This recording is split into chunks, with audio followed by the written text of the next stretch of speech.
Chapter 1601. I hope this happens more often. Alessa's night avatar was calmer. She didn't join in the taunting, but instead pointed out the key point. This regional integration is unprecedented in scale. It's not just the Orc Pantheon that's been moved here. I can sense the convergence of holy light and the widening of the rifts in the abyss on the far side of the continent. We eliminated 3 beast gods in one fell swoop.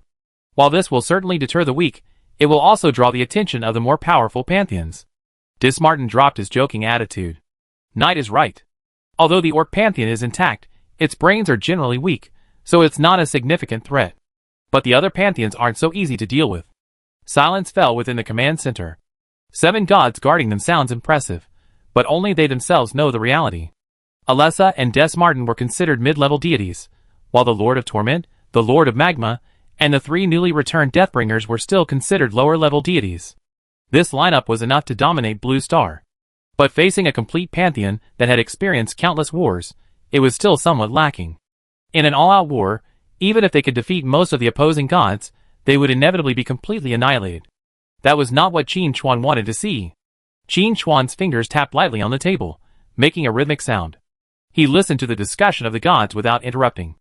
Only when everyone quieted down and focused their attention on him did he slowly speak. Intelligence. We need more comprehensive intelligence. What will the New World Order look like? Which pantheons have descended? Where are they located? How powerful are they? We know nothing about any of this. Qin Chuan's analysis went straight to the heart of the matter. Until we understand this, the Demon City stronghold will be placed on maximum alert. Our primary goal is not expansion, but assimilation. He looked at the 3 newly arrived death messengers. Familiarize yourself with the new laws as quickly as possible and merge your authority with this world. The 3 death messengers bowed simultaneously, the void beneath their black robes trembling in obedience. Qin Chuan continued, this apocalypse's move is both a crisis and an opportunity. But before that, we must ensure stability in our rear. As he spoke, a gentle spatial fluctuation emerged from the command center, and Jing emerged.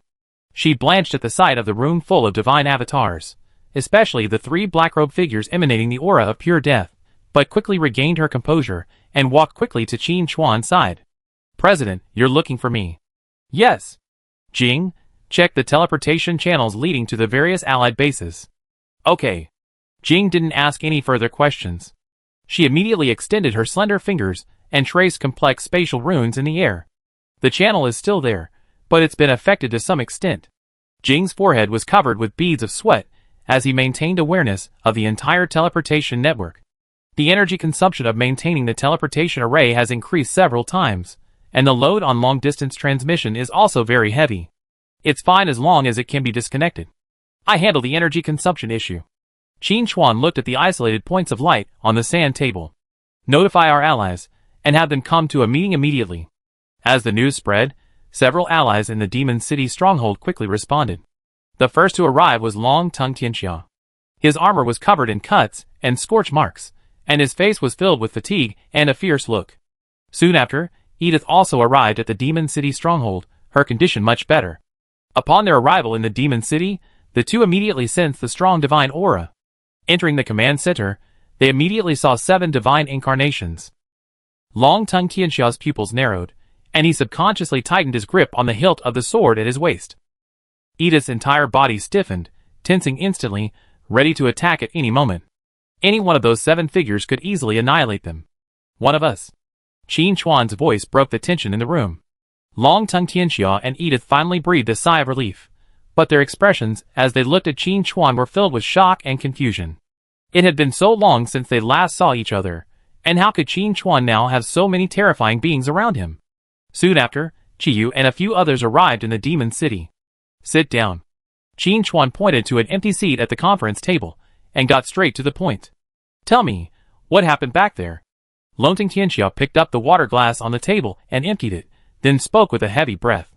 Oh, forget it. This time, Tianxia has pulled another tantrum. A force calling itself the Dawn Religion has suddenly appeared east of our territory. A look of disgust crossed his face. Those guys, draped in white robes, talk about God loving the world, but they're doing the most tyrannical things. The envoys, they said, demand that our entire Lonting dynasty be incorporated into the religion and convert to their Lord of Dawn. Anyone who disobeys will be considered a heretic and must be purged with holy fire. Bah! Long-tongued Tianxia slammed the table. I led my men in several battles with them. They were quite capable and extremely fanatical. They had no fear of death, and even used a very troublesome holy light power. Hearing this, Qin Chuan pondered. The Dawn Theocracy, the Lord of Dawn, it sounds like they have some connection to the Light Pantheon. I have to keep an eye on the possibility of them joining forces. Qin Chuan looked at Edith again. A new area has appeared outside of Belly City. We call it the Twisted Wasteland. The laws of that land are completely chaotic. Edith said slowly. None of the reconnaissance teams we sent out returned alive. Monsters will continue to emerge from the wasteland. She seemed to be searching for the right words. Those things can't be called living things. They have no fixed form, composed of a haphazard patchwork of flesh, metal, and howling spirits. Their only common denominator is the purest hatred for all living things. We already eliminated over a dozen waves, but their numbers haven't diminished at all, they only grown. After she finished speaking, a long silence fell in the command center. A fanatical and tyrannical theocracy, a wasteland bred by endless monsters. Longting Tianxia and Edith both brought bad news, and Qin Chuan looked at Akabane. Akabane sighed, hesitated for a long time, and finally spoke. The situation in Kyoto is even worse. Half the city has been swallowed by the void vortex.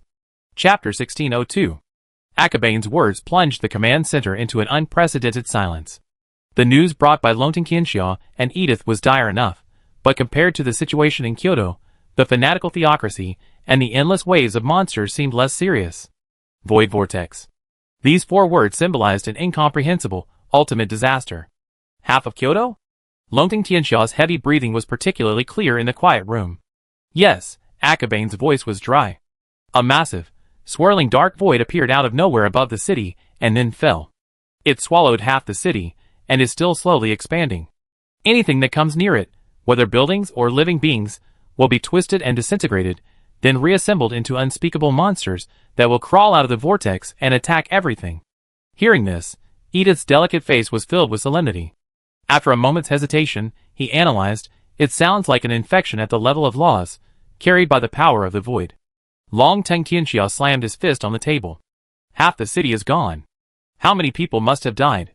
What on earth has Gory's apocalypse concocted? The 7 incarnations of the gods also reacted. Alessa's incarnation of darkness spoke in a serious tone. This is proof that the world is being eroded. In any stable world, the laws are closed loops. The appearance of the void vortex means that an unhealable breach has been torn in the barrier of the world's laws. He looked at Qin Chuan.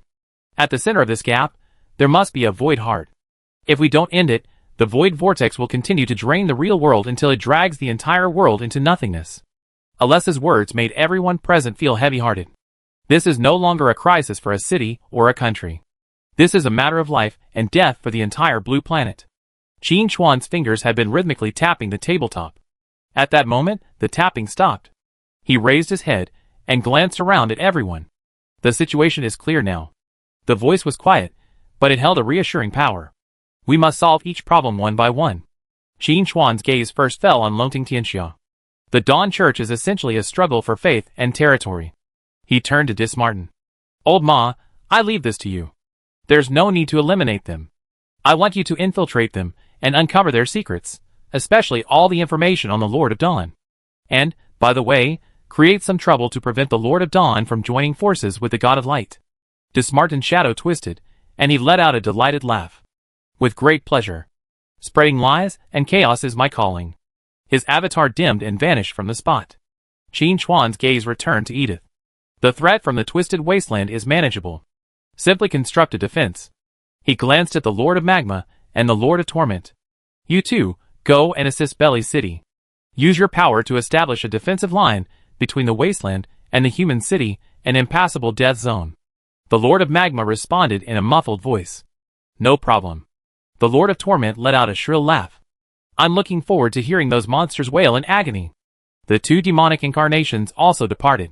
The command center suddenly felt considerably emptier. Long-tongued Tianxia and Edith hadn't yet recovered from the swift and decisive arrangements. Boss Qin Chuan was actually giving orders to the gods. The crucial thing was that the divine artifacts carried them out without hesitation. What about Kyoto? Akabane couldn't help but ask, a hint of hope in his voice. That's the biggest problem. Qin Chuan stood up. So, I go there myself. The air in the room froze with those words. What? Long Tongue Tianxia and Edith spoke simultaneously, their faces filled with shock. You're going there yourself? That place is. Chapter 1603. Akabane, give me the coordinates of the center of the void vortex. Qin Chuan ignored their dissuasion and gave Qiyu a direct order. Akabane was stunned for a moment, then reacted and immediately began to operate on his tactical tablet, transmitting a detailed map and coordinate data to Qin Chuan. Qin Chuan received the data without even glancing at it. He turned and addressed the three newly returned death messengers and the Lady of Night, Alessa. The Demon City stronghold is in your care. Yes, my lord. The three death messengers bowed simultaneously. Alessa said hesitantly, Mr. Shadow, would you like me to go with you? Qin Chuan waved his hand. That's fine. I go check the situation out first. If it gets out of control, I come back for help. Don't worry, I won't act rashly. As he spoke, Qin Chuan's figure began to blur. There were no spatial fluctuations, no residual energy, as if he had never been there. Only Longting Tianxia remained in the command center. Edith, Akabane, and the other two stared at each other, their faces expressionless except for shock. Meanwhile, Kyoto, the old ruins. The once thriving city was now only half a ruin. The other half was replaced by a dark vortex so vast it blotted out the sun. The vortex slowly spun, emitting a deep, soul-shattering hum. Endless void energy leaked from it, staining the earth in a lifeless gray-black. From time to time, one or two monsters, a haphazard patchwork of flesh, steel, and resentment, would struggle to crawl out from the edge of the vortex and wander aimlessly among the ruins. At the very center of the vortex, in the absolute darkness, where not even light could escape, Qin Chuan's figure appeared silently. He hovered in midair, surrounded by a raging storm of void energy. These forces, powerful enough to instantly rip apart a god, were blocked by an invisible barrier as they approached his body, unable to harm him in the slightest. His gaze pierced through the layers of void veil, reaching the deepest depths. There, a black crystal composed of pure nothingness pulsed rhythmically. Each pulse expanded the vortex slightly. This was what Alessa had spoken of, the heart of the void. Even from a distance, Qin Chuan could sense the oncoming aura of the void. Qin Chuan did not rush to attack, but instead immersed his divine consciousness into the shadow realm and located the hatching void egg. Qin Chuan had thought of this thing since he had heard Qiyu mention the appearance of the void vortex. Relying solely on the infusion of shadow realm divine power, the void egg's hatching progresses very slowly. Even injecting the divine essence gained from slaying the three beast gods might not be enough. Right now, Kyoto's void vortex becomes the best target. If this terrifying void energy can be channeled into the void egg, it will not only accelerate its hatching, but also resolve Kyoto's crisis. It's a win-win situation. Qin Chuan extended his hand, palm up. A grayish-white egg quietly emerged, resting quietly in his palm. The moment the egg appeared, the raging void energy storm around it paused for a moment, as if encountering some higher-level being. Sure enough, Qin Chuan no longer hesitated. He didn't throw the egg directly into the chaotic energy core. That would be a reckless move. A dim light shone from his fingertips. Shadow power, blending with his new understanding of the laws of space, transformed into a thin, invisible thread. One end connected to the void egg, the other precisely piercing a node in the void vortex's most refined energy flow. Qin Chuan prepared to construct a dedicated pipeline. The void egg trembled slightly. A stream of pure, utterly pure void energy was forcibly drawn along the shadow thread Qin Chuan had constructed, pouring endlessly into the egg. Chapter 1604. The grayish-white eggshell began to transform into a deep black at an extremely slow yet steady pace. The ancient life, dormant for eons, finally tasted its most appetizing delicacy. However, Qin Chuan's act of stealing completely enraged the master of this void. Boom! The distant heart of the void suddenly shrank, then pulsated violently. The entire dark vortex erupted in violence. Roar! A sharp, chaotic roar, filled with madness and hatred, echoed from the vortex's deepest depths. Followed by this, countless monsters swarmed out of the darkness. They had no fixed form. Some resembled twisted fusions of flesh and metal pipes, others were simply a mass of black sludge composed of countless wailing faces, and still others were distorted creatures with disjointed limbs. These creatures had a single goal: to rip apart the alien before them that dared to steal the energy of the void. The storm bore down on him, but Qin Chuan didn't even raise an eyelid. He was largely focused on maintaining the stability of the energy pipeline and observing the changes in the void egg. Facing the oncoming wave of monsters, he casually raised his other hand. Spacetime rupture. Swish! A crack, invisible to the naked eye, swept across him. All the void monsters charging in the front, regardless of their form, were severed the moment they touched the crack. Their bodies were split in two, the cut smooth as a mirror, yet no blood or tissue fluid escaped. For it was not only their physical bodies that were severed, but also the spatial connection they inhabited. The severed monster's upper body continued to roar furiously as it lunged forward, while its lower body remained stationary. Then, together, it transformed into primordial void dust, vanishing without a trace. With one strike, nearly 100 monsters were wiped out. But more monsters continued to pour forth from the depths of the vortex, charging forward fearlessly. Qin Chuan frowned slightly. These creatures were inexhaustible. While they posed no threat to him, they would interfere with his ability to infuse the void egg with energy. At this moment, the void egg in his palm underwent a new transformation. The originally grayish-white eggshell had now completely transformed into pure black, a darkness so dark that it seemed to swallow up all light. Crack. A faint cracking sound echoed. A crack appeared on the eggshell, followed by a second, a third. The crack spread rapidly across the entire eggshell like a spider web. Is it hatching? Qin Chuan concentrated. He was curious about what kind of being this thing would give birth to. However, what happened next completely exceeded his expectations. The eggshell didn't explode, and no creature crawled out. The cracked, pitch-black eggshells began to collapse inward, piece by piece, eventually transforming into an absolute singularity. It wasn't matter, nor was it energy. It was simply a void. A nothingness that existed within the real dimension, yet didn't belong there. System prompt: the void egg has hatched successfully, and you have obtained the origin of the law of void. Prototype. System prompt: with the birth of the origin of the law of void, the surrounding void energy is being assimilated and annihilated. The newly formed void singularity was like a true black hole, frantically pulling at everything around it.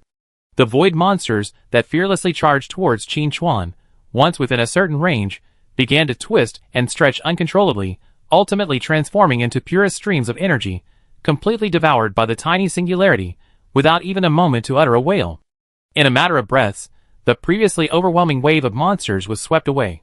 Even the raging void energy storm became docile before this absolute devouring force, transforming into a torrent of energy like 100 rivers returning to the sea, pouring into the singularity. Qin Chuan spread out his palm, and the void singularity, having devoured a vast amount of energy, quietly hovered in his palm. He could sense a subtle connection between himself and this singularity. He could control it. This thing was not a living being, but the embodiment of a law, the source of the concept of nothingness. Qin Chuan's mind flashed through the birth process of the Blood Shadow Overlord. A bold idea frantically grew within him. The Blood Shadow Overlord was a deity created with the heart of the divine skeleton as its flesh and blood, the incomplete laws of blood and space as its skeleton, and his own shadow divine power as its soul. So, if he used this origin of the law of void as his core godhead, his own shadow power and deceptive qualities as his soul imprint, and this entire void vortex, along with the void heart, as its shell and nourishment, could he personally create another deity? A true god of nothingness, one who wielded the power of nothingness and instinctively annihilated all things. As soon as this thought emerged, it grew like wild weeds, impossible to suppress. Qin Chuan gazed at the distant void vortex, temporarily quieted by the birth of his kindred. The once daunting disaster, in his eyes, had now become the perfect breeding ground and fertile ground for the birth of a new god.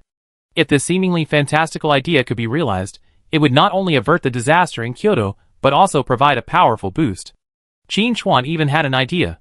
If he could create another god, he wouldn't hide it in the Shadow Realm, but would place it in Kyoto as a visible force.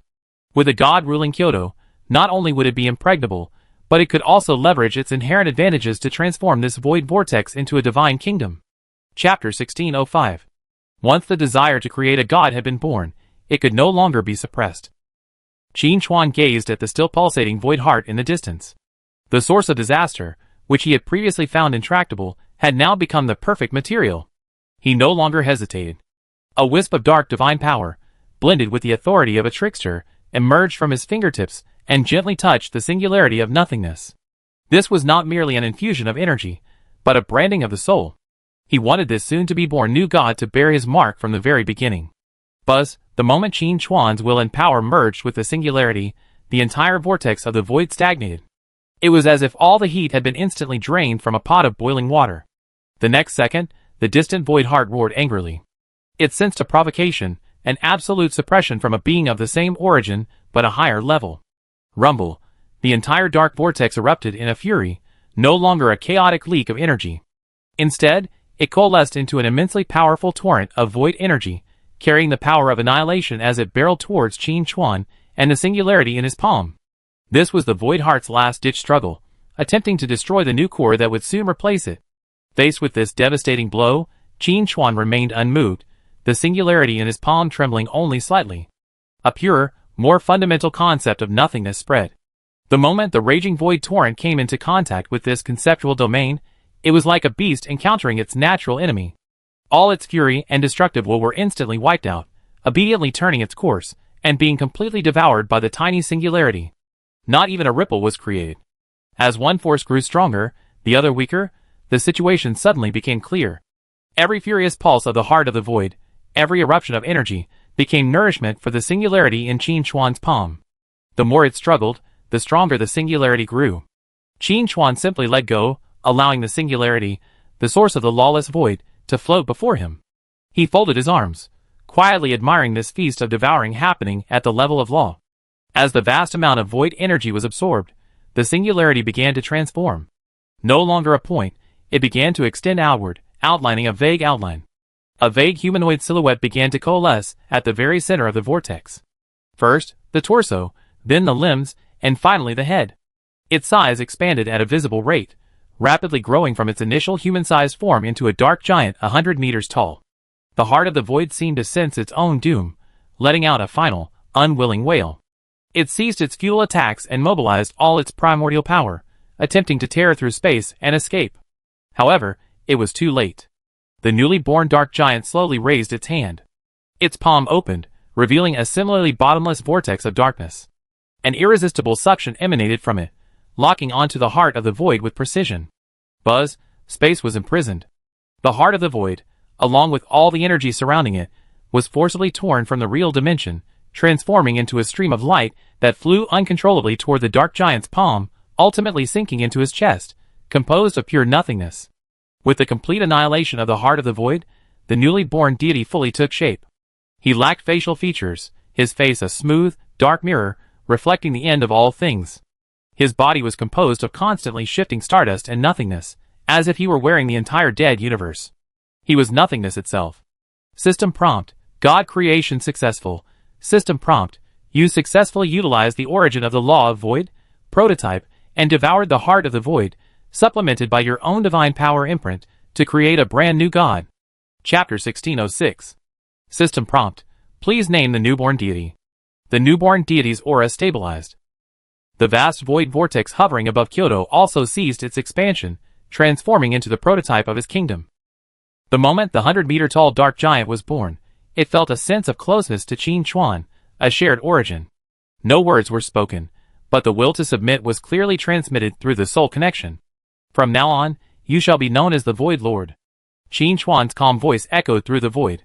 The dark giant, no, the Void Lord, nodded slightly, accepting the name. System prompt, naming successful. The Void Lord offers you eternal loyalty. Void Lord. Rank, lower deity, growing, authority, void, devour, annihilation. Divine kingdom, void sky, prototype, divine might, void domain. Within the boundaries of his divine kingdom, he can freely manipulate void energy, devour all things, and annihilate laws. Divine might, void body. Immune to all physical and energy damage, only conceptual and law-level attacks can cause effective damage. Divine might, growth. Ability to increase his rank and the integrity of his authority by devouring other laws or powerful energy sources. Looking at the information appearing on the system panel, Qin Chuan nodded in satisfaction. This move not only resolved the crisis in Kyoto, but also gave him a powerful divine clone with unlimited potential. Crucially, the Void Lord can maintain permanent garrison control here. With him, Kyoto is like having a mobile divine kingdom fortress, and its safety factor has skyrocketed. Guard this place, protect the people here, and completely transform this area into your kingdom. Qin Chuan issued his first order. As you command, my lord. A cold and majestic thought echoed directly in Qin Chuan's mind. The Void Lord slowly rose, his massive form becoming transparent, eventually merging with the entire vortex of the void and vanishing. But Qin Chuan could clearly sense that his will had taken over everything here. The dark vortex that enveloped the sky was no longer a symbol of destruction, but an indestructible barrier protecting the neighboring city. After completing this, Qin Chuan vanished from the center of the vortex, alerting no one. When he reappeared, he had already returned to his base in the demon city. Akabane and the others immediately rushed over. Qin Chuan looked at Akabane and said, "The void vortex has been resolved. It will not expand further, and will not pose any threat to you. Not only that, a new deity has been born within the void vortex. He will become the patron saint of Kyoto. If anyone is following the void path, they can try to inherit his legacy." After these words, Akabane and the others were stunned. They knew the president was powerful, and that his personal intervention would definitely resolve Kyoto's crisis, but they had never expected it to happen so quickly. Also, what did the president say? A new deity was born there? That sounded strange. Are gods like cabbages that can grow on demand? As soon as Qin Chuan finished speaking, a series of cold system notifications echoed in the depths of his soul. World-class event, void erosion resolved, mission rating, perfect plus, using absolute control to guide the source of the law of void, devour and transform the source of disaster, create a new deity, and stabilize the barrier of world laws. Mission rewards being distributed. Congratulations. You have received Divine Essence X10,000,000 units. Congratulations. You have received World Origin Gift X1. Congratulations. You have received Fragments of the Law of Void X10, another 10 million units of Divine Essence. This huge sum, combined with the 9,300,000 from killing the 3 beast gods, and including all the previous accumulation, Qin Chuan's Divine Essence has already exceeded 20 million. Qin Chuan's heart was unmoved. What truly caught his attention was the World Origin Gift. Chapter 1607. He could sense an invisible will watching over him. It was the response of the Blue Star world itself, a kind of recognition and closeness. This was more precious than any tangible reward.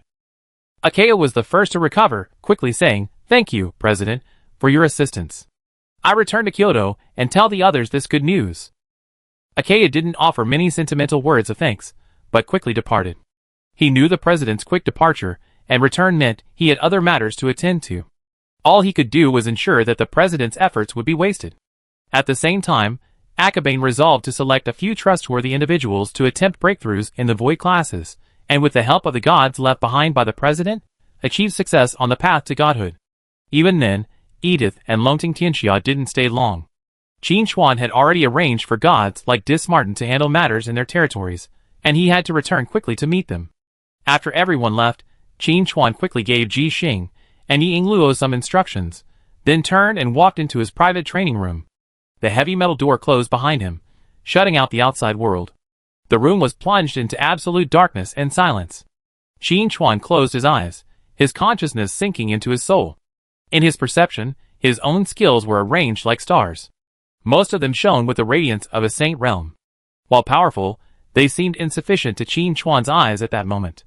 He focused his attention on the god-level skill Shadow Reforge. Divine power, reforge everything at will. The next moment, over 20 million units of divine essence began to burn fiercely. Boom! A vast amount of energy began to ignite, transforming into the purest source essence, infusing the entire skill star map. Qin Chuan's will landed precisely on the first star requiring sublimation. Shadow Blade LV10, Sanctuary. System prompt. Do you want to consume 1 million divine essence to upgrade the Sanctuary skill Shadow Blade to divine level? Yes. The cold will spoke without hesitation. 1 million divine essences were instantly drawn from the golden ocean, transforming into a dazzling river of light, fiercely washing over the Shadow Blade skill runes. The runes, once shimmering with sanctuary radiance, trembled violently under the impact of this immense energy. The structure within them began to crumble, disintegrating, then reassembling in an even more complex and profound manner. Crack! A crisp, shattering sound resonated through the soul. The sanctuary's barrier was forcibly shattered. System prompt. The sanctuary skill, Shadow Flying Blade, has been upgraded in quality. System prompt. Shadow Flying Blade has been upgraded to divine level. Brand new skill information flowed through Qin Chuan's consciousness.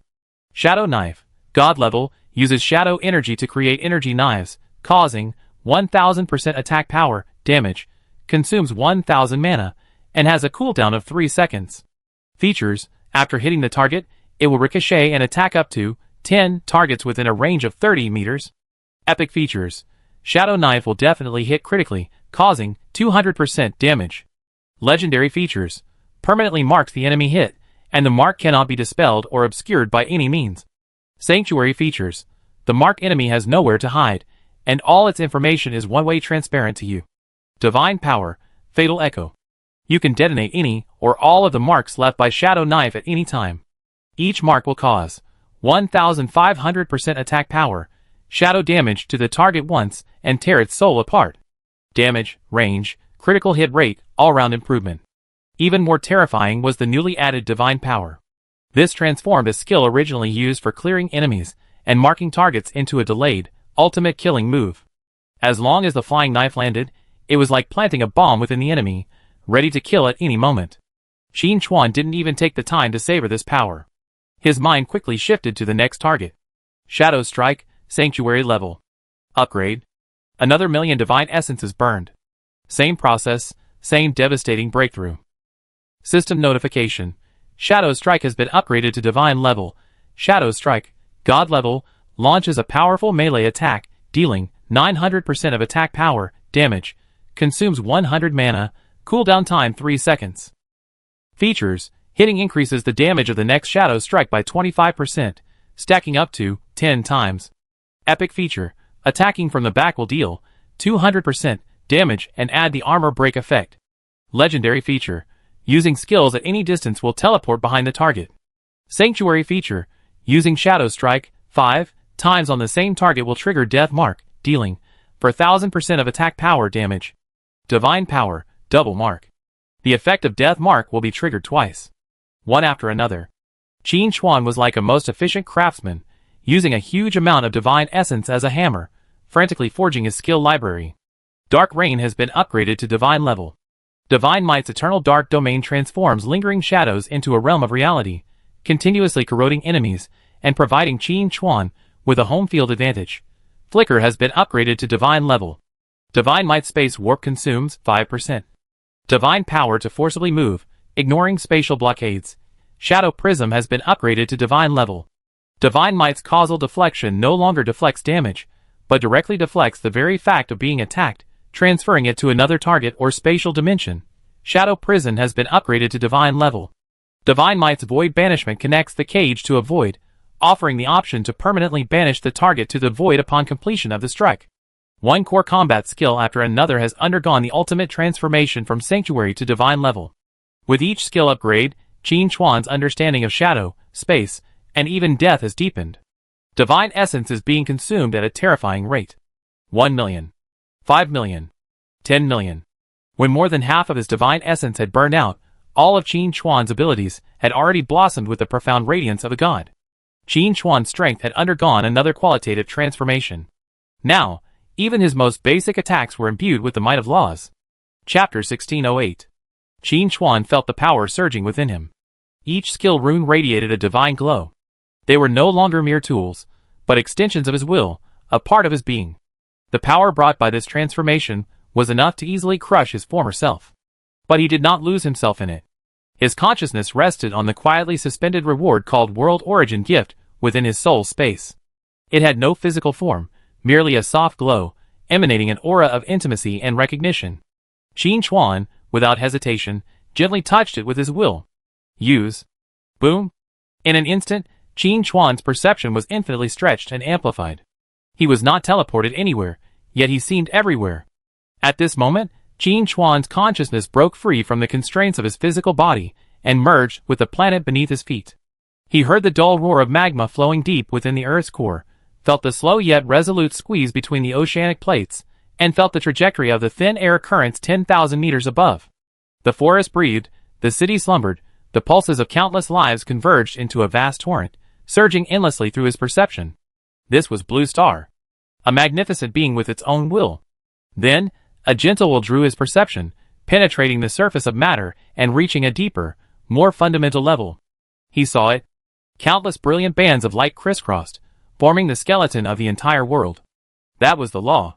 Gravity, time, space, the elements. They were no longer abstract concepts, but clearly visible, tangible strings. Most of the strings of law remained resilient and bright, steadily maintaining the world's operation. But Qin Chuan also noticed some discordant notes. In the area above Kyoto, taken over by the Void Lord, the strings of law still bore traces of their rips, though they were slowly healing. Further away, a blinding white light attempted to dye the surrounding laws its own color. This was the direction of the Dawn Theocracy. In another area, the strings of law appeared in a chaotic, twisted tangle, emanating madness and hatred. This was exactly what Edith had described as the twisted wasteland. These were the diseases of the world. As Qin Chuan observed all this, the gentle world will gently imprinted a strand of the pure source power into his soul core. This was not an infusion of energy, nor a gift of law.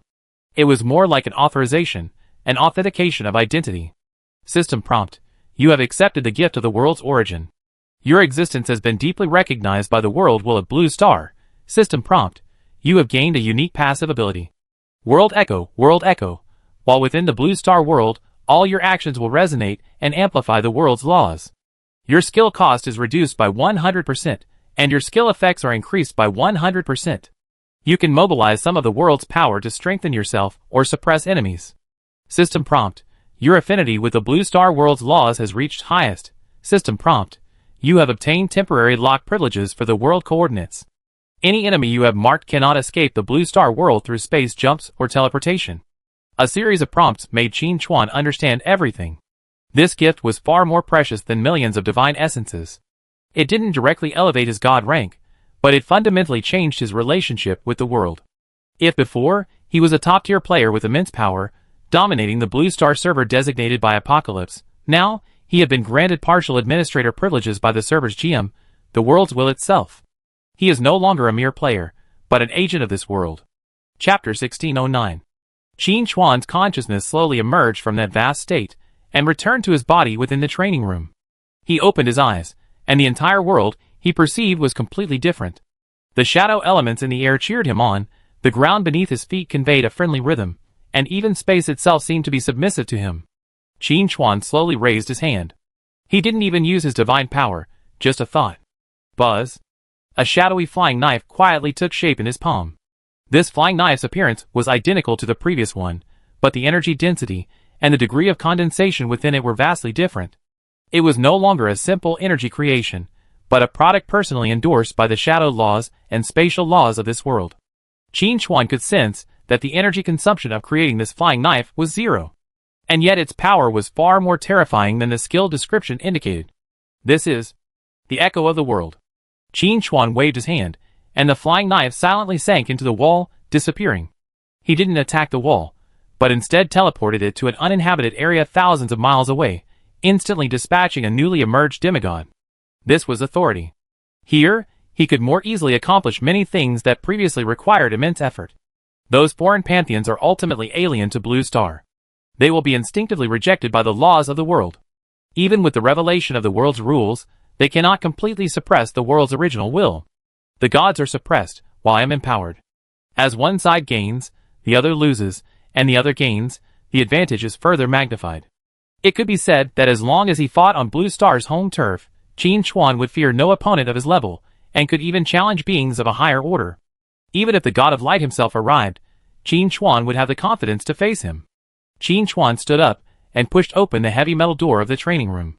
Outside, Alessa and the three Deathbringers' avatars had been waiting for a long time. They all immediately sensed the change in Qin Chuan. That aura was no longer pure shadow and divinity, but possessed a vastness and depth that merged with the entire world. It was as if he was this very earth, this very sky. Congratulations, my lord. The three Deathbringers bowed simultaneously, the void beneath their black robes trembling more violently than ever, a reverence that came from their souls. Alessa's night incarnation also bowed slightly, a hint of curiosity in her tone. Mr. Shadow, your aura seems more attuned to this world. The reward for resolving the Kyoto Void Vortex is a boon. Qin Chuan didn't elaborate, getting straight to the point. Any new activity? Alessa's expression grew serious. Yes. Just now, we simultaneously detected 7 powerful fluctuations of divine power emerging from different locations around the world. Each one is from a higher god. 7? Qin Chuan's voice was flat, devoid of any emotion. Alessa's night incarnation nodded solemnly. Yes, 7 distinct divine power systems, distributed across different continents of Blue Star, all reaching the power level of higher gods. Their arrival was very covert. If you hadn't resolved the Kyoto Void Vortex, healing the breach in the world's laws, we probably wouldn't have noticed it so quickly. The black robes of the 3 death messengers fluttered in the wind, the ethereal energy fluctuations revealing their inner turmoil. 7 superior gods. This meant that at least 7 complete pantheons had silently landed on this planet. This was a terrifying force capable of upending all existing structures. Qin Chuan said nothing. He simply slowly closed his eyes. The next moment, his connection to the entire world was passively triggered. The ability of World Echo eliminated the need for any external detection equipment.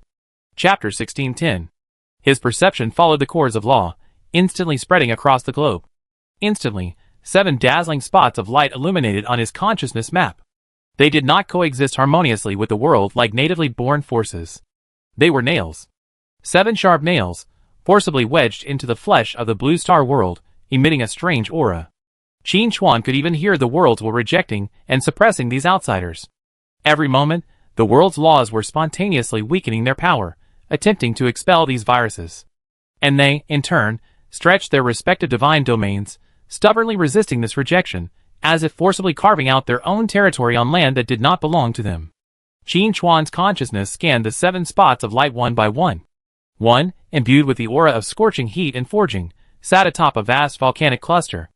Another, emitting the decaying stench of death and the undead, had transformed an ancient swamp into a realm of the dead. A rage filled with storm and thunder gathered dark clouds atop the lofty snow-capped mountains. Each point of light represented a mature and powerful pantheon. Their arrival signaled a new phase in the impact of the apocalypse on this world. The situation is both worse than expected and better than expected. Qin Chuan opened his eyes, his tone remaining calm. Alessa was puzzled. Qin Chuan didn't explain, but instead asked, what feedback have Dismartin and the Magma Lords had? Dismartin is infiltrating the Dawn Theocracy, but they won't be able to shake its foundations anytime soon. Alessa replied. The defenses of the Twisted Wastes have been completed. Belly City is temporarily safe, but monsters continue to spawn. Understood. Qin Chuan walked to the command center's massive floor-to-ceiling windows, overlooking the brightly lit demon city below. Before the new area was unlocked, Qin Chuan had already predicted the emergence of numerous new gods. But the appearance of 7 powerful pantheons was still somewhat unexpected. Thankfully, the situation wasn't completely out of control. The original plan would simply need to be revised. My lord, do we need to recall Dismartin and the others to fully defend the stronghold? One of the Deathbringers whispered. Defend? Qin Chuan's lips curled slightly, a hint of coldness in his voice. Why defend? He turned, his deep gaze sweeping over the 4 divine incarnations present. 7 superior deities, 7 complete pantheons. It's a threat and a crisis, but I also see. Qin Chuan paused, his voice tinged with a chill that made even the gods tremble. 7 walking divine essences, 7 complete sets of authority, 7 treasure houses about to be emptied. Alessa and the 3 Deathbringers were stunned. They had never considered this idea. In their minds, facing 7 powerful pantheons, their first reaction was to be vigilant, unite, and defend. Each pantheon, especially those led by superior deities, had at least 10 deities. Even Alessa and the other 7 would be no match. Defense was the best option. But Qin Chuan was thinking about hunting. I have the protection of the Blue Star's will. This is my home turf. Qin Chuan's will was clearly transmitted to them through the soul link. Here, I am the world. The more powerful they become, the more severe the world's rejection will be. I, on the other hand, will receive unending support from the world itself. As one rises and the other falls, the advantage lies with me. His words instantly made the 4 incarnations of the gods understand something. It turned out that the benefits of resolving the Kyoto crisis were far greater than they had imagined.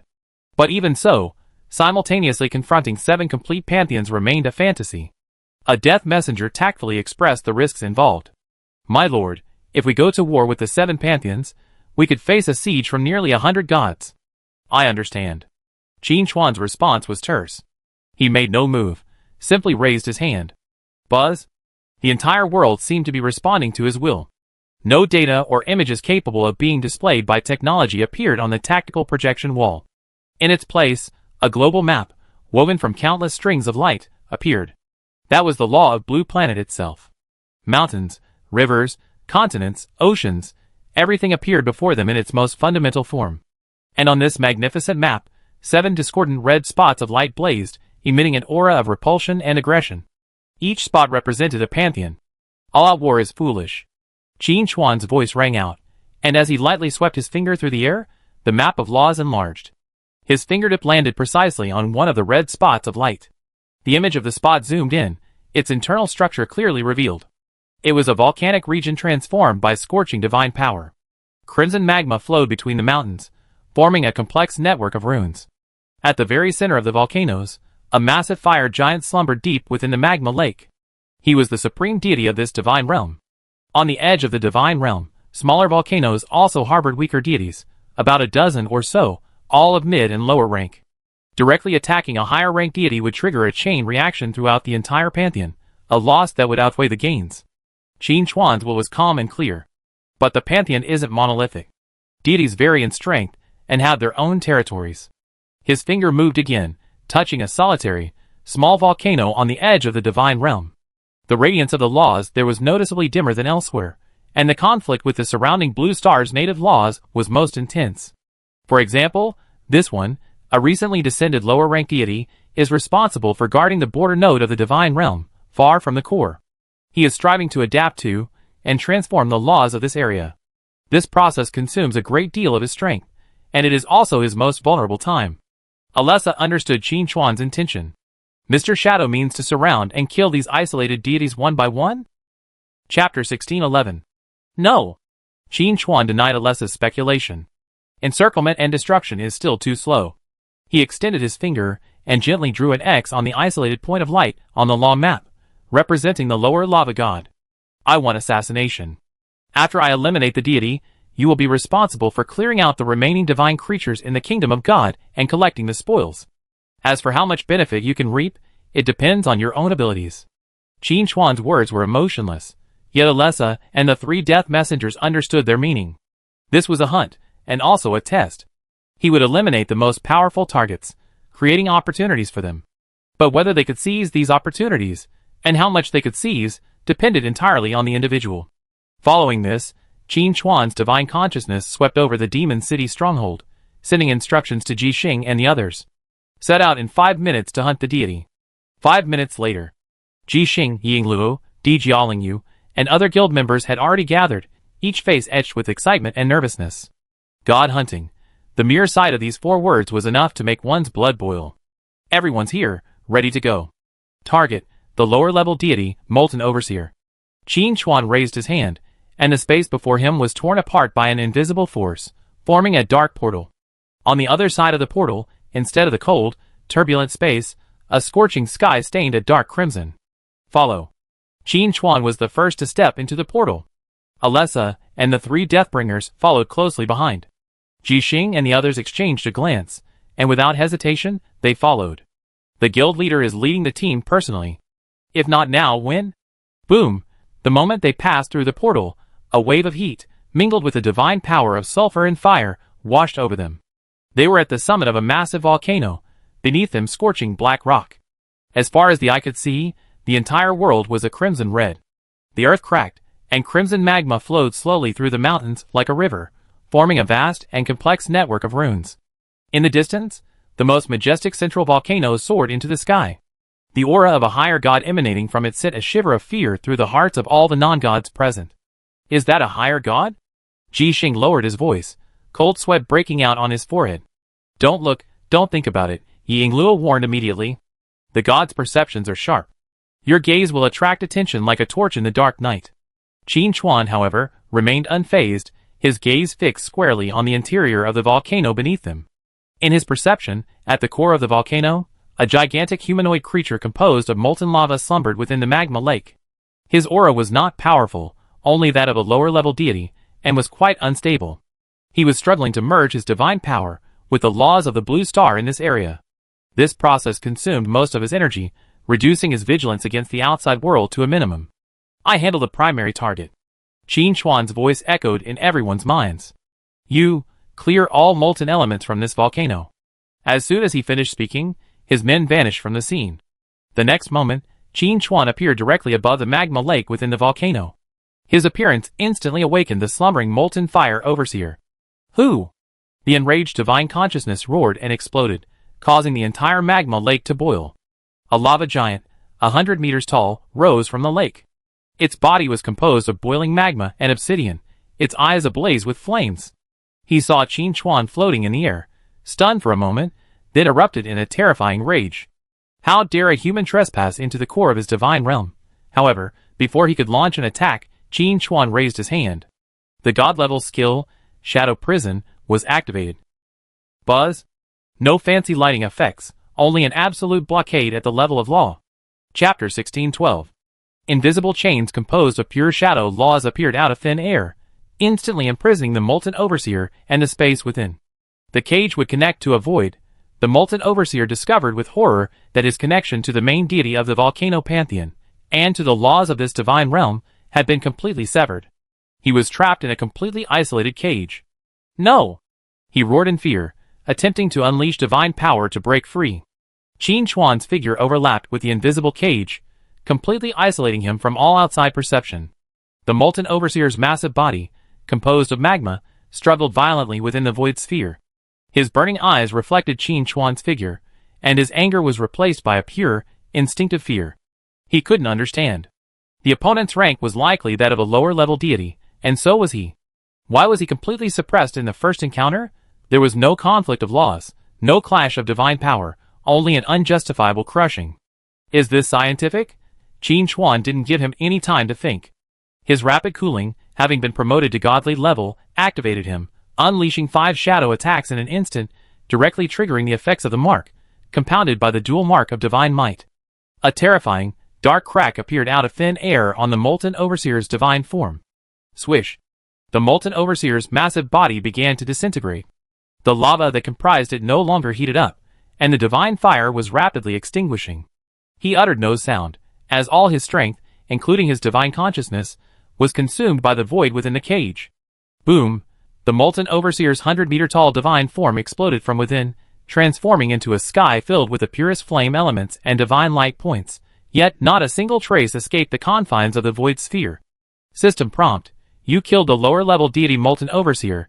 System prompt: you obtained Divine Essence X2, 800,000. System prompt: you obtained Molten Authority Fragment X1.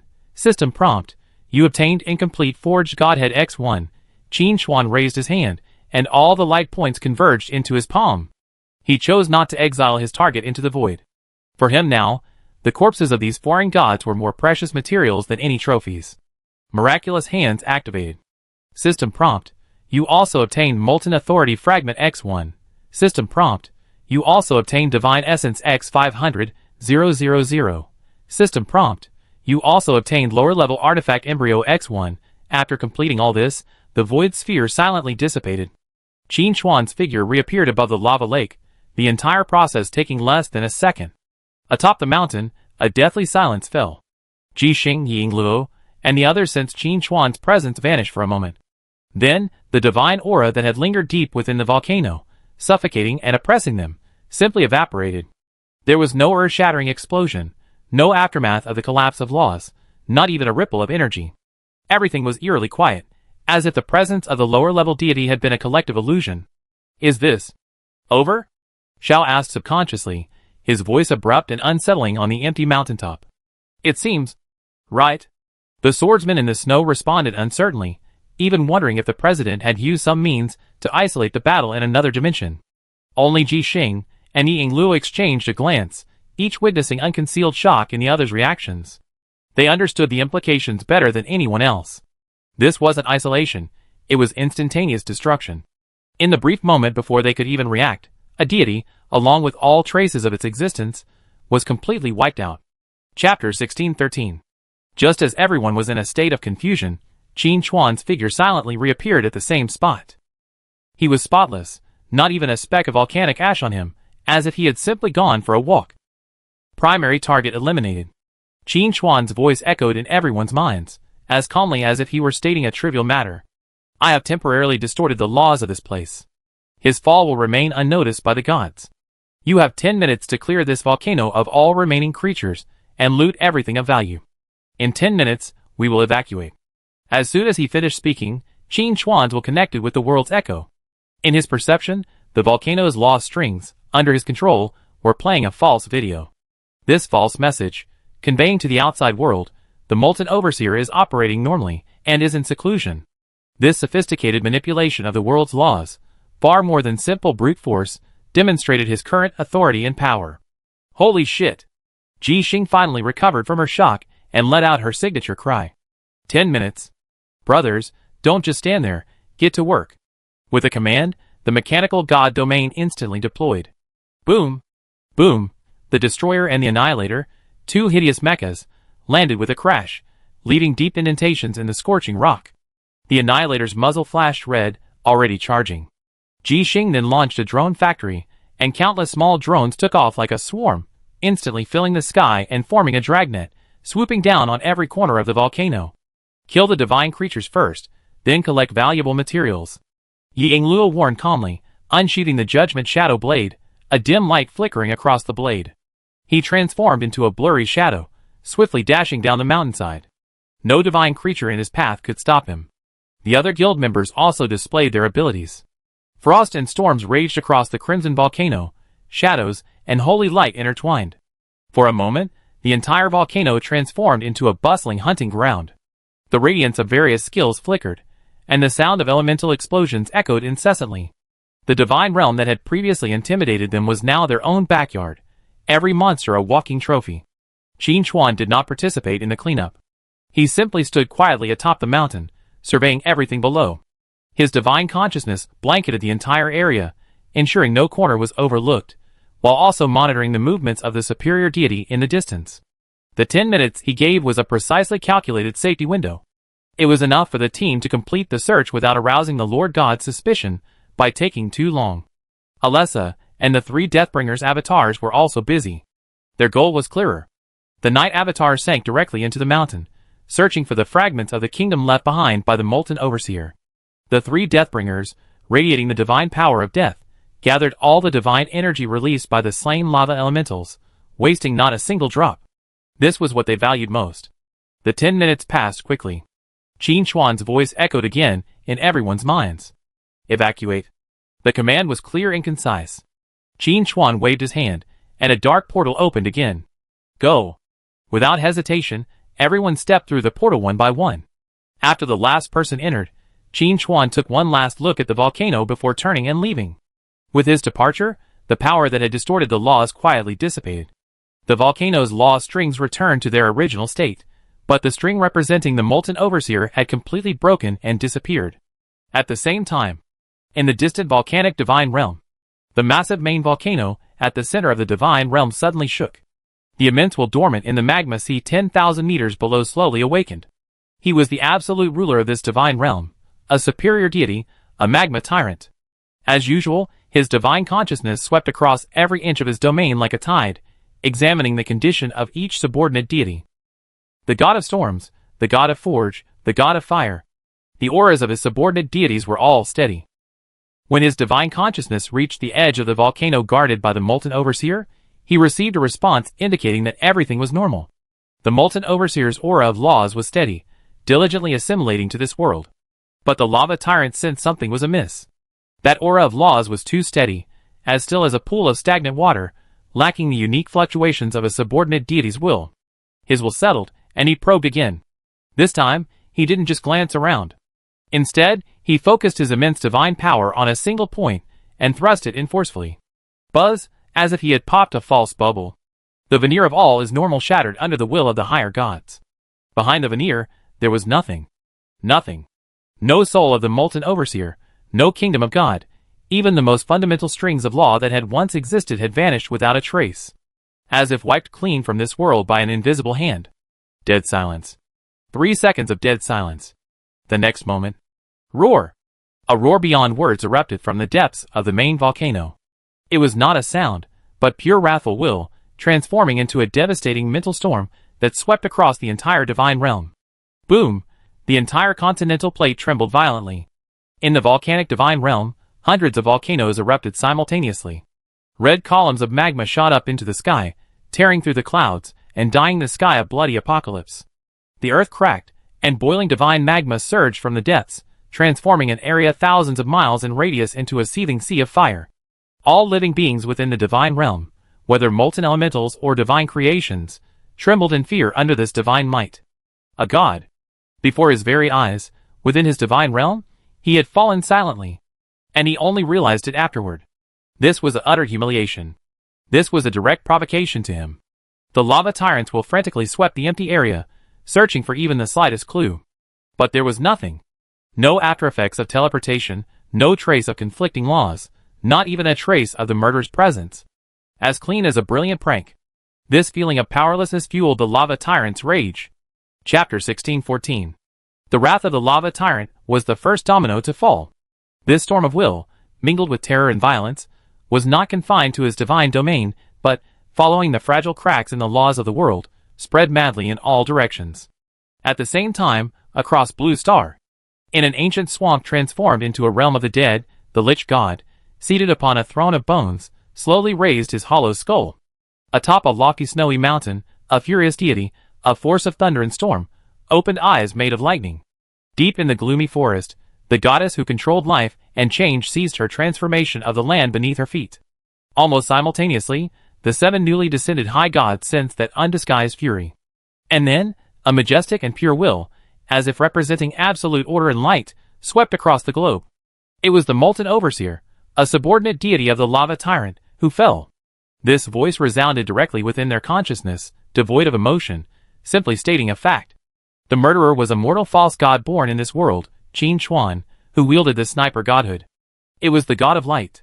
His will, like a searchlight, precisely locked onto the direction of the demon city, exposing Qin Xuan's existence to the vision of all new pantheons. For a moment, the fluctuations of divine power across the globe grew subtler. Shock, suspicion, then solemnity. The Molten Overseer's fall was not surprising. After all, he was only a lower-level deity. But the problem was that he was silently wiped out from within the lava tyrant's pantheon. This was quite unusual. This meant that the local deity named Qin Xuan possessed the ability to silently kill other gods. How could a local false god possibly do that? Is the lava tyrant a fool? He actually let the enemy into his divine domain. The key lies in the process. Leaving no trace, no aftermath, that's what's most terrifying. Among the gods, invisible wills clashed in the void, exchanging shock and fear. The god of light's intentions were clear. He intended to use the new pantheons to deal with Qin Xuan, his mortal enemy. But for the many newly descended pantheons, even though they knew it was Qin Xuan who had done the deed, no one dared act rashly. He could silently hunt down lower-level gods, but if the battle became open and all-out, the mid-level and even higher-level gods would likely suffer. And there was another crucial issue. Who struck first? The lava tyrant? His wrath blazed across the entire divine realm, yet he remained huddled within his lair, showing no sign of venturing forth for revenge. He appeared irritable and easily angered, but in reality, he was more shrewd and cautious than anyone else. The other gods were no different. The principle of shooting the first bird to stick its head out applies equally in the divine realm. No one wanted to be the second target of silent annihilation. After a brief silence, a compromise plan quietly took shape with the tacit approval of all the gods. Demon City Stronghold, Command Center. Ji Xing was boasting about his gains to the others with saliva flying. You didn't see it? The president just raised his hand, and with a swish, the god was gone. Faster than killing a chicken. Ying Luo calmly added from the side. The lava cores we looted this time are enough to forge a large amount of equipment, and the remains of those divine creatures can also be refined into a considerable amount of divine essence. The entire team was immersed in immense joy and astonishment at the guild leader's prowess. Only Qin Xuan stood by the floor-to-ceiling window, quietly overlooking the city. He sensed that within the Blue Star's network of laws, 7 previously independent and heterogeneous divine powers were being connected by an invisible thread. They did not launch a direct attack, but instead constructed a massive blockade network around the Demon City stronghold. This network was not a physical encirclement, but a suppression of laws. Chapter 1615. Any large-scale teleportation, any divine-level energy fluctuation, would be instantly detected by them. They were like a group of experienced yet extremely cautious hunters, cornering a ferocious beast but daring not to advance rashly. It seems we won't be able to go out hunting again anytime soon. Qin Xuan turned, his voice low, but clearly heard by everyone. The command center instantly fell silent. President, what's wrong? Ji Xing's playful smile faded, his expression becoming serious. Qin Xuan didn't explain, simply raising his hand and swiping it across the air. The global map, composed of law-based light strings, reappeared. Everyone could clearly see that around the point of light representing the Demon City stronghold, 7 enormous red spots of light were projecting their power, forming an impenetrable encirclement. They are watching us. Yingluo's words revealed the key. It's more than just surveillance, it's a deterrent. Qin Chuan's tone was calm. They're telling me I become a target for all the gods, and to keep my composure. Then what should we do? Just get trapped here and die? Xiao was a little anxious. Qin Chuan smiled. That smile didn't contain the slightest hint of embarrassment from being trapped, but rather a hint of amusement. If they want to keep an eye on me, then let them. His divine sense swept over everyone present. Ji Xing, Yingluo, Di Jiaoling Yu Xiao Jing. These core members of the guild, after countless battles and growth, were no longer the rookies they once were.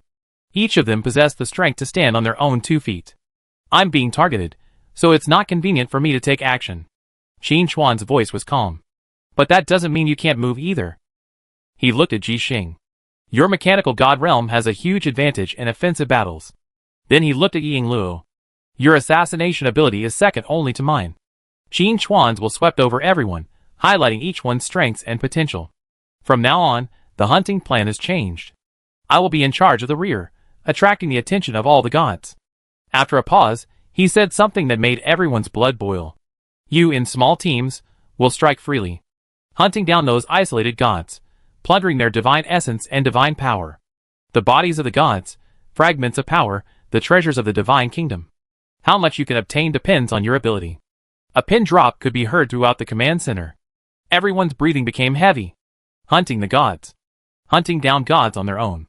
Not long ago, this would have been unthinkable. And now, the guild leader had so casually handed them this insane task. This wasn't an order, but a sign of trust. Got it. Ji Xing was the first to react, his face flushed with extreme excitement. Count me in. Yingluo clenched the judgment shadow blade, his fighting spirit rising. I was just worried about finding a suitable opponent to test my new abilities. We are too. Everyone responded, no one flinching. Fear, perhaps. But more than that, there was an uncontrollable excitement and desire. It was a thirst for power, a desire to challenge the unknown. Qin Chuan nodded with satisfaction. With a wave of his hand, the light dots on the law map began to shift, and those remote, weaker lower-level gods were circled with eye-catching markers. This is the first batch of targets. I await your triumphant return. In the command center, as the last guild member stepped through the portal, the clamor and excitement instantly faded, returning to silence. Qin Chuan didn't rush to close the map of laws. Instead, his fingertips gently traced the red spots of light representing the new pantheon. To him, the surveillance of these gods wasn't a cage, but rather a protective shield. The 7 major pantheons sealed off the demon city stronghold, but this also meant that other gods had no chance of breaking in. Chapter 1616. Even the god of light can't do it. Of course, given Qin Chuan's understanding of the god of light, that old ba** certainly wouldn't show up easily. Overall, this cage has both advantages and disadvantages. The gods inside can't leave, and the gods outside can't get in. Of course, the fundamental reason is that Qin Chuan doesn't want to leave right now. With the 7 major divine systems guarding the gate for him, this is an unbeatable situation. Besides, he has his own plans. Qin Chuan sat cross-legged, his mind immersing. The incomplete forged godhead and 2 molten authority fragments stripped from the molten overseer were floating quietly. He didn't absorb them directly, but instead enveloped them with his own shadow power, dissecting their internal structure layer by layer, like the most delicate scalpel. How flames burn, how lava flows, how metal, under divine power, is imbued with concepts of hardness and sharpness. These things originally had nothing to do with his authority, but now, under his analysis, they were transformed into the purest fundamental knowledge, greatly broadening his understanding of the existence of God. His own power might not have directly increased, but his understanding of power had already reached a new level. After digesting these insights, Qin Chuan's consciousness shifted elsewhere. The Shadow Realm, the Blood Shadow Divine Kingdom. The newly ascended mid-level deity, Blood Shadow Lord, sat upon the Blood Throne, divine power emanating from him steadily and powerfully. But in Qin Chuan's eyes, this power was no longer impressive enough. With his own rapid growth and the inevitable future confrontations with higher-level deities, even foes at the level of a major god, Blood Shadow Lord must further enhance his strength to truly live up to the title of trump card. But the ascension of a god requires a vast amount of divine essence and the power of faith, and relying solely on the Blood Shadow Divine Kingdom's own accumulation is far too slow. Qin Chuan's thoughts shifted, and a wisp of wool extended along a continent-spanning blood contract. Stan Nation. The sky was a perpetual crimson twilight, and above the earth, the ruins of former cities had been transformed into Gothic, spire-roofed castles. Hundreds of millions of humans had been transformed into low-level vampires. They were this nation's most loyal subjects, and their cheapest nourishment. The fourth true ancestor reclined on a throne constructed from countless bones, crimson wine swishing gently in his cup. Since being cast upon this land by that terrifying master, he had not become depressed. Instead, leveraging the vampire's corrosive nature and his own brutal methods, after the apocalypse, he had transformed the entire nation into his own flesh and blood pasture. Not long ago, he even found a fragment of a godhead in the ruins of an ancient temple, greatly increasing his power. He was now the sole king of this land, the only god. The feeling of commanding the life and death of billions intoxicated him. At this moment, a throbbing sensation, emanating from the deepest recesses of his blood and soul, erupted without warning. It was the call from his master. The fourth true ancestor's expression froze in an instant, replaced by a deep-seated fear. He abruptly rose from his throne, his cup dropping to the ground, shattering. He bowed his head respectfully, awaiting the master's divine command. However, what he received was neither an order nor a mission. Swish! The space before him was abruptly torn apart by a fissure woven with shadow and blood. On the other side of the rift lay not a cold, chaotic void, but a pure realm of shadow, emanating an aura of ancient murder.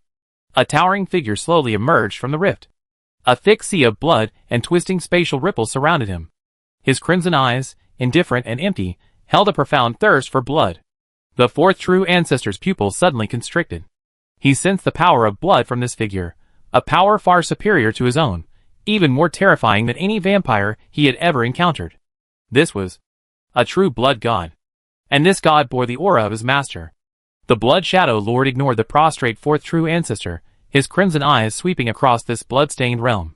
He could sense that across this land, flowing billions of blood powers, sharing the same source as his own, yet incomparably intertwined. These forces converged within the fourth true ancestor, forming a pseudo-faith.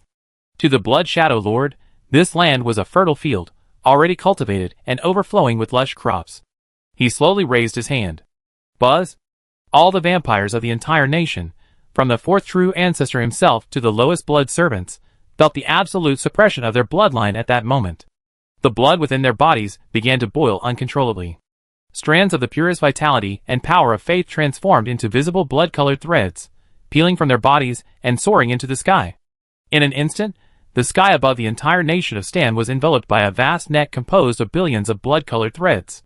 At the center of the net, soaring high in the sky, was the blood shadow lord. The fourth true ancestor raised his head in horror. He could feel his power rapidly draining away, being frantically drawn away by the net. Everything he had worked so hard to build, the kingdom of blood he was so proud of, the millions of blood descendants he considered his private property. At this moment, all became offerings to that deity, offering their power. He finally understood. The master had never considered him a true subordinate. He, and his kingdom, were merely food used by the master to feed another, even more powerful being. Fear and resentment mingled within him, but he dared not resist even a whit, because he saw that the spatial rift behind the blood shadow lord had not closed. In that deep shadowy realm, a pair of even more unfathomable eyes gazed calmly upon this place. Under their gaze, all resistance was meaningless. Yes, this was Qin Chuan's plan. With his main body in the demon city stronghold drawing fire, and the Void Lord absorbing the Void's power in Kyoto, how could the Blood Shadow Lord remain idle? For the Blood Shadow Lord, possessing the power of blood, the most suitable place to go was the nation of Stan, home to the fourth true ancestor. Chapter 1617. A vast net formed by billions of blood-colored threads, like a tightening fishing net, enveloped the entire nation of Stan. The fourth true ancestor collapsed to the ground, his blood energy being stripped away at an unprecedented rate, drained away, and channeled into the body of the terrifying being in the sky. The bloodline kingdom he had painstakingly built, the billions of people he considered its foundation, had all become sacrifices. All he could do was crawl. Because beyond the shadowy rift, the masters will still envelop this land, cold and merciless, brooking no disobedience. The Blood Shadow Lord's body began to undergo a drastic transformation as it frantically absorbed power. His form grew increasingly solid, and the bloodlight surrounding him was no longer simply an outpouring of energy. It began to construct the embryonic form of a real domain. A crimson castle, an inverted river of blood, wailing souls. Countless scenes flashed by behind him, finally converging into a boundless blood-red wasteland. This was the manifestation of the kingdom of God. As the last blood-red thread merged with his body, the crimson dusk above the entire land of Stan became completely material. A single, blood-red sky replaced the original sky. Beneath this sky, the soul imprints of all surviving vampires were forcibly rewritten, shifting their allegiance from the fourth true ancestor to the new overlord. The Blood Shadow Overlord had completed his act of usurping the kingdom. He did not return to the Shadow Realm, but descended directly upon the throne of bones, crushing the weakened fourth true ancestor beneath his feet. This would be his kingdom of God on earth, a new pasture to provide strength for his true self. The reason they launched a brutal harvest, nearly slurping down the blood servants of Stan, was naturally for show. If the fourth true ancestor had come up and started singing his praises, anyone would have seen the problem. But now, even if the gods had their doubts, they couldn't directly connect the Blood Shadow Lord to Qin Chuan. This powerful and brutal surge of divine power was impossible to conceal. It was like a depth charge detonating on a calm lake, unleashing a monstrous wave that instantly engulfed the perception of all gods across the globe. Realm of the Dead. The soul fire burning within the skull of the Lich on the bone throne trembled violently. His will spanned the continent, touching the newly formed blood-red sky, then quickly retreated, as if burned. Pure blood authority. A new god is born? Atop the snowy mountain. The god, formed of storm and thunder, suddenly awoke from his slumber. No, not a new arrival.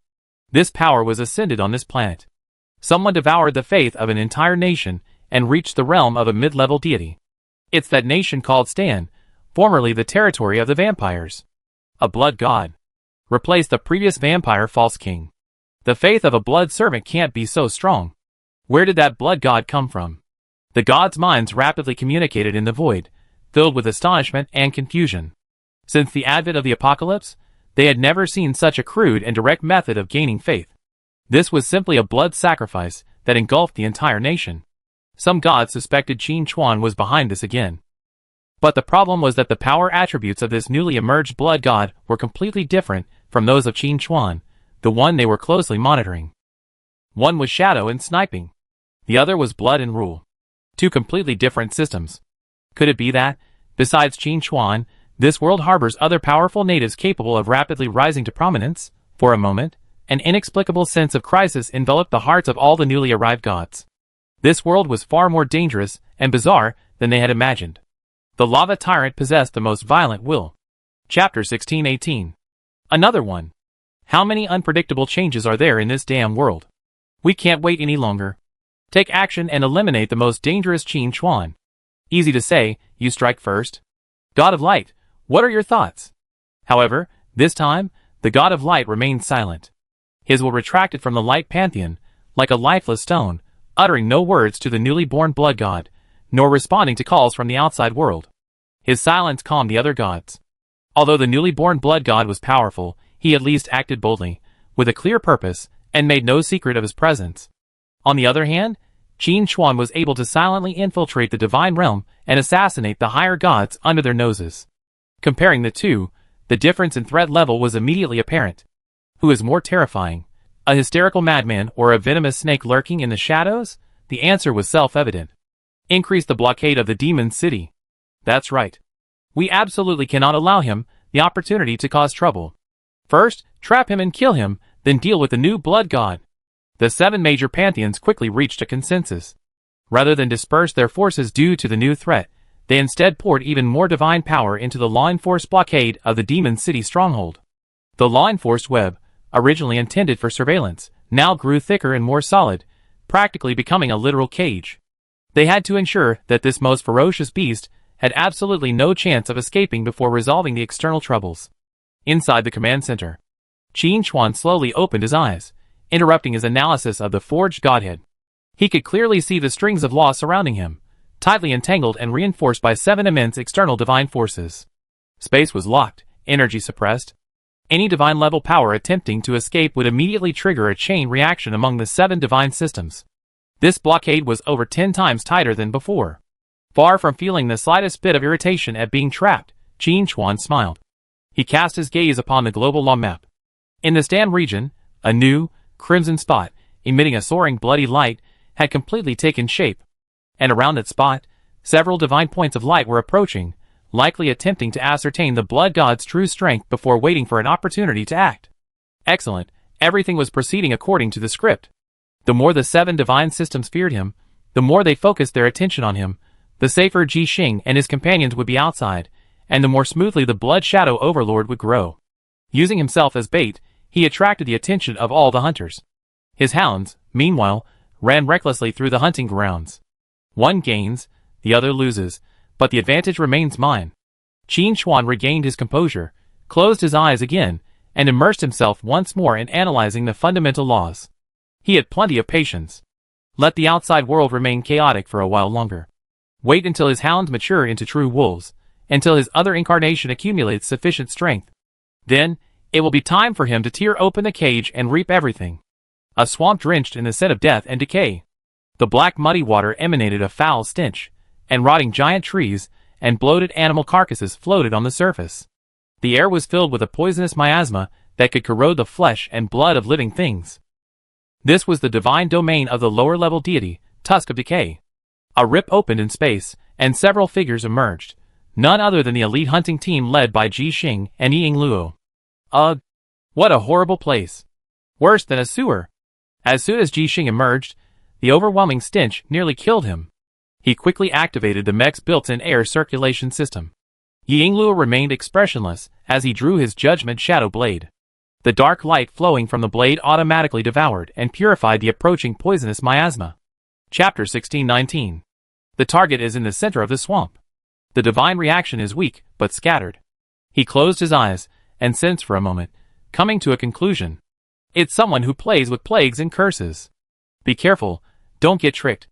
Understood. Ji Xing grinned, her excitement overcoming her initial discomfort. With a flick of her hand, 2 ferocious mechas reappeared. The destroyer's massive feet stomped into the mire, sending up a cloud of foul-smelling mud. Full fire! Blasted out! At Ji Xing's command, the destroyer's shoulder-mounted missile hatch opened, and dozens of micro-missiles, trailing flames, blazed towards the center of the swamp. Boom! Boom! Boom!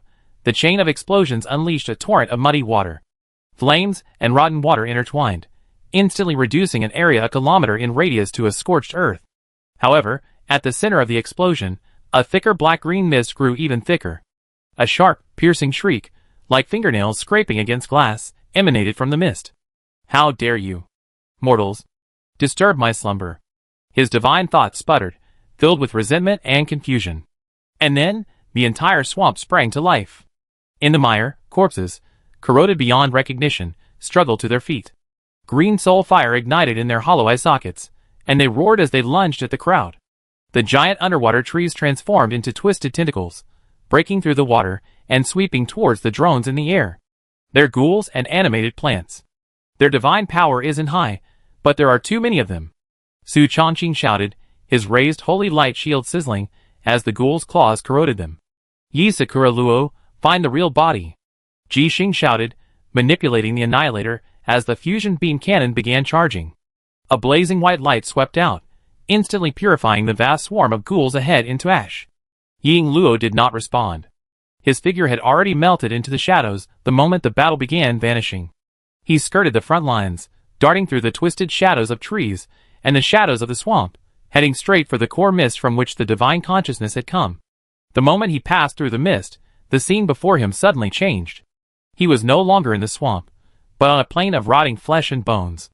A pale green moon hung in the sky, and the air was filled with desperate wails. An illusion, or perhaps a projection of the divine realm. Ying Luo continued his pace, lightly slashing the judgment shadow blade in front of him. Swish! The rotting plain before him was like a ripped canvas, a dark gash opening, and the roaring explosions and fetid air from the outside world poured back in. The moment he shattered the illusion, an invisible curse quietly clung to his soul. Slowness, weakness, decay. All sorts of negative states attempted to consume his body. But the next moment, the power of these curses was completely absorbed by the shadow laws flowing through him, leaving no effect. He saw the true form of the Fong of Decay. It was not a concrete deity at all, but a massive mass of flesh, entangled by countless twisted, poisonous insects, clinging to the remains of a dead tree. At the center of the mass was a beating organ, like a heart, the core of its divine power. Found you. Yi Sakura Luo's figure suddenly rose, transforming into a straight black line, aiming straight for the beating heart. The fangs of decay had evidently spotted him as well. Countless poisonous insects detached from the flesh, transforming into a dark green cloud that swarmed toward him. Too slow. Shadow thrust. Yisakura Luo's figure flickered in midair, each time dodging the attack of the vast cloud and clearing it with the backhand. The terrifying, dark crack on the judgment shadow blade reappeared. Die. One strike, a slash. There was no earth-shattering roar. Only annihilation at the level of law. The beating heart, along with the vast insect nest, was instantly devoured by the power of nothingness contained in the strike, without even a whimper. Boom! With the death of the deity itself, the entire divine realm began to violently collapse. The ghouls and animated plants outside instantly lost their divine support and turned into pools of mud. The poisonous miasma enveloping the swamp also quickly dissipated. Done. Yisakura Luo reappeared before the crowd, her blade sheathed. Fuck, you're so fast! Jixing had just cleared the enemy in front of her with a single star destroyer and was about to engage in a major battle, but the battle was already over. She looked at Yisakura Luo with a complicated expression. This guy's assassination skills were really becoming more and more like the guild masters. They were both so unreasonable. Clean up the battlefield, collect divine essence and fragments of authority. Yisakura Luo's words were concise and to the point. Don't just stand there. The guild master only gave us time to hunt, not clean up the battlefield. Hurry! Everyone immediately sprang into action, excitedly scooping up the spoils left behind by the fallen god. They didn't notice. At the moment the decaying Fang was slain, a faint, almost imperceptible fluctuation of laws, filled with chaos and resentment, was not completely extinguished by Yisakura Luo's power of nothingness. At the same time, on the summit of a lofty snowy mountain, the deity, formed from the convergence of storm and thunder, suddenly opened its eyes. A hint of confusion lingered in its will. What was that just now? It sounded like the wailing of a fallen lower god? Another will, belonging to the forest goddess, responded. No, that's not right, the storm god denied. The vibrations were too weak and fleeting, more like an echo. A death that had already occurred, its message delayed in reaching us. Something is interfering with the transmission of the laws. This discovery cast a shadow over the hearts of all the higher gods monitoring the demon city. Qin Chuan was trapped in the demon city by them. The newly born blood god was rampant in Stan. Now, a third mysterious force had emerged, capable of hunting gods without anyone noticing and disrupting the transmission of information? How many unknown monsters were still hidden in this world? Chapter 1620. The will of the storm god vibrated in the void, filled with wariness and confusion. This interference isn't simply energy isolation, it directly affects the laws. His voice was like rumbling thunder. It's as if someone has tampered with the information the world conveys to us. Another will from the realm of the dead, the Lich God, responded grimly. What we perceive is the result of this tampering. This conclusion caused all the higher gods in communication to fall into a brief silence. Qin Chuan was trapped in the cage of laws they had personally constructed in the demon city. The newly born blood god brazenly asserted his presence on another continent. So who is this silent hunter, this third party capable of blinding their perception? The lava tyrant's rage ignited once again, but this time, it was tinged with an uncontrollable sense of wonder. Enough. How much does this damned world hide that we don't know about? His roar was no longer a simple venting of anger, but a cowardly questioning. First it was that Qin Chuan, and now here comes another. Are all the natives of this world adept at such insidious tricks? No deity responded. For every deity's heart was shrouded in the same dark cloud. They descended upon this place, believing it would be a crushing victory for higher dimensional beings over lower civilizations, a grand feast for the division of the world. But reality repeatedly slapped their arrogance. Devil City Stronghold, Command Center. Qin Chuan sat cross-legged, his eyes closed. The vast map of laws still hovered before him, but now his consciousness was no longer on it, but rather integrated into every string of light that comprised it. Just now, at the moment Ying Luo slew the Fang of Decay, Qin Chuan sensed a cord of laws representing that lower-level deity snapping. At that moment, a wave of information filled with resentment and chaos attempted to spread throughout the world along the network of laws. It was the deity's final wail to the world at its death, an instinctive cry for help. Under normal circumstances, this wave would have been instantly detected by the nearest higher-level deity, pinpointing the killer's location and presence. But Qin Chuan did not allow it to spread. His will, channeling the authority of World Echo, transformed into an invisible, enormous hand. This hand did not crush the information, nor did it block it. Instead, like a skilled tuner, it gently plucked the surrounding chords of law. He stretched and diluted the sharp, mournful signal, blending it into the vast background noise of the surrounding world. Then, after a full minute's delay, he released a small portion of it. So, what the distant higher gods perceived was no longer a clear alarm, but a fuzzy, noise-filled, and severely delayed replay. They could sense the death of a god, but they couldn't tell when, where, or by whom. This delicate manipulation of the laws of the world was 100 times more difficult than simply erasing a god with force. It consumed not divine power, but Qin Chuan's understanding and authority over the laws of the entire Blue Star world. Each edit was like performing an extremely difficult surgical operation on the vast and sophisticated instrument of the world.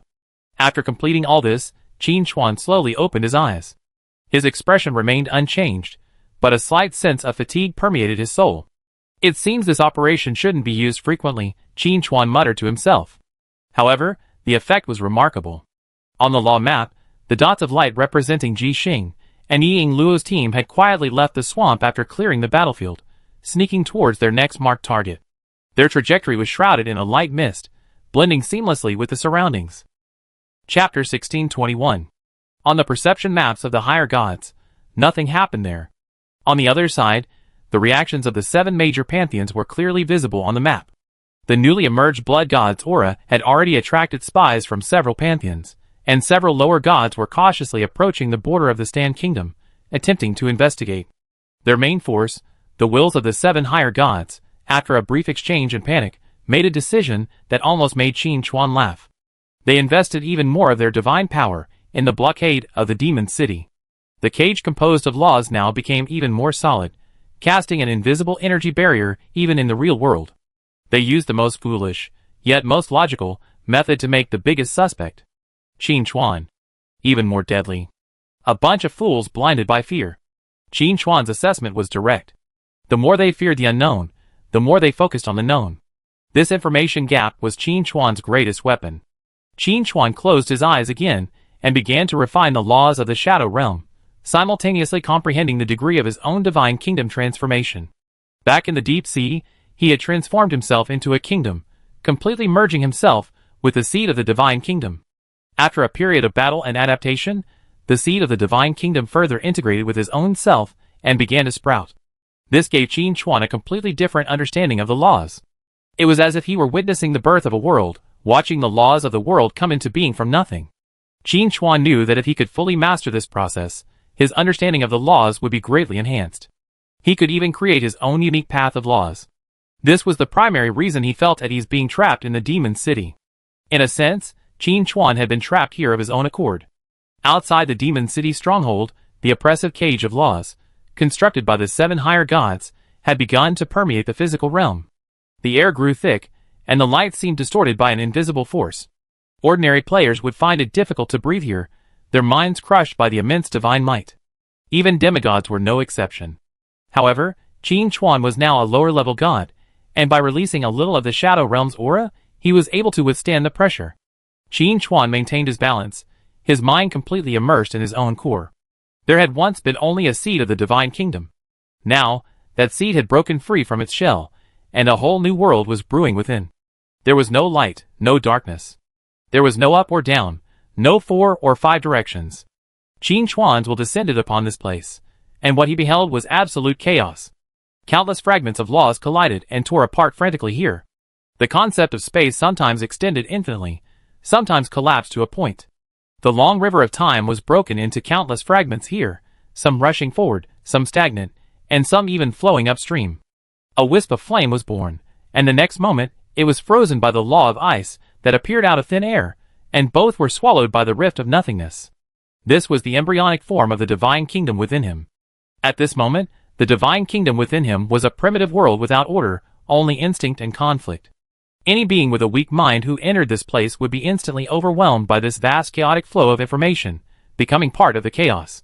But Qin Chuan's will found a certain fundamental peace here. For he was not a visitor, but the master of this world. His will did not forcefully suppress this chaos, as that would be tantamount to trying to stop a chariot with a mantis arm. He began to analyze. Analyzing this chaos itself. The realization of the forged godhood he had stripped away now flowed through his mind. Chapter 1622.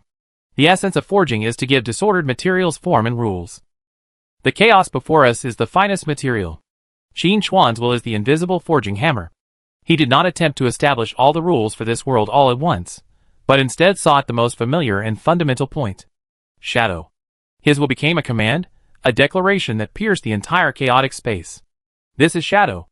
In an instant, the first stable concept emerged from absolute chaos. A region of pure and pure shadows suddenly appeared at the center of this chaos. It was untorn by the raging fragments of law, nor swallowed by the distorted space and time. It was like a solid reef, unmoved by the waves of chaos that pounded upon it. The appearance of this shadow immediately triggered a chain reaction. With shadow came the opposing non-shadow region. With a stable area, there was a distinction between inside and outside. Chaos, for the first time, was divided. Although this process was extremely small, a drop in the ocean compared to the vast chaotic world, it represented the beginnings of order. Qin Chuan did not pause. His will sank once more, and he began to attempt to construct a second law based on this shadow.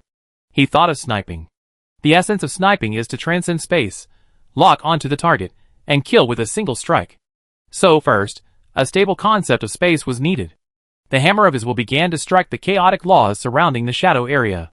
He sorted out the chaotic fragments of space one by one, stripping away the conflicting elements and forcibly welding together the laws representing distance, extension, and dimension. This process was infinitely more difficult than simply declaring the existence of shadow. Every weld was accompanied by a violent backlash from the laws, and his soul trembled slightly under the impact. Chaos rejects order. This is the world's instinct. Qin Chuan's mind, however, became increasingly focused. Like a dedicated craftsman, he tirelessly repeated the process of hammering, sifting, smelting, and shaping. I don't know how much time passed. Perhaps a moment, perhaps millennia. In this chaotic space and time lost its meaning. Finally, with a humming sound, a relatively stable space took shape, centered around the shadowy area. It wasn't large, only 100 meters in radius. But within this 100 meters, the directions of up, down, left, and right were preliminarily defined, and space no longer arbitrarily collapsed or stretched. Like a bubble, it stubbornly existed within the sea of chaos. The first fundamental law, shadow. The second fundamental law, boundary. After completing all this, Qin Chuan's will slowly withdrew from the divine kingdom within his body. Outside, only a few hours had passed. He opened his eyes, the exhaustion deep within his soul far surpassing that of a divine battle. But the gains were equally immense. He once again cast his gaze upon the cage of laws that sealed off the demon city. This time, the scene he saw was completely different. In his perception, the cage woven together by the 7 divine powers was no longer a seamless whole. He could clearly see how the power of storm constructed its framework, how the power of light filled it, and how the power of death attached itself to form a curse. The operating pattern of each force, the connection points of each law, were all exposed. In his eyes, the cage was a forged artifact, massive in structure but crudely crafted. It was riddled with flaws. A perfect target. Qin Chuan's divine consciousness reached out, not as a sharp blade to strike, but as a probe thinner than a spider's silk. This probe precisely penetrated the network of the cage's laws, a node where the power of the storm and the power of the molten lava converged. This was the point of collision between these two violent forces. Qin Chuan made no earth-shattering move. He simply poked the node lightly with his shadow divine power, like a dragonfly touching water. After doing this, Qin Chuan withdrew his divine consciousness and waited quietly. High above, the lava tyrant's will suddenly shook. Storm! Control your power! His roar reverberated through the void. Just then, he felt his extended tendrils of law being violently whipped by a sudden surge of storm power.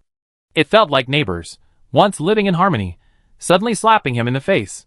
The storm god was equally stunned. Your flames crossed the line first. In his perception, it was the lava tyrant's unbridled fire law that suddenly, as if uncontrollably, expanded towards his domain. The wills of the two gods instantly filled with a volatile atmosphere. Quiet! Don't panic! You're falling into the enemy's trap! Several other gods hurried to stop the clash between the storm god and the lava tyrant. But this was only the beginning. Swish! At the other end of the cage, where the death force of the realm of the dead met the life force of the forest goddess, a similar situation arose. A faint breath of death, without warning, seeped into the realm of life, causing a small barrier constructed from the laws of life to wither instantly. Lich! Do you wish to start a war? The forest goddess's will was filled with rage. The Lich's soul fire pulsed violently, his will even more confused than the forest goddess's. He had not actively attempted to erode it. The breath of death seemed to have been forcibly pulled from his realm of law by an external force.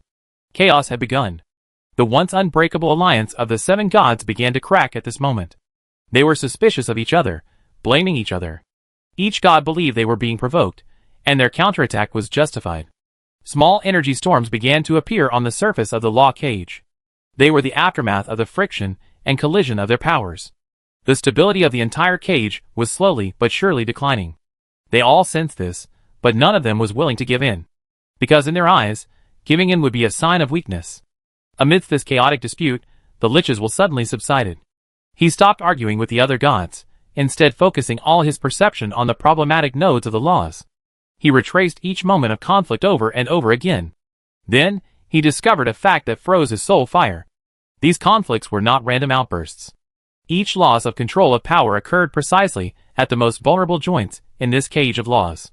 Each friction perfectly intensified the repulsion between the different divine powers. This manipulation was incredibly precise. So precise that it didn't seem accidental, but rather a deliberate dismantling. Chapter 1623. The Lich's soul flame ceased to pulse, plunging into a deathly stillness. His will, like a cold probe, repeatedly combed through the chaotic nodes of the laws, over and over again. Each loss of control of power was as precise as a meticulously choreographed play. Each outbreak of conflict cleverly tore at the already fragile trust of the 7 gods alliance. This was no accident. This was a trap, a conspiracy. The opponent didn't even bother to conceal their actions. He had calculated that these arrogant higher gods, consumed by rage and suspicion, were incapable of calm thought. Lava. Retract your damned flames. The forest goddess will spoke with undisguised disgust, her life domain distorted by the searing force. The lava tyrant's roar grew even more frantic. It was your vines that first entangled my chains of law. They were like 2 wild beasts trapped in the same cage, tearing at each other, oblivious to the hunter who had instigated the conflict, leisurely watching the spectacle. The Lich withdrew all his will, no longer engaging in any debate. His silence, amidst the cacophony of wills, stood out. This silence caught the attention of another being. It was the god of light, ever soaring in the sky like a star. At that moment, his vast and pure law of light rippled ever so slightly, as if touched by something. The ripple was fleeting, but the Lich sensed it. His soul fire suddenly contracted. That creature, hiding in the shadows, dared even to provoke the god of light. What exactly was he trying to do? It was definitely not to break open this cage. If he wanted to escape, he could easily have created a brief breach with this sophisticated method. But he didn't. He was merely toying with them, provoking them, enjoying the pleasure of manipulating the 7 higher gods. The Lich felt a chill deep within his soul. This Qin Chuan, his mentality, his style of action, completely exceeded his understanding of mortals, or even ordinary gods. Inside the command center, Qin Chuan's lips curled up briefly, then returned to composure. On the map of laws, the light balls representing the higher gods were like a swarm of hornets in a blast, colliding with each other, their energy fluctuations chaotic. The cage, far from weakening, had become even more distinct as they each strengthened their own defenses, and the internal conflict intensified. They were reinforcing their own cage. This drama no longer needed him to add fuel to the fire. Qin Chuan's mind sank once again into his body, entering the primordial kingdom of origin, where chaos had just begun. He did not continue to construct new laws. Instead, he immersed his consciousness in the stable space built on the foundations of shadow and realm. He began to make a comparison, comparing this newborn kingdom of God with the shadow realm he controlled. The shadow realm was an established world, with its own inherent laws and history. It was vast, profound, and filled with endless possibilities, and therefore, with countless variables beyond his full control. He was like the king of the shadow realm, able to issue decrees and mobilize armies, but unable to alter the mountains and rivers of that land. Here, however, this world, sprouted from the seeds of the kingdom of God, was a true void, a blank canvas waiting to be painted by his own hands. Every law here needed to be defined and inscribed by him personally. Everything here would belong completely and utterly to him. A thought surfaced in his mind. His most crucial authority had always been not shadows, but sniping. Shadows were merely a means, a process. Sniping was the result, the goal. Chapter 1624. He attempted to define the third law within this stable boundary, a mere 100 meters in radius. He didn't think of life or death, but rather a more pure concept, penetration. His will transformed into an invisible chisel, attempting to carve an absolutely straight, uninterrupted path through this space. However, the instincts of chaos began to resist. Space twisted, the laws repelled. The path he drew sometimes curved, sometimes dissipated, unable to maintain a stable existence. Although this new world had a boundary as its framework, its interior was still filled with the aftermath of chaos. Qin Chuan remained undaunted. With a flick of his mind, the sniper godhead, representing his core strength, began to emit a cold glow. This time, he was no longer simply engraving it with his will. He comprehended the laws of the sniper godhead, meticulously analyzing them, then slowly, bit by bit, assimilated them into the underlying rules of this realm. His goal wasn't to forcibly clear a path with the sniper godhead's power, but to inscribe the sniper godhead's principle into the underlying logic of this world. Cause was his will. Effect was the end point of the trajectory. Connecting cause and effect was the absolute, pervasive law. OM. The entire divine kingdom within him vibrated. Within the stable realm of 100 meters, a thin, pitch-black line appeared out of thin air. One end connected to the center of the realm, the other extended to its edge. It was undistorted by space, uncorrupted by chaos. It simply existed, absolutely straight, absolutely stable, as if proclaiming an unquestionable truth. It was done. Qin Chuan's will could clearly sense that the moment this penetrating law took shape, his own sniper godhood resonated strongly with it. It was as if he possessed a weapon tailor-made for him. No more than a weapon. This prototype of the kingdom of God would itself become an extension of his concept of sniper. When this world was fully formed, he wouldn't even need to aim. If he so desired, any point within this world could become the cause, and his enemy the effect. This was the path that truly belonged to him. A path of creation built on the foundation of sniper. Qin Chuan opened his eyes. This time, he didn't look at the map of laws, but instead focused on another trophy he hadn't used. The incomplete forged godhood he had stripped from the molten overseer. Perhaps, he could attempt to forge the first thing for his world. Qin Chuan's divine consciousness gently touched the incomplete forged godhead floating in the core of his consciousness. At this moment, it was no longer a mere trophy, a block of energy waiting to be absorbed. In Qin Chuan's eyes, this godhead was a rigorous methodology, a book of creation written in divine script, describing how to create something from nothing. His will did not choose to devour it. Instead, he reached out like a king, enveloping it and pulling it in. Swish. The godhead, gleaming with a dark red luster, was forcibly dragged into the chaotic, nascent divine kingdom within his body by an irresistible will. The moment the godhead entered, the entire chaotic world erupted in a turmoil. Like a drop of boiling oil falling into calm waters, countless frantic fragments of laws transformed into primordial tentacles, like a deep-sea beast scenting blood, frantically rushing towards this foreign object. They wanted to tear it apart, chew it up, and assimilate it. Qin Chuan's will descended, like an immortal deity, guarding the center of the stable boundary spanning 100 meters. He did not attempt to dispel the surging laws of chaos. Quite the contrary. Come! A cold and absolute command echoed through his divine kingdom. Chapter 1625. His will transformed into an invisible, giant hand, obscuring the sky and sun, proactively reaching into the most violent and chaotic ocean of chaos. He seized upon the most unruly fragments of law and forcibly dragged them around the forging godhead. This was the first step in forging, selecting the materials. Qin Chuan's material was the chaos that formed the very origin of the world. His divine consciousness was the furnace, his supreme understanding of shadow and realm serving as the furnace walls, containing all the materials capable of tearing apart the soul. Then, he struck the first blow of the forging hammer. This blow was not an impact of force. It was an inscription of will. It was the first decree of creation issued by him, as the sole ruler of this world. He used his entire understanding of the law of penetration, the thin, pitch-black thread that spanned the entire stable realm, symbolizing absolute causality, as the core rib of this object of creation. Buzz, the forging godhead erupted with unprecedented brilliance, trembling violently. Driven by Qin Chuan's will, the two powers it held, giving form and forging rules, were fully unleashed and squeezed to their limits. It began to forcibly integrate the chaotic fragments of law, smelting and forging them according to Qin Chuan's will, firmly clinging to the law of penetration.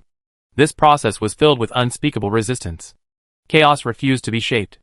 Qin Chuan's soul endured unimaginable tearing pain, as if his consciousness had been shattered into a million pieces, each dragged towards a completely different dimension of destruction.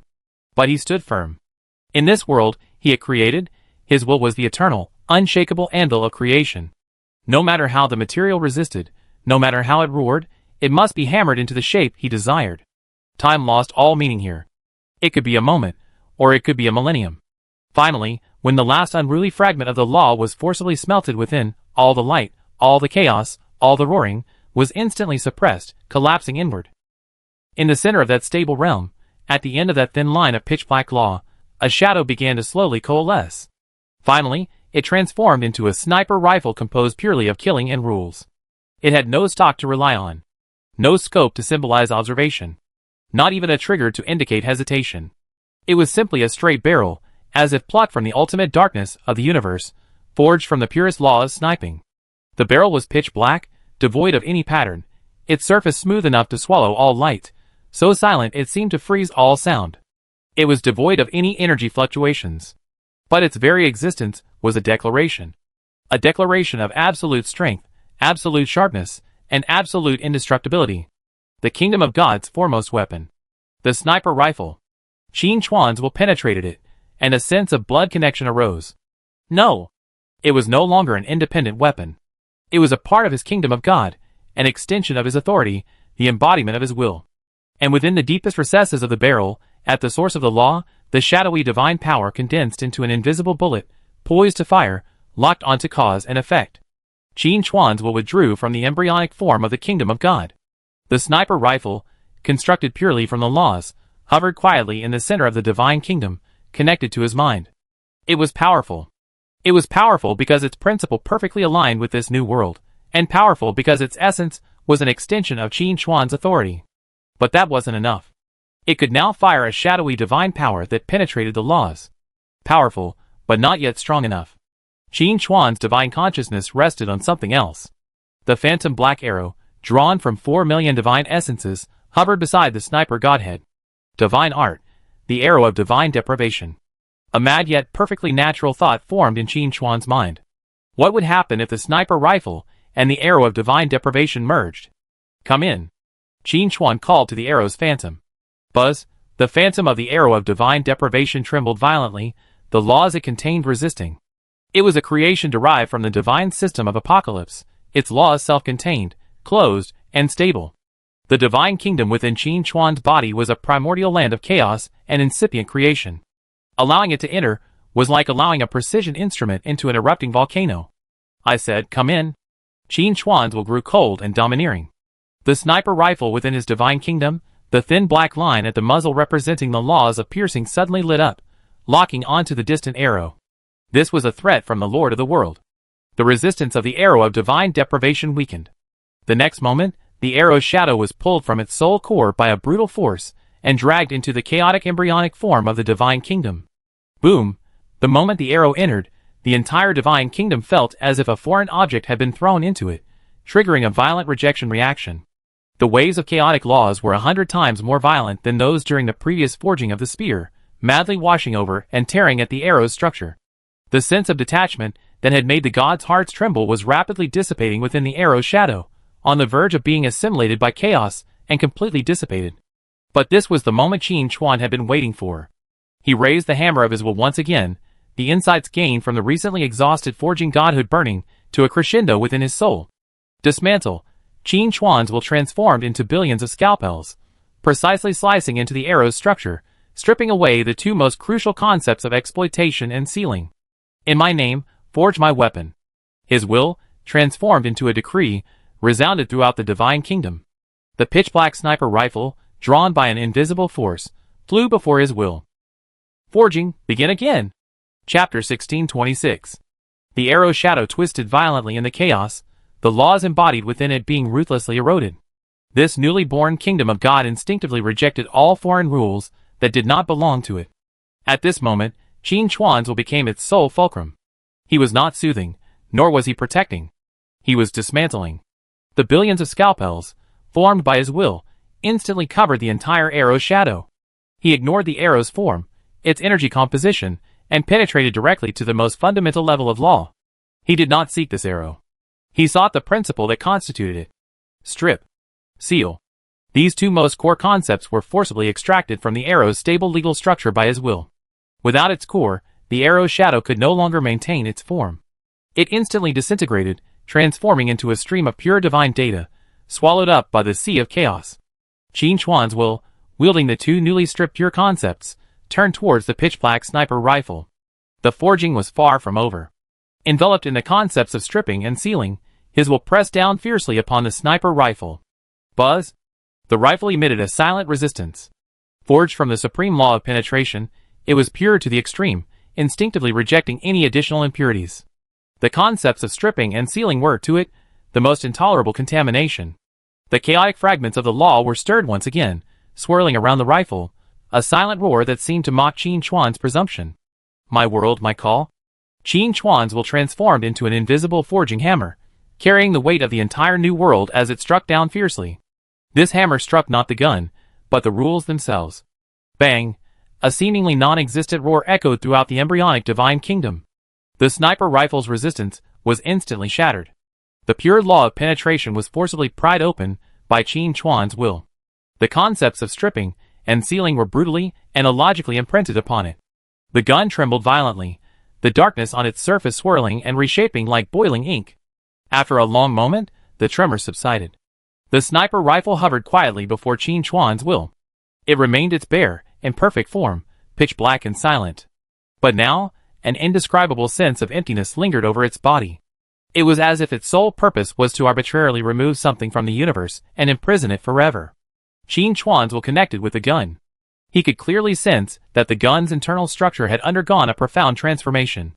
It no longer solely used shadow power as ammunition. Theoretically, any concept could be loaded into it and fired. A thought flashed through his mind. Qin Chuan's will drove this brand new sniper rifle, aiming the muzzle at a turbulent, swirling region of chaos not far away. There time and space distorted, laws clashed, the source of all disorder. His divine consciousness, within the core of the laws within the barrel, issued a command. He wasn't loading shadow or death. He was loading the purest concept he had just ripped from the arrow. Loading concept, peeling. Qin Chuan's will pull the non-existent trigger. There was no flash, no roar. The muzzle of the sniper rifle trembled slightly. An invisible, unobservable, incomprehensible command spanned space and instantly struck the raging chaos. The next second, all the chaos attributes of that area were forcibly stripped away.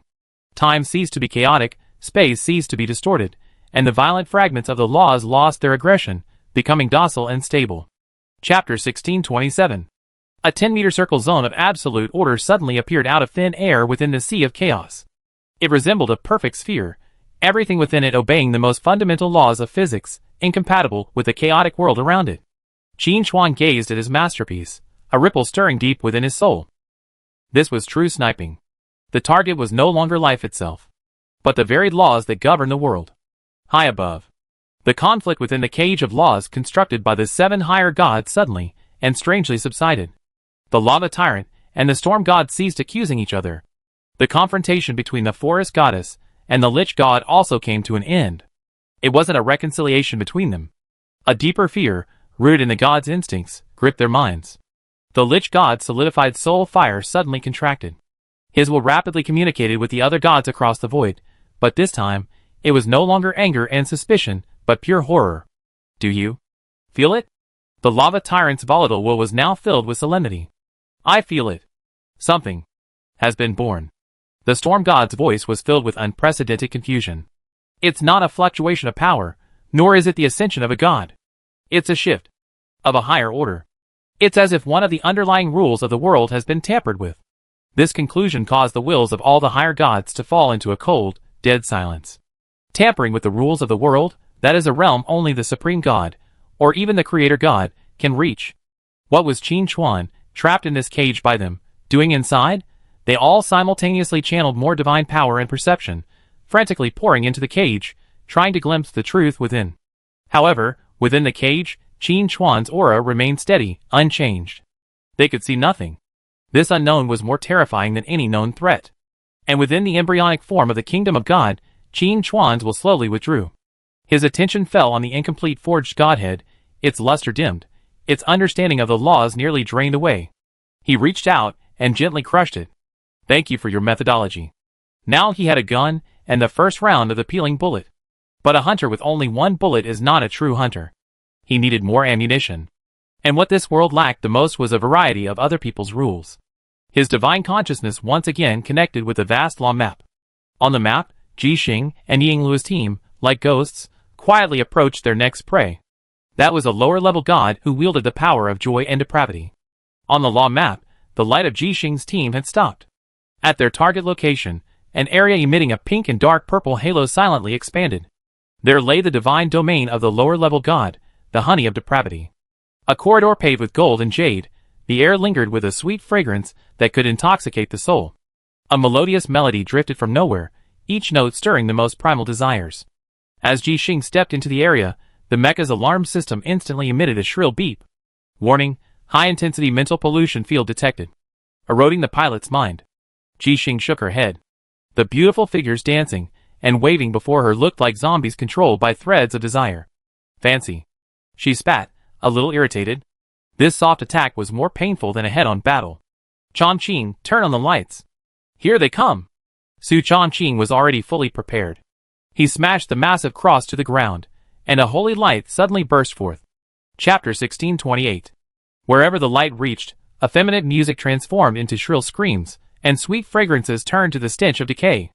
Those beautiful dancers, revealed in the holy light, were mere puppets, their souls drained, leaving only empty shells of desire. They roared in agony, their bodies melting in the holy light. The illusion was violently torn apart. Found it. Yingluo's voice echoed in everyone's hearts. His figure had long since vanished from the spot.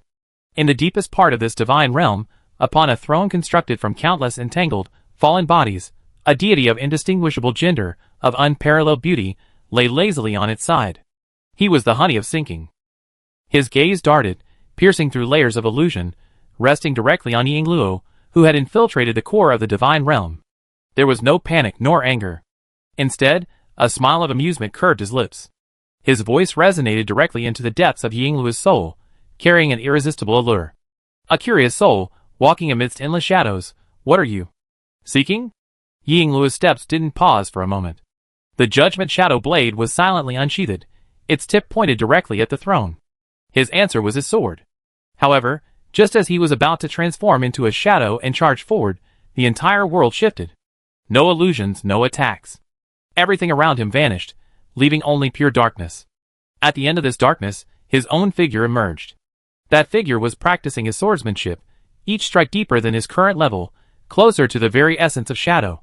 That was the path he had longed for, the path to a higher realm. The voice of the honey of sinking echoed again, like the whisper of a lover. Stay, and I will grant you everything you desire, allowing you to glimpse the ultimate truth of the law. Yingluo's figure froze in the darkness.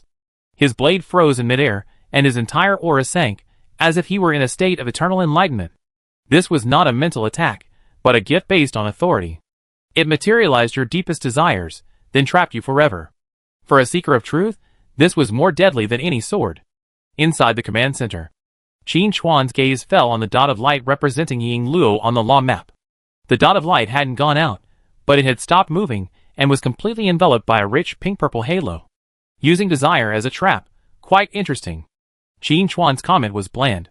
If it were any other demigod, or even a lower-level god, once they fell into this trap that targeted their inner desires, there would be almost no escape. Either they broke free through sheer willpower, or they were doomed to eternal damnation. But to Qin Chuan, this was merely another rule that could be deciphered. His mind sank into the chaotic, fledgling divine kingdom within him. The pitch-black sniper rifle, constructed from pure law, hovered quietly in the center of the divine kingdom. A command was given. Loading concept, stripping. Deep within the barrel, the thin, pitch-black thread representing the penetration of law instantly combined with the concept of stripping, locking onto an invisible target. This target was not the honey of sinking itself. Nor was it his divine domain. Rather, it was the very law of perdition that sustained his divine domain. Qin Chuan pulled the trigger. On the throne of the divine domain, Honey of Perdition was admiring his masterpiece, watching the powerful assassin gradually lose himself in the web of desire he had woven. He was even about to reach out and touch this perfect collection that would soon be his. But the next moment, the smile on his face froze completely. An incomprehensible, indescribable sense of emptiness erupted from the depths of his godhead without warning. He felt hollowed out. Not divine power, not soul. Rather, The very foundation of his existence as a deity had been forcibly ripped away. His innate authority to cause all things to perish had vanished. Boom! The darkness of desire that had trapped Yi Sakura Luo shattered. Ying Luo snapped back to his senses, his movements stagnating for a moment, a flicker of confusion in his eyes. What had just happened? He felt as if he had touched a higher realm, but that layer of window paper suddenly vanished. After a moment of astonishment, his fighting instincts took over. He saw the horrified expression on the face of the deity on the throne, as if he had seen a ghost. Opportunity! Shadow thrust. Ying Luo's body once again transformed into a straight black line, and without any unnecessary movement, he struck directly at the deity's heart. No! Impossible! The honey of sinking screamed in terror. He tried to mobilize divine power, weaving a web of desire, but his authority no longer responded. Like a soldier stripped of his weapon, he could only watch helplessly as the deathly black light rapidly expanded in his pupils. Swish! The judgment shadow blade pierced the core of his divine power with pinpoint precision. The terrifying power of nothingness erupted instantly, devouring his divine body and soul. The throne, constructed from countless bodies, was reduced to ash along with it. The divine realm began to crumble. Gold and jade turned to dust, and the sweet fragrance and music dissipated into nothingness. Done? Su Chongqing, who had just used holy light to purify the peripheral puppets, stared at the empty hall, bewildered. He had only felt a terrifying mental fluctuation within, and then it was gone abruptly. Jixing put away his two mechas, walked over to Ying Luo, and punched him. Well, you're good. I thought you'd been charmed by that effeminate guy. Ying Luo didn't answer. He sheathed the judgment shadow blade and fixed his gaze on the spot where the deity had vanished. He bent down and picked up a dark purple divine crystal from the ashes. This was the cord left behind by the fallen honey. But as he grasped the crystal, he frowned. Empty. In this crystal, besides pure divine essence, no trace of authority could be detected. It was as if, before he slew it, the deity had been stripped of the most crucial element of its divine nature. He raised his head and gazed beyond the divine realm, as if trying to see through the endless space. Is this the president?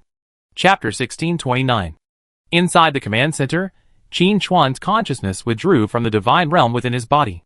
In his soul core, beside the sniper rifle constructed of pure law, two distinct concepts quietly hovered. One was pure stripping, representing absolute seizure. The other emanated a pink-purple aura, imbued with extreme temptation and decadence.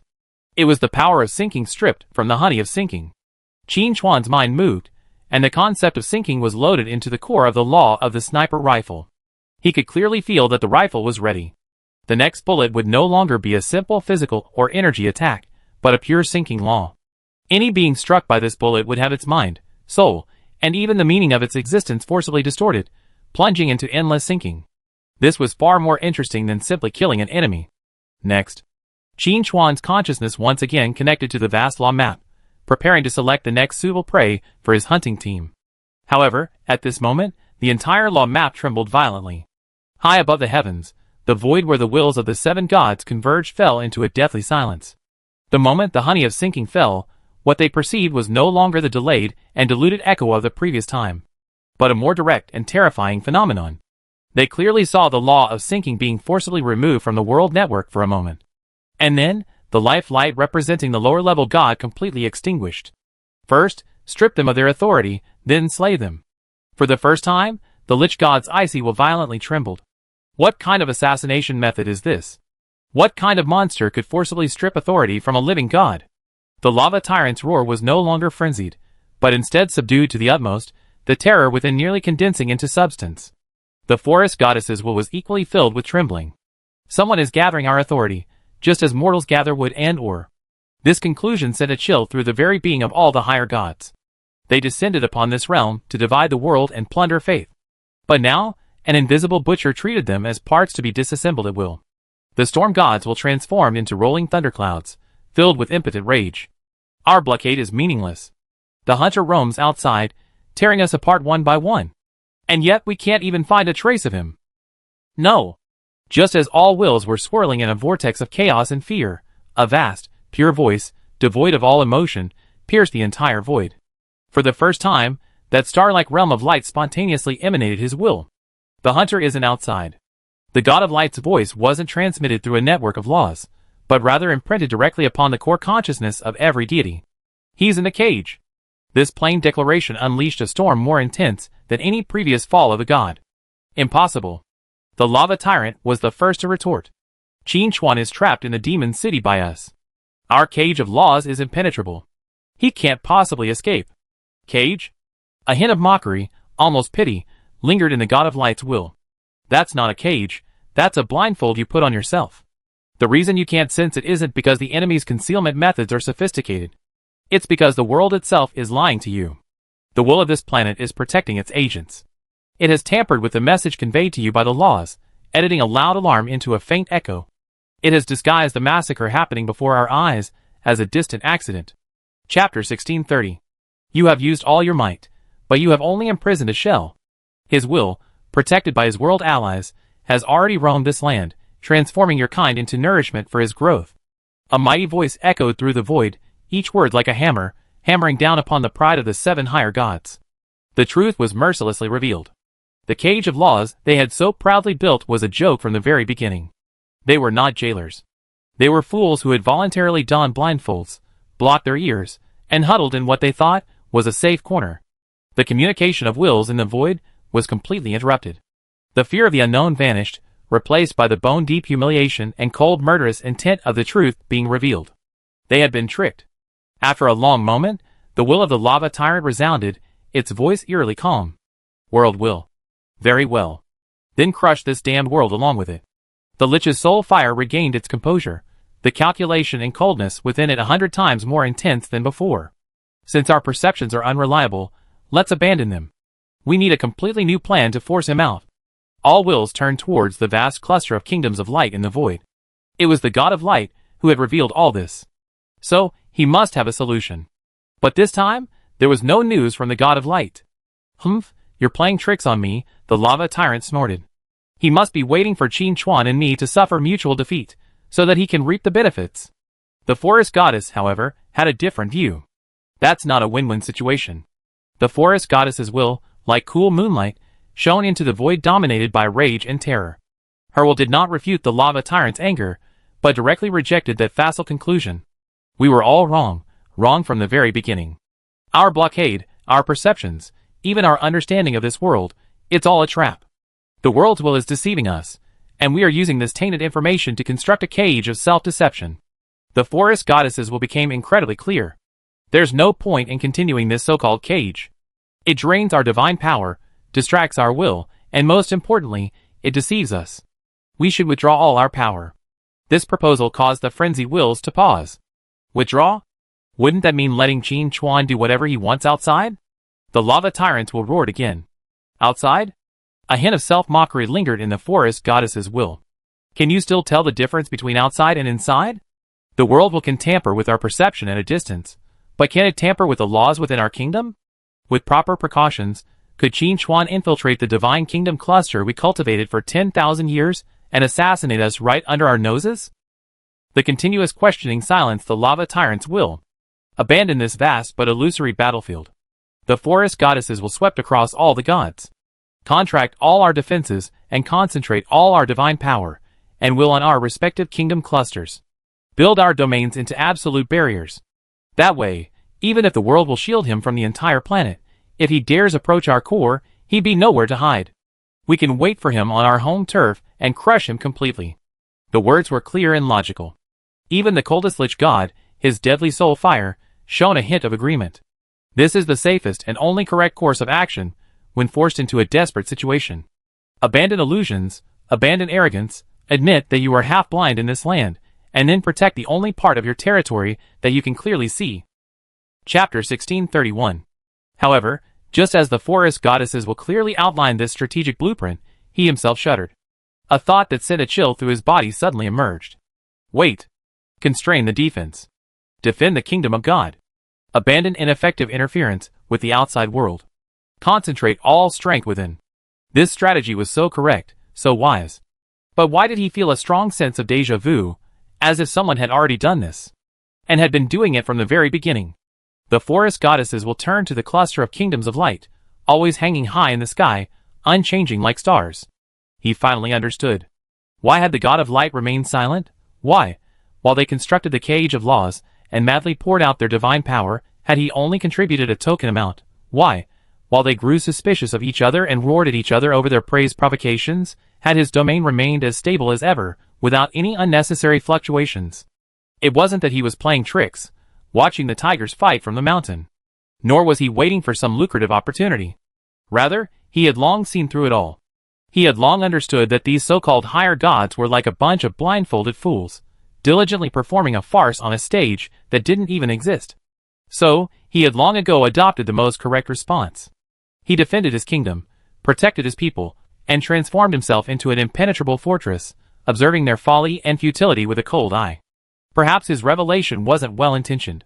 It was simply because their farce was nearing its end, and the prey had grown to a dangerous size by devouring their own kind. If they didn't wake up, it would only make Qin Chuan even more difficult to handle. This was not what the God of Light wanted to see. A deeper chill rose from the very source of the forest goddess's will. It was the humiliation and fear of having one's intellect completely crushed. In the eyes of a true hunter, Qin Chuan might be the wolf that kept biting and biting. But they weren't even qualified to be wolves. They were just lambs, chased by wolves, who, in panic, rushed into the trap. And the God of Light was the only hunter who remained lucid from beginning to end, standing at the highest point, overlooking the entire hunting grounds. The Lich's soul fire stopped shrinking. He understood. The God of Light wasn't watching a show. Or rather, he wasn't watching Qin Chuan's show. He was watching the show of the seven of them. Light. The lava tyrant's roar finally erupted, but this time, it wasn't directed at Qin Chuan. Instead, it was directed, with the fury and shame of being completely fooled, at the vast kingdom of light. You've been watching. You knew all along. His rage, transformed into a physical impact of the law, was silently dissipated at the edge of the realm of light, failing to even stir a ripple. The storm god's rolling thunderclouds also paused. Being toyed with by a new god of mortal origin was humiliating enough. But now they discovered that, in the eyes of another of their kind, they weren't even worthy of being toyed with. The will that had barely coalesced over a common enemy was once again cracked. Only this time, the other side of the crack was no longer the caged Qin Chuan, but their nominal ally. Just before this vortex of rage, shock, and humiliation was about to erupt, that majestic, pure voice finally rang out again. Fool will pay a price. The will of the God of Light offered no excuses, no soothing words, only a condescending statement. I will not sacrifice my kingdom for your foolishness. With one single sentence, it shattered the last remaining hopes of all the gods. He admitted it. He had seen through the deception from the beginning, and watched with indifference as they stepped into the trap, watched their subordinates slaughtered, and watched their power plundered. The communication of wills in the void fell into a long dead silence. Finally, it was the will of the forest goddess that broke the silence. Retract your power. Her voice carried the weariness of someone who had completely given up on fantasy. Dismantle the cage, and defend the kingdom. This time, no god raised an objection. They were reluctant, but they had to admit that this was still the only path forward. Command Center. The vast map of laws before Qin Chuan was undergoing a drastic transformation. The cage of laws that encircled the demon city, once so solid it interfered with reality, was crumbling at a visible speed. The seven divine powers that comprised it no longer intertwined but rapidly withdrew, each retreating back to the cluster of divine kingdoms high in the sky. The energy fluctuations that had been chaotically ignited by the conflict had now subsided. But a new pattern of confrontation was clearly visible on the map. 7 balls of light faintly surrounded the cluster of the kingdom of light in the void. They no longer looked at him as a caged prisoner. They had discovered another hunter. For the first time, Qin Chuan's lips curled up. Of course he knew what had happened. He knew better than anyone how difficult the God of Light was. He was a true opponent. Calm, rational, and possessing absolute patience. Unlike the lava tyrants in their ilk, who possessed only power but whose minds, like their violent authority, were riddled with flaws. Finally, things are getting interesting. Qin Chuan muttered to himself. He could feel the immense divine might that had oppressed the demon city rapidly receding as the cage of law was lifted. He was free. But this freedom also meant the loss of his greatest protection. The advantage of information asymmetry had vanished the moment the God of Light revealed the truth. On the map, those scattered dots of light, representing the lower gods, that had once dotted the continent, now retreated like frightened schools of fish, desperately heading towards their respective divine kingdoms. The days of easy hunting were over. Qin Chuan had no regrets. The game entered its next phase. His mind once again sank into the divine realm within him. The sniper rifle, clad in pitch black and embodying all his core principles, hovered quietly. Beside it lay two bullets of distinct concepts. One represented peeling off, the other sinking. This was his most important ammunition. Qin Chuan's will slowly reached out to the bullet representing sinking. Then, he loaded it into the core of the sniper rifle's principles. He slowly opened his eyes. His figure vanished silently from the chair in the command center. The next moment, he appeared at the highest point in the sky above the demon city. His gaze pierced through the endless space, gazing far out at the divine kingdom clusters high in the sky. The chessboard was clear. His opponent was finally no longer blinded. Now, it was time for him, the hunter, to proactively knock on their door. Qin Chuan raised his hand, as if grasping an invisible gun. His will, channeled through the divine spear, locked onto a single target. Not the strongest god of light, nor the weakest pantheon. He chose the lava tyrant's divine kingdom. The most enraged and foolish of the higher gods, the perfect target. Conceptual sniper, depravity. Chapter 1632. An invisible bullet crossed the boundary between reality and emptiness.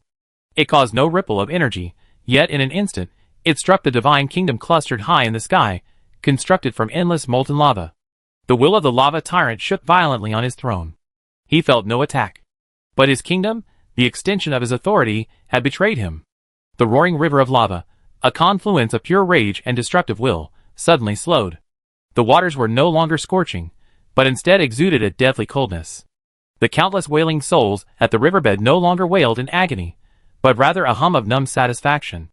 The eternal flames burning atop those peaks began to flicker, their light dimming and fading. The peaks themselves seemed to have lost the strength to sustain their grandeur, collapsing inward at a speed invisible to the naked eye, dissolving themselves.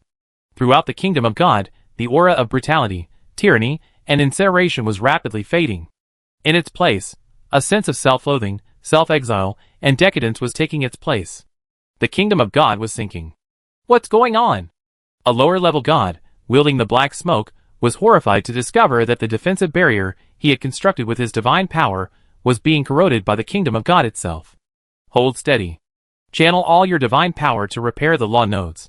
For the first time, the lava tyrant's roar was tinged with something other than anger. It was astonishment. He had just withdrawn all his strength into the kingdom of God, constructing what he considered the most perfect defense. But the enemy hadn't even attacked his barrier. The enemy had directly contaminated the soul of his kingdom of God. The gods under their command dared not neglect their duties. Streams of flaming divine power, each in a different color, transformed into a torrent, madly pouring into the core of the divine kingdom. They attempted to use their purest power to forcibly wash away the strange will of degeneration and reignite the kingdom's wrath. The kingdom's collapse was temporarily curbed. But the aura of decay and depravity, like a maggot on the tarsal bone, still lingered within the kingdom's underlying laws, unable to be eradicated. This scene was clearly reflected in the minds of the other higher gods. Someone attacked the lava. A bone-chilling chill washed over the forest goddess's will. It wasn't the attack itself, but the method of attack. That wasn't divine magic, nor was it a direct confrontation of authority. The lich god Soulfire gazed upon the polluted divine kingdom, its cold will furiously analyzing it. That's a kind of overriding definition. He has written the concept of sinking directly into the rules of the lava kingdom. It's Qin Chuan. He's mastered a new method of attack. This conclusion silenced all the observing gods. In theory, within their own kingdoms, they were omniscient and omnipotent. But now, someone could forcibly alter the factory settings of their kingdoms, traversing the endless void. This method was beyond their understanding of combat. This meant that their vaunted defensive strategy was riddled with loopholes. As they trembled over the lava tyrant's fate, Qin Chuan remained motionless within the demon city stronghold. He moved without pause. It was as if the earth-shattering blow just now had been merely a common test. Within the divine kingdom within his body, the pitch-black sniper rifle was once again grasped by his will. The bullet representing the concept of degeneration had been expended. It would take time to regenerate. His divine consciousness reached for another bullet. That bullet represented the cold and domineering concept of pure seizure. Reloading concept, stripping. This time, the laws at the core of the gun barrel vibrated more violently than ever before. Stripping was a law even more brutal than degeneration, one that more deeply touched upon the very essence of the world. Qin Chuan's will once again locked onto the lava kingdom, struggling to maintain its hold and dispel the pollution. Second shot. Chapter 1633. Silently fired. Inside the lava kingdom. Atop the tyrant's throne, His massive form suddenly stiffened. The gods under his command also felt an unspeakable panic. It wasn't that the kingdom had been polluted again. It was a colossal loss that had arisen out of nowhere. Boom! The lava river, just stabilized by divine power, instantly lost all its heat and radiance. It was no longer lava. It became a deadly river of pure, attributeless gray sand. The remaining flames on the skeletal peaks were completely extinguished. The peaks themselves, no longer divine remains, had become ordinary rock. Under the immense pressure of the kingdom, they began to crumble and shatter. My flame. A lower-level fire elemental god discovered with horror that his connection to the concept of flame had been abruptly severed by something. He was still a god, but he had lost his authority. Tyranny. My tyrannical authority. Another deity let out a desperate wail. Panic spread like a plague throughout the lava pantheon. The lava tyrant sat motionless on his tarnished throne. He could clearly feel the very foundations of his existence being forcibly ripped from his godhead by an unreasonable force. Lava, tyranny, burning rage. One by one, his core authority was leaving him. Without the support of its core laws, his kingdom was beginning its true, irreversible disintegration. Cracks began to appear on the surface of his indestructible divine body, like a piece of porcelain about to shatter. No! A roar filled with endless humiliation and fear echoed through the void. But the roar no longer held the power to incinerate everything. Only impotent rage remained. The wills of the other 6 higher gods were fixed firmly on the self-destructing divine kingdom. In their eyes, the once impregnable fortress now looked like a crumbling building with all its supporting walls torn down. Their defensive strategy was a complete joke in the face of Qin Chuan's unjustified attack. Their strength was comparable to that of the lava tyrant. Had they been in their place, their fate would have been no different. Amidst this deadly gaze, the cracked lava tyrant suddenly ceased its roar. A final burst of madness and venom erupted from his eyes, their divine fire fading. Ha ha. Ha ha. He laughed wildly, his laughter accelerating the collapse of his kingdom. Qin Chuan, you can't kill me. Wait until I recover. I will personally descend upon your demon city. Burn your city, and all the creeping creatures within it to nothingness, leaving nothing but ash. This final threat was also a final declaration of war. He used this method to maintain his last remaining dignity. However, Qin Chuan, perched high above the demon city, showed not a single flicker of emotion. Recover? Opportunity is never something reserved for the enemy. Inside his divine kingdom, the sniper rifle was already raised once more. This time, the barrel was no longer loaded with any concept removed from the outside. Qin Chuan's will penetrated the deepest depths of the divine kingdom, that primordial, chaotic sea where even time and space had yet to take shape. He scooped up a handful of purest disorder. A law representing end and return to nothingness was forcibly shaped into a third bullet. Loading law. Chaos returns to its origin. Qin Chuan's will pulled the trigger. No target. No lock. This shot was not a command, but a declaration. A final verdict on the very existence of the lava tyrant. High in the sky, the lava tyrant's wild laughter abruptly ceased. The madness and resentment on his face froze. Chapter 1634. Then, starting from the core of his godhead, his very being began to dissolve. Not into a point of light, not into ash. But his divine body, his divine soul, his divine kingdom, even every trace of his presence in this world, collapsed and reverted towards a single point, an absolute nothingness. Mountains and rivers turned to dust, dust to particles, particles to pure energy, and eventually even the concept of energy vanished. The lava tyrant's aura was silently wiped out before the gaze of all the higher gods. In its place, only a void, even more empty than nothingness, remained, an absolute blank. That blankness sent an uncontrollable shudder from the very source to all the gods who peered into it. Deathly silent. An unprecedented silence enveloped the entire void where the divine wills converged. How solid had the lava tyrant's kingdom once been. After concentrating all his strength, his defenses even surpassed the law cage constructed by the 7 gods. But now, it was gone. For the first time, the forest goddesses will trembled uncontrollably. He finally understood the true meaning of the God of Light's words, buried with your foolishness. Consolidate the defenses, and defend the kingdom of God. This strategy, proposed by him personally, as the only correct one, had been flawed from the very beginning. That wasn't a fortress. It was a neatly arranged coffin, meticulously prepared for them by Qin Chuan. They voluntarily lay down inside, closing the lids themselves, and awaited the butcher's judgment. How did he do it? The storm god's will was no longer a rolling thundercloud, but a faint flash of lightning, twitching unconsciously in the void.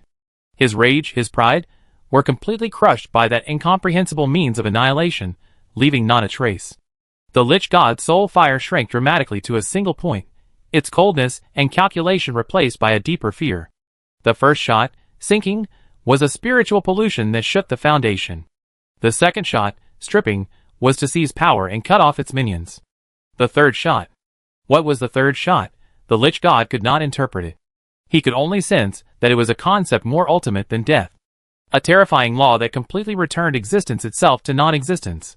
Before this force, the kingdom of God, divine power, and Godhead they relied on were as fragile as a piece of paper.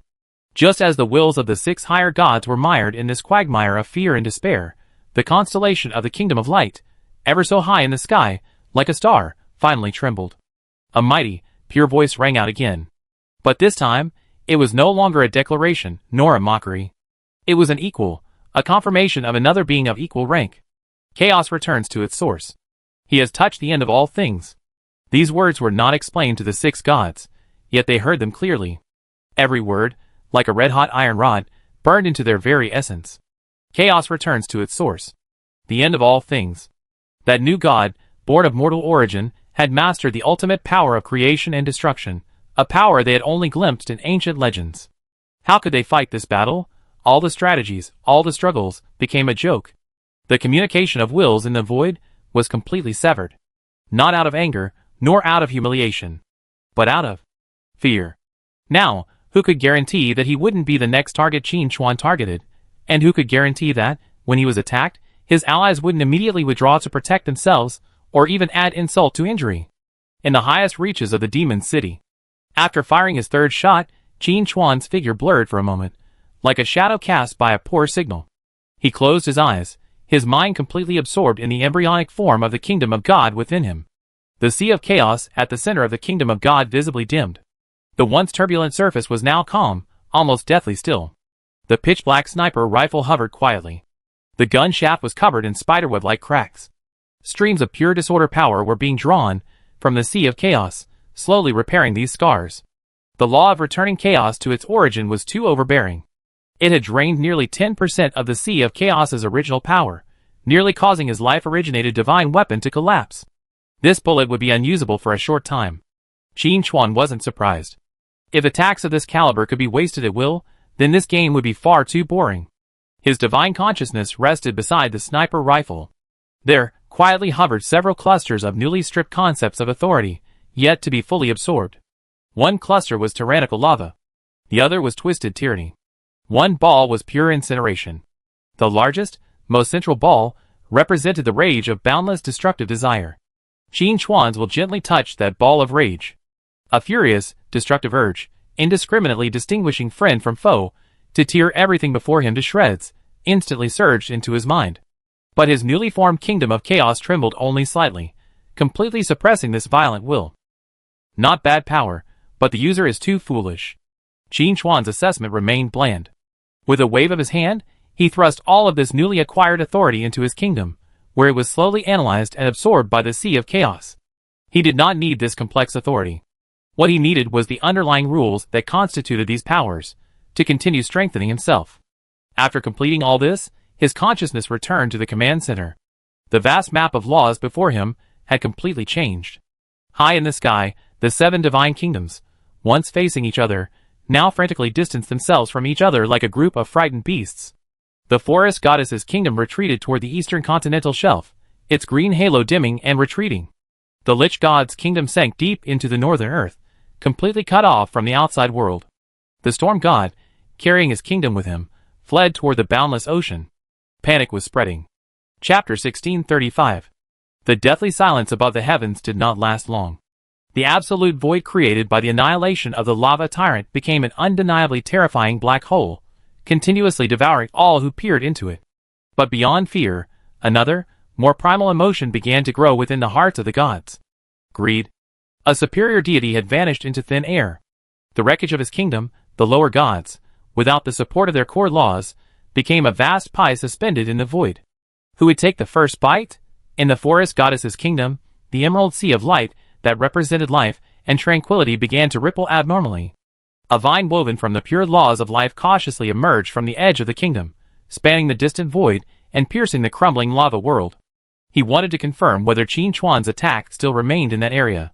I also wanted to confirm whether the fruit there was ready to be harvested. Almost simultaneously, within the Lich Kingdom, buried deep underground, the pale blue soul fire emanated a barely perceptible aura of death. This aura alerted no one. It silently blended into the very veins of the earth, stalking like a venomous snake seeking carrion towards the former territory of the Lava Kingdom. Even the cluster of the Kingdom of Light, always suspended high in the sky, seemingly detached from the world, descended a beam of light. It was not an attack, nor a test. It was a pure oracular light, escorted by 12 winged angels. A feast centered around corpses was about to begin. The butcher who had created this corpse had already sharpened new knives and forks. Qin Chuan's consciousness withdrew from the divine kingdom within his body.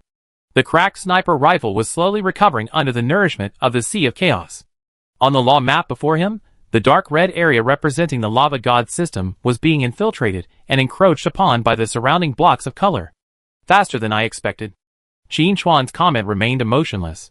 He tapped his finger lightly on the map. Several new coordinates were marked, and his voice echoed in the hearts of Jixing, Yingluo, and the others. Cleanup begins. Avoid direct conflict with other god systems. Eliminate these targets without a single one remaining. On the law map, the light points of Jixing's team, after a moment's silence, began to move again at an astonishing speed. Their target wasn't the divine kingdom ruins being fought over by various forces. Rather, it was the lower gods who, after the lava tyrant's fall, had broken away from the pantheon and were now fleeing in panic, attempting to hide. These gods were extensions of the lava tyrant's power and crucial components of his pantheon. Now, these parts lay scattered across the ground. Qin Chuan's task was to collect the most valuable ones before the other scavengers arrived. At the foot of an active volcano, continuously spewing thick black smoke. This was once the temple of the lower god, the Lord of Black Smoke.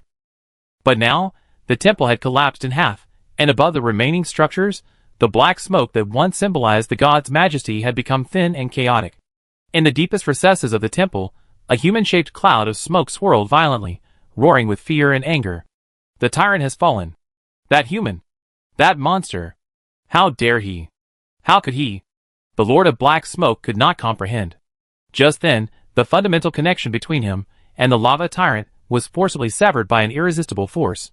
Then, through the web of laws, he clearly saw those 3 shots. Those 3 shots were enough to make any god despair. His pantheon collapsed, his supporters obliterated. Now, he was a homeless, wandering god. Chapter 1636. He could sense countless greedy gazes directed at him from all directions. We must leave. Get out of here. The Lord of Black Smoke suppressed his inner fear. He gathered all the divine essence stored within the temple, transformed into a black tornado, and prepared to break through the mountain and escape into the unknown outer realms. But just as he was about to move, a beam of pure holy light descended from the sky, precisely impacting the volcano's vent. Boom!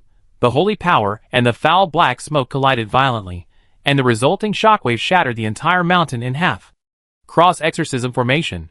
Su Changqing controlled a massive cross of holy light to descend from the sky, pitting the entire volcano in place, and completely blocking the Lord of Black Smoke's escape routes. Who is it? Servants of the God of Light? You want a piece of the action too? The Lord of Black Smoke let out a sharp roar, his body swelling several times over with trapped rage. If your eyesight isn't good, get treatment. A lazy female voice rang out. Jixing controlled the mech and smashed directly into the temple's shattered wall. Its massive alloy feet stomped on the scalding lava, making a sharp crackling sound. 2 massive shoulder cannons were already trained on the billowing black smoke. President, please proceed. The Lord of Black Smoke's divine core suddenly shrank. Not from the light god system. Those were Qin Chuan's men. That monster wouldn't even spare a lower-level god like him. Does he have any bottom line left? But soon, anger overwhelmed fear. The aura of these humans before him was clearly that of a demigod. A mere demigod dares to kill a god? I can't defeat Qin Chuan, but can I also defeat you? The Lord of Black Smoke screamed, his entire body exploding into a blanket of corrosive smoke that swept towards Jixing's mecha. However, just as the smoke was about to touch the mecha, a silent flash of a blade flashed at the core of the smoke. Yingluo's figure had appeared at the edge of the Lord of Black Smoke's core, and the Judgment Shadow Blade precisely severed its connection to all black smoke. The terrifying power of judgment erupted instantly. No. The Lord of Black Smoke only had time to let out a desperate wail before his core, constructed of divinity, was completely consumed by the shadows. The sky of black smoke spiraled out of control, and under the purification of Su Chongqing's holy light, it quickly dissipated into nothingness.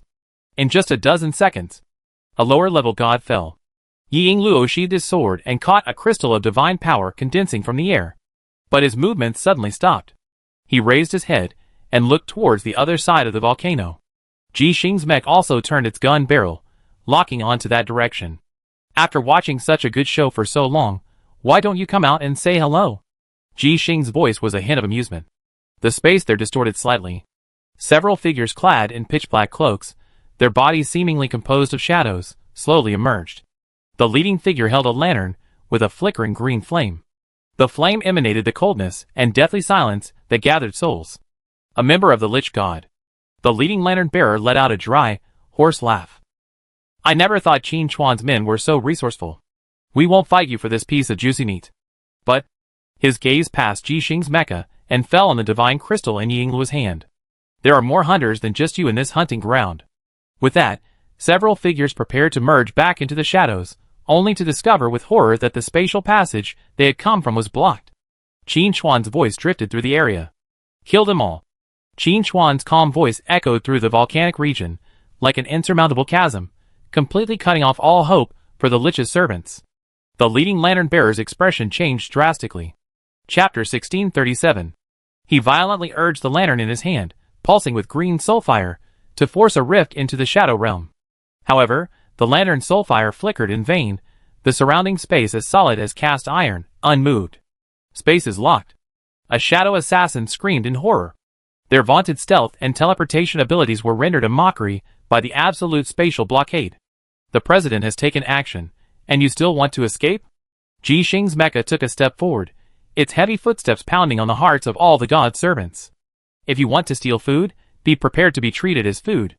The lantern-bearer's eyes blazed with soul fire, and he let out a dry roar. Arrogant! How do you think you can stop us? Just a few demigods? The might of my lord, the Lich God, is beyond the comprehension of mortals like you.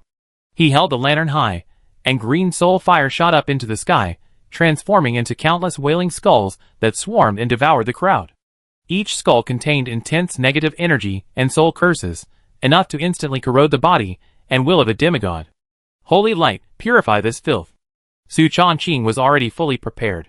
A massive cross of holy light emerged behind him, shedding a cascade of holy light.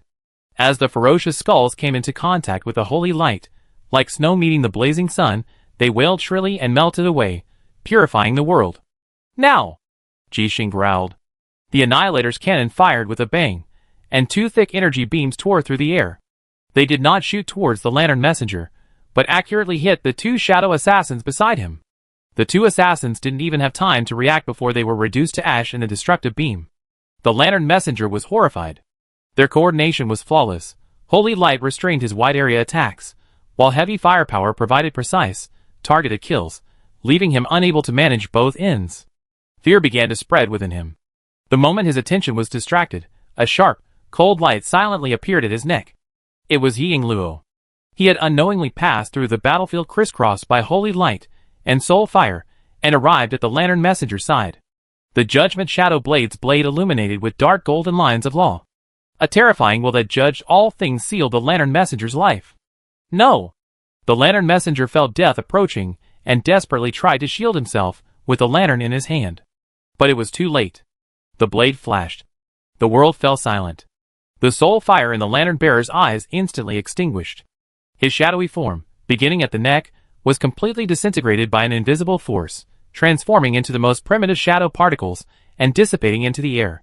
The lantern, without its owner, fell from midair. Ying Luo reached out and caught it steadily. The moment his fingers touched the lantern, something strange happened. The suppressed green soul fire within the lantern erupted with a bang. Countless imprisoned souls, as if finding an outlet, transformed into a green torrent, flowing madly along Ying Luo's arm and into his body. These souls were extensions of the Lich God's power, imbued with the laws of death and decay. They intended to drag this mortal, who dared to kill the God's servant, into eternal death. Ying Luo? Ji Xing exclaimed. However, an even more shocking scene occurred. Faced with this torrent of death, Ying Luo was not only uncorrupted, but the dark golden flame of war in his right eye burned even more fiercely. An unparalleled, iron-blooded will of unending conquest suddenly awakened within him. Judgment Divine Realm. Ying Luo let out an uncontrollable low roar, and a halo of dark gold and pitch black, centered around him, suddenly expanded. But this time, the halo's range far exceeded previous ones, instantly enveloping the entire volcano. Within the halo, the resentful souls that emerged from the lanterns not only failed to corrode Ying Luo, but were instead forcibly restrained by the unyielding fighting spirit within the divine realm. Followed by this, several dark golden phantoms of divine power emerged behind Ying Luo. These unyielding war spirits now greedily opened their arms, dragging the green resentful souls towards them one by one, forcibly devouring them. The vice president is absorbing those souls? Su Chongqing's voice was filled with disbelief. The war god Helion's authority was war and indomitable will. The lich god's power was death and slavery. Two diametrically opposed supreme laws now clashed and fused frantically within Ying Luo's body. Fueled by those resentful souls, Ying Luo's body trembled violently, his skin alternately adorned with dark golden battle patterns, and then shrouded in a shimmering green aura of death. His aura soared wildly, reaching a terrifying critical point. Demigod, peak-level demigod, and then, with a resounding roar, he broke through the invisible barrier. A brand new divine pressure, imbued with judgment and finality, erupted from him, sweeping in all directions. The sky darkened. It wasn't just dark clouds obscuring the sun, but rather the entire area's light seemed to be swallowed by an invisible force. Under Ying Luo's feet, the runes of the Judgment Divine Domain began to reshape. In a realm woven together by dark gold and pitch black, silent figures, weapon-wielding, slowly rose from the shadows. They were no longer mere phantoms of divine power. Their eyes burned with a faint green soul fire, and they wore armor forged from a blend of battle will and death. They were the heroic souls of those who died in battle, and the messengers of death's judgment. Ying Luo slowly raised his head. His eyes had completely changed. The left eye was a devouring abyss of pure black, the right a dark gold soul fire that judged all. The dark gold power of the god of war had been fully internalized, becoming the foundation of his godhood. The judgment shadow blade hummed, resonating perfectly with his current aura. Ying Luo, at this moment, ignited the divine fire, condensed his godhood, and ascended to the throne of godhood. Blue Star's second deity was born. Ji Xing's mech stood quietly to the side. Inside the cockpit, she gaped, unable to utter a single word. She turned to look at Su Chongqing. "Pinch me. Are we witnessing a deification?" "It seems so." Su Chongqing's expression was equally vacillating. In the command center, on the law map before Qin Chuan, a steady point of light, emitting a dark golden glow, quietly lit up. It no longer fluctuated like a demigod, but instead possessed its own constant law of frequency. A genuine smile finally broke across Qin Chuan's face. His shadow god system welcomed its first and sharpest subordinate god. The Shadow of Judgment. Chapter 1638. The air within the volcanic region felt so heavy it seemed solidified into lead. The new divine pressure wasn't violent, but it carried an irresistible sense of order and finality, causing Ji Xing's mecha sensors to emit a series of overload alarms. In the cockpit, Ji Xing and Su Chongqing stared at each other, their faces sharing the same expression, a dazed mixture of shock, bewilderment, and ecstasy. Is this already?" Su Chongqing's voice was a little dry, as he felt his perception being reshaped. In their conception, becoming a god was supposed to be a distant, grand epic. But now, right before their eyes, during an ordinary mission to eliminate the enemy, their vice president Ying Luo had achieved it. Ying Luo was oblivious to the astonishment around him. He quietly experienced the transformation of his body and soul. The world appeared clearer than ever before in his perception. He could see the elements flowing through the air, hear the pulsation of magma deep within the earth, and even touch the boundary between life and death that stretched across all life. The godhead within him was a unique crystal. At its core lay the unyielding fighting spirit left by the god of war, Helion, transforming into a dark golden pedestal, providing the most solid support. Above this pedestal lay his own, pitch-black runes representing judgment and shadow, entwined like chains, forming the core of the godhead. And within the outermost layer of the godhead, a faint green, deathly glow slowly flowed. It was the law of death, freshly stripped and fused from the lich's servant, imbuing this blade with the deadliest poison. The Judgment Divine Realm beneath his feet was undergoing a profound transformation. The realm was no longer a mere halo, but had transformed into a truly murky, gray land. Above it, the silent figures rising from the shadows grew increasingly solid. They were no longer mere aggregates of energy, but true beings. Ying Luo's mind flickered. This was his new ability. Power, unyielding fighting spirit. Within the divine realm, all souls slain by him, or perished within it, would be inspired by that unyielding fighting spirit and reborn as fighting spirits. They retained their former combat skills, but all distractions had been purged, leaving only the purest fighting instinct, obeying the orders of him, their sole ruler. Ying Luo looked down at the judgment shadow blade in his hand, another power information swirling in his mind. Power, judgment of death. His current stripping was no longer simply a severing of energy connections. He could directly pronounce the sentence of death upon a target. As long as the opponent's life level wasn't significantly higher than his, this sentence would become the irreversible end of their life. Just as Ying Luo was becoming familiar with this newfound power, a cold and malevolent will, crossing the distant void, projected precisely into this place. Thief. A dry, hoarse sound, like the grinding of countless bones, echoed directly from the depths of the three people's souls. Dare to touch my lord's garden of death, your soul will be tortured for 10,000 years in the mud of the Styx. The moment this will descended, the entire judgment divine realm violently trembled.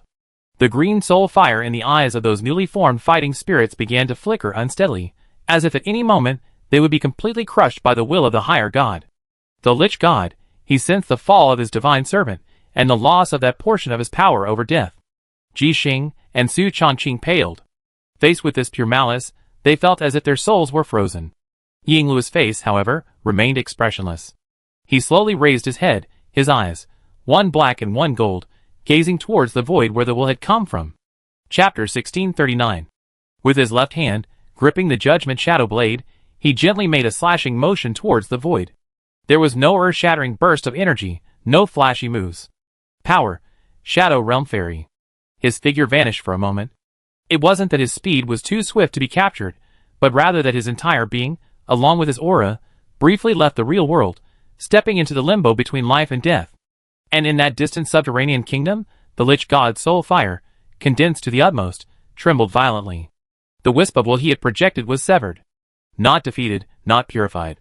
But by an even more brutal force, it was decreed from the very level of existence to nothingness. It was as if that will had never existed. For the first time, the Lich God's eternally unchanging soul fire betrayed a hint of doubt. He could not understand. What kind of power was that? It possessed the unconscionable will of a war god, the treacherous power of shadows, and even a hint of the familiar sin of death. How could such disparate principles be perfectly integrated into a single new god? Volcanic region. The terrifying pressure from the higher god vanished.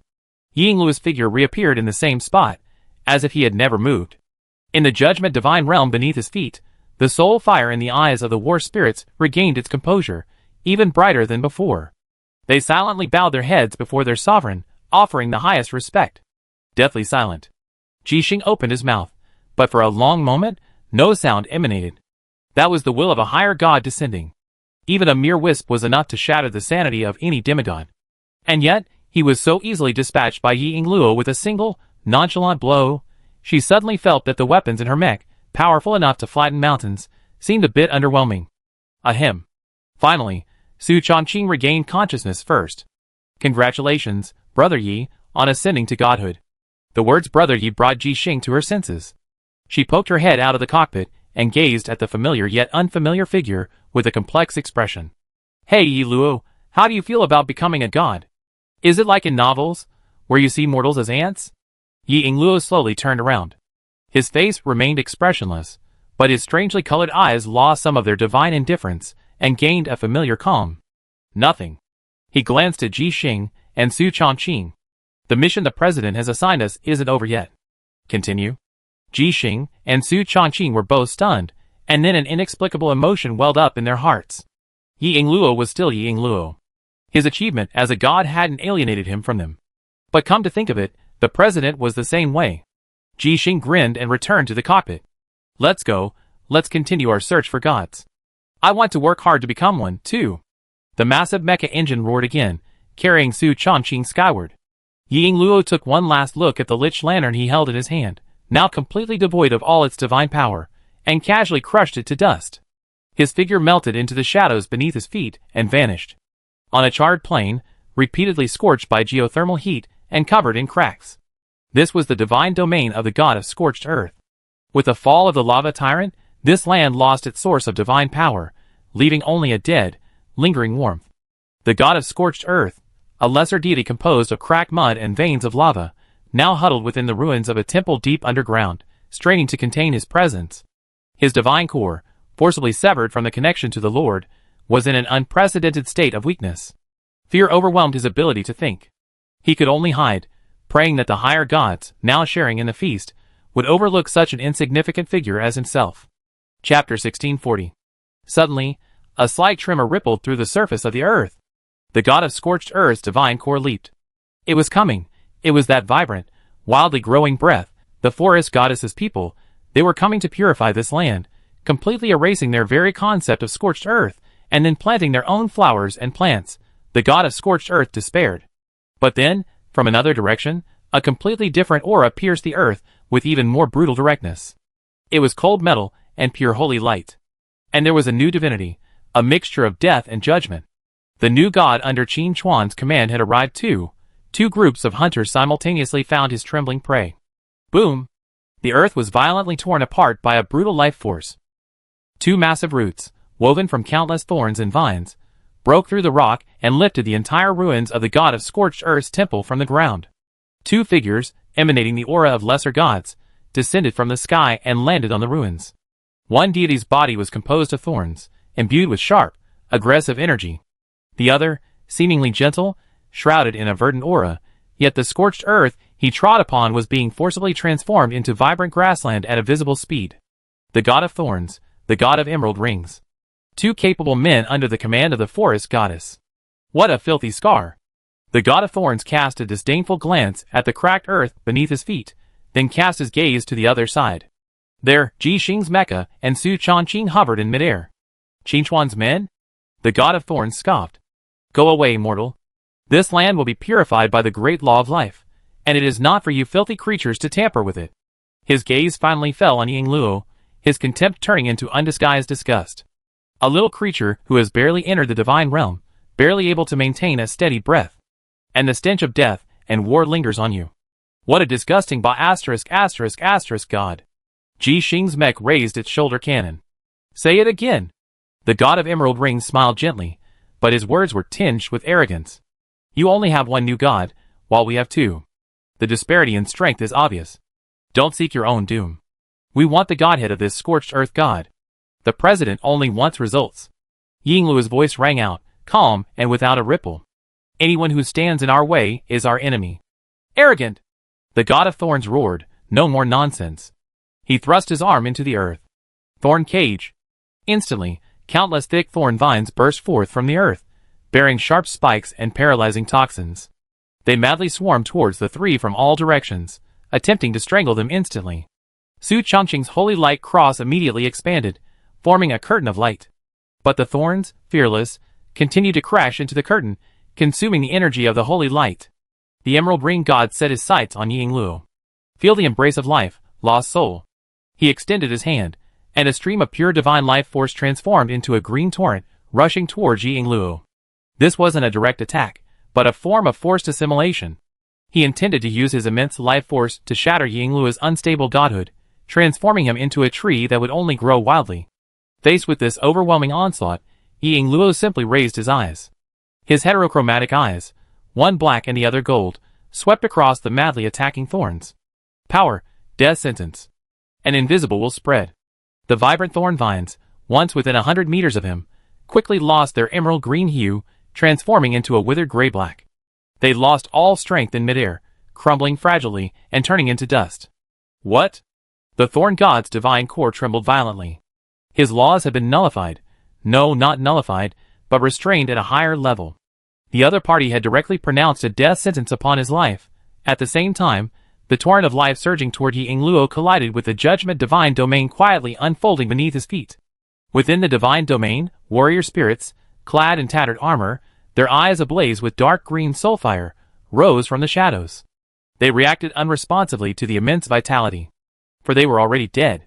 Unyielding dead, the king who judges life and death. The gentle smile on the emerald ring god's face vanished completely, replaced by a deep look of horror and fear. Who the hell are you? Ying Luo did not answer. His figure vanished from the spot. Power, Shadow Realm Fairy. The next moment, he appeared behind the Thorn God.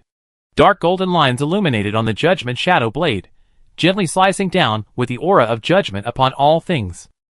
The God of Thorn sensed the mortal threat, his body instantly exploding, transforming into millions of tiny thorns, attempting to flee in all directions.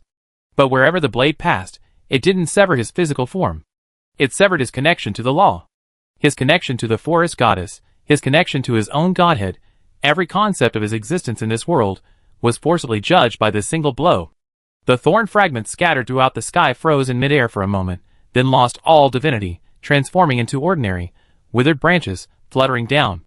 A cracked crystal of divine power solidified in the air. Ying Luo reached out to catch it, then turned and looked at his last enemy. The god of emerald rings froze. One strike. With a single strike, a lower-level god of his own rank was obliterated. He finally understood that the other statement, "Anyone who stands in my way is my enemy," wasn't just arrogance, but a statement. Chapter 1641. The emerald green light surrounding the emerald ring god flickered violently, flickering unsteadily. The grass beneath his feet, forced to grow, now lost its vitality, withering at a visible rate, returning to the dead, silent state it once was. The fallen branches of the thorn god, transformed after his judgment, scatter across the sky. Each falling branch shook the emerald ring god's soul. His arrogance, his self-confidence, and that of his companions, were completely shattered by that single blow. Fear, like the most venomous vine, entangled his soul.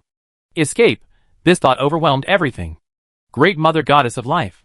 The emerald ring god let out a shrill scream, losing his human form. His entire body transformed into a ball of the purest life force, soaring into the sky. He attacked no one, but instead attempted to tear through space, transmitting his will and divinity back to the forest goddess's kingdom. As long as he could return to the Mother Goddess's protection, he would be safe. A green pillar of divine power shook the void, and a rift leading to the endless forest seemed about to be forcibly opened. But the next second, the emerald green pillar of light that was about to rip the void collapsed without warning, just before it took shape. It was not due to a lack of energy, nor was it a forced collapse. It was like a popped soap bubble, all the life principles that formed it instantly losing their foundation, transforming into the purest, ownerless energy, dissipating across the charred plane. The emerald ring god's divine core fell from midair, slamming heavily onto the withered grass. His last hope was shattered. It was a blockade from a higher plane, an irresistible will that directly isolated this area from all laws of the outside world. It was Qin Chuan.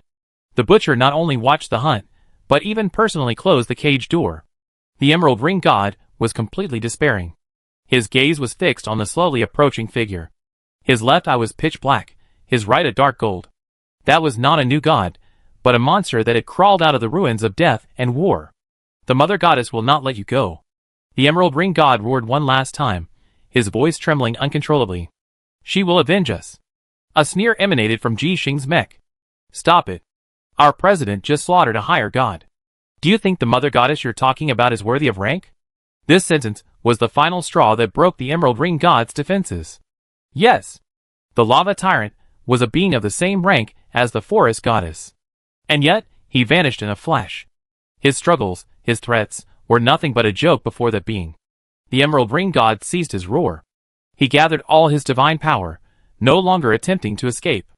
Instead, he condensed his pure life energy into an immensely thick emerald crystal wall before him. This was the ultimate manifestation of his divinity, the ultimate defense of the law of life. He wanted to buy time, even for just a second. Ying Luo stopped. He didn't look at the crystal wall, but instead cast his gaze upon the withered branches of the thorn god drifting in the air. He raised his hand, his fingers slightly spread. Power, unyielding fighting spirit. Above the scorched earth, the withered branches seemed to be drawn together by invisible threads. A twisted shadow, composed of countless thorns, slowly rose from the ground. 2 pinpricks of green soul fire, identical to those of other war spirits, ignited in Shadow's eye sockets. The thorn god, in a different form, was summoned back to the battlefield. The emerald ring god's divine core pulsed furiously. He saw the war spirits of his companions, their eyes ablaze with a deadly flame, gazing indifferently at him. Chapter 1642. The newly born thorn war spirit silently bowed its head before its master Ying Luo. Then, it charged fiercely towards the emerald ring god. It thrust its thorny arm, composed of shadow and death, fiercely into the crystal wall of pure life force. There was no violent explosion, only a tooth-grinding erosion. Life was being tainted by death. Gray-black patches rapidly spread across the emerald-green crystal wall. The impenetrable defense began to crumble from within. Just as the emerald-green god, horrified, mobilized divine power, attempting to expel the force of the same origin yet diametrically opposed, Yingluo's figure vanished from the spot. Power, Shadow Realm Fairy. He passed through the crumbling crystal wall, crossed the boundary between life and death, and appeared before the emerald ring god's core. The judgment shadow blade was silently extended. There was no sharp sound piercing the air, not even the sensation of contact. But the emerald green glow surrounding the emerald ring god completely dimmed. A pitch-black crack emerged from the core of his condensed godhead, then rapidly spread, disintegrating into a sky of points of light. Another divine crystal condensed in the air. Yingluo reached out and took it, along with the one from the thorn god. The entire battlefield fell into a deathly silence. Ji Xing and Su Chongqing, watching the figure silently sheathing a sword, were momentarily at a loss for words. From start to finish, the battle lasted only a few minutes. Two lesser gods under the command of the forest goddess. One was instantly slain upon contact, the other had his defenses shattered by a weapon crafted from the bones of his companion, only to be judged by a single blow. Is this really something a newly ascended god could do? Yingluo turned and gazed at the ruins of the temple, which had remained motionless from beginning to end. There, the god of scorched earth buried himself in the deepest earth, even the fluctuations of his divine nature suppressed to the utmost, like a true stone. He saw the two hunters approach, but in the blink of an eye, these two hunters were torn apart by even more brutal hunters. He no longer had any thoughts.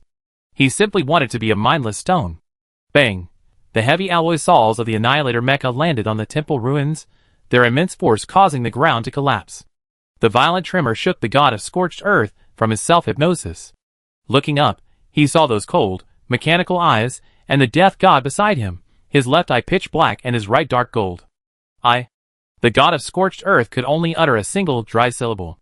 A subtle shadow shot out from beneath Yingluo's feet, ignoring all the rocks and soil, and pierced his divine core with pinpoint accuracy. Puff. A soft sound. The scorched earth god's body, composed of cracked mud, completely lost its support and collapsed into a pile of lifeless dust. The third divine crystal hovered quietly above the ruins. Yingluo was about to put it away, when Qin Xuan's latest instruction surfaced in her mind. She immediately handed the divine crystal to Ji Xing. Sister Ji, the president asked you to attempt a breakthrough to godhood. Ji Xing stared at the three divine crystals Yingluo handed her, stunned. Each of those three crystals contained the full essence of a lower-level god, their energy surging with pure energy. Give it to me? She asked instinctively. The president said so? He asked you to give it to me? Yingluo nodded, without further ado. Hey! Ji Xing grinned like a child with a favorite toy. She weighed the crystals in her hand, then grasped them without hesitation, sitting cross-legged on the shoulders of the Annihilator mech. Since the president has said so, let's begin. Watch me enter the divine realm in one go. Now? Su Chongqing was a little stunned. Chapter 1643. A divine war had just taken place in this place. The stench of blood and the remnants of the laws hadn't yet dissipated. Breaking through right here? Yes, now! Ji Xing's voice was filled with undeniable decisiveness. While our hands are hot, strike with all our might. As soon as she finished speaking, she closed her eyes. The Annihilator mech beneath her, and the Destroyer mech not far away, two massive war machines, simultaneously lit up with countless runic light paths. A low, resonant sound echoed. The three divine crystals were instantly drained by a massive suction force, transforming into a torrent of purest energy, pouring into the core furnaces of the two mechs. Ji Xing poured all the hundreds of thousands of units of divine essence she had accumulated into this without reservation. Mechanical God Heart, forging begins. Her voice echoed through the mental link. Boom! The Annihilator and the Destroyer, two giant mechs embodying the ultimate in destruction, began to disintegrate simultaneously. Countless armor, parts, circuits, and weapon modules ripped free from their original structures, transforming into a steel storm that engulfed the heavens and earth. At the center of this storm lay Ji Xing, sitting cross-legged. A torrent of metal surrounded her, emitting a harsh sound of friction and collision. It was not chaotic chaos, but an industrial revolution of unparalleled violence and precision. Every component was tempered, forged, and reassembled anew in the blazing flames of divine essence. Yingluo, and Su Chongqing unconsciously stepped back. The scene before them was beyond their comprehension. The scorched plain had now become a vast furnace suspended in midair. Lightning flashed in the metallic storm, the energy circuits being reconfigured. The holy light and the power of shadow were excluded. Only the laws of steel and destruction were permitted to exist within this realm. She wants to fuse herself with the mecha? Su Chongqing's voice was dry. Yingluo did not answer. His eyes, a pair of strange colors, pierced the raging metal storm, and saw the scene at its very core. Ji Xing's body was enveloped by countless nanometer-scale mechanical particles. Her flesh, her bones, her nerves, were merging at the deepest level with this metal imbued with divinity. Her consciousness was the soul will of this vast furnace. At the center of the storm, an entirely new entity was being forged. It was a metal heart composed of countless precision gears and energy circuits. Every beat resonated throughout the steel storm, sending violent ripples through space. The heart of the mechanical god. The moment the final component of this heart was assembled, an indescribable sense of crisis erupted from the depths of Ji Xing's consciousness. The power was overwhelming. The entirety of 2 mechas, the essence of the divine natures of 3 lower gods, all her own accumulated wisdom. This force was enough to completely shatter her will, leaving her lost in pure destructive desire. Her consciousness began to blur, and all she saw before her was endless explosions and destruction. Just as Ji Xing was about to be swallowed by this torrent, Qin Chuan's voice, transcending the spatial barrier, resounded within her soul. Your path is to rule, not to sink. This voice, like the blazing sun, instantly illuminated the chaotic ocean of Ji Xing's consciousness. Domination, yes, she was not to be a slave to destruction, but to become the ruler who controlled it all. Concentrate, Ji Xing roared from her soul. Her will, teetering on the brink of disintegration, gathered itself together again, and with unprecedented strength, she grasped the violently beating heart of the mechanical god. Buzz, the steel storm that engulfed the heavens and earth suddenly froze. The next second, as if finding its destination, the entire metallic torrent surged madly towards the heart of the mechanical god. The reorganization began. This wasn't a further enhancement of the Destroyer and Annihilator mechas. It was a brand new, even larger and more ferocious mechanical divine body, imbued with a streamlined beauty and a violent aesthetic. With the heart of the mechanical god at its core, this divine body perfectly blended the long-range firepower of the Annihilator with the melee destructive power of the Destroyer. Its armored surface shone with a dark golden divine glow. Countless tiny gun ports and energy nodes shifted beneath the armor, instantly transforming into any weapon at the master's will. When the final component fell into place, the massive war god's body hovered quietly in midair. The heart of the mechanical god emerged from the body's breastplate and slowly merged into Ji Xing's body. Ji Xing's body also completed its final transformation. Her eyes opened, and her pupils had turned platinum, shimmering with data streams. A new divine pressure roared forth. This pressure was filled with the coldness of steel, the fiery heat of energy, and a commanding will that transcended all things. She slowly descended from midair, and the massive war god's body transformed into countless streams of light, flowing behind her, converging into a pair of shimmering wings composed of energy and metal. The third deity of Blue Star was born. Yingluo looked at Ji Xing calmly, nodding slightly. He wasn't surprised at Ji Xing's success. Beside him, Su Chongqing, his mouth wide open enough to fit a fist, froze in place. Another one. First Yingluo, now Ji Xing. How could becoming a god be as easy as eating and drinking? He felt his worldview being repeatedly crushed, then reshaped into something completely incomprehensible. Ji Xing moved her body with curiosity, feeling the wondrous state of perfect resonance between every inch of flesh and metal particles. Her gaze fell on the scorched plain beneath her, ravaged by battle. Countless streams of data flashed through her platinum eyes. Analysis complete. She gently raised her right hand and gave the ground a hollow clasp. The entire plain began to vibrate slightly. Beneath the soil and rock, countless tiny metal elements were forcibly ripped free by an invisible force, transforming into tiny streaks of light that burst forth from the surface. These metallic glints converged in midair into a fiery torrent, forged directly into shape by Ji Xing's will, without passing through any furnace. In an instant, hundreds of sleek drones, imbued with a cold, murderous aura, hovered silently behind her. The muzzles of each drone flashed a dangerous gleam of energy. Ji Xing's face lit up with a smile of immense satisfaction. This feels quite good indeed. She no longer needed factories, no longer production lines. As long as she had material, her mechanical army would be endless. Chapter 1644. Su Chongqing stood there, completely dazed.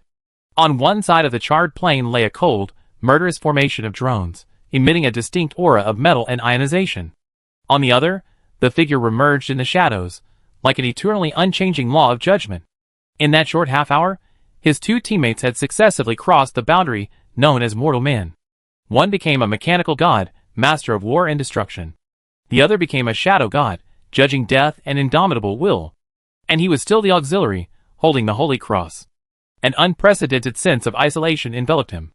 The two new divine pressures weren't directed at him, but their mere presence made his own holy light feel as small as a candle in the wind. "Hey, Brother Su, what are you daydreaming about?" Ji Xing's voice interrupted his thoughts. She descended from midair, the pair of metallic wings woven from flowing light slowly retracting behind her. She exuded a reborn sharpness and confidence. She walked over to Su Changqing and nudged him with her elbow. "How's it going? Is it stressful being teammates with two new gods?" There was a familiar teasing in her words, but Su Changqing couldn't smile. He opened his mouth and uttered two words dryly. "Congratulations." Ji Xing curled his lips, pausing from the teasing. He turned to look at the hundreds of hovering drones, his platinum eyes gleaming with excitement. "This feels amazing. I feel like I can tear this planet apart and put it back together again." At that moment, Qin Chuan's calm voice echoed in the hearts of all three of them. "Everyone, return to the Demon City base." Ji Xing's smug expression of "I'm the best in the world" instantly faded. She waved her hand, and the hundreds of drones behind her transformed into a metallic torrent, remerging into the shimmering wings behind her. "Got it." No hesitation, no question. Even having just ascended to godhood and gained unprecedented power, she remained the unwaveringly obedient team member in the face of Qin Chuan's orders. "Xiao Yi, and Brother Su, it's a good opportunity for you to witness my new abilities." Ji Xing's expression was dazzling. With a wave of her hand, the drones reappeared, disintegrating and reconstructing amidst a dazzling mechanical transformation. This time, they didn't form a single aircraft. Instead, they circulated around Ji Xing, rapidly joining together in a complex geometric structure. Click, click. A huge wave of energy radiated from the center of the structure. Countless energy circuits lit up within it, like a web pulsating with platinum light. Wormhole jump device, cast complete.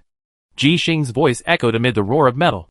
Before the three of them, a light portal constructed of pure energy suddenly took shape. Behind the pitch-black doorway, distorted and shifting colors appeared, as if leading to another dimension.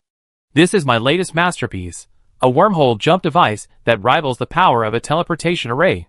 Ji Xing tilted her chin slightly, her face a face filled with the words "Come and praise me." Su Changqing was also very understanding and immediately applauded. "Sister Ji, you're awesome." Yingluo had no choice but to follow suit. "As expected of Sister Ji, you're amazing."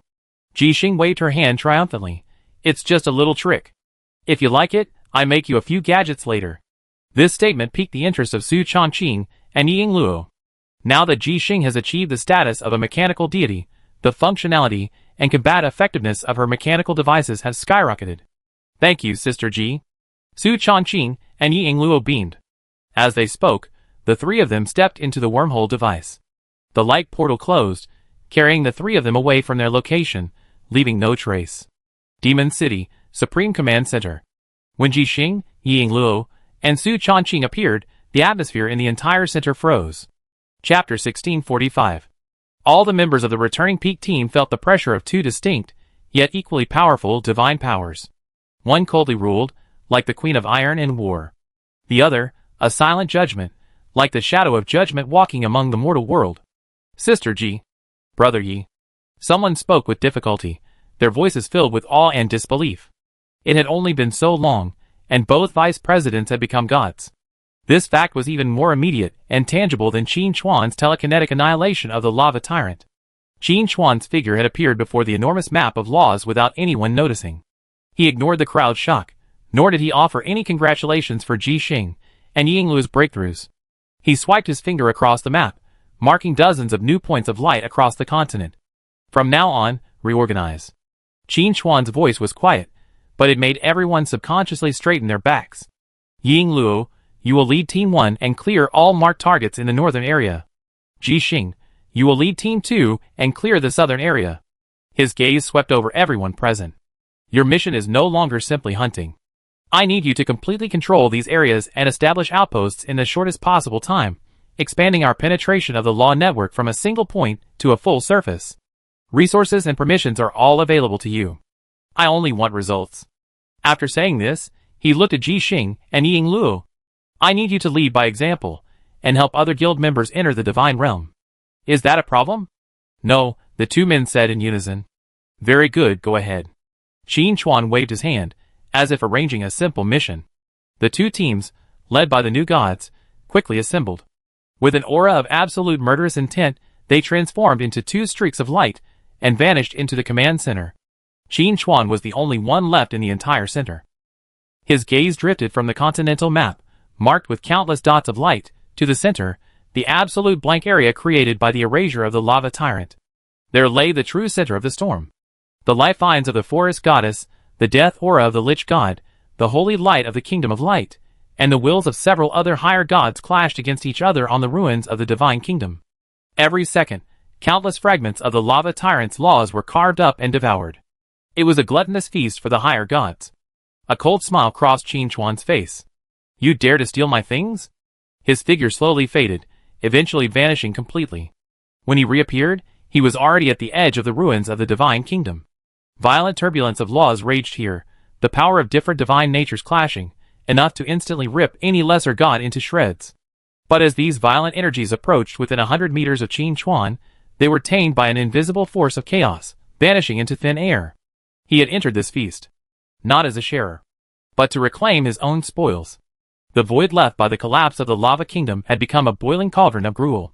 Emerald green vines, imbued with the tenacious laws of life, tightly entwined a fragment of the godhead, ablaze with tyrannical deity, attempting to drag it back to the divine kingdom of the forest goddess. Elsewhere, chains of pure holy light purify a scorched land tainted by tyranny, transforming it completely into a realm of light.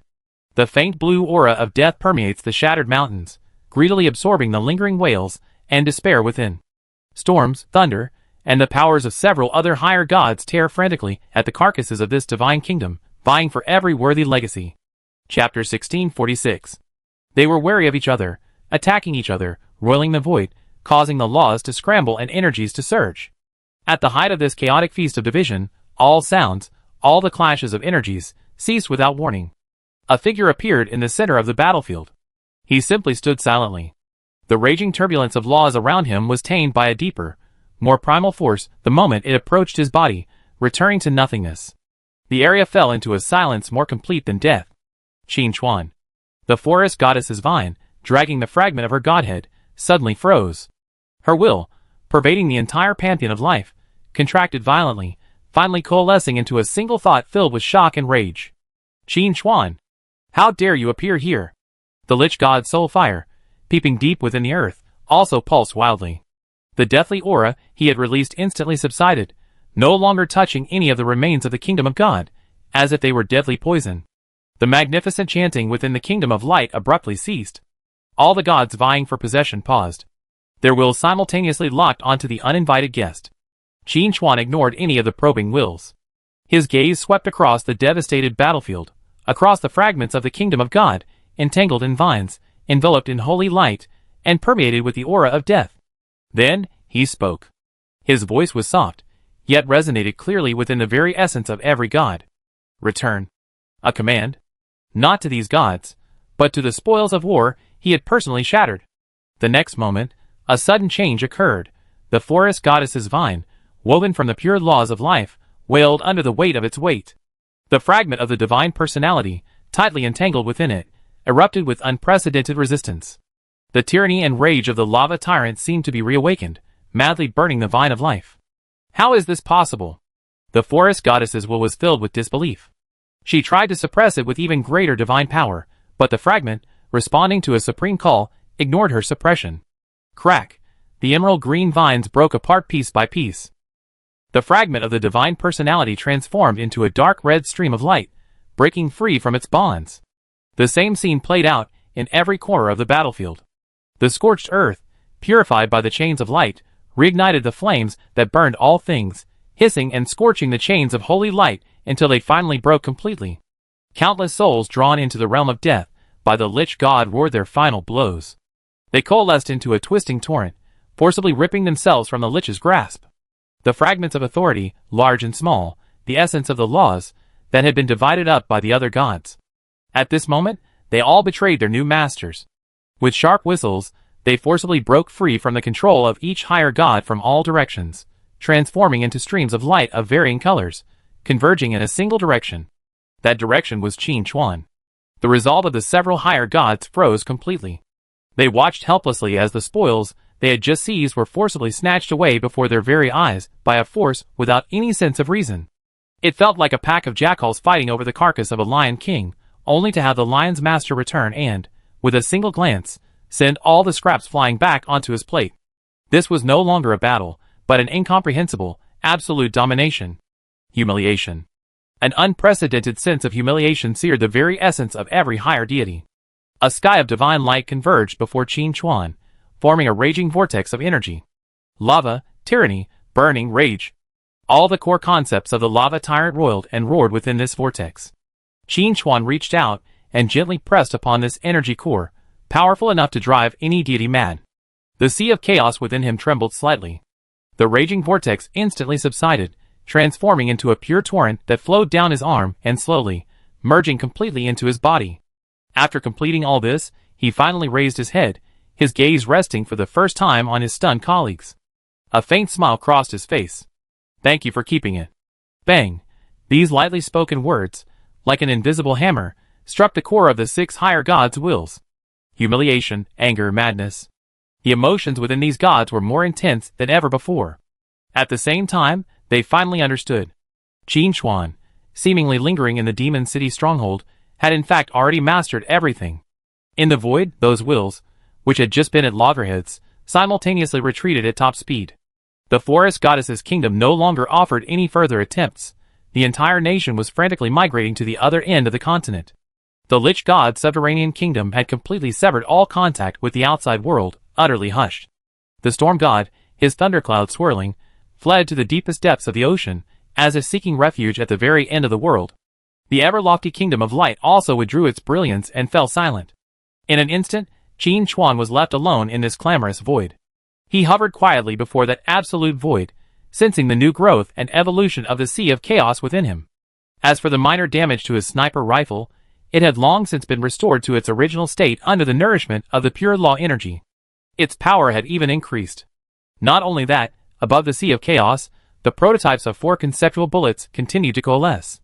Once this process was complete, including the stripping bullet, the sinking bullet, and the chaos bullet, Qin Chuan would have 7 conceptual bullets at his disposal.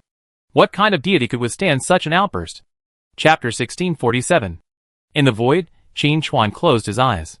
His consciousness sank into the sea of chaos within him. The torrent of energy, formed from the life essence of the lava tyrant, did not merge directly into his godhead, but instead poured completely into this boundless chaos. Boom! The sea of chaos erupted in a monstrous wave. The energy was too vast, too complex. A tyrannical will assaulted, rage roared, and the burning laws attempted to ignite this chaos as well.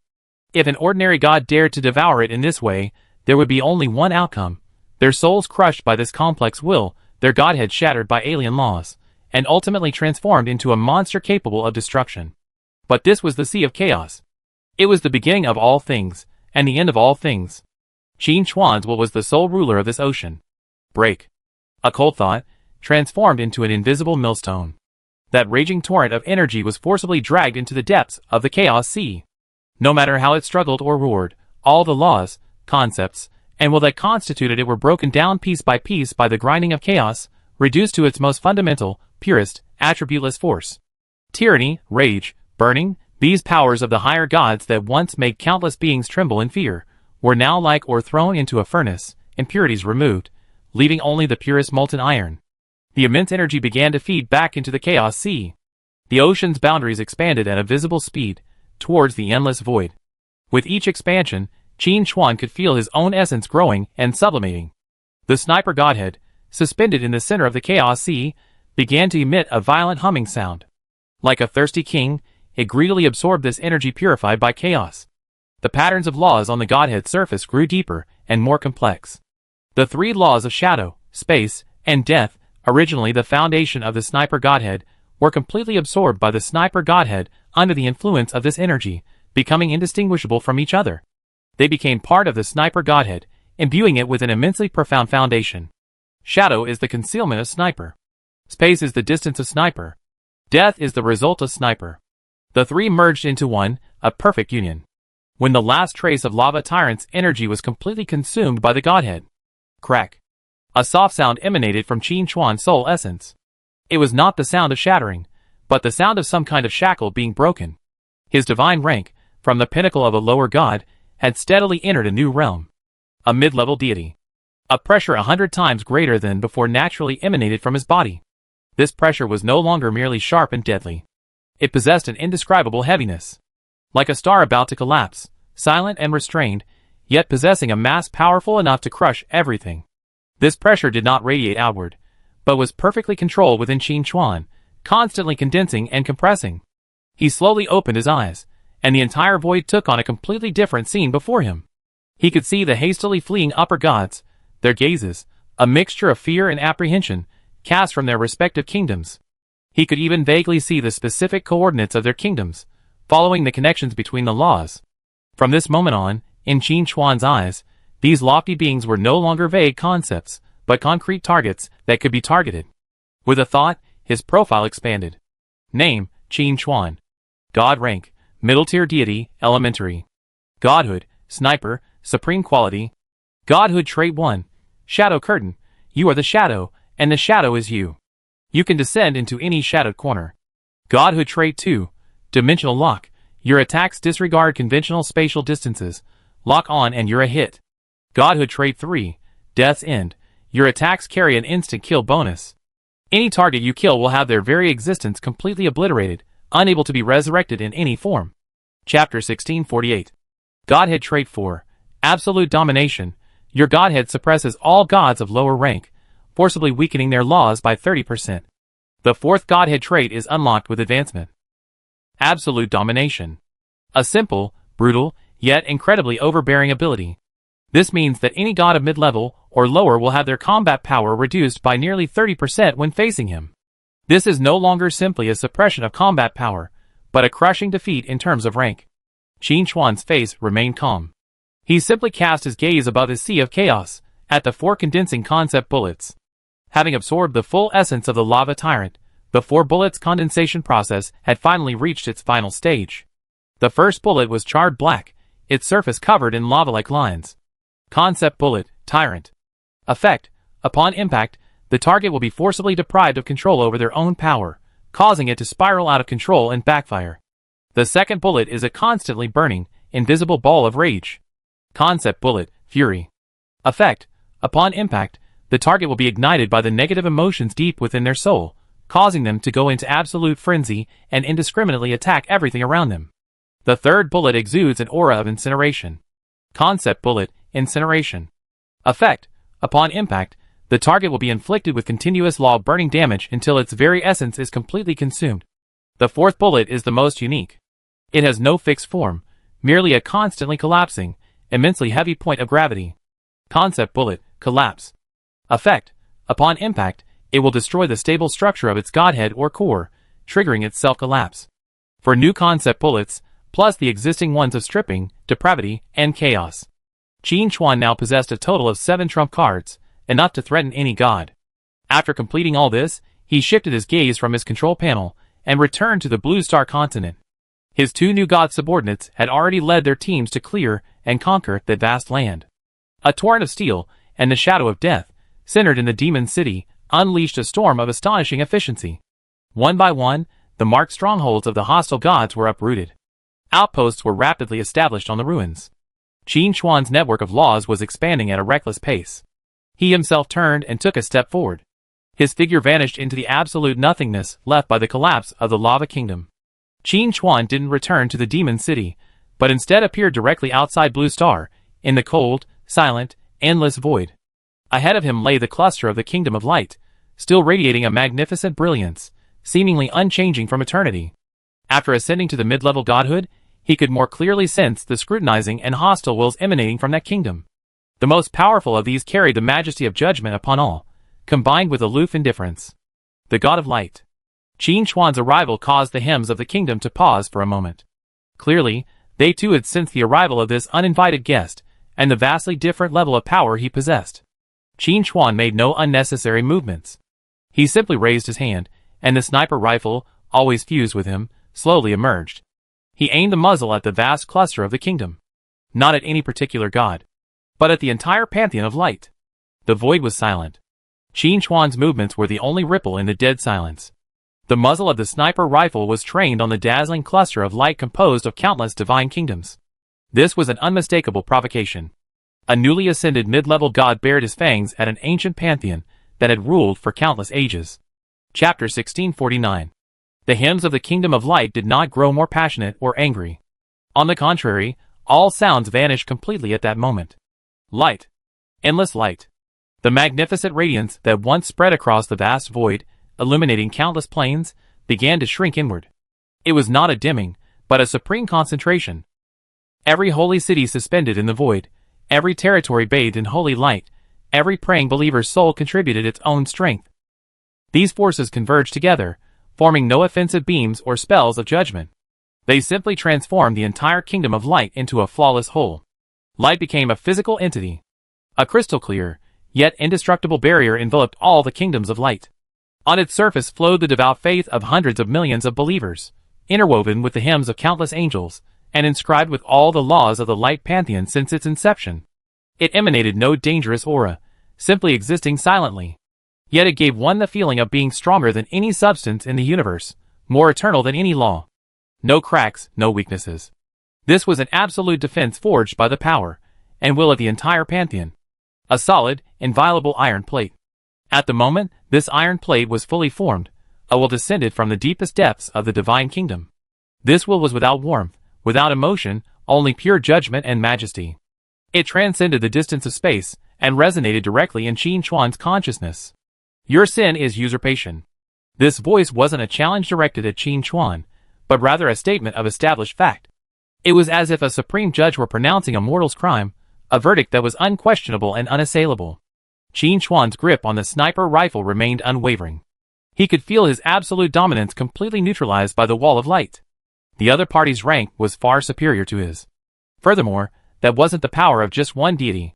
It was the power of the entire pantheon, a unified, thoroughly integrated behemoth. The God of Light was not only the ruler of this pantheon, but also its absolute core. Every inch of the divine kingdom was an extension of his divine body. Every believer was a tributary of his will. Attacking any point was equivalent to attacking his essence, the entire pantheon. Qin Chuan's gun remained pointed steadily at the light. The sea of chaos within him flowed calmly. 7 conceptual bullets of varying colors hovered above the surface, emitting distinct auras of destruction. He didn't fire immediately. He calculated. Calculating tyrant, collapse, chaos. Calculating the possible consequences of any bullet impacting that wall of light. But no matter how he calculated, there was only one outcome. It would be blocked. Perhaps it would leave a tiny ripple on the wall of light, but that was all. The opponent displayed the ultimate power of the law of light, an absolute control bordering on the Tao. Unless Qin Chuan could elevate his power to a level capable of shaking the foundations of the entire divine system with a single blow, any attack would be meaningless. That majestic will resounded once more. Retreat. This is the first and final warning. Next time, you will be purified. Purify. Qin Chuan chewed on the word in his heart. A condescending term often used by the gods of light. Retreat? He never accepted warnings of any kind, especially from his enemies. The wall of light that enveloped the entire divine kingdom was flawless and seamless, as if it were a truth that had existed since the dawn of the universe. It proclaimed an absolute order, a majesty that could not be challenged. But in Qin Chuan's view, the wall itself was a sign of weakness. A truly powerful being never needed to use a wall to prove their dominion. The God of Light did not immediately impose judgment, but instead chose the most reliable defensive stance. This showed that he was unsure of his current state. He was unsure of what hidden cards a mid-level god, who had devoured the entire essence of a higher-level god and dared to come alone to challenge him, held. This uncertainty was exactly what Qin Chuan desired. Since the other party wanted to see, then let him see clearly. Qin Chuan's mind sank into the sea of chaos. He didn't choose the most powerful chaos bullet, nor did he target the tyrant in control. His will was locked on the charred black bullet that was constantly collapsing, emitting a heavy gravitational pull. Concept bullet, collapse. A bullet specifically designed to destroy stable structures. It was perfect for testing the quality of this iron wall. Buzz. The chamber of the sniper rifle silently opened. The bullet representing the concept of collapse was loaded. The entire process was devoid of any whiff of fireworks, yet it gave the surrounding void the illusion of impending collapse. Qin Chuan pulled the trigger. There was no recoil, no sound, not even a glimmer of light. An invisible concept, unexistent in the conventional physical dimension, escaped the muzzle. It traversed the deadly void, causing no energy fluctuations, and simply imprinted itself upon the majestic wall of light. Time seemed to stretch at this moment. The wall of light remained unchanged. The bullet, like a drop in the ocean, vanished without a trace. Just as the majestic wall within the deepest reaches of the kingdom of light was about to render a judgment, a strange change occurred.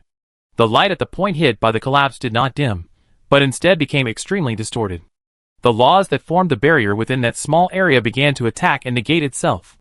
A logical paradox had emerged within the stable structure. It was about to collapse. Starting from the inside, from the most fundamental structure, it disintegrated outward. However, just as this force of collapse was about to expand, boom, the entire cluster of kingdoms of light, all the holy cities, all the kingdoms of God, all the worshippers, erupted in an unimaginable torrent. It was the pure force of order, condensed from the devotion of billions of believers, the will of countless gods, and the law of light itself. This force did not attack Qin Chuan, but instead surged with unimaginable speed and precision toward the point of collapse, forcibly smoothing, forcibly stabilizing, forcibly correcting, using absolute existence to crush relative collapse. The distorted point of light flickered violently a few times before it was completely submerged by the vast torrent of order, returning to its original state. The wall of light remained flawless, as if everything just now had been a mere illusion. Chapter 1650. The void returned to a dead silence. The magnificent wall of light still stretched before him, perfect as an eternal truth, as if the distortion and collapse of the previous moment had never occurred. Qin Chuan gripped his sniper rifle, hovering silently. He didn't fire a second shot, for he had already received the answer he sought. This shot dealt not damage, but data. The concept of collapse was forcibly erased by the pure force of order. This demonstrated that the power of the light god system had been integrated to an incredible degree. They were not a loose alliance, but a superorganism with the god of light at its core, of which all gods, all believers, and all divine kingdoms were part. Any localized attack would be instantly repaired by the power of the entire system. To break this wall, one would need to possess the power to completely evaporate the entire god system in an instant. He couldn't do that now. But at the same time, he also received another answer. The god of light did not fight back. Faced with such a direct provocation, the Lord of the Gods chose the most reliable defense. He was wary. He was wary of the strange spear in his hand, capable of firing concepts. He was wary of the 6 remaining unknown bullets. This fear was exactly what Qin Chuan desired. Deep within the divine kingdom, the majestic will also fell silent. He was evaluating. He was evaluating the cost of Qin Chuan's shot, evaluating Qin Chuan's true intentions, and evaluating the risks of proactive attack. In the end, he chose to wait and see. Both sides were caught in a delicate balance. Qin Chuan broke the silence. He slowly lowered the ominous sniper rifle from its aim. This action caused the countless prying minds behind the wall of light to tense. However, Qin Chuan did not sheath his weapon. His mind sank into the sea of chaos. 6 distinct phantoms emerged from around him. They slowly spun around Qin Chuan. One phantom shone with a paleness that sundered everything. That was sundering. One phantom shone with a deep darkness that led to depravity. That was sinking. One phantom shone with a vortex of chaos that devoured everything. That was chaos. One phantom shone with a crown ablaze with uncontrolled rage. That was the tyrant. One phantom shone with an invisible fire that ignited the soul. That was rage. One phantom shone with ashes that consumed the laws. That was incineration. 6 distinct concepts of destruction, 6 terrifying auras that would make any deity tremble at its very essence, were displayed before the entire pantheon of light. No words were spoken. This was the most direct declaration. I still have 6 rounds. How many times can your wall hold them up? After doing all this, Qin Chuan didn't even glance at the wall of light. He turned, completely exposing his back to the vast enemy comprised of the entire divine system. This was a defiance more extreme than any provocation. His figure, along with the 6 terrifying phantoms and the sniper rifle, slowly faded, eventually blending completely into the void, vanishing without a trace. As if he had never appeared. The void once again fell into absolute silence. But this time, the silence had a completely different meaning. The flawless wall of light within the Kingdom of Light cluster persisted for a long, long time after Qin Chuan's disappearance. In the deepest reaches of the Divine Kingdom, the majestic will finally wavered slightly. He calculated the damage to repair that single point. That wasn't a simple energy replenishment, it employed the very laws of order that underlie the entire pantheon to forcibly correct a logical paradox. The cost was far greater than it appeared. And the enemy still had 6 such attacks. After a long moment, the wall of light slowly dissipated, transforming once again into billions of rays of light, illuminating the void. The magnificent hymn rang out once more, as if nothing had happened. Chapter 1651. The dead silence of the void was more terrifying than any clamor. Though the 6 phantoms of destructive concepts, along with that lone figure, had vanished, the mark they left was deeply etched into the essence of every deity who gazed upon this place. The cold and damp subterranean kingdom of the gods. The Lich God's eternally unchanging soul fire was now pulsing with unprecedented frequency. He witnessed the silent confrontation. He saw the flawless wall of light, and the fleeting cracks of collapse on it. He also saw the 6 destructive concepts that terrified him. After fear, a completely different emotion arose from the depths of his soul fire. It was greed. It was ecstasy. A crack has appeared in the order. A dry, hoarse voice echoed in the empty temple. What a beautiful crack. The Pantheon of Light is the greatest enemy of the law of death. They purify everything, transforming all the dead into pure light, returning them to their false heaven. The Lich God constantly contemplates overthrowing that vast pantheon. But he cannot. The order of the Pantheon of Light is too perfect, too solid. But now, someone has, using the most brutal means, carved a hole in that wall. Though the hole was instantly repaired, the crack has appeared, and it will never disappear. A variable powerful enough to overturn the chessboard. The Lich God's soul fire projected a faint blue curtain of light. A map of the Blue Star continent emerged above the curtain. The light points representing Qin Chuan's power were rapidly expanding north and south, centered in the Demon City. Ji Xing's mechanical army and Yingluo's judgment domain were like 2 scalding knives, easily slicing through butter. The lower gods and demigods who once clung to the various pantheons and lorded it over this land were now vulnerable before the 2 new gods. A new order is being established. And the old order is being challenged. A glimmer of cunning shone from the Lich God's soul fire. A wisp of his will silently emerged from the subterranean kingdom, not bound for any battlefield, but drifting towards the most chaotic, darkest corners of the continent, where despair was most likely to breed. Plague, curse, betrayal, fear. These negative emotions were his best nourishment. The more chaotic the world, the greater his power. Since the giants are confronting each other, let those ants stir up even more chaos in this world. Deep within the endless sea of storms, the storm god suppressed all his thunder and hid his kingdom within the deepest trench. His will, transformed into a giant composed of raging wind and lightning, silently gazed toward the continent. After a long moment, he let out a muffled roar. He was angry. Angry at his own powerlessness. Both the light god system and Qin Chuan displayed power far beyond his comprehension. The storms he prided himself on were nothing more than aftermath in a confrontation of that magnitude. The giant slowly sat down, and the entire storm kingdom fell into an unprecedented silence. The old order was crumbling. A new storm was brewing on the continent. And he, a superior god, could only choose to hide. This realization was more humiliating to him than any attack. In the southern part of Yin country, the former Misty Swamp. This land, once the domain of a lesser god, the Swamp Lord, was perpetually shrouded in a hallucinogenic miasma and mind-bending whispers. Now, all the mist has dissipated. The swamp has been brutally drained, revealing the pitch-black mud beneath. Hundreds of automated defense turrets, gleaming with a cold metallic gleam, rise from the mud. Their bases are deeply rooted in the earth, forming a firepower network that covers the entire area. Chapter 1652. Ji Xing hovered at the center of the turret network. A cascade of data streams continuously refreshed in her platinum-colored eyes. Before her, a twisted humanoid figure, composed of turbid mist, emitted a silent scream. It was the Swamp Lord, and he had not been directly destroyed. His divine core, transformed into invisible spiritual pollution, permeated every inch of the area. Give up, mechanical creation. Your legion will soon become my puppets, tearing you to shreds. The Swamp Lord's voice echoed directly in everyone's mind, carrying a powerful allure and corrosive force. Several guild members accompanying Ji Xing had already begun to experience symptoms of mental confusion and had to retreat to the rear, relying on Su Chengqing's holy light purification to barely maintain consciousness. But Ji Xing's mechanical legion, those hundreds of turrets, remained completely unresponsive. A hint of mockery crossed Ji Xing's face. Mind pollution? My legion has only one supreme command, my will. As for your little tricks. She raised her hand and gently snapped her fingers. Firewall protocol activated. A pale blue data film flowed across the surfaces of all the automated turrets. The pervasive mind pollution, upon contact with the film, was like ice and snow encountering a red-hot iron, instantly evaporating with a piercing hiss. Impossible. The Swamp Lord's misty form trembled violently.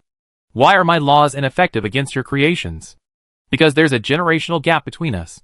Ji Xing's voice was cold and crisp.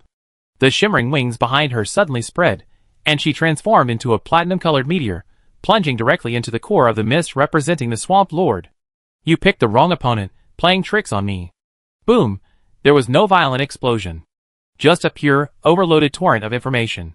Ji Xing poured the trillions of data processed by her mechanical god heart every second, unreservedly pouring it directly into the Swamp Lord's divine core. It contained the design parameters of countless war weapons, physics, chemistry, energetics, the entire knowledge and data of an entire civilization. The Swamp Lord's chaotic and filthy divinity couldn't withstand even a second of this incomprehensible torrent of information. His self-awareness was instantly crushed, his logic completely obliterated. The twisted mist froze in midair for a moment before disintegrating with a bang. A divine crystal, emitting a turbid light, hovered quietly in midair. Ji Xing casually put it away without even glancing at it. She turned and gave an order into the communicator. Target cleared, outpost establishment initiated. Within the hour, I want a fully operational arsenal. Roger. Devil City, Supreme Command Center. On the vast map of laws, a single point of light representing the southern region illuminated completely and rapidly expanded outward, merging with the other illuminated areas. The Northern Army, led by Yingluo, was equally unstoppable. Before the sharp edge of judgment, any resistance seemed futile. Qin Chuan stood before the map, observing all this quietly. The two new gods he had created were executing his will with the utmost efficiency, spreading his network of laws across the entire continent. At this moment, a faint ripple rippled through the air of the command center. A will unbecoming of any human, piercing through layers of defense, emerged in the center of the hall. It was a cold, decaying aura, yet tinged with a certain ancient majesty. A shadow, composed of pure negative energy and soul fragments, slowly coalesced into form. He wore a tattered black cloak, his face a skeletal whiteness, and two faint blue flames burned in his eye sockets. A powerful lich. Don't be nervous. The lich uttered a dry, hoarse voice, its gaze fixed on Qin Chuan. I bear no hostility. I come to meet the new ruler of order by the command of the great lich god, the immortal lord of sleep. It performed an ancient, aristocratic salute toward Qin Chuan, its movements graceful yet tinged with a deadly air. Qin Chuan finally turned.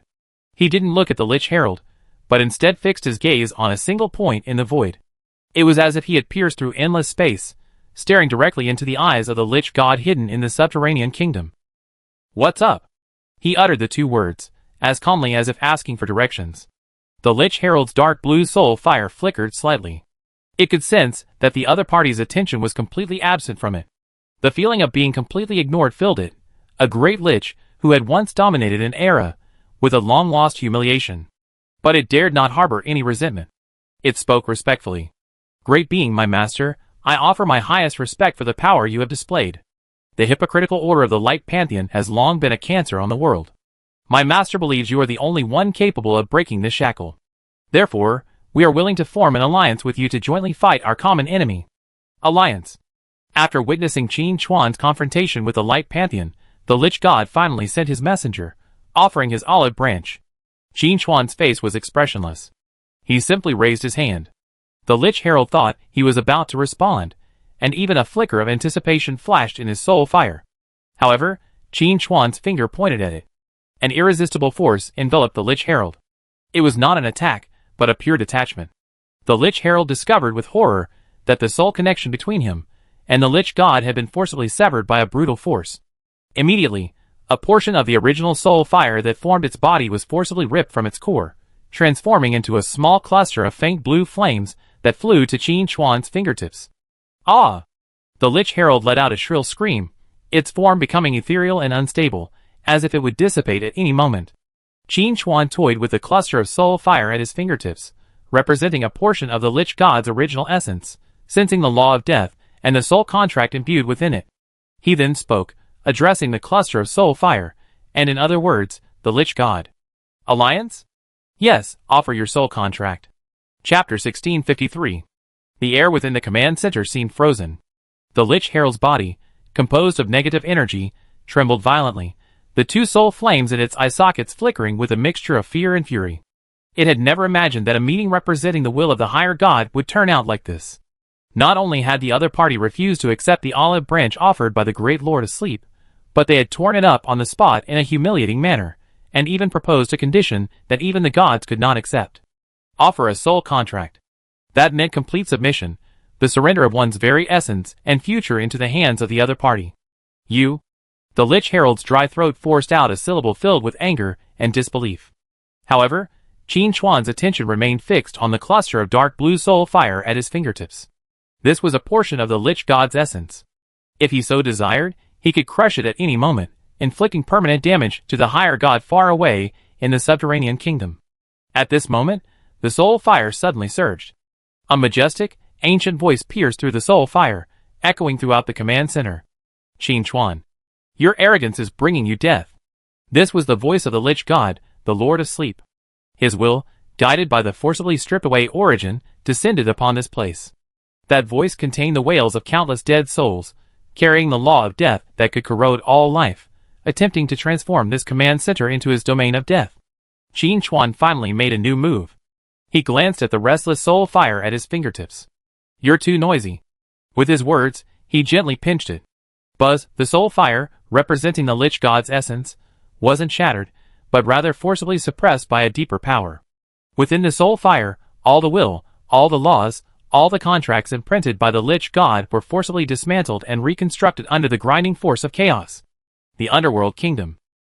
Atop a throne constructed from billions of bones, the Lich God's massive form suddenly trembled.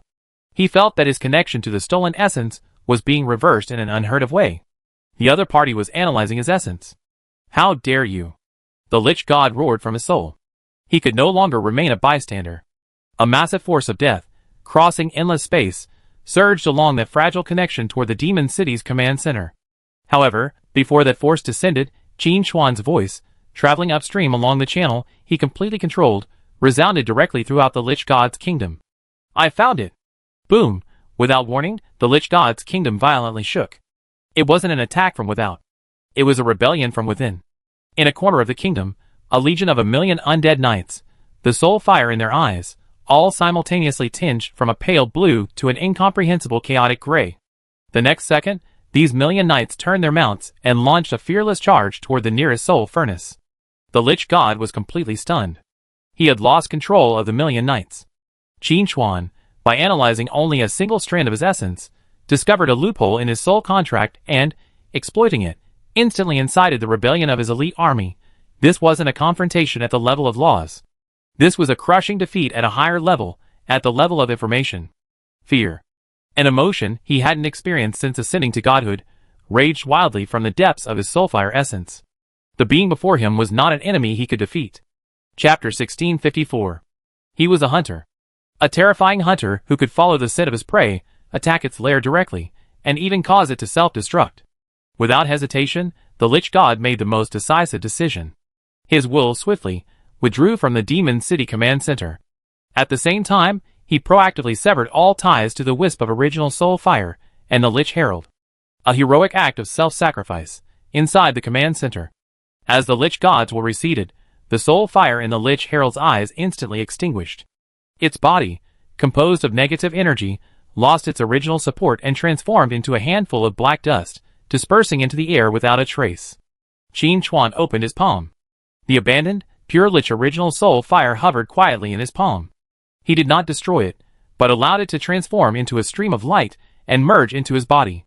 The sea of chaos expanded a bit again. After completing all this, he returned his gaze to the vast map of laws. It seemed as if everything that had just happened was just a trivial interlude. But throughout the Blue Star world, every deity observing this place felt the significance behind that brief encounter. The Lich God, a long-established higher god, had an entire legion of deities incited to revolt during a tentative encounter, ultimately forcing him to sever an arm and flee in disgrace. Add to that the fall of the lava tyrant, and the god of light's reclusiveness. 3 higher gods had already suffered defeat at Qin Chuan's hands. The remaining higher gods suddenly grew restless. Will they be next? Deep in the endless sea of storms, at the very bottom of the trench, the storm god's kingdom erupted in a raging tide unseen in eons. A giant composed of lightning and hurricanes suddenly rose from his throne, roaring a roar that shook the entire kingdom. That roar contained no anger, only a sense of utterly crushing terror. The Lich God, the Lord of Sleep, the old man who had hidden underground for countless years, cherishing his life more than anyone else, was forced to sever an arm and clumsily sever all contact with his messenger. That Qin Chuan hadn't even left his command center. He had merely analyzed a single strand of the origin, and yet, he had incited the Lich's army to rebellion. What kind of power was this? The storm god could not comprehend it, and this incomprehension bred a fear far greater than that of facing the kingdom of light. Does his own law of storms, his divine authority over thunder, hold any meaning against such an opponent? Could he, in a similar way, cause his thunder to backfire upon him, allowing his storm to tear his kingdom apart? Once this thought arose, it could no longer be suppressed. At that moment, a shimmer of emerald green, the symbol of life, pierced through the endless depths of the sea and the raging thunderclouds, silently appearing within his kingdom. It was a flexible vine, at the tip of which condensed the vague yet graceful figure of the forest goddess. Enough. Your panic is tearing your kingdom apart. The forest goddess's voice was soft, yet it carried a soothing power. The storm god's violent divine power receded slightly. He turned, his face, made of lightning, brimming with restlessness. What have you come for? To mock my incompetence? No, I have come to seek an answer. The forest goddess's shadowy figure stared at him. How long can we hide? This question silenced the storm god. Yes, how much longer can we hide? The lava tyrant was slain with 3 blasts, and the spoils were reclaimed before everyone's eyes. The light pantheon, cornered and provoked, ultimately chose silence. The Lich god attempted an alliance, but his very essence was severed, prompting the legion to rebel. Who's next? Is it him, or her? Chapter 1655. He's like a plague. A gloomy voice echoed through the wills of the 2 gods. It was the other, previously silent higher god, the Lord of Plague and Decay. His will, transformed into a wriggling mass of fetid mud, appeared in the kingdom of the storm god. Followed by this, 2 more wills descended. For the first time since the Lich god suffered a severe blow, the remaining 5 higher gods united their wills. There were no greetings, only a heavy sense of oppression. We can't wait any longer, the forest goddess spoke first. Fighting alone, we will only be defeated one by him. Join forces? The storm god scoffed. What can we use to fight him? Will we use our kingdom of God to collide with his spear? Can you withstand it, or can I? His true form is certainly no match for him. Countless bubbles emerged from the Plague Lord's muck, making a hissing sound. But he's not without weaknesses. His foundation lies on that continent. His wings are those 2 newly ascended gods. The wills of all the gods trembled. Yes. Why must they confront that monster head-on? Those 2 new gods, Ji Xing and Ying Luo, although they had also entered the realm of gods, were still relatively shallow. They were Qin Chuan's arms. Severing them would severely damage Qin Chuan's expansion plans, and even shake his foundation. A mechanical deity, a shadow deity. The forest goddesses will rapidly calculate. I will deal with that mechanical deity. My life law can restrain her creations. Leave that shadow-playing traitor to me. The storm god's voice was rekindled with fighting spirit. My thunder will dispel all shadows. Very good. The Plague Lord's voice was filled with joy. The others and I will be responsible for sealing off the entire continent's network of laws, severing their connection to Qin Chuan and creating an opportunity for you. Remember, our goal isn't to kill them, but to capture them alive. As long as we have them under our control, we have bargaining chips with that Qin Chuan. A plan targeting Ji Xing and Ying Luo quickly took shape through the interplay of wills among the higher gods. Their powers began to silently mobilize from their respective divine kingdoms, weaving a net that stretched across the continent. Devil City, Supreme Command Center. Qin Chuan still stood before the massive map of laws. On the map, the light representing Ji Xing and Ying Luo's forces spread at an unprecedented speed, tinting vast expanses of gray with their own color. He had just absorbed the primordial soul fire from the Lich God. The Sea of Chaos had grown even stronger.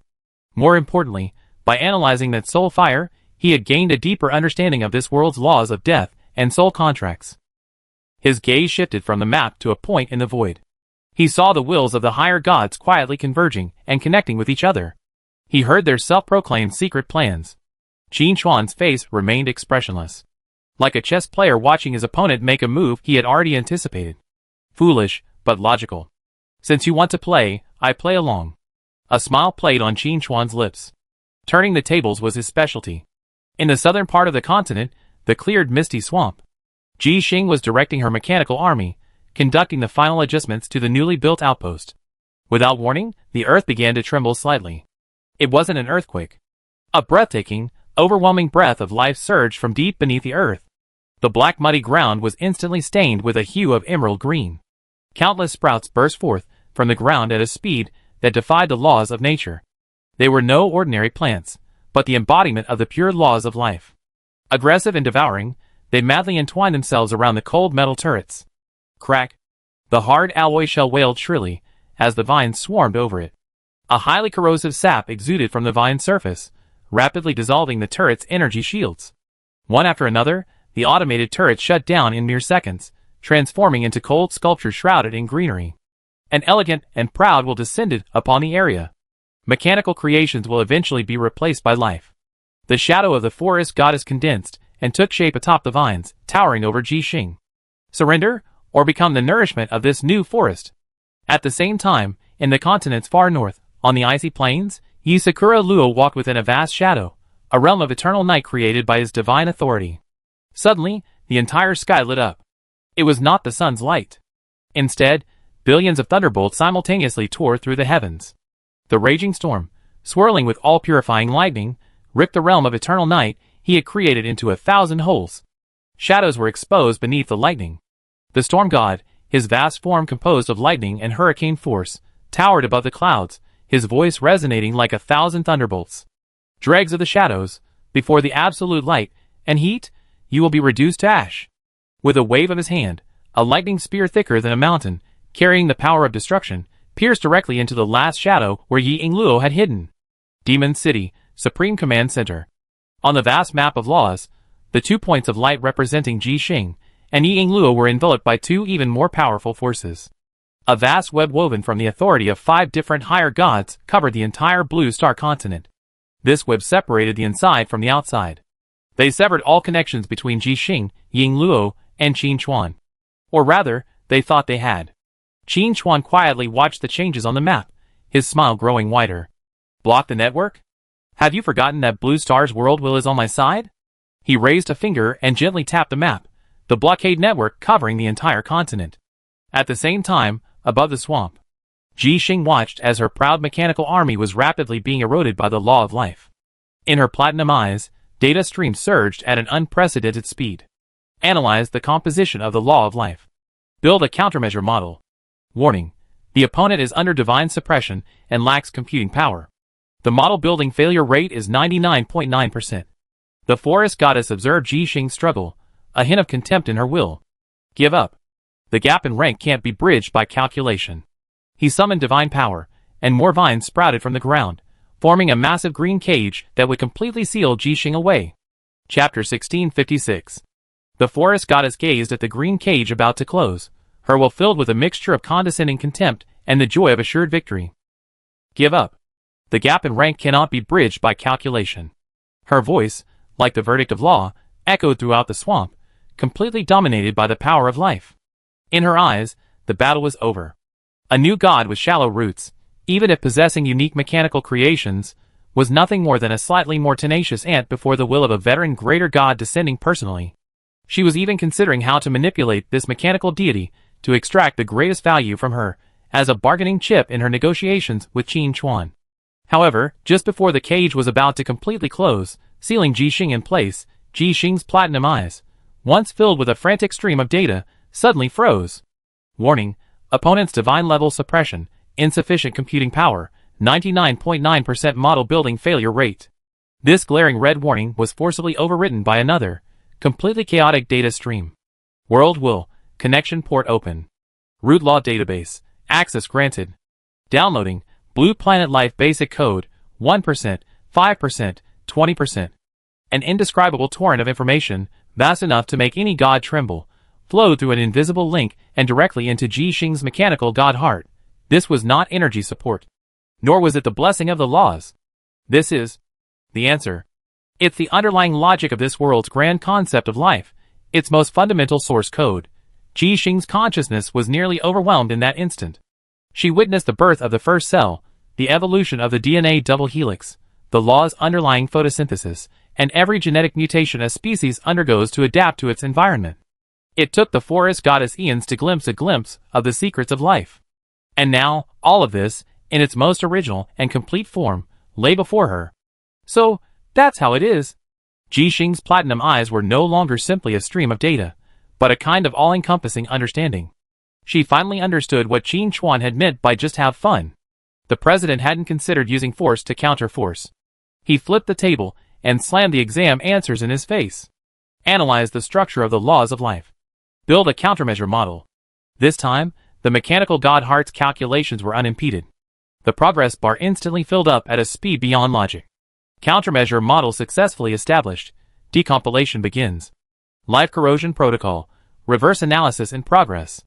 Goal: convert the law of life into an absorbable energy module. Outside, the forest goddess's will, with a hint of amusement, admired her prey's final struggle.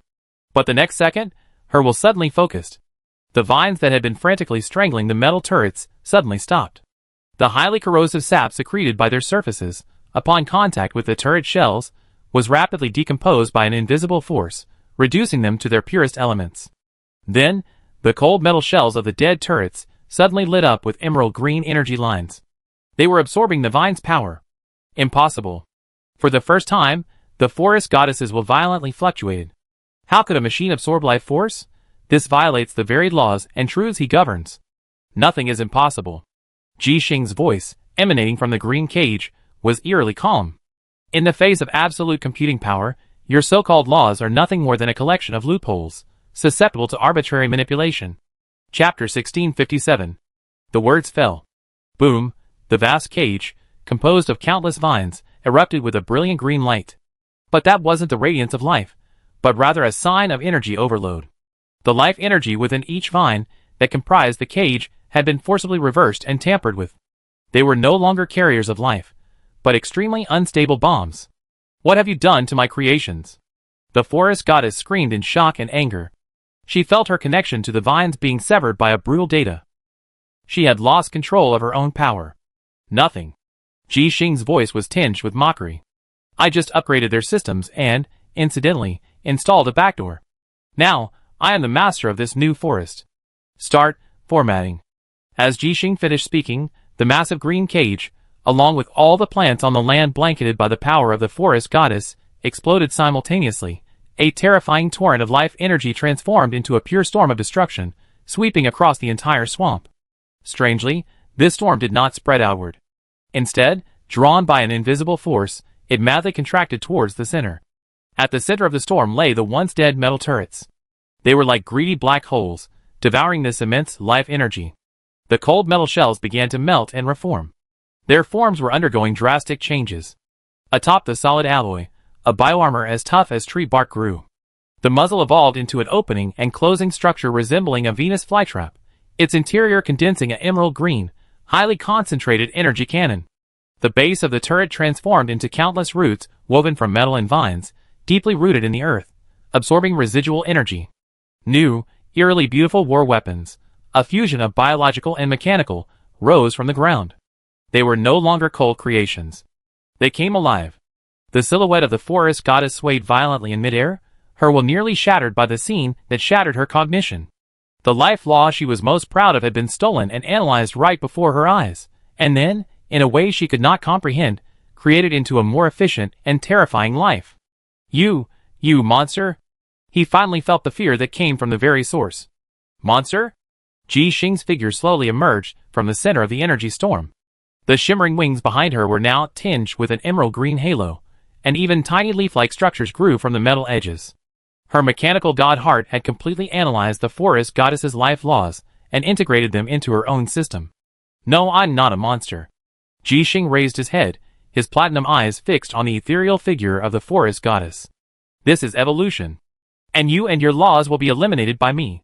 With his words, Hundreds of brand new biomechanical turrets swung their guns, locking onto the elegant silhouette in the sky. Emerald beams of death gathered at their muzzles. In the far north of the continent, on the eternal night ice field, the storm god's massive form, composed of lightning and hurricanes, practically filled the sky. His voice resonated like 1,000 thunderbolts, carrying a purifying majesty. Scum of the shadows, before the absolute light and heat, you will be reduced to ash. A spear of lightning thicker than a mountain ripped through the heavens, bearing the might of all destruction, as it pierced the last shadow where Yisakura Luo had hidden. To the storm god, this strike was a sure thing. Shadows are but vassals of light. Before the lightning that illuminates the entire world, no shadow can escape. Chapter 1658. The only fate of that newly ascended shadow god was to be purged by his thunder, leaving not even a trace. Yingluo stood within that last, tiny shadow. He could feel the laws that formed it crumbling, inch by inch, beneath the overwhelming might of the heavens. The threat of death, like a tangible cone of ice, pressed against the very essence of his soul. The gap in rank was too great. The opponent was a long-established higher god, the embodiment of storm and thunder. He, on the other hand, was a mere newcomer, having just entered the realm of the gods. Resisting it head-on would only lead to death. However, just as the destructive lightning was about to engulf him, a will, transcending the blockade network set up by the 5 higher gods, silently descended upon his sea of consciousness. It was Qin Chuan. That will brought no power, nor any protection. It merely brought a single word, a single question. Yingluo, what do you think a shadow is? This question suddenly shook Yingluo's will, which was about to collapse. What is a shadow? Darkness? The opposite of light? Non-existence? Countless thoughts flashed through his mind, only to be instantly shattered by the overwhelming pressure of thunder. No! Qin Chuan's voice rang out again, with a calmness that spoke a clearing away of confusion. The brighter the light, the deeper the shadow. Light cannot destroy shadows, it only creates clearer ones. Your power does not lie in hiding in darkness, but in becoming darkness itself. He is that light. And you are the shadow he casts, a shadow that he can never reach. Boom! These words, like a thunderbolt of creation, exploded in Yingluo's sea of consciousness. His eyes, a pair of strange-colored eyes, instantly lit up with an unprecedented brilliance. That's right. Why should he resist that light? Why should he fear that light? That light was the very source of his power. The more violent and fierce the storm god's thunder, the more solid and powerful the concept of shadow he could control became. He had been on the wrong path all along. He had used shadow as a veil to hide, forgetting that shadow itself was an eternal law, a law that existed alongside light, yet transcended it. I understand. For the first time, a smile crept across Yingluo's lips. It was a smile of profound enlightenment, filled with dead silence and icy coldness. He raised his head and looked at the lightning spear that was about to pierce him. He stopped retreating, stopped defending. Instead, he opened his arms and proactively faced the destructive lightning. Come! Let me see how deep the darkness your light can cast. His body, along with the last vestiges of shadow beneath his feet, was not purified or evaporated the moment it came into contact with the lightning spear. Instead, it merged with it. He became the lightning spear's own shadow. An absolutely pure concept, one that existed outside any physical dimension. The storm god's immense will suddenly froze. He had lost his target. The shadow deity, right before his eyes, vanished in the midst of his locked attack. It wasn't a spatial jump, it wasn't invisibility. It was a deeper kind of disappearance that he could not comprehend. His thunder spear, having lost its target, slammed heavily into the ice sheet below. Boom! The earth cracked, the glaciers melted, and the entire far north trembled violently. A bottomless pit appeared on the ice sheet, its edge filled with molten lava. The power of this single blow was terrifying. But the storm god felt no joy. His will frantically scanned the entire world, trying to locate the vanished scum. Come out!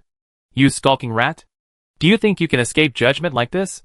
His roar transformed into billions of even finer lightning bolts, thoroughly plowing every inch of space within 1,000 miles.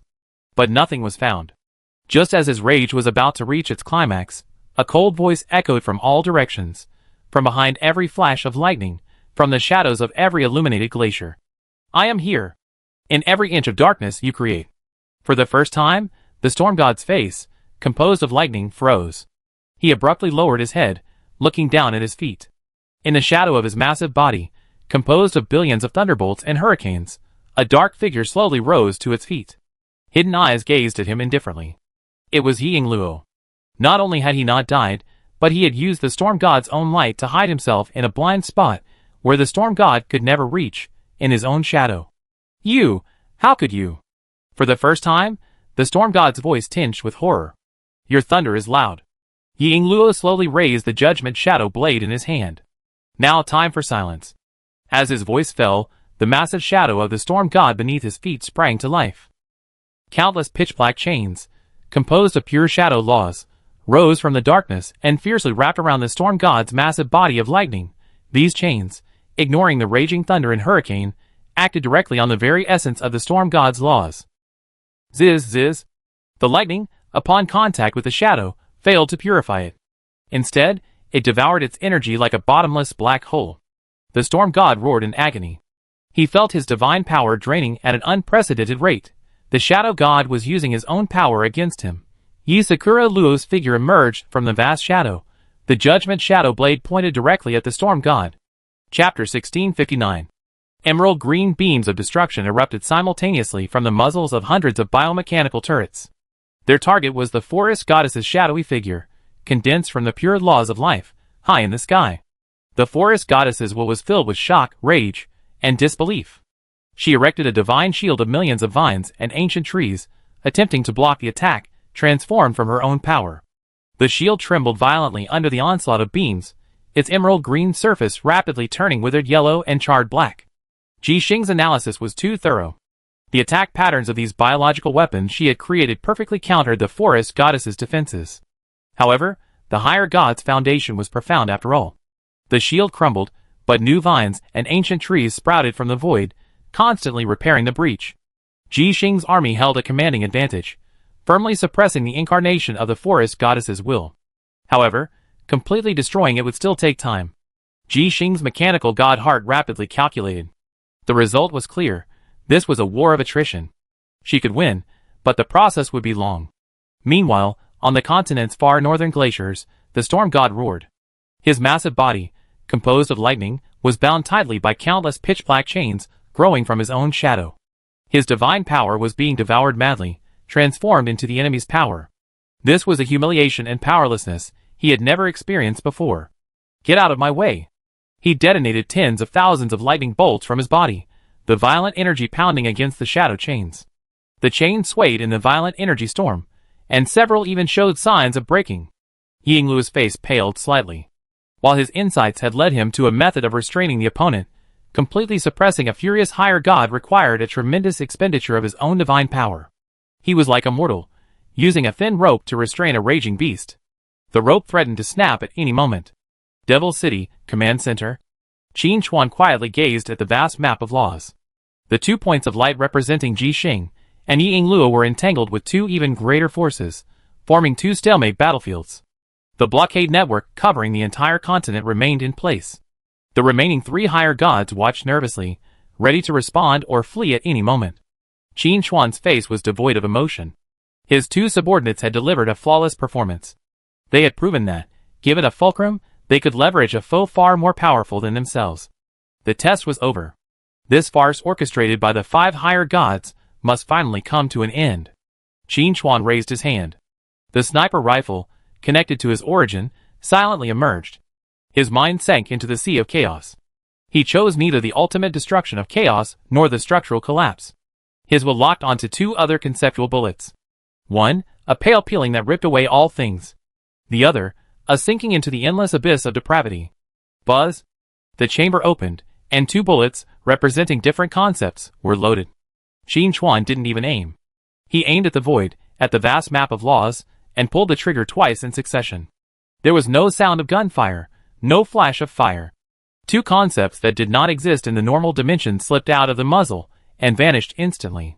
Their targets were not the 2 incarnations of will on the continent.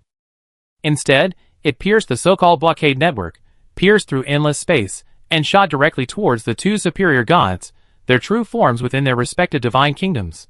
A verdant divine kingdom teeming with vitality, all things flourishing. The forest goddess's true form, a towering world tree, continuously channeled her divine power to the Blue Star continent. Chapter 1660.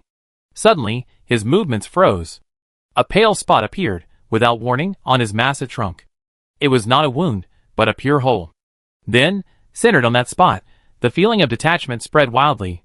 The forest goddess discovered with horror that her connection to this divine kingdom, to the laws of life she governed, was being forcibly severed by an irresistible force. She could no longer draw strength from the earth beneath her feet. She could no longer command a single plant. She could no longer even feel the life energy flowing through her body. She was detached. She had been completely torn away from her own laws. No! A shrill scream, emanating from her soul, resounded throughout the divine kingdom. The towering world tree lost all its luster and color at a visible speed. The emerald green leaves turned to withered yellow ash, drifting away. The tough bark shriveled and cracked. The entire divine kingdom, all life, came to an end in that instant. Blue Star Continent, Southern Swamp. The phantom of the forest goddess, struggling fiercely against Jixing's army, trembled suddenly, then transformed into tiny specks of green light in midair, and completely dissipated. As if she had never appeared. Deep within the boundless sea of storms, the storm god's kingdom was stirring up a raging tide unseen in eons. His true form, a giant composed of thunder and hurricanes, struggled frantically, trying to break free from the shadow emanating from the blue star. At this moment, an unperceivable concept struck his very core. Sinking. The storm god's raging, outward-flowing divine power suddenly reversed direction at this moment. All the thunder, all the storms, no longer attacked outward, but madly collapsed inward. The power he so proudly held became an inescapable vortex, a cage dragging him toward an endless abyss. He was sinking, dragged by his own power into eternal damnation. All the storms and thunder in the kingdom of God converged towards a single point at the center, ultimately annihilated and reduced to nothingness. Above the Arctic ice sheet, the storm god's massive, lightning-like body roared in despair, then disintegrated with a turbulent wave of energy, dissipating into the air. The shadow chains beneath Yingluo's feet, losing their target, drooped helplessly, merging back into the darkness. Demon City, Supreme Command Center. On the law map, the blockade network jointly established by the 5 higher gods shattered, as the forest goddess and storm god's origins were severely damaged. The wills of the remaining 3 higher gods screamed in terror in the void, and without looking back, they fled at top speed from this area that had brought them despair. Qin Chuan slowly lowered his sniper rifle. Finally, peace reigned. The void was no longer dead silent. 3 distinct divine wills transformed into 3 hurried streams of light, desperately tearing through space, fleeing towards the unknown distance. The Plague Lord's kingdom, like a piece of rotting flesh, squirmed in the void, constantly dripping a foul-smelling, decaying pus, attempting to contaminate time and space and conceal its tracks. Another high god, who controlled mountains and gravity, compressed his kingdom to its limits, transforming it into a rock core of astonishing density, powerful enough to crush stars. Every leap left a trail of violent tremors in his wake, a space on the verge of shattering. The final one, the master of lies and illusions, his kingdom shifted constantly, sometimes transforming into a blazing star that illuminated the universe, sometimes collapsing into an insignificant speck of cosmic dust, bouncing back and forth between reality and illusion in a futile struggle. It was fear. An uncontrollable tremor, emanating from the very essence of their souls, drove these 3 once almighty beings into the most embarrassing and ugliest acts of their lives. Chapter 1661. The forest goddess was stripped away. The storm god had fallen. Those 2 shots, piercing endless time and space, were like 2 resounding slaps in the face, completely shattering the last bit of dignity and luck they held as superior gods. However, the faster they fled, the heavier the oppressive feeling of a leech looming in their bones grew, like the shadow of fate. At the same time, in the void above the demon city, a figure quietly emerged. It was Qin Chuan. He did not pursue, but simply stood quietly.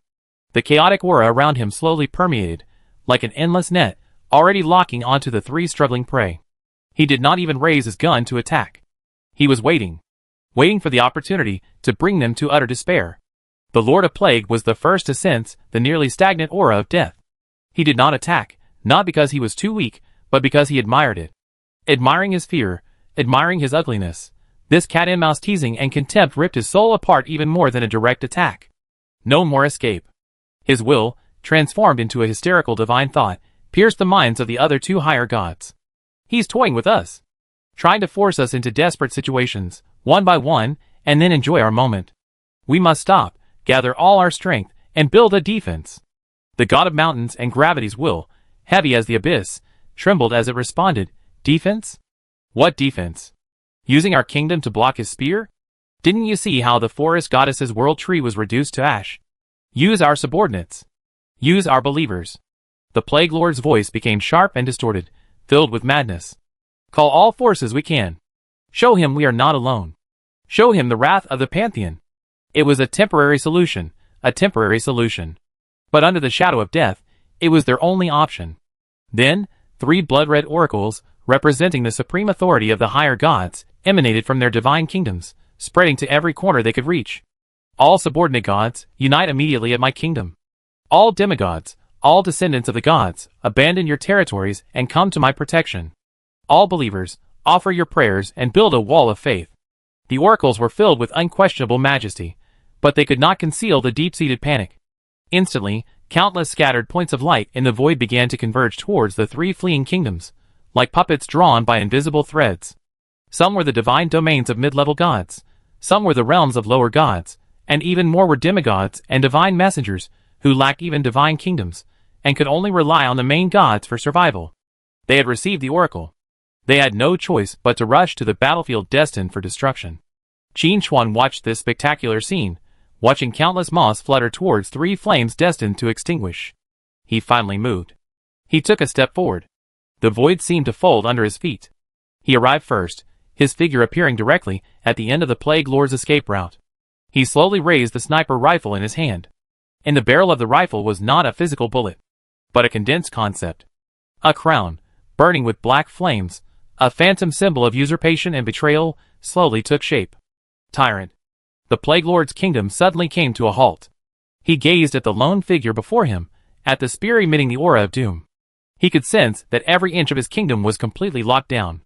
The countless subordinate gods, who had come to support, also saw that figure.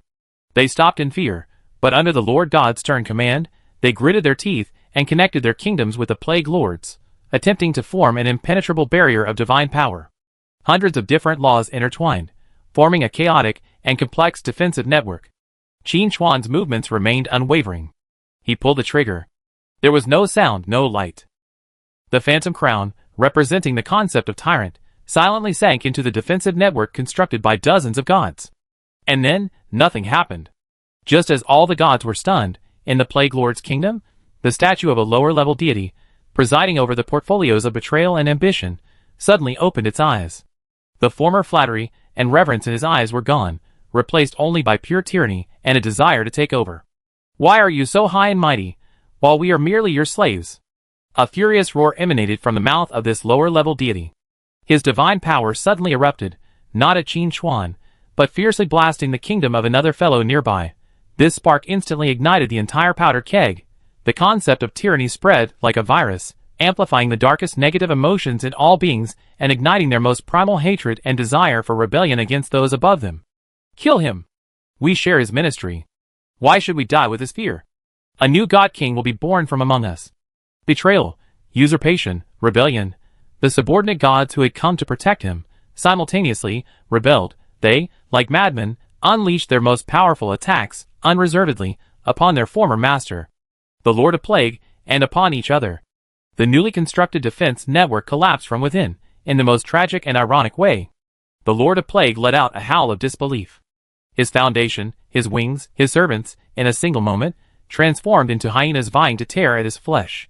Qin Chuan silently watched this comical yet tragic civil war among the gods, ignited by his own hands. He slowly lowered his sniper rifle, his gaze already tracing the chaotic battlefield. His gaze fixed precisely on the other 2 higher gods, whose spirits had been frozen in fear, frozen in place, unable to move. The indifferent voice resounded clearly, within the depths of each deity's will, like a final judgment. Continue. Call more men. A faint curve curved his lips. Your subordinates are too few. Not enough to kill. Chapter 1662. Not enough to kill. These 3 words, devoid of any divine power, were like 3 invisible sacred mountains, bearing down with a crashing force. They shattered the souls of the gods of mountains and gravity, as well as the masters of lies and illusions. That wasn't arrogance. It was a verdict. A truth colder and more despairing than eternal annihilation. At this moment, the Divine Kingdom Alliance, comprised of the Lord of Plague and his dozens of subordinates, had become a divine purgatory. The blade of betrayal pierced the chest of the most trusted. The flames of usurpation had reduced every inch of sacred land to scorched earth. Divine blood rained down, the divine kingdom collapsed, and the laws shattered amidst wailing. And the instigator of all this simply stood quietly in the void. He even lowered the sniper rifle that would end it all. It was as if this betrayal and fall, unprecedented in the divine realm for 1,000 years, was nothing more than a casually lit, insignificant firework to him. The god of mountains and gravity's soul was convulsing violently. His kingdom, constructed from the cores of billions of mountains and stars, was uncontrollably disintegrating. The escaping gravity waves lost control, transforming into a chaotic wave, tearing the surrounding space and time into a viscous, distorted mess. Escape? The entire universe seemed to have transformed into an invisible prison. And that man was its sole jailer. This can't go on. The will of the master of lies and illusions, like a sharp, poisonous sting, pierced the mountain god's consciousness. He's feeding on our fear. The more we fear him, the stronger he will become. We must fight back. The mountain god's divine will become a tangible roar. Fight back? Use our kingdom to smash the gun in his hand? We can't even touch the edge of his clothes. No. A flash of ultimate cunning and life-burning madness flashed through the Lord of Lies' will. Use my lies to counter his truth. The words had barely finished. The Lord of Lies' kingdom, that realm constantly shifting between reality and illusion, suddenly erupted with unprecedented brilliance. It ceased to shift, but solidified completely. The next moment, shimmering auras of terror, powerful enough to shock the ages, soared from that kingdom. One breath was a dragon's breath that could incinerate the galaxies. An ancient golden dragon, powerful enough to wrap its body around a galaxy, opened its majestic, vertical pupils of molten gold. One was the holy light that judged all. A 12-winged seraph of light, wielding the holy sword of judgment, was followed by an endless legion of angels chanting hymns.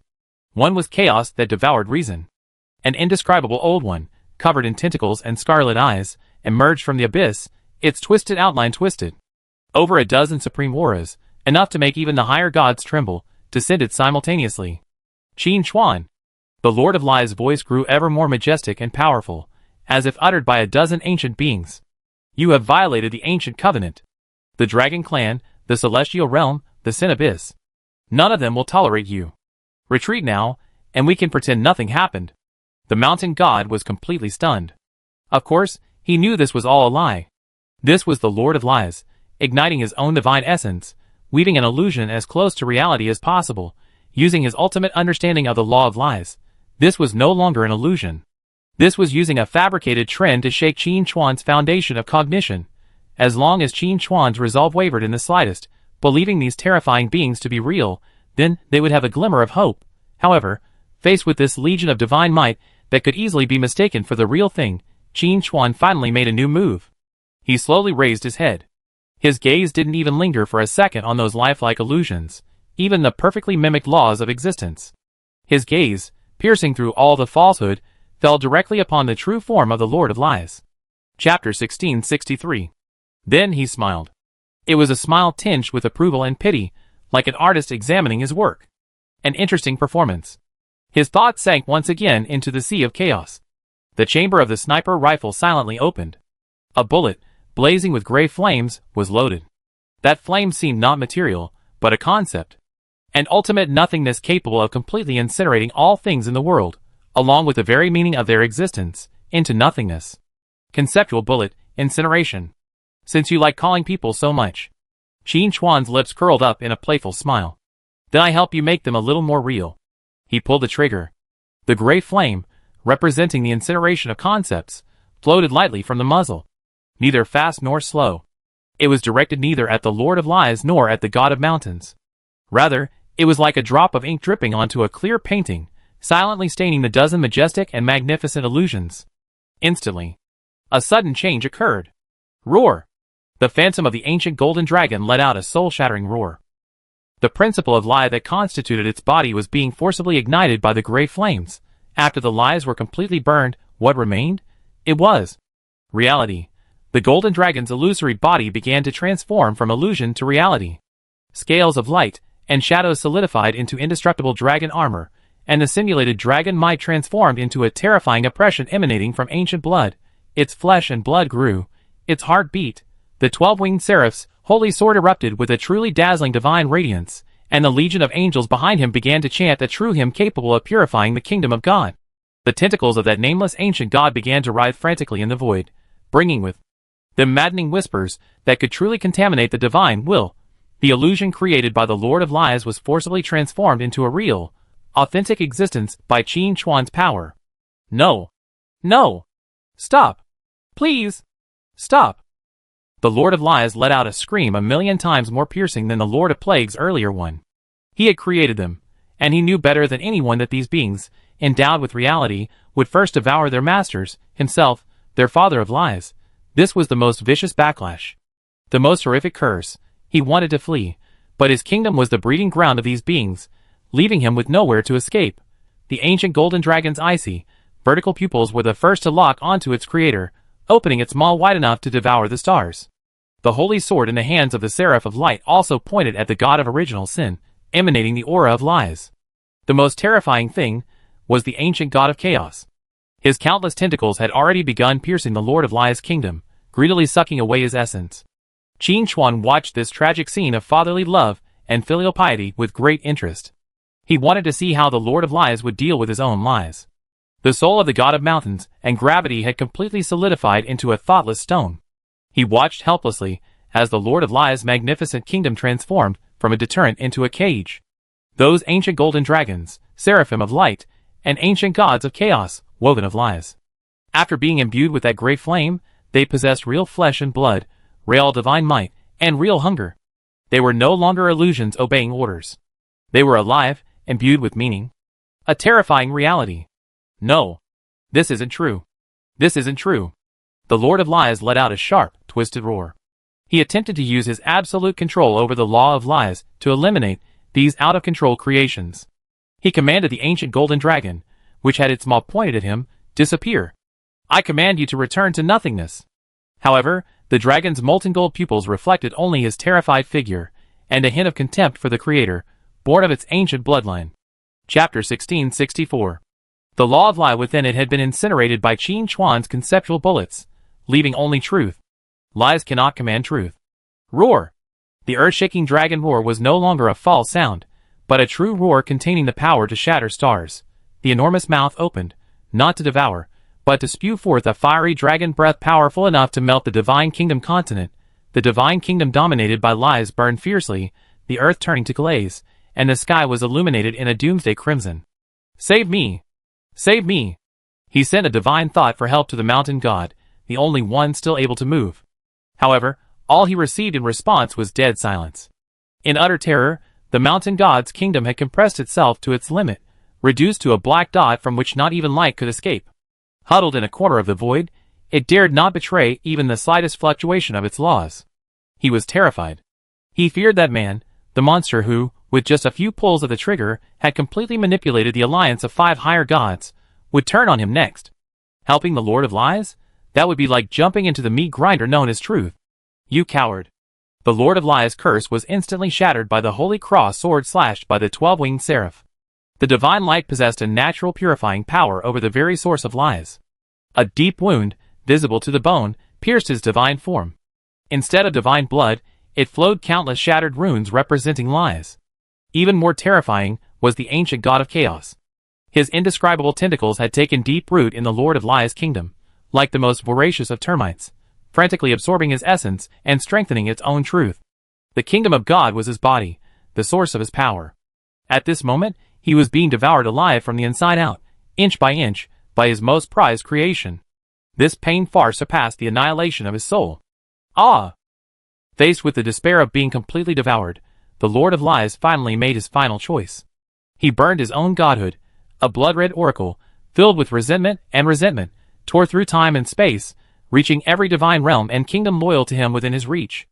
All gods, all believers, in my name, come and protect me. Slay the rebels and share in the divine grace. This was his final struggle, his most sinister plot. He would use his own divine flesh and blood to satiate the appetites of these real creations, to secure a glimmer of hope for himself. Across the void, dozens of lesser divine kingdoms and divine realms belonging to the pantheon of lies, which had been watching silently, trembled violently the moment they received this blood-red oracle. The oracle could not be disobeyed. In the next second, those gods, whether willing or not, could only transform into streaks of light, charging with determination and tragic grandeur towards the battlefield of death, where truth and lies had become a tangled mess. They had no choice. Qin Chuan watched quietly as this new farce unfolded, watching those moths relentlessly fling themselves towards the true fire ignited by lies. He didn't even try to stop them, for he knew that the struggle of the master of lies had only just begun. The ancient golden dragon, sensing the presence of dozens of gods charging towards it, tilted its massive head slightly, as if with a hint of impatience. Its maw opened again. This time, it wasn't dragon breath. It was a clear, majestic dragon voice. In the name of truth, you are all lies. As the words fell, a force of law, purer and more domineering than that of the Lord of Lies, enveloped the entire battlefield. The subordinate gods, who had just rushed into the battlefield, discovered with horror that the laws of their kingdoms were being forcibly tampered with. Their divine power was dissipating, their divine bodies were fading. They were being forcibly defined as false, pseudo-gods by this real golden dragon. No! My divine power.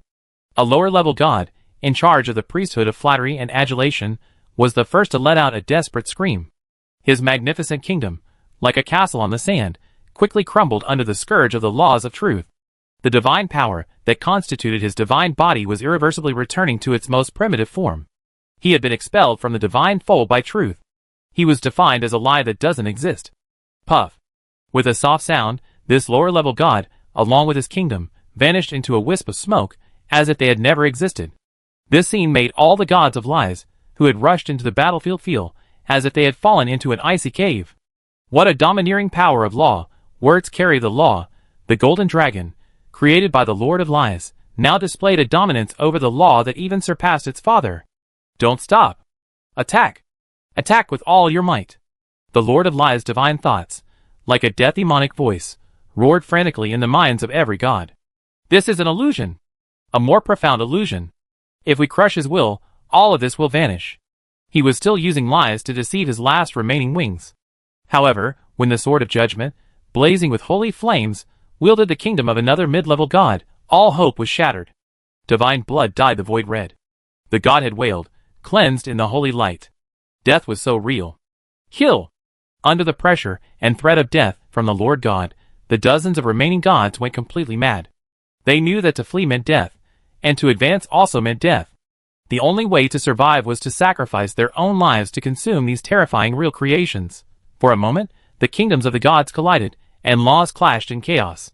A variety of bizarre divine arts, like free fireworks, rained down upon the dozen or so terrifying figures towering above the heavens. A demigod holding the priesthood of exaggeration expanded his body to the size of a star, attempting to self-destruct and consume the golden dragon, only to be blasted into cosmic dust by the dragon's breath. A goddess, master of disguise, transformed herself into the form of an ancient chaos god, attempting to blend in, but was dragged into the abyss by a tentacle of the indescribable entity, becoming part of it. This was a massacre. The spirit of the Lord of Lies found a moment's respite under the protection of his own divine kingdom. He watched it all with grim eyes. Watching the team he had cultivated for Ian's fall and crumble one by one, his heart felt no sorrow, only cold calculation. Every death of a subordinate god sapped a fraction of the power of those real creations. As long as they died quickly and in sufficient numbers, he would survive. Chapter 1665. Divine blood spilled into the void, and the kingdom of God crumbled amidst wailing. The Lord of Lies and Illusions watched all this with indifference. The pantheon he had cultivated for eons, his loyal subordinates now transformed into the cheapest fuel, buying him every moment of life. Sadness? No, he felt only a hint of impatience. The death of these useless creatures was not as efficient as he had imagined. The ancient golden dragon, endowed with truth, with a single casual breath, reduced 3 lesser gods and their kingdoms to nothingness. With every swing of the Seraph of Light's holy sword of judgment, a swath of divine territory was thoroughly purified by the holy light. The consumption was too slow. But the opportunity had finally been created. As his last mid-level subordinate burned his own godhood and temporarily trapped the chaos ancient god's tentacles with a twisting divine spell, a fleeting opening appeared. Now, the Lord of Lies gathered all his remaining divine essence into a single point, ready to tear a rift into unknown time and space, completely escaping this despairing land. However, as soon as his divine power touched the void, it vanished like a drop in the ocean. The entire battlefield, this chaotic area of fallen gods, had been shrouded in an invisible, imperceptible veil. Space was not sealed. Time was not frozen. But the very concept of escape seemed to have been erased from the laws of this area. This was a power even more eerie and chilling than Qin Chuan's domineering sniping. The Lord of Lies' spirit suddenly shrank. He was all too familiar with this aura. This was the authority of lies, the whisper of deception. But this power was purer than his own, more ancient, closer to the source. It was as if he were merely a poor imitator. An incarnation of divine power silently emerged from the void and stood atop the ancient golden dragon. Clad in a well-tailored black tuxedo, his face handsome and his cynical smile adorned, he observed the tragic massacre of the gods below with rapt interest, as if he were attending a magnificent opera. Dismartin. The Lord of Lies will morphed into a scream of disbelief. Why was this demon god of the abyss here? Shouldn't he be in the distant kingdom of Dawn, keeping watch over the Lord of Dawn? Good evening. Dismartin gracefully touched his chest in a salute. His voice resonated directly within the Lord of Lies, carrying the warmth of an old friend reminiscing. Your farewell performance was truly magnificent and breathtaking. Especially these real actors, whose portrayals were so lifelike. He extended his finger and gently tapped the solid horn of the golden dragon beneath his feet. The majestic ancient golden dragon actually lowered its proud head in obedience, allowing him to touch it. This scene completely froze the Lord of Lies' soul. And on the other side of the void, in the core of gravity, which had compressed itself to the extreme, where not even light could escape, the god of mountains finally understood everything. His soul no longer trembled, but fell into a numbness after great terror. This was not just two hunts. From beginning to end, this was just a hunt. Qin Chuan, that man, his goal was never just to kill them. Defeating the storm god and the forest goddess was to shock them, to shatter their alliance and send them fleeing. Using the concept of tyrant, he ignited the Plague Lord's internal strife to clear the battlefield and focus all attention on the Lord of Lies. Then, using the concept of incineration, he transformed lies into truth, forcing the Lord of Lies to burn his divinity, exhaust his essence, and weaken his authority over lies to the extreme. Chapter 1666. All of this was just prelude. All to prepare an unprecedented feast for the Abyss Demon God, who would appear last. Qin Chuan didn't want the corpse of a higher god. What he wanted was a vacant throne and the unbroken, directly seizable authority of a higher god. He wanted to personally enthrone a new higher god. Having grasped this, the mountain god could no longer even feel fear. He was merely a backdrop, an insignificant prop to highlight the protagonist. He gazed upon the site of the gruesome divine war. The Lord of Lies' last subordinate, pinned to the crumbling kingdom by the holy sword of the Seraph of Light, his godhead consumed by holy flames, uttered a final wail. The stage was clear. Only the final victim, and 2 hunters remained. Why? The Lord of Lies will calmed in despair. You and I are both masters of lies and deception. Why would you join forces with an outsider to deal with me? Dismartin's smile remained unchanged, but it was now tinged with pity. Both masters? No, my friend, we are not. He spread his arms, and the pure power of lies that enveloped the battlefield began to boil. You use lies to create illusions, deceive the weak, and construct your fragile kingdom. Your lies are tools, means. Dismartin's voice, with its bewitching power, carried clearly to every corner of the battlefield and even to the mountain god's perception. And I am the lie itself. What I deceive is the law, the truth, the very foundation of this universe. My existence is the greatest betrayal of truth. He pointed at the ancient golden dragons and ancient chaos gods, still emanating a terrifying aura. Look, Lord Qin Chuan has ignited your lies with the concept of truth. And yet, I can make these creatures of truth continue to obey my commands. Because in my domain, truth itself is the highest form of lie. As his words fell, the ancient golden dragon, the Seraph of Light, the ancient chaos god, more than a dozen terrifying beings turned in unison. Their gazes, some majestic, some sacred, some insane, all locked onto their first creator, the Lord of Lies and Illusions. Under this pressure, the Lord of Lies' soul cracked under the weight. He was completely surrounded by his own creations and his own kind. Now, the banquet officially begins. Dismartin's voice became brisk. As a token of my gratitude for sharing such delicious authority, I will let your death become the most magnificent melody in my ascension to the status of a higher god. He did not move. Neither did the dozen or so real creatures. The Lord of Lies was horrified to discover that the land of his kingdom was turning to sand, and the outline of his divine body was blurring. The very law of lie he governed was actively, one after another, scrambling to escape his control, merging into Dismartin's body like a fledgling swallow escaping from the forest. This was not a separation, but a betrayal. A betrayal from the law itself. He had been completely abandoned by his own authority. No! A shrill scream, the last trace of his existence as a higher god in this world. His kingdom, along with his divine body, transformed into billions of purest runes of lies, forming a brilliant torrent, completely absorbed by Dismartin's divine incarnation. In the void, Dismartin's aura began to surge at a terrifying rate. The bottleneck of a mid-level god was as thin as a cicada's wing before him, easily pierced. A brand new pressure from a higher-level god, imbued with the dual characteristics of the abyss and deception, thunderously swept across the entire void. The mountain god's kingdom trembled violently under this pressure, nearly bursting from its compressed state. He saw Qin Chuan's figure standing still from beginning to end, not even raising his gun again. Chapter 1667. He simply watched it all quietly, like a craftsman admiring his freshly completed masterpiece. At that moment, Qin Chuan's gaze finally turned. Across the endless void, it rested upon his trembling stone core. The mountain god's soul instantly plunged into a winter deeper than the abyss. He heard the man's voice, flat but undeniable. Now, it's your turn. Do you want to call for help? Call for help? The mountain god and gravity god's soul, trapped within that stone core, compressed to its limits by its own laws, couldn't even muster a single thought. His thoughts, his will, even his divine instincts, like his kingdom, were crushed into a chaotic paste by the force of its own gravity. Who should he call? Call a subordinate god like the Lord of Plague, and witness a farcical civil war orchestrated by a tyrant? Or call an ally like the Lord of Lies, and be burned alive by his incinerated truth? Each option is a one-way street to a different hell. That man, the being called Qin Chuan, wasn't here to fight. He was here to set the rules. In this void he enveloped, any resistance would simply become part of his script, ultimately leading to destruction in a more spectacular manner. Fear was no longer enough to describe the mountain god's current state. It was a complete denial of the meaning of his own existence. The solidity of the mountains, the gravity of gravity, mastered over eons, seemed so ridiculous and powerless before the other man's casual pull of the trigger. No! This cannot go on. A single thought struggled to force its way through the chaotic paste of consciousness. Since I can't resist, I use my full defense. Since he wants to toy with me, I become something he can't touch or break, something absolutely existent. Buzz. The stone core, once the size of a fist, yet powerful enough to crush space and time, began its final transformation. It no longer emitted any outward vibrations, but madly collapsed inward, devouring everything within. The countless mountains of the kingdom of God were crushed into their most basic particles.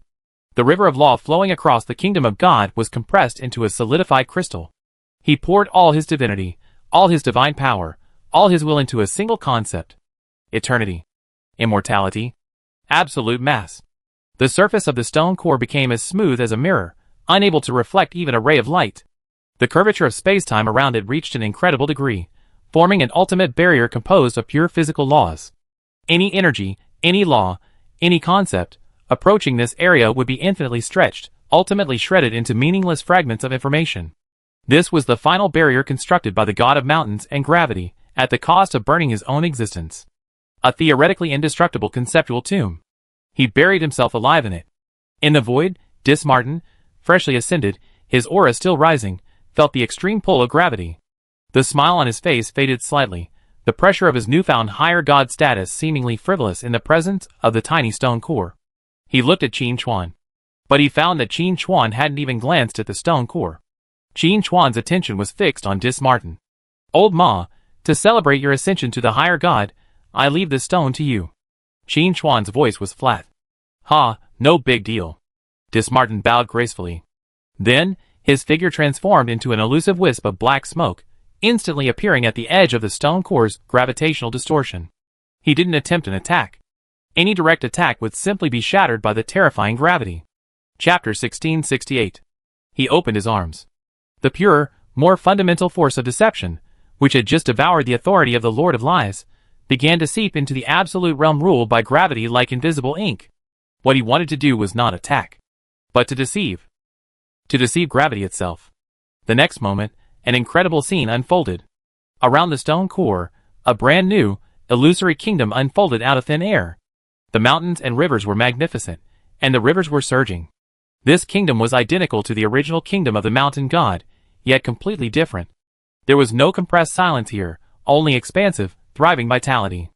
Atop the highest peak of the kingdom, a towering figure stood proudly. It was the god of mountains and gravity. But it was not the coward who had buried himself alive. Instead, he emanated boundless majesty and confidence, a true god king who seemed capable of supporting the entire universe with his body. This perfect god king, woven from lies by Martin, opened his eyes. His gaze, piercing the distorted space-time, imprinted itself directly upon the very essence of the stone core. He did not roar, nor did he rage. In a tone so calm, it was almost cold, he simply began to explain a fact. A lie. Mountains are born to stand tall, not to crouch. Gravity is meant to control all things, not to confine itself. You, who have betrayed your own laws, are unworthy of being a mountain, unworthy of wielding gravity. This voice resounded directly within the stone core. The mountain god, hidden in the deepest recesses, felt his soul suddenly shaken. He felt the laws that constituted his body, his divine kingdom, the very foundation of his existence, begin to stir. The concept of mountain within him resisted the state of compression. The authority of gravity he wielded resented the command to retract. His power was riven by a rift with his will. A tiny crack appeared on the surface of the stone core, its perfectly smooth mirror. Not a physical crack, but a conceptual crack, a crack of self-denial. No. I am the Lord of the mountains. I am the god of gravity. The god of the mountains roared from his soul, trying to suppress this betrayal from the very laws themselves. But the perfect god king, constructed of lies, simply continued to expound. The mountain is abandoning you. Gravity is forgetting you. You are nothing. Crack, another crack appeared. The stone core began to vibrate unsteadily, and the gravity waves emanating from it became chaotic and violent. It was no longer a perfect whole, but a patient on the verge of schizophrenia. Qin Chuan finally raised his hand. The sniper rifle silently emerged. His expression remained unchanged as he watched the stone core, trembling in self-contradiction and on the verge of collapse. The farce should end. His mind sank into the sea of chaos, and the gun chamber opened. No choice of detachment. No choice of incineration. That would be a waste. A simple and unadorned conceptual bullet, yet one that contained the ultimate truth of structural destruction, was loaded. Collapse. The trigger was pulled. No sound, no flash of fire. The concept representing structural disintegration instantly sank into the stone core. It brought no energy impact. It simply acted as a catalyst, igniting the contradictions that had long existed within the stone core. And then, the stone core that embodied everything about the higher god, that sought to become eternal, simply fell apart. It wasn't an explosion. It was a disintegration. It was a collapse. The millions of mountains that formed it didn't dissolve into energy, but instead reverted to the most primitive cosmic dust. The law of gravity, compressed to its limit, didn't dissipate, but instead transformed into countless tiny repulsive singularities, pushing the dust particles in all directions. Solidity turned to powder, heaviness turned to lightness. The divine body of the god of mountains and gravity appeared for a moment at the center of the dust. His face showed no pain, no fear, only confusion. He couldn't understand. How could his ultimate, indestructible defense end in such a hasty manner? The next second, his divine body, along with his bewildered expression, turned into a cloud of ash, completely merging into the nebula formed by the remains of his own kingdom. Chapter 1669.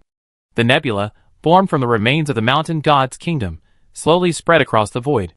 Every speck of dust was once a towering peak. Every wisp of repulsive force was once the heavy law governing all things. A greater god, in a manner almost deconstructive, had had his existence completely obliterated. The boiling deceitful power surrounding the newly ascended greater god, Martin, gradually subsided. He felt the endless power within him, a force that seemed capable of warping the very foundations of the universe, and a hint of solemnity crept into his smile. He glanced at the silent nebula, then at the figure not far away, who had remained calm throughout. He knew full well that the mountain god's fall had nothing to do with him. It was Qin Chuan who had truly wielded the butcher's knife. The destructive bullet was the key to ending everything. It did not forcibly destroy, but rather precisely detonated the inherent contradictions within the mountain god's own laws. This was far more terrifying than a simple crushing force. Congratulations. Qin Chuan's voice shattered the stillness of the void. Martin restrained his outward divine might, and once again saluted in Qin Chuan's direction, his gesture humble yet respectful as that of a newly ascended greater god. Everything is thanks to your planning. I only benefited slightly. Qin Chuan smiled, sheathed his sniper rifle, turned, and stepped forward. The space ahead silently folded, and a portal leading to the Blue Star Demon City Command Center quietly opened. Dismartin followed closely behind. Demon City Command Center. On the law map, the vast balls of light representing the 5 greater gods had all gone out. The suffocating blockade network that once blanketed the entire continent had long since been reduced to a harmless stream of data, completely eradicated. The pinpricks of light from Jixing and Yingluo still lingered at the northern and southern ends of the continent, quietly waiting. When Qin Chuan and Dismartin emerged from the spatial portal, the light throughout the command center seemed to dim for a moment. It wasn't a physical dimming. It was the newly acquired pressure from Dismartin, belonging to a higher god, capable of distorting perceptions and laws, making everything around him seem less real. He stood there, himself the embodiment of all lies. But he controlled this power perfectly, not letting it dissipate even a little. The pantheon is the foundation of the higher gods. Qin Chuan's gaze fell on the vast map, as if surveying his trophies. A primary deity without subordinate deities is like a general without soldiers. Your authority cannot be extended, and your power cannot be maximized. Dismartin bowed slightly. I understand. The pantheon of the Lord of Lies and Illusions was completely exhausted in his final farce. I need to rebuild everything. He extended his hand. In his palm, a tangled and chaotic mass of fragments of the laws of the pantheon of lies slowly coalesced. These were the impurities of the essence he hadn't fully digested after devouring the Lord of Lies. Under his divine power, the individual will within these fragments was completely erased, leaving only the purest core of the priesthood, representing concepts like exaggeration, disguise, deception, and distortion. Then, Dismartin began his work. Using his newly born greater god authority as a spindle, and these pure priesthood cores as threads, he began to weave through the void. He wasn't creating life, nor was he fabricating souls. He was constructing the frameworks of godly seats. Each framework represented a future seat of the god, a position within his pantheon.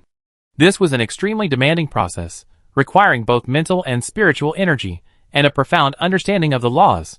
The entire command center reverberated with the inaudible humming sound of the threads of law being woven.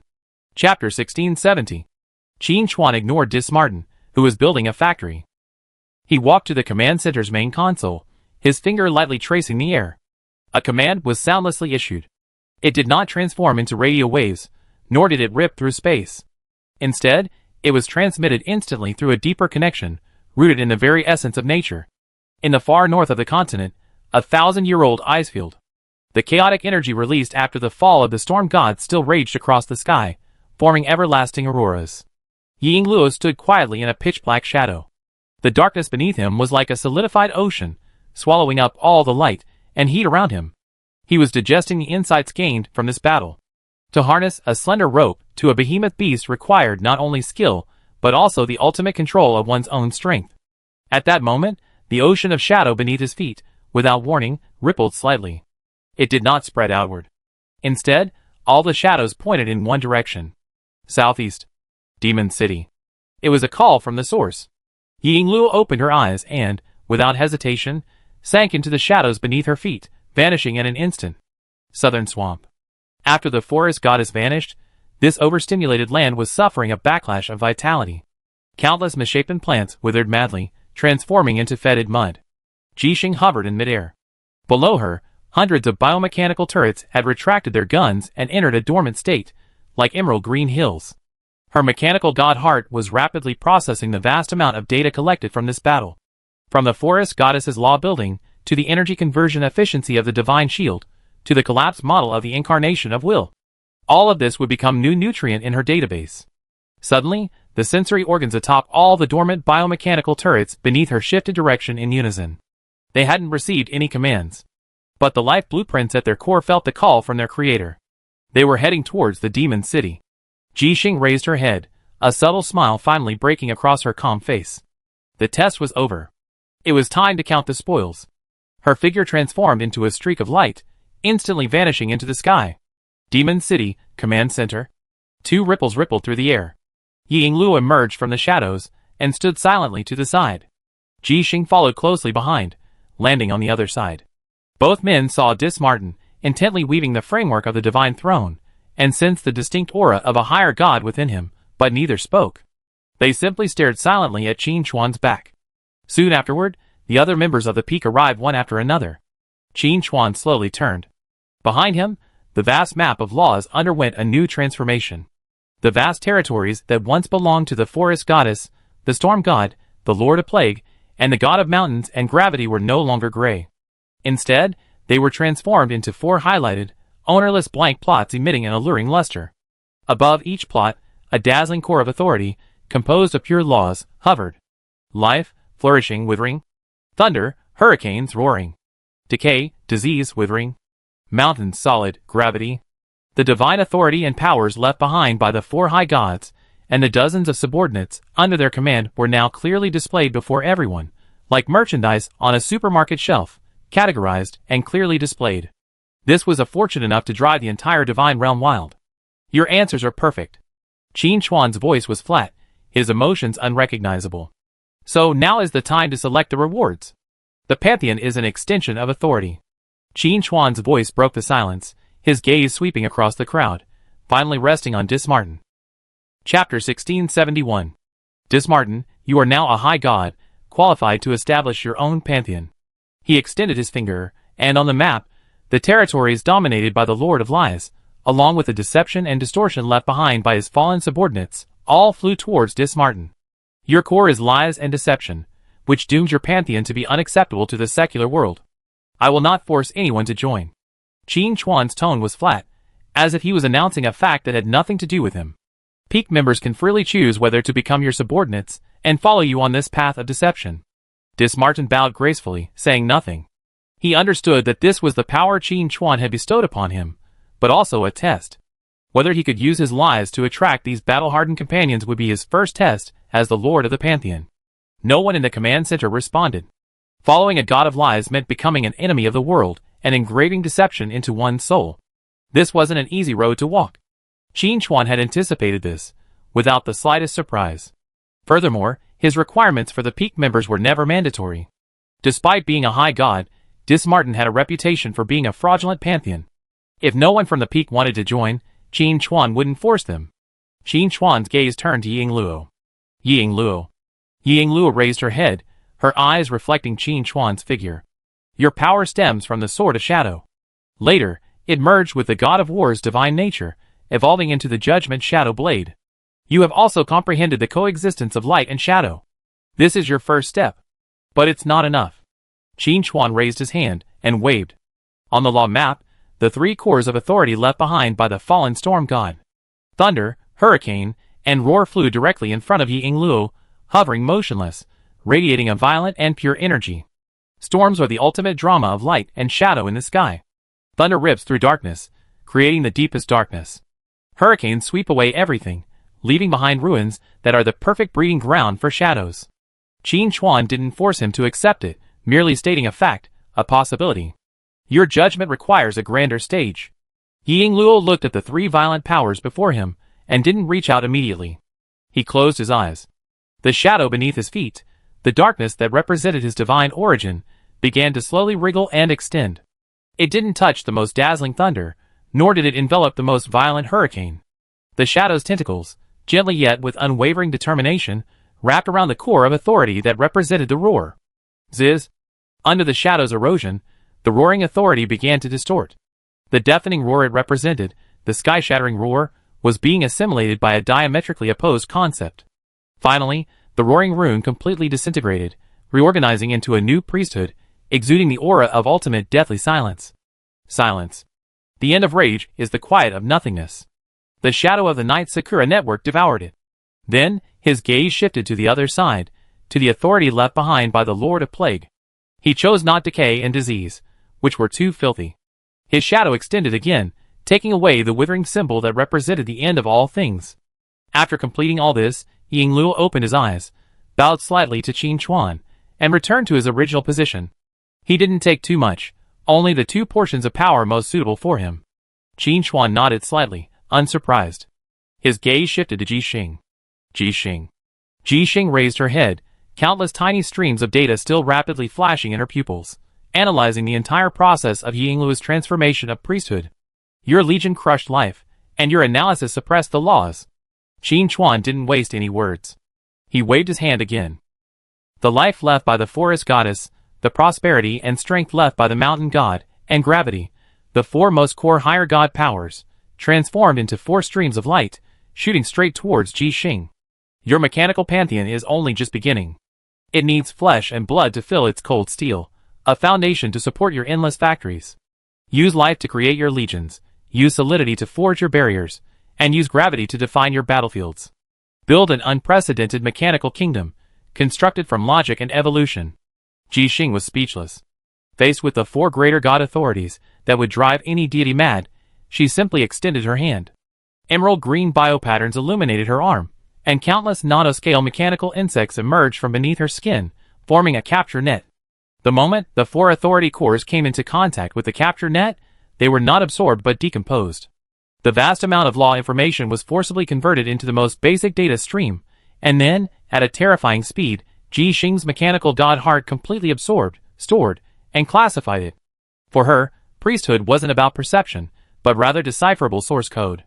Watching Yingluo and Ji Xing complete their transformations, the other peak members in the command center began breathing rapidly. Qin Chuan observed it all. He waved his hand one last time. On the map, all the remaining, lesser deities, more complex cores of authority. Withered, decayed, thundering, hurricanes, mountains. Dozens of balls of light flew before them. They were forcibly compressed by the chaotic aura, stripped of their impurities, and transformed into crystals of law emitting a dangerous aura. These are yours. Qin Chuan's voice was calm. By fusing them, you will condense your godhood and become deities walking among the mortal world. Of course, you may also be tainted by the lingering will within, becoming slaves to its power. Choose your own path. No one flinched. This was the opportunity Qin Chuan had given them, and the reward they deserved for their perseverance. The spoils were distributed. The newly ascended high god, Dismartin, was constructing his deceit pantheon.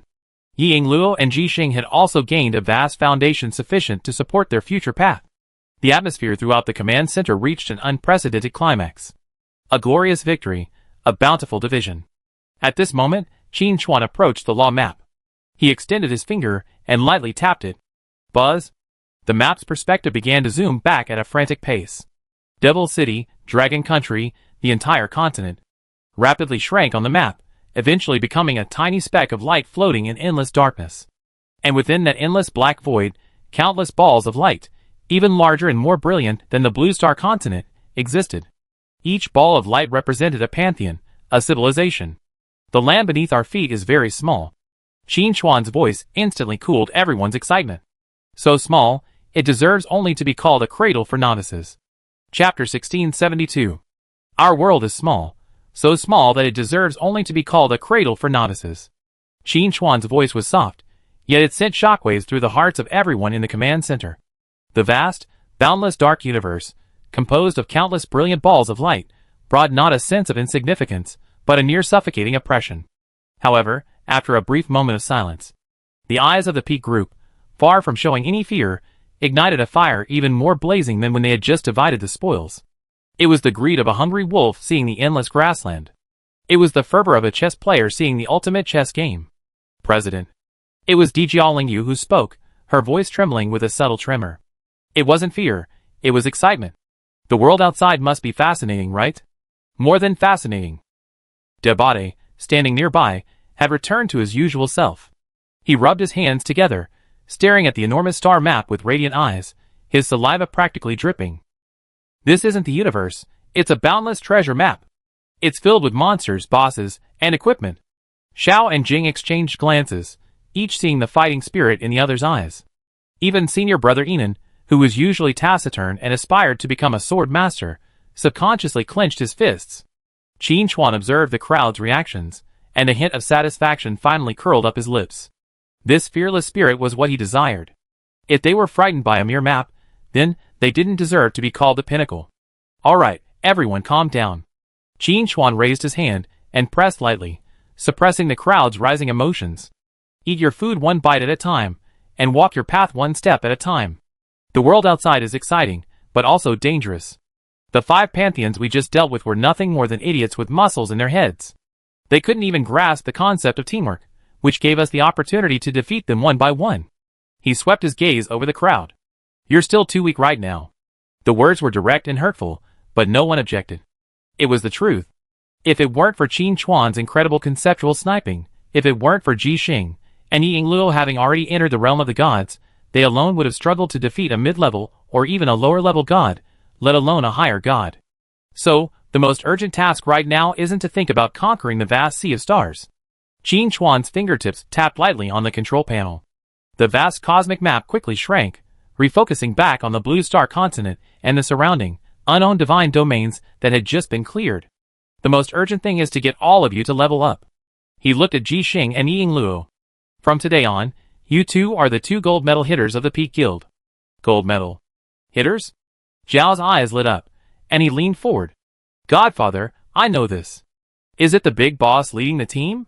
The big boss leads the team, and the newbies just win without any effort, just padding around and shouting 666? You can understand it that way. Qin Chuan glanced at him. But I'm not winning without any effort here. Ji Xing, Yingluo, your mission from now on is to continue leading the team to eliminate those insignificant gods still entrenched around Blue Star. His finger slid across the map, illuminating a dozen scattered points of light, much dimmer than the 5 previously. These are all lower-level gods who once belonged to the 5 great pantheons, now homeless and wandering, or simply demigods, who have taken over the mountains and ruled as kings. Before, they had the support of the pantheons, making it difficult to attack them easily. Now, they are our best fodder. Qin Chuan's gaze finally fell on Dijiaolingyu, Xiao, Jing, Su Chongqing, and other core members. Your mission is to absorb the divine essence released by fallen gods during battle, accumulating enough of it as quickly as possible to condense your own godhood. Chapter 1673. I want you to treat the gods like walking experience packs. I want this starfield to become our Peak Guild's exclusive leveling ground. These words set everyone's blood boiling. This was the rhythm they were familiar with. Who cares about higher gods or cosmic maps? Just get started. No problem. Ji Xing was the first to respond. Her voice remained calm, but the data streams in her eyes were already frantically constructing new models. I will tailor a divine essence concentration optimization plan for each person. Based on the attributes of the target deity, I calculate the most efficient divine essence absorption path, ensuring an energy utilization rate of over 99.7%. Everyone was stunned. Wow, even becoming a god can be done on an assembly line? Yingluo was much more concise. He simply raised his eyes, his heterochromatic pupils scanning the marked points of light, and uttered 2 words. Kill them all. A chilling murderous intent chilled the command center's temperature. With these 2 leaders leading the charge, we're safe. Very good. Qin Chuan was satisfied. With a final wave of his hand, the purified law crystals of the lesser gods flew precisely in front of everyone. These are your starting capital. Don't be greedy, and don't rush. Remember, power is a tool, not a master. Clarify your own path, and don't become a slave to power. The icy words, like a bucket of cold water, instantly calmed everyone. As they gazed at the law crystals before them, radiating an alluring luster yet harboring hidden dangers, their eyes grew solemn. This was both an opportunity and a test. The clamor in the command center subsided with Qin Chuan's final command. The passion cooled, replaced by a cautious approach to the unknown. Everyone held their own crystal of law. It wasn't a warm, smooth gem, but more like an unstable energy core poised to explode at any moment, cold and heavy. First target. Ji Xing's voice interrupted everyone's thoughts. She gave no time for hesitation. On the clean, clear star map in front of the console, a dim point of light suddenly magnified. Number 73, calling themselves the God of Oblivion, a lower-level deity. Clerical concept, Echo, remains. According to pre-war data analysis, this deity was originally a vassal at the very end of the mountain god pantheon, responsible for handling battlefield remnants after the Divine War and recovering shattered laws. Its kingdom is loosely structured, making it the least threatening of all the currently unowned gods. Ji Xing's analysis was clear, efficient, and without emotion. I suggest this as the target for the first practical training exercise on divine absorption. He's the one. Xiao jumped out first, rubbing his hands in anticipation. The forgotten god? Sounds like a garbage collector. Such a soft persimmon is perfect for us to take on, to see what divine blood tastes like. Everyone agreed that this was a good choice. Having just distributed the equipment, it was natural to try our hand at the weakest monster. Let's go! Ji Xing spat out 2 words, and the machine swirled, and a spatial portal opened. The spatial portal closed behind him, completely blocking out the bright lights of the command center. Below them lay a silent ruin. Broken columns, collapsed statues, and withered bones formed the bulk of this divine kingdom. The air was thick with the smell of stale dust, like an ancient tomb forgotten for eons.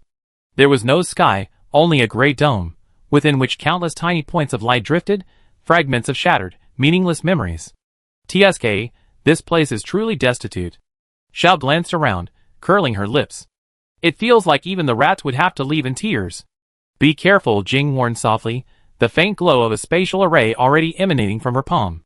Sister Jixing has analyzed the laws here, they're quite strange. Before she finished her words, at the far end of the ruins, a figure slowly formed on a throne constructed from countless bones and broken stone tablets. Chapter 1674. It was a deity composed of gray dust and spiderwebs, its form hunched and its features blurred. There was no aura of strength about him, only the lingering decay of impending death. The god of oblivion. He didn't even glance at the others, his hollow eye sockets fixed on the fading remnant of soul in his palm, whispering dreamily. Another. Forgotten. Hey! Garbage collector. Xiao grew impatient, twirling the Mekong jaw blade in his hand, its blood-red light piercing the gloom. Our boss has sent us to collect your godhood. Will you hand it over yourself, or will we destroy you? The god of oblivion finally responded, his blurry head slowly rising to look at Xiao, whose voice was the loudest. Young people are full of energy. His voice was dry and slow, like being squeezed out of a dusty bellows. Even vitality will be forgotten. Attack. Jixing, too lazy to waste words, issued the order. Boom, behind her, an emerald-green biomechanical turret unfolded from thin air, its massive muzzle gathering destructive energy. At the same time, hundreds of fist-sized drones swarmed out, transforming into a torrent of steel, sweeping towards the forgotten god on the throne. The battle erupted instantly. Faced with this overwhelming onslaught, the forgotten god simply raised a withered hand made of dust. In the space before him, the floating fragments of memories suddenly converged, forming a mottled wall. The torrent of drones crashed into the wall, but instead of exploding violently, they seemed to sink into a quagmire, their speed slowing, the metallic luster of their bodies rapidly dimming, and finally, reduced to a pile of powerless scrap metal, they fell to the ground with a clanging sound. It was as if they had forgot they were weapons, forgot how to fly. There's a trick. Zhao's figure flashed, transforming into a blood-red afterimage.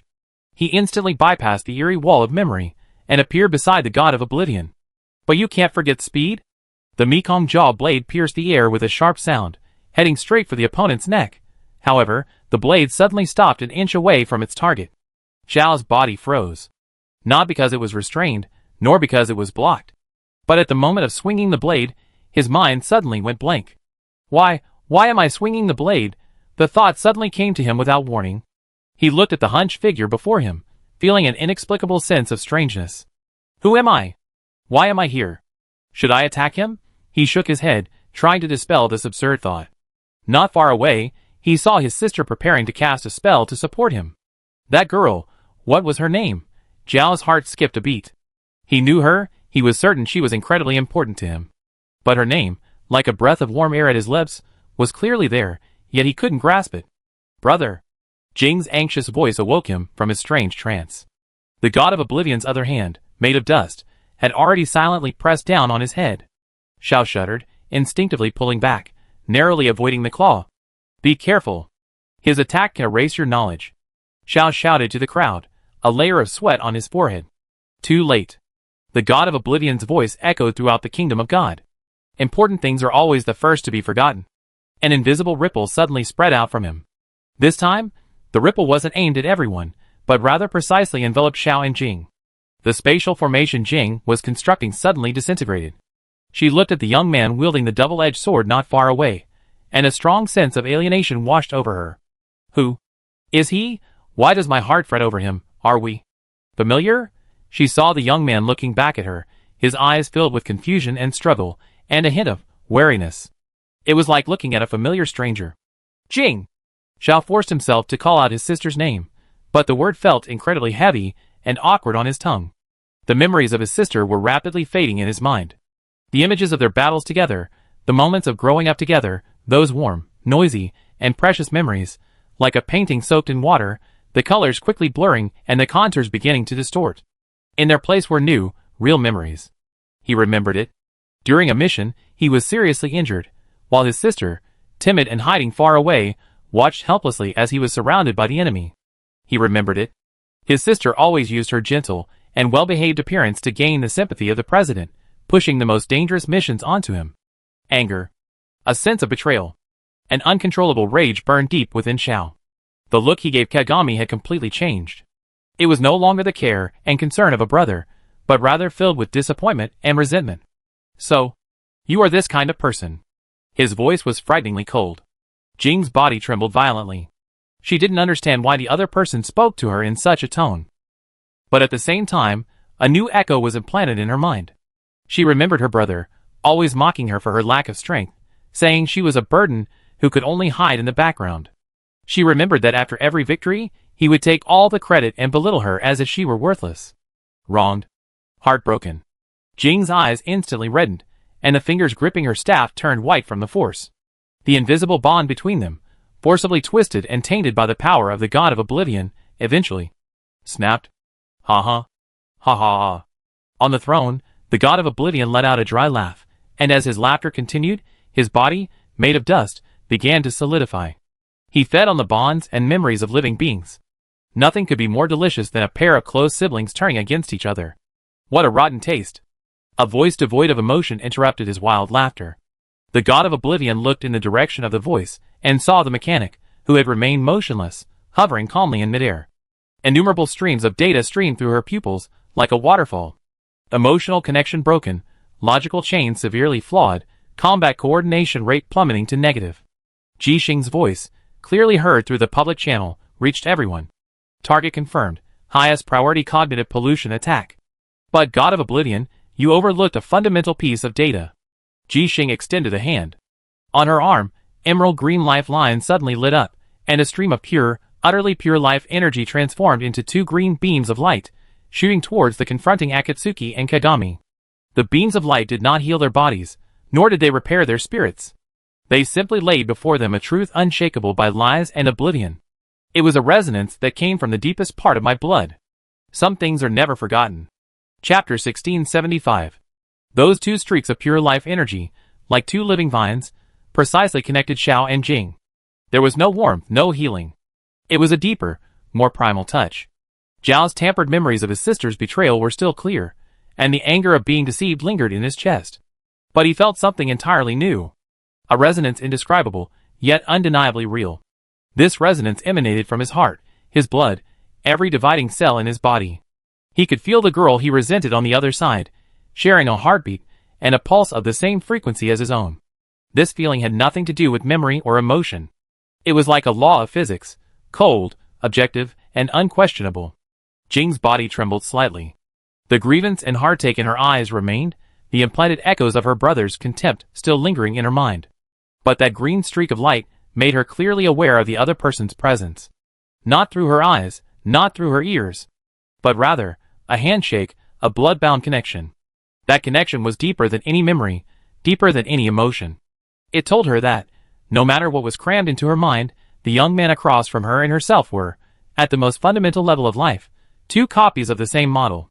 The confrontation between them remained intact, but its nature had completely changed. It was no longer two relatives turned against each other. It was a system forcibly loaded with faulty instructions, violently clashing with its own underlying hardware protocols. How could this happen? On the throne, the god of Oblivion's body, which had just become more solid, began to become ethereal again. The broken bonds he relied on for sustenance were being forcibly welded back together by a force he couldn't understand. He increased the output of his divine power, attempting to infuse even more vicious and divisive false memories into the two men's minds. But the moment those invisible whispers touched the two green bands of light, they were like hitting an invisible wall, instantly deflected and dissipated. His law had failed. Law name, Oblivion. Ji Xing's voice, completely silent, echoed through the deadly kingdom of God, like reading a product defect report. Mechanism of action.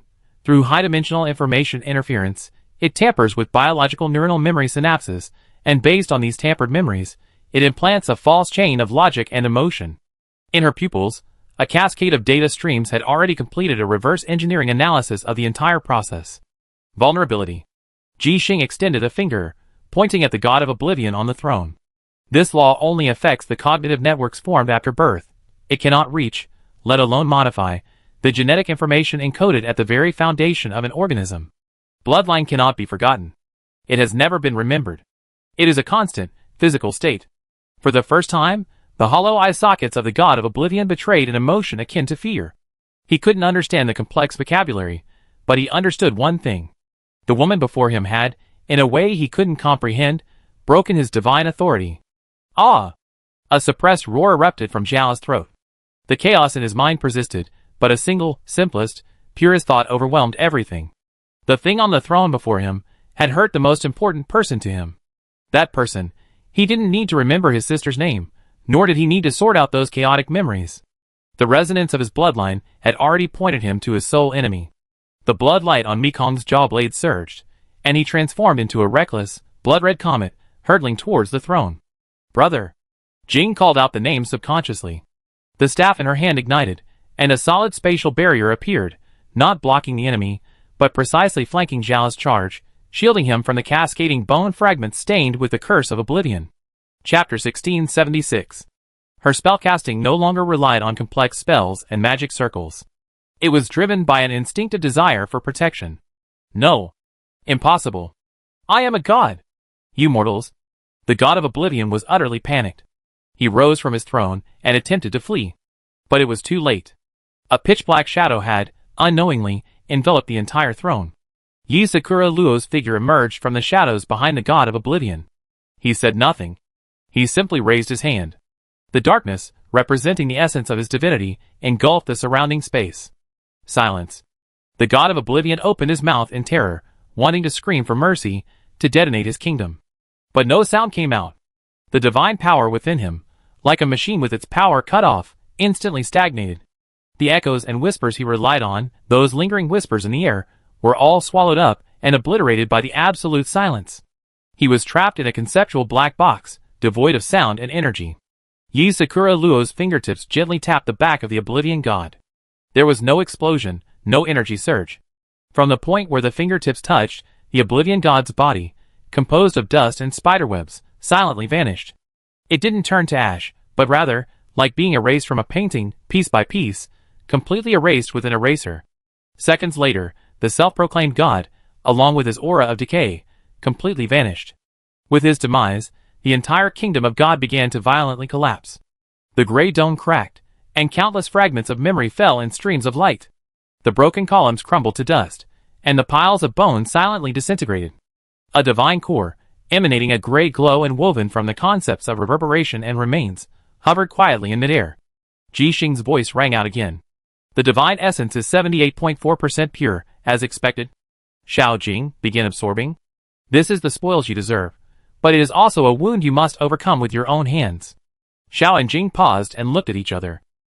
The false memories were receding from their minds like a tide, but the sting of betrayal and the guilt of hurting each other left a faint scar. The two spoke silently, simply walking over to the divine core and extending their hands. Shao and Jing's hands simultaneously reached out for the suspended divine core. The tingling in their fingertips had not yet completely faded, the psychological trauma left by the tampered memories. The images and resentful words forcibly implanted in their minds were like a thorn in their flesh. Even knowing they were false, they left a scar that could not be easily erased. Just as their fingertips were about to touch the core of the priesthood, they both paused, their movements stiffening for a moment. They looked at each other, each one possessing a complex, inscrutable emotion. Guilt, fear, and a hint of unfamiliarity they hadn't even noticed. Even after Ji Xing forcibly welded the tainted bond back together with his blood resonance, the cracks remained. What are you hesitating about? Ji Xing's voice came, emotionless, yet like a scalpel, precisely cutting through their fragile disguise. Are you afraid of its power? Or are you afraid of yourselves? Zhao's Adam's apple rolled, but he remained silent. Jing gently bit his lower lip and lowered his eyes. The power of the god of oblivion is based on erasure. Erasure of memory, erasure of cognition, and ultimately, erasure of existence. Ji Xing continued his analysis. But your victory over him is not due to the strength of your will, but because your very existence is a fatal flaw in his laws. Your bloodline cannot be forgotten, because it is a constant physical fact, not a modifiable memory. Chapter 1677. Now, the vulnerability is right before you. Ji Xing raised his hand, pointing at the great priesthood core. What you need to do is not to fuse it, but to crack it. Use your bloodline as the key to unlock this lock called oblivion, and then claim what lies within for yourselves. Xiao took a deep breath, raised his head, and looked back at Jing. This time, he didn't look at his sister's face, but rather at the resonance Ji Xing had established, stemming from the deepest part of their bloodline. The feeling was still there, warm and real, like an invisible thread connecting their heartbeats. He no longer hesitated, suddenly reaching out and grasping half of the priesthood core. Jing's movements were almost synchronized, his other hand also tightly grasping the other side of the core. Buzz, the priesthood core vibrated violently. The gray divine essence transformed into countless violent tentacles, snaking along their arms, attempting to tear through their mental defenses. The concepts of reverberation and remains, carrying the forgotten god's final lingering resentment, assaulted their consciousnesses frantically. Countless false visions emerged once again. This time, it was no longer a scene of sibling feud, but a far more sinister one. Xiao saw herself dead on the battlefield, while Jing laughed and rejoiced at the celebration banquet. Jing heard Xiao complaining to Qin Chuan behind her back, saying she was a worthless burden and should be abandoned by the team. These visions were more real than before, more heartbreaking. But Xiao and Jing didn't let go. They gritted their teeth, letting the mental poison wreak havoc in their minds. Their only hope was to tightly grasp the priesthood core in their hands, feeling the pulse from the other's palm, a pulse that matched their own. Their blood flowed at the same rate. Their hearts beat at the same rhythm. This resonance formed an invisible barrier, firmly blocking out all false information that sought to divide them. Decryption begins. Ji Xing's eyes flashed with data streaming at a peak speed. Bloodline homology verification passed. Reverse analysis of the law of oblivion begins. Countless fine cracks began to appear on the great priesthood core. The runes representing reverberations and remains began to disintegrate and reassemble under the power of the brother and sister's shared bloodline. The opposite of forgetfulness is not remembrance, but existence itself. And the two most fundamental manifestations of existence are space and time. Zhao's body trembled violently. For the first time, his world took on a fragmented, slow-motion quality. He saw Debate picking at his nails boredly, the movement broken down into over 100 individual frames in his eyes. He saw senior brother hum sword-gripping hand, every subtle twitch of its muscles clearly visible. The entire process of the divine kingdom's collapse became slow and orderly. The law of reverberation, forcibly twisted and analyzed by his bloodline, ultimately transformed into a completely new concept. No longer the aftermath of sound, but the trajectory of speed. Every movement was an accumulation of reverberation. The longer the distance moved, the faster the speed, the more terrifying the power his next attack could unleash. Clerical portfolio, instant shadow. On the other side, Jing's experience was completely different. With her eyes closed, she could see the entire structure of space. The broken columns and fallen rubble were no longer a chaotic jumble of objects, but definable spatial coordinates. She felt as if with a single thought, she could instantly relocate herself from coordinate A to coordinate B. What remained at coordinate A was no longer nothingness, but a fleeting, deceptive spatial illusion transformed by the law of remains. Priesthood, mirror flower, water moon. Boom, the priesthood core completely shattered, transforming into two streams of utterly pure divinity, each pouring into the brother and sister. Around Zhao's body, the air wailed with a wail of unbearable weight. Visible streams of blood-red air swirled around him, seemingly poised to rip the very fabric of space. Below Jing's feet, silver ripples spread across the space, and her figure began to flicker erratically between reality and illusion. She had become a god. At the same time, from the same priesthood core, a godhood unique to them, born from a shared, interdependent relationship, was condensed. How does it feel? Debate leaned forward, his face brimming with curiosity. Xiao slowly opened his eyes, a flash of blood in the depths of his pupils. He didn't answer, his body hunched slightly. The next second, his figure vanished from the spot. Everyone saw a flash before their eyes. A blood-red shadow, at a speed beyond the limits of vision, made a frantic, back-and-forth run through the ruins of the crumbling divine kingdom. He skirted every fallen pillar, passed through every crumbling skeleton, his trail leaving a trail of pale red afterimages in the air, like a vast web woven by speed. Just 2 seconds later, he was back where he'd been, as if he hadn't moved at all. He extended a finger, pointed it at a distant boulder the size of a truck, and flicked it in the air. There was no sound, no shockwave. The boulder, along with the surrounding space, instantly transformed into a stream of primordial particles, utterly annihilated. Everyone gasped. In that instant, Zhao's accumulated kinetic energy had reached a terrifying level. Not so bad. Xiao scratched his head, a slightly frivolous smile on his face. The oppressive feeling brought on by his godhood instantly dissipated. He looked at Jing, his eyes no longer filled with the previous distance, only pure concern and joy. Jing smiled softly at him. Her figure suddenly blurred in its original position, then split in two, then in four. Four identical Jings appeared simultaneously in different locations, each one possessing a real aura, each one seemingly the original. Chapter 1678. Four identical mirrors smiled simultaneously, then vanished like reflections on water, leaving only their true forms standing quietly beside Xiao. This strange and powerful scene, combined with the annihilation caused by Zhao's previous finger, momentarily rendered the other members of the Peak Guild speechless. Holy crap. Baba's jaw dropped to the ground. This? Has he become a god? This buy one get one free deal is too good to be true. Senior brother NN, standing nearby, silently gazed at his sword, then at the siblings, his expression complicated.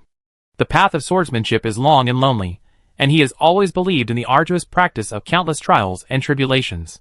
The scene before him revealed to him a nearly unorthodox shortcut to the heavens. The kingdom of God is completely disintegrating, and the spatial structure has entered a stage of irreversible entropy increase. Ji Xing's voice interrupted the crowd's exclamations, as calm as if he were reporting the weather. The gravity field is becoming disrupted. Within 30 seconds, this location will collapse into an unstable singularity. Evacuate. Her words were the starting gun. The ground beneath their feet had already crumbled, huge slabs of debris peeling away and falling into the swirling void below. A storm of fragmented memories swept over them, those fragments losing their power to corrode hearts, leaving only a silent, radiant sorrow. Hold on. Xiao laughed, extending his arm and scooping Jing into his arms. He chose not to open the space portal, nor did he escape along the safest route. He moved.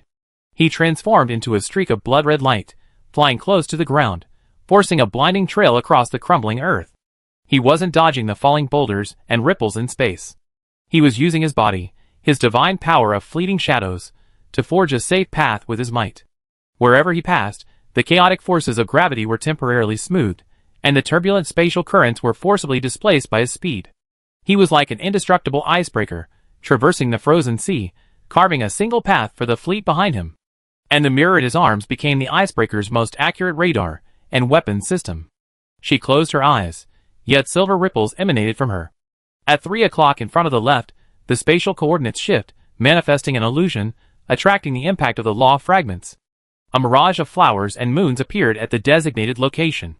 As soon as it took shape, it was shattered by a dozen millstone-sized bone fragments, shielding everyone from a deadly attack. Debate moved the coordinate point up half a meter. Debate felt her feet suddenly empty, as a gentle force lifted her body, narrowly avoiding a stream of gray death energy gushing from a fissure beneath the ground. Her commands were clear and concise, without a single unnecessary movement. Every illusion, every spatial adjustment, perfectly aligned with Akatsuki's charge. One was responsible for creating the present with extreme speed. The other was responsible for altering the future with illusory space. The brother and sister's coordination had long surpassed tacit understanding, reaching a near-instinct synchrony. The rest of the Peak Guild were now completely reduced to spectators. They only had to follow the bloody safety line drawn by Akatsuki, watching as the siblings transformed a doomsday disaster into a magnificent stage play, just for them. Boom! With a final loud bang, everyone was flung out of the closing singularity by a powerful thrust. They returned to the silent, dark void. Behind them, the kingdom of the forgotten god was completely annihilated, reduced to a tiny speck of light. Awesome. Deba was the first to rush forward, patting Zhao's shoulder firmly. Take me flying from now on. Chapter 1679. Xiao grinned, enjoying the crowd's flattery, even as he secretly gave Jing a smug, "Look how awesome I am." "Look!" Jing simply smiled, quietly standing beside him. That sense of peace completely dispelled the last lingering cloud in Zhao's heart from the memory tampering. Ji Xing then activated the space warp device and led the team back to the Magic City base. Everyone was immersed in the shock and joy of Xiao and Jing's godhood. "Okay, stop watching." Qin Xuan's voice was quiet, but it refocused everyone's attention. Xiao and Jing's success is just the beginning, and it's a unique case that can't be replicated. He swept his gaze over the crowd. Their shared bloodline is the key to breaking the law of oblivion, which led to their subsequent godhood transformation. The path each of you must take is different from theirs. Ji Xing stepped forward, and the star map on the console lit up again. The points of light representing the ownerless gods didn't seem to diminish after Xiao and Jing teamed up to eliminate one, but instead seemed to become even denser. Based on the latest data from the crackdown, we established a preliminary model for the divine absorption process. Ji Xing's voice remained calm and straightforward. However, this model involves a significant variable: the path chosen by the absorber. Different priesthoods have vastly different requirements for the absorber's physique, spirit, and existing power system. Blind absorption will only lead to the collapse of one's own laws. Her words instantly calmed the crowd, who had just begun to harbor the thought, becoming a god is nothing more than this. So, your next target is yours to choose. Qin Chuan folded his arms, leaning against the command desk. Tell me what you want, and Ji Xing will select the most suitable experience packs for you. These words heightened the atmosphere. This was no longer a simple matter of leveling up by killing monsters. It was a decision that would determine one's future path. Everyone's eyes were fixed on the star map. Each dot of light represented a distinct power, a path to the divine realm. A cold yet decisive voice broke the silence. It was Dijia Lingyu. She walked to the main console. This head steward of the Pinnacle Guild, the queen of the business world, lost her usual calm demeanor. Instead, she was filled with a pure thirst for power.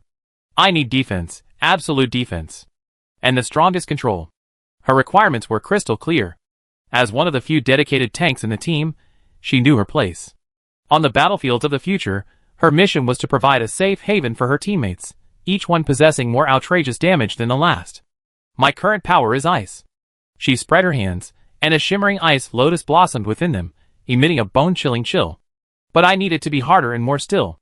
Not just freezing matter, but also energy, even space. These words caused another person nearby to shift slightly. Song Ling. This mage, also renowned for her frost powers, raised her head. Her power, derived from the Lord of the Ice Purgatory, favored extreme destruction and killing, a stark contrast to Dijia Lingyu's path of protection. But they both walked the same path, called ice. Freeze energy, freeze space. In Ji Xing's eyes, the key words representing Dijia Lingyu's requests were quickly refined and transformed into search commands. Dozens of points of light on the star map dimmed instantly, leaving only 3 or 4 targets flickering. Filtering criteria: law concepts involving stillness, solidification, and imprisonment.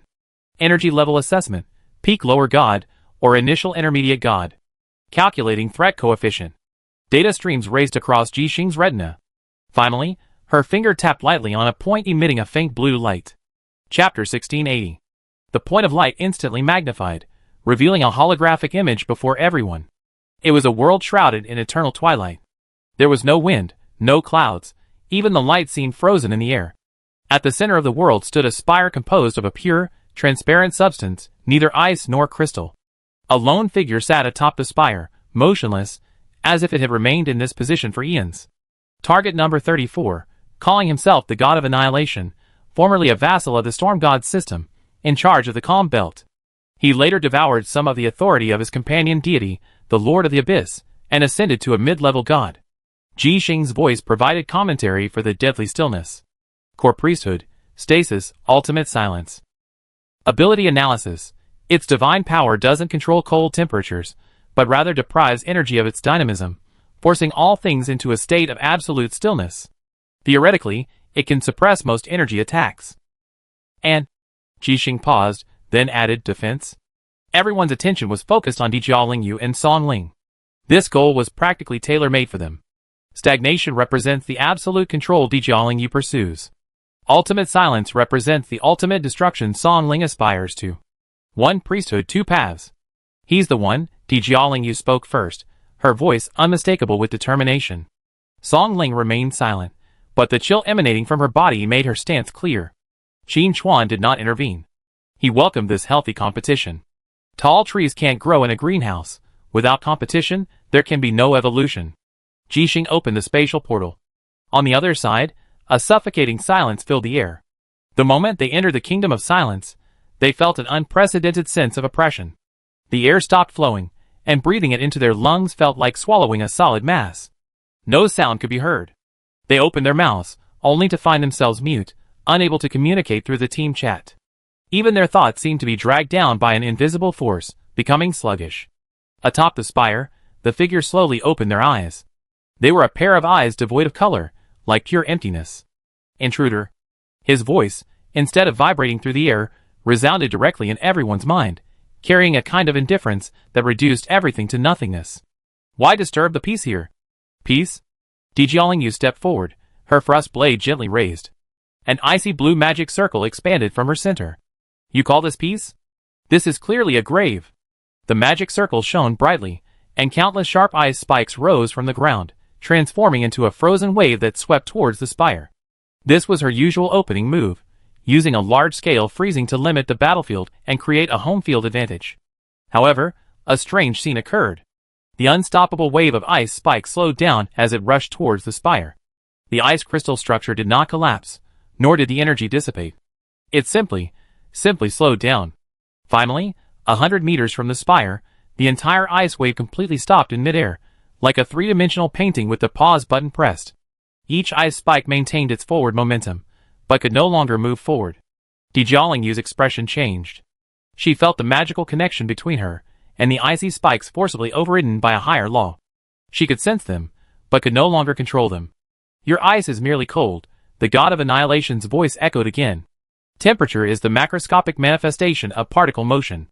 I, on the other hand, control the end of motion. Before she finished her words, Songling moved. She hadn't been as tentative as Jiaoling. This air of the ice purgatory was destined for a decisive blow. She clasped her hands before her chest, and a massive, 10-meter-long ice spear, composed entirely of dark, cold air, instantly took shape. Around the spear, countless wailing souls lingered, the destructive force of the ice purgatory. And pierce. Songling hurled the ice spear with all her might. There was no sound of it breaking through the air, for the air had already solidified.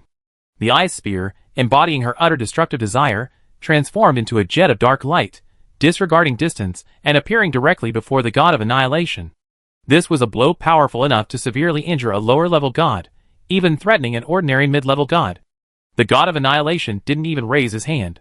He simply stared at the destructive ice spear so close. Then it too stopped. The tip of the spear was barely a finger's breadth from his brow. The soul shadow wrapped around the spear, its wailing lips frozen, and the destructive energy surges were forcibly smoothed out. A weapon capable of destroying a city had been transformed into a harmless, suspended work of art. Destruction also requires the transfer of energy. For the first time, a hint of mockery crept into the god of annihilation's voice. Before me, all things fall silent. In the command center, the peak-level figures watching this scene through remote monitoring felt their hearts sink. So restrained. The divine power of Nirvana, conceptually speaking, completely overcame all the methods of the two ice-type masters. Jiaoling and Songling's expressions grew extremely solemn. For the first time, they felt how crude and powerless their proud power truly was before the true laws of the higher realm. Their understanding of ice was merely the concept of cold. The other party, however, had already grasped the essence of cold, stillness. Just as the situation reached a stalemate, a crimson streak suddenly appeared. It was Xiao. With the help of the mirror, he teleported directly behind the divine power of Nirvana. A terrifying potential energy accumulated within the dagger, distorting the surrounding space. But the next second, the powerful divine domain of stillness expanded, drastically reducing Xiao's speed. Chapter 1681. Xiao's body was locked in a tug-of-war with the laws of physics. The speed he prided himself on had become a sticky burden here. Every inch forward required 1,000 times more energy than usual. The surrounding air, light, and space became an invisible wall, pitting him to the spot. The divine power of the instant shadow roared frantically within him, but he was unable to effectively transmit the power. He felt like a racing car welded to the ground, possessing immense power, but unable to move. Struggle is futile. The voice of the god of annihilation echoed in everyone's mind, calm and emotionless. In my kingdom, the concept of movement does not exist. Everything you rely on, whether it's the torrent of magical energy or the brutal collision of flesh, is based on movement. Here, they will all be reduced to nothingness. His words were the most devastating sentence on Jiaoling and Songling. The frozen wave frozen in midair, the destructive ice spear hovering between their brows, both silently confirmed his declaration. Their strongest attack had become a trophy, a ridiculous decoration for the other's display of divine power. Jiaoling's fingers, gripping the frost blade, turned white with the force applied. She could clearly sense that her ice law had not been dispelled or destroyed, it had merely been shut down. A command from a higher dimension had forcibly halted all its activity. It was a pure conceptual crushing. Just as everyone felt a surge of powerlessness, the previously silent mirror suddenly moved. She neither attacked nor defended. She simply raised her hand and gently pointed at Song Ling's ice spear of doom, frozen in midair 100 meters away. Silver ripples of space emanated from her fingertips. The next moment, behind the god of annihilation, an identical dark ice spear appeared out of thin air. It had no flight path, no energy trajectory. Like a three-dimensional model printed from thin air, it carried the exact same aura of destruction from the icy purgatory. Its tip pointed directly at the back of the god of annihilation's head. Mirror image. It wasn't energy it replicated, but existence itself. For the first time, the god of annihilation's unchanging posture stiffened ever so slightly. His stagnant divine domain could stop any object in motion. But this spear didn't move. It simply appeared there. This was beyond the jurisdiction of his divine authority. He had to dedicate a portion of his attention to directing the stagnant power towards the replica behind him. Now! Ji Xing's voice echoed through the team chat, calm and precise, capturing that fleeting 10,000th of a second. The law field has experienced a 0.013% fluctuation, and the target lock is redundant. Xiao. No need for reminders. In the moment, the god of annihilation was distracted. The invisible mountain pressing down on Xiao began to loosen slightly. Enough. Xiao did not attempt another charge. He abandoned all unnecessary movements, channeling the unrestricted, pin-up instantaneous divine energy within him into the Mekong jaw blade in his right hand. He did not swing his blade, merely pointing the tip at the figure on the spire. And then detonate. Boom! An inaudible explosion rippled across the entire divine kingdom. It was not an energy surge, nor a physical explosion. It was speed itself, forcibly unleashed from a single point. With Akatsuki at its center, the space around him was violently torn apart, shattered, and then completely obliterated by an indescribable force. The kinetic energy forcibly suppressed by the law of stagnation now transformed into the purest force of annihilation, forming a fan-shaped zone of destruction that instantly engulfed everything in front. Chapter 1682. The god of annihilation's proud stagnant divine realm wailed under the weight of this unreasonably pure concept. Crack. A crisp, shattering sound echoed throughout the deadly world.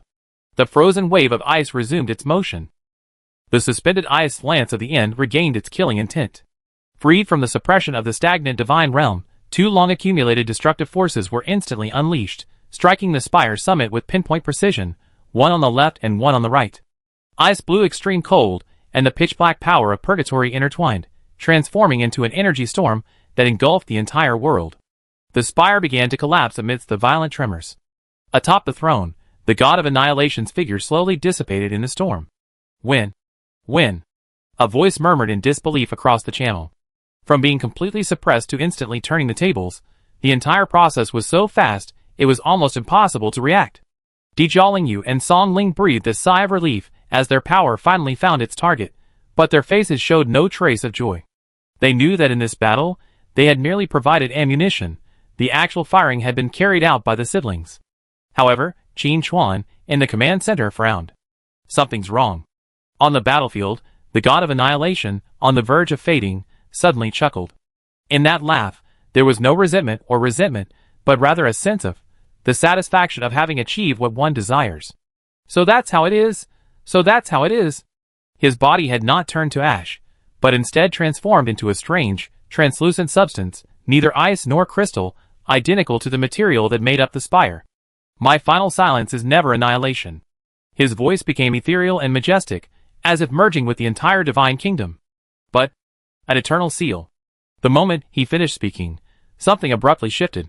The ground beneath his feet, the surrounding air, the crumbling spires, even the sweeping energy storms, began transforming at an astonishing speed into a translucent crystal. The entire world was transforming into a vast, orderly amber.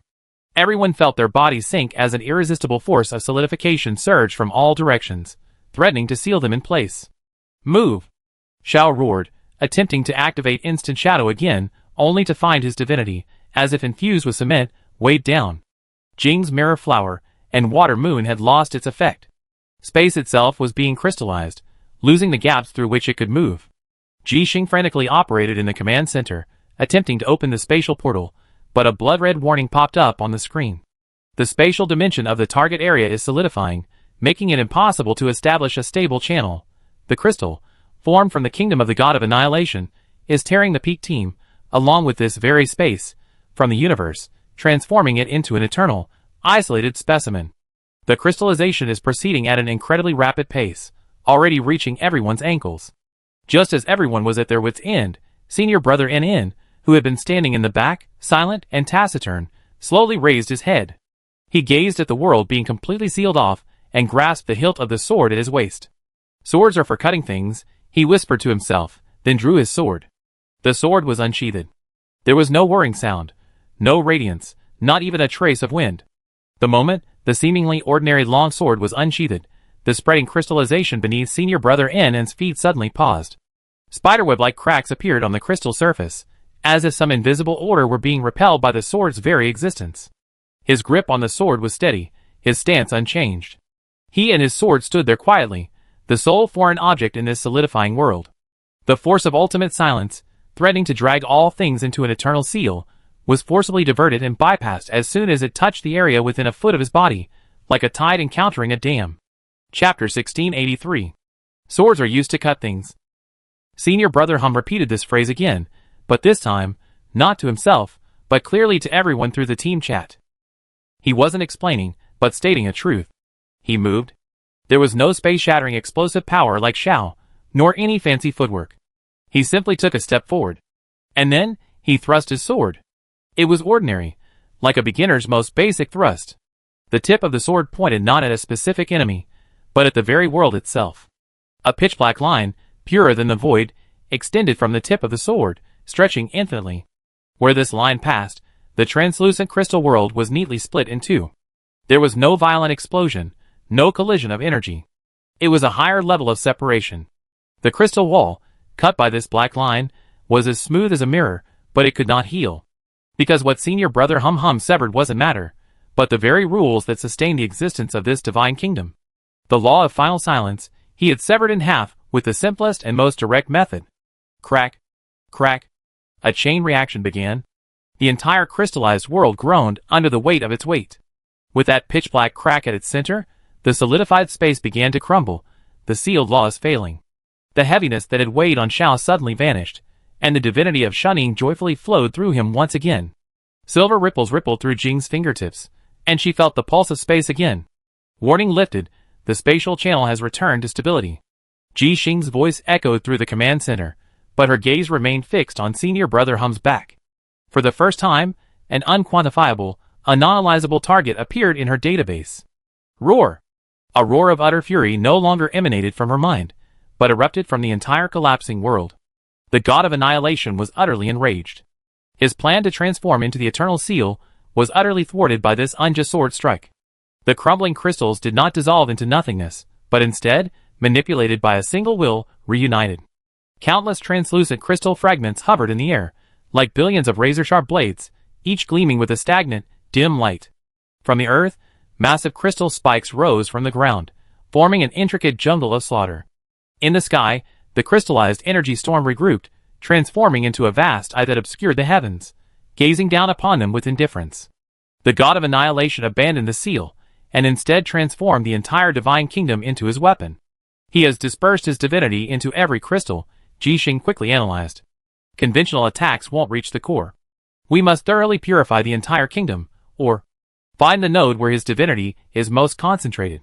Purify? You're kidding. This is bigger than a planet. Leave it to us. Digalingyu's voice rang out, with an unprecedented calmness. She glanced at Songling beside her. They both extended their hands almost simultaneously. This time, what appeared in their palms was no longer simple ice. In Digalingyu's palm lay a constantly rotating blue crystal with an extremely complex structure. It emanated no chill, yet the surrounding space took on a frozen quality. In Songling's hand, a ball of leaping, pitch-black frost flames emanated. It lacked warmth, yet it caused anything near it to disintegrate from within. As they gazed at the dancing crystal blades and the rising forest of crystal thorns, their faces lost their previous solemnity. Instead, they felt the excitement of having met their match. I learned your stagnation, Digalingyu whispered softly. The blue crystal in her hand suddenly exploded, transforming into countless even smaller crystal seeds that shot out in all directions. Those crystal seeds were non-aggressive. They simply attached themselves precisely to the crystal weapons controlled by the god of annihilation. The next second, all the attached crystals lost control and froze in place. She used the stagnation she had analyzed to counter the god's own stagnation. Your final silence doesn't seem difficult. Song Ling snorted coldly. She pressed the pitch-black frost flame in her hand to the ground. The frost flame spread like a virus. Wherever it passed, the massive crystal spikes were not destroyed, but, at their most fundamental structural level, imbued with a terminating property. They began to self-annihilate, silently transforming into the most primitive particle stream. For a moment, an extremely strange scene appeared on the battlefield. On one side, Jiaoling's blue crystal seeds were constantly inciting and immobilizing the enemy's crystal army. On the other side, Song Ling's black frost flames were ruthlessly decomposing and erasing the crystallized land. After witnessing the true higher law, the two ice-type masters drew inferences from it and took a crucial step forward in their own paths. Well done! Xiao laughed heartily, his figure transforming into a stream of blood-red light. Speeding through the safe zone the two had cleared, shattering any escaping crystal attacks one by one. Jing, on the other hand, continuously used mirror flowers and water moons to create illusions, drawing the attention of the giant eye in the sky and sharing the pressure with everyone. Brother Him sheathed his sword and returned to the rear of the group, as if the earth-shattering strike just now had been a casual one. The situation was instantly reversed. Found it. Ji Xing's voice echoed. The divine node is in the pupil of the eye in the sky. She didn't need to say more. Jiaolingyu and Song Ling simultaneously looked up, gazing at the giant eye formed by a storm of energy. They exchanged glances, and simultaneously exerted their strength. From the earth, an immense ice spear composed of blue crystals rose, its tip pointing towards the sky. A jet-black frost flame, symbolizing the end, coiled around the spear. This was a combined attack, their response to and transcendence of the god of annihilation's laws. Go! The massive crystal spear transformed into a stream of blue and black light, tearing through the frozen sky and piercing the pupil of the giant eye with pinpoint accuracy. Boom! The giant eye in the sky exploded under the intense energy impact. The entire crystallized world trembled violently, and began to disintegrate on a large scale. A divine core, emanating a faint blue light, and woven from the concepts of stagnation and ultimate silence, slowly fell from the center of the explosion. Chapter 1684. The dark blue priesthood core slowly spun at the center of the collapsing world, emitting a deadly allure. It was like a gem that condensed the ultimate secrets of the universe, half a deep blue representing absolute stillness, half a pure black devouring all life. Stagnation and final silence. Two mutually reinforcing yet distinct supreme laws, perfectly blended together. The kingdom of God completely crumbled to dust, returning to nothingness. The members of the peak team hovered in the darkness of space, all movements pausing, their gazes fixed on two individuals. Jiaolingyu, Song Ling. A subtle tension hung in the air. For both of them, this priesthood core was more than a simple power boost, it was the only ticket to the end of their respective paths.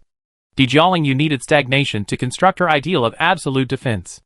Song Ling yearned for ultimate silence, the ultimate expression of her ultimate destruction. They were fellow Taoists, and their only competitors. Ahem. He coughed dryly, trying to break the tense atmosphere. How do we divide this thing? How about flip a coin? No one paid him any attention. Jiaolingyu and Song Ling faced each other from afar, one as calm as an iceberg, the other as sharp as a frost blade. Their wills collided in the void, sparkless, yet sending subtle ripples through the surrounding space. This wasn't hostility, but a purest confrontation born from the pursuit of the Tao. Neither would back down.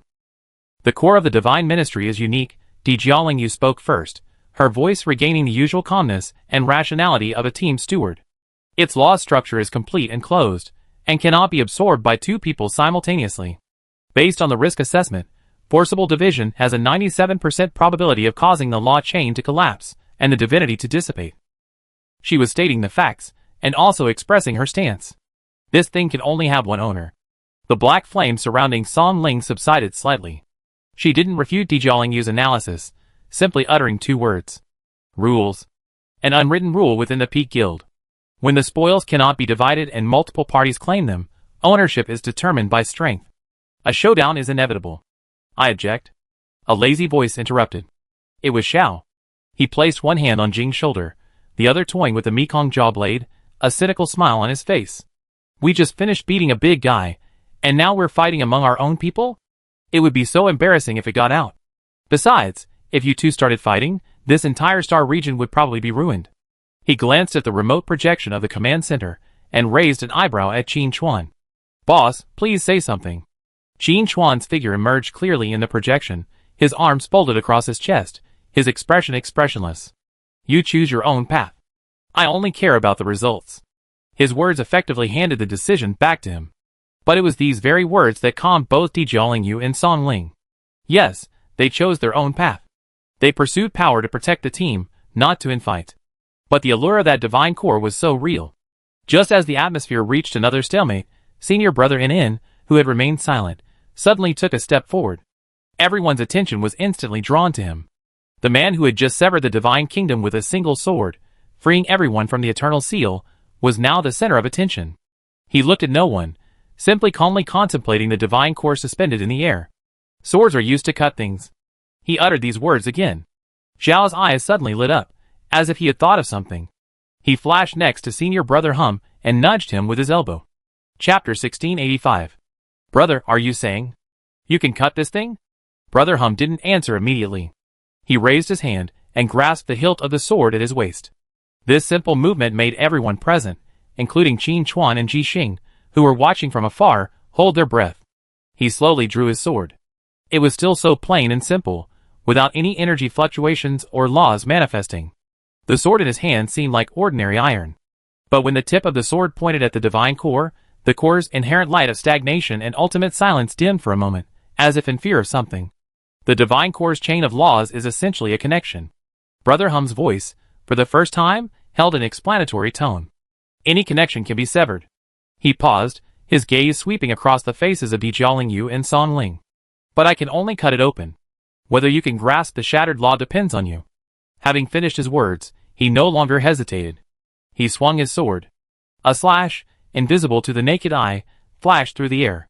There was no sound, no light effect.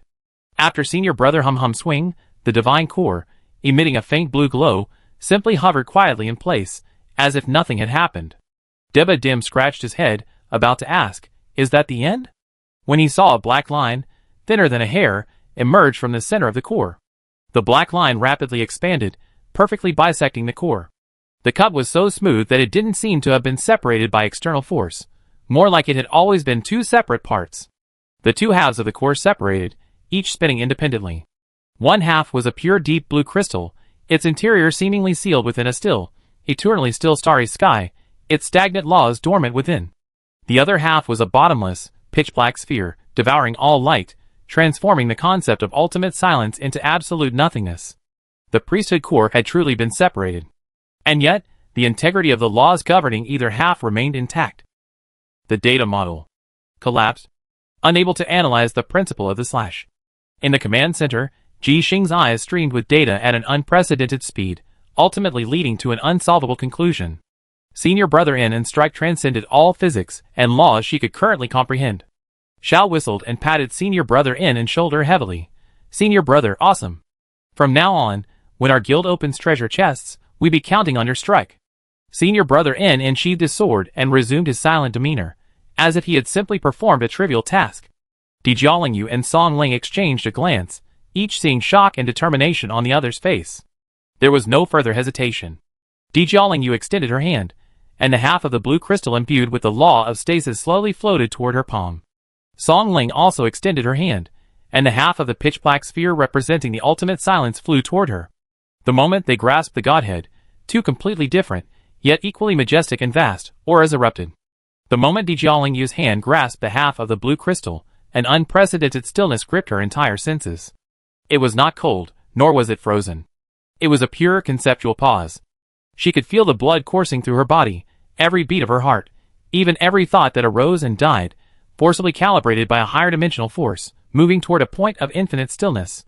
The law of ice, of which she was so proud, was like a surging stream before this force, merging into a boundless, frozen ocean.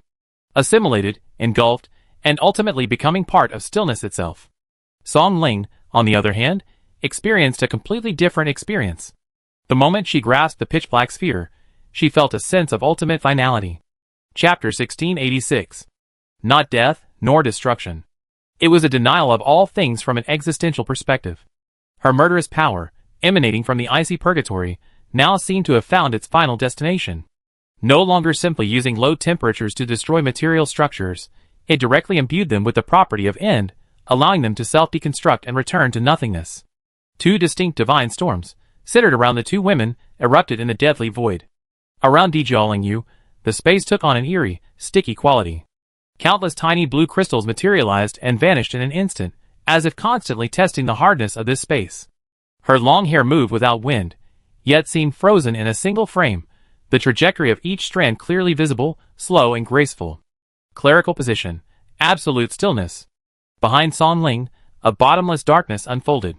It wasn't a shadow, nor was it pure blackness, it was a realm that swallowed even light. Wisps of pitch-black frost flame emanated from her fingertips, leaving faint traces of erasure wherever they passed, even the void itself. Cleric portfolio, Frost of the End. Becoming a god. Once again, in the exclusive leveling ground of the Peak Guild, two new deities were born. Holy crap. The chattering voices on the communication channel changed their tone.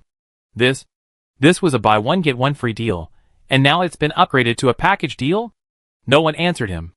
Everyone was stunned by the scene before them. Dijiaolingyu and Song Ling slowly opened their eyes. Their auras were completely different, a pressure that transcended mortal life forms, the embodiment of the law. The two exchanged a silent glance, yet it felt as if they had completed a profound exchange. Dijiaolingyu raised her hand and gently pointed at a mountain-sized meteorite, drifting at high speed far in the distance, having survived the collapse of the Divine Kingdom. There was no energy beam, no fluctuation of laws. The massive meteorite, abruptly and in defiance of all physical laws, instantly stopped in midair. From violent motion at tens of thousands of kilometers per hour to absolute stillness, there was no deceleration in between. It was as if the universe had paused, pressed just for this one. Song Ling's gaze then fell on the frozen meteorite. She merely glanced at it. The next second, the mountain-sized meteorite, starting from its edge, silently vanished. Not disintegrating, not turning to dust. Rather, it was like a pencil mark erased by an eraser on a painting, completely and thoroughly obliterated from this world. In less than 3 seconds, the massive meteorite vanished into nothingness, leaving not a trace of its existence. In the command center, Qin Chuan's lips curled up, while Jixing's eyes were seething with data. Warning, law resonance detected. The priesthood of absolute stillness and the priesthood of final frost are generating synergy. Synergy assessment, mark and delete. Once a target is locked onto by absolute stillness, final frost's erasure concept will receive 300% priority, disregarding all conventional defenses. Conclusion, the sum of the two of them is not equal to 1 plus 1. Jixing's voice rang through the channel, causing the previously astonished crowd to gasp. Mark, then delete. Why does this sound so much like a computer operation? How are we going to fight from now on? Shao put away his playful smile, his expression becoming somewhat serious. One freezes you, the other deletes you from the game. What's the point of playing this? His words echoed everyone's thoughts. The combination of these two powers wasn't just a question of strength, but rather a question of cunning. Okay, have you all experienced it? Qin Chuan's voice interrupted everyone's thoughts, and his projection appeared before the team. It feels good. Let's not waste time. As soon as he finished speaking, Jixing projected a brand new star map before everyone. This time, the marked target was no longer a single point of light. It was a formation of 3 dim points of light, connected by threads of energy resembling a small constellation. They exuded a gloomy, melancholy aura, and even just looking at the image made one feel strangely uneasy. Next target. Jixing's voice sounded icy, explaining the eerie nebula. Target codename, Weeping Banshees. A rare pantheon of 3 mid-level gods, each possessing a unique symbiotic relationship. They are sisters, each possessing the divine functions of sorrow, despair, and hatred. Jixing's finger traced over the 3 points of light in turn. Their divine kingdom is shared, and their power is interlinked. Any attack directed at one will be shared by the others.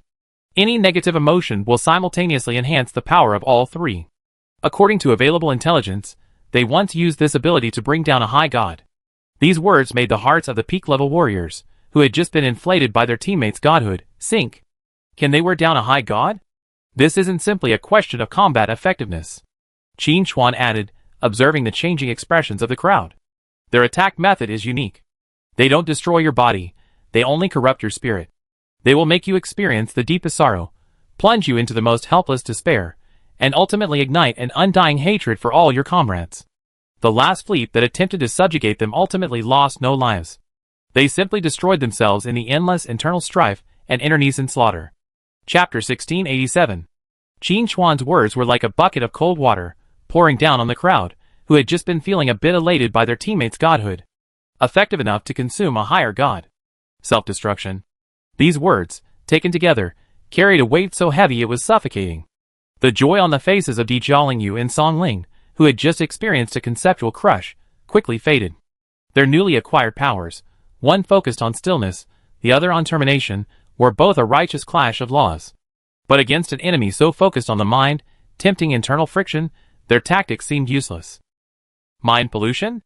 Sounds a bit like that old garbage, the god of oblivion, but even dirtier. Xiao curled his lips, and subconsciously pulled the mirror back. The experience of having his memory tampered with was a thorn in his heart that he couldn't get rid of. Not similar, but fundamentally different, Ji Xing's projection added, pulling up a new data model. The god of oblivion modifies, replacing facts with lies. The weeping banshees, on the other hand, amplify. They find your most genuine negative emotions, even if they're as small as a grain of sand, and magnify them into a mountain. Fear, suspicion, jealousy, resentment. Everyone has these things. Their rule is to turn them into weapons you use to kill yourself. These words caused a brief silence in the command center. Even the usually boisterous Deba, for once, kept quiet, a look of fear on his face. What's the point of fighting? He muttered. Isn't this just throwing yourself up for their amusement? So, this operation has a prerequisite. Qin Chuan's gaze swept over everyone, finally landing on Ji Xing. Ji Xing will serve as the supreme commander of this operation. Once you enter the target divine kingdom, you must unconditionally follow her orders, no matter how absurd they may sound. This decision startled everyone, but no one objected. They all understood that conventional combat thinking was ineffective against such a bizarre enemy. And the only person in the entire team who seemed unaffected by emotion was Ji Xing. No problem, Xiao said first. Di Jiaolingyu and Song Ling also nodded. Then let's go! A spatial portal opened before Ji Xing. On the other side, no longer ruins or dead silence, but a gray world drenched in an eternal drizzle. The air was filled with a damp, sweet scent mingled with the fragrance of decaying flowers. Underfoot lay the slippery bluestone pavement, flanked by magnificent yet dilapidated Gothic buildings. Withered vines drooped from the carved window frames, resembling weeping faces. The moment he entered this world, an indescribable sadness washed over him from all sides, seeping into every pore of his heart. Fuck, the background music in this place is so depressing. He shuddered dramatically the moment he landed. I feel like the house I just paid the down payment for is going to be left unfinished. He had intended a joke to lighten the mood, but his words were tinged with a genuine irritation he wasn't even aware of. Stop talking nonsense, Xiao frowned, feeling uncomfortable in the oppressive environment. Hey Xiao, you're a god now. So awesome that you look down on us mortals, right? Debate's anger suddenly flared up, his voice rising an octave. Did I even talk to you? Why are you acting so high and mighty? Xiao was stunned, completely unprepared for Debate's intense reaction. Just as he was about to retort, an inexplicable rage flared within him. He felt that Debate was just jealous and being unreasonable. Are you crazy? The atmosphere between them instantly became tense. Enough. Di Jiaolingyu's cold voice put an end to the argument. Chapter 1688. But something wasn't right with her. This boundless, slowly decaying city left her feeling a deep sense of powerlessness. She felt that all her plans, all her efforts, would eventually crumble to dust like these buildings, silently weeping. A feeling of futility was eroding her will. Song Ling stood by, the black frost flame swaying in the rain. She didn't feel sad or powerless. Instead, she could clearly hear the hatred that had lingered for eons, woven into every drop of rain and every brick and stone in this city. This hatred felt incredibly familiar, so much so that it even stirred the frost of the end within her. Her gaze stole across the mirror, and she saw the other person quietly casting a spell, constructing a spatial defense. A thought suddenly occurred to her. Why? Why was she being protected by everyone? Was it just because she was Zhao's sister? A wisp of pitch-black frost flame spread uncontrollably from beneath her feet, brushing past Jing's feet, and leaving a completely erased mark on the bluestone. What are you doing? Zhao's pupil shrank sharply, and she instantly stood in front of Jing, glaring at Song Ling. Song Ling herself was startled. She hadn't intended to attack Jing. It was just a momentary thought that went haywire. It was over. Everyone realized the severity of the situation. Less than 5 minutes had passed since they arrived, and the team was already on the verge of collapse. They hadn't even seen the enemy before they already begun to kill each other. Everyone, seize all movement and defend your position. Ji Xing's voice echoed through the public channel, calm and unwavering. She hovered in midair, her emerald green lifelines illuminating in the rain, forming a small barrier to keep the sorrowful water out. A waterfall of data streams frantically streamed through her pupils.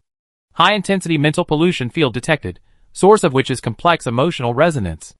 Action mode induces and amplifies the individual's latent negative emotional chains, causing them to overwhelm the primary logical judgment area. Analysis completed. This attack mode is ineffective against me. The moment she finished speaking, 3 figures, condensed from gray mist and rain, slowly emerged from the fountain in the nearby square. They were 3 identical women, dressed in gorgeous long dresses. Their faces were blurred, but the ultimate sadness, despair, and hatred they conveyed were clearly conveyed to each of them. It's useless. The middle-ranking siren, representing grief, sighed profusely. Her voice reminded one of all the lost beauty. Your hearts are our best weapons. Give up. The siren on the left, representing despair, whispered, making one involuntarily want to let go of everything and sink into eternal darkness. Hate. The siren on the right, representing hatred, uttered a sharp curse. Hate your teammates, hate this world, and then kill them. 3 distinct mental shocks transformed into an invisible storm, sweeping towards everyone. Debate clutched his head, roaring in agony. The confrontation between Xiao and Song Ling had reached its climax, and divine powers began to collide. Commands issued? Ji Xing's voice echoed in everyone's minds, like a cold scalpel, forcibly slicing through the chaotic storm of emotions. Everyone, give up mental resistance. This command stunned everyone. Give up resistance? Isn't that just waiting for death? Repeat, give up mental resistance. Ji Xing's voice was undeniable. Activate logic override protocol. She stretched out her hands, and the emerald green lifelines on her arm shone to their fullest. This time, she released no healing or repairing life energy, but 2 distinct green bands of light, composed purely of information flows. Chapter 1689. A streak of light shot towards Xiao and Jing, while another shot towards Dijialingyu and Songling. The streak of light sank into their brows. The next second, Xiao, who was glaring furiously, had his expression frozen, a blankness fading. Songling, radiating hatred, suddenly saw the black flames around him subside, his gaze like a pool of stagnant water. Feeling powerless and hopeless, Dijialingyu straightened her body, her posture as perfect as a statue. Jing, whose heart was twisted by jealousy, lost all emotion on her face, leaving only pure calm. What did you do to them? For the first time, a hint of astonishment appeared in the everlasting sorrow of the sorrowful banshee's voice. She felt the emotion she had fed on vanish from these intruders. I only temporarily severed the physical connection between their limbic systems, responsible for emotional processing, and their prefrontal cortexes, responsible for combat decision-making. Ji Xing explained calmly, as if reading a product manual. They are safe now, no longer disturbed by your emotional noise. She turned to face the 4 teammates she had remade, resembling puppets. Clearance protocol initiated. Target: 3 high-level mental pollution sources ahead. Execute. The moment the words fell, Zhao's body moved. Gone was the rage, gone was the passion for battle. His figure transformed into a pure, blood-red line, without any unnecessary movement, heading straight for the hateful banshee on the right. Every turn, every acceleration, he followed the optimal energy accumulation path, as precise as a mathematical formula. At the same time, Dijialingyu raised her hand.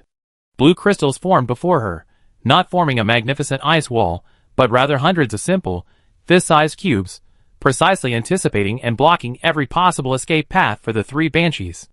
This was the most efficient use of absolute stillness. Song Ling and Jing also moved. Black frost flames intertwined with silver spatial illusions, no longer for venting or protection, but purely to efficiently divide the battlefield and create killing intent. Under Ji Xing's control, the Peak Squad became a precise, efficient, and emotionless killing machine. The 3 banshees were stunned. The torrent of their emotions, powerful enough to overwhelm the minds of gods, collided with the Peak Squad like waves hitting the void, dissipating without a ripple. They could sense that the emotions of the people before them still existed, securely encapsulated somewhere. But the bridge connecting emotion and action had been abruptly torn apart. They had become the most perfect, hollow shells. This is impossible. For the first time, the desperate banshee's whisper was tinged with the emotions she should have bestowed upon others.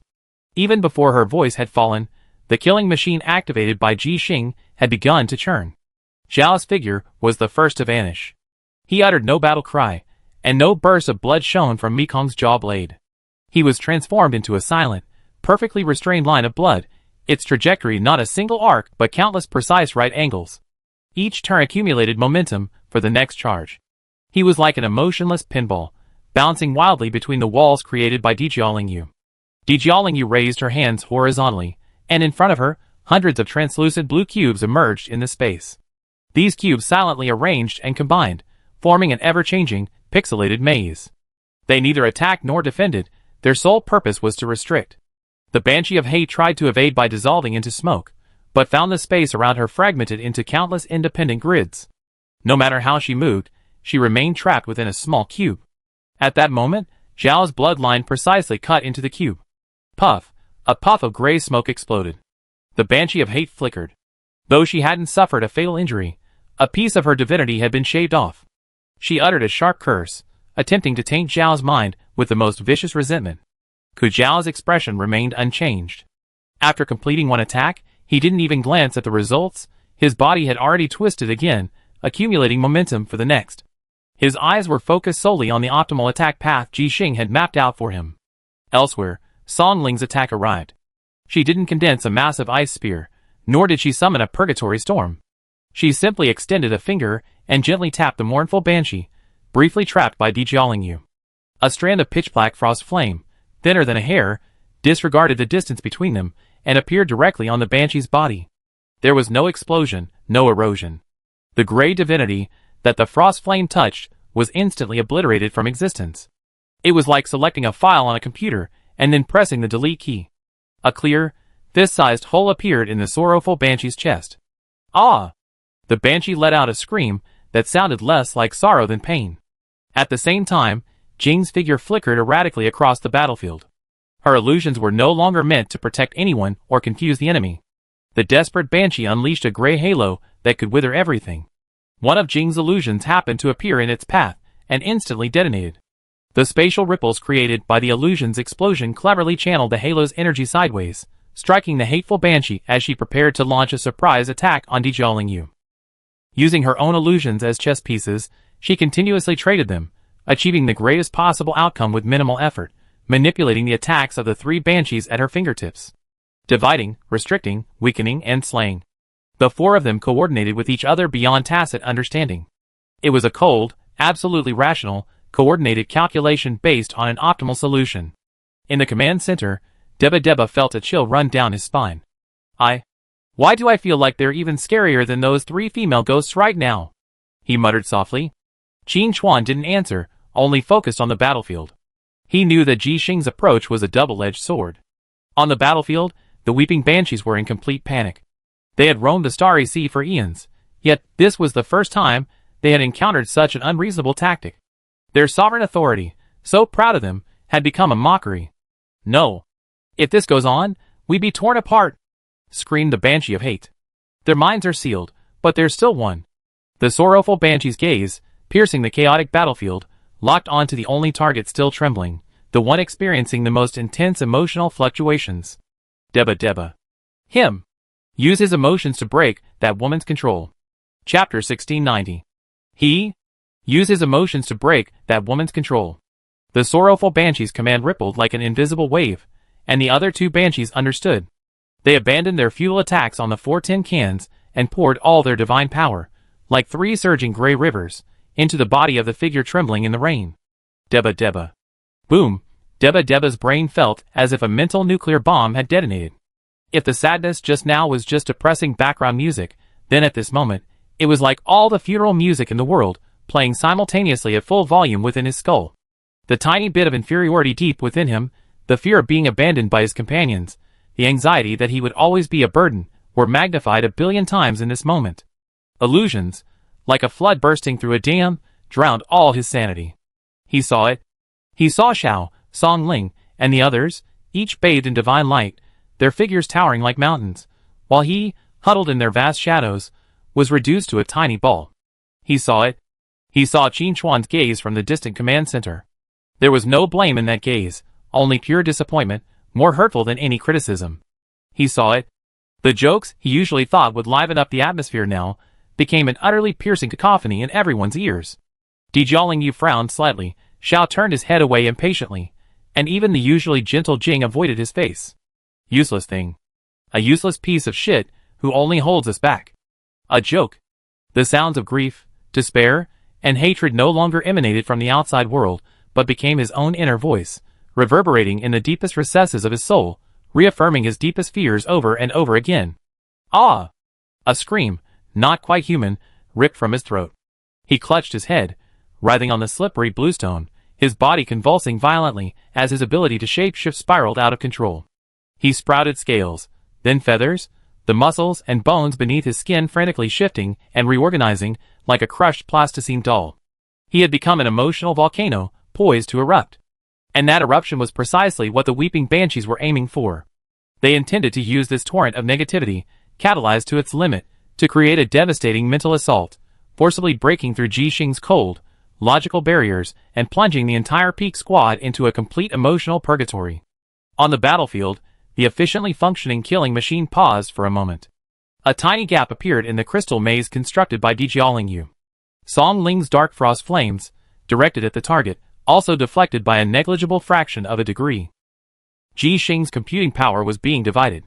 Her gaze fell on the struggling figure, and the data stream in her pupils surged at an unprecedented speed. Warning, target Deba's mental threshold is about to collapse. Emotional pollution index, 98.7%. Option 1. Forcefully execute the logic override protocol. Success rate, 12.4%. Consequence of failure, permanent mental damage to the target, or reverse erosion of the logic center by the pollution source. Option 2. Abandon the target and concentrate computing power on eliminating the pollution source. Estimated time, 7 minutes and 34 seconds.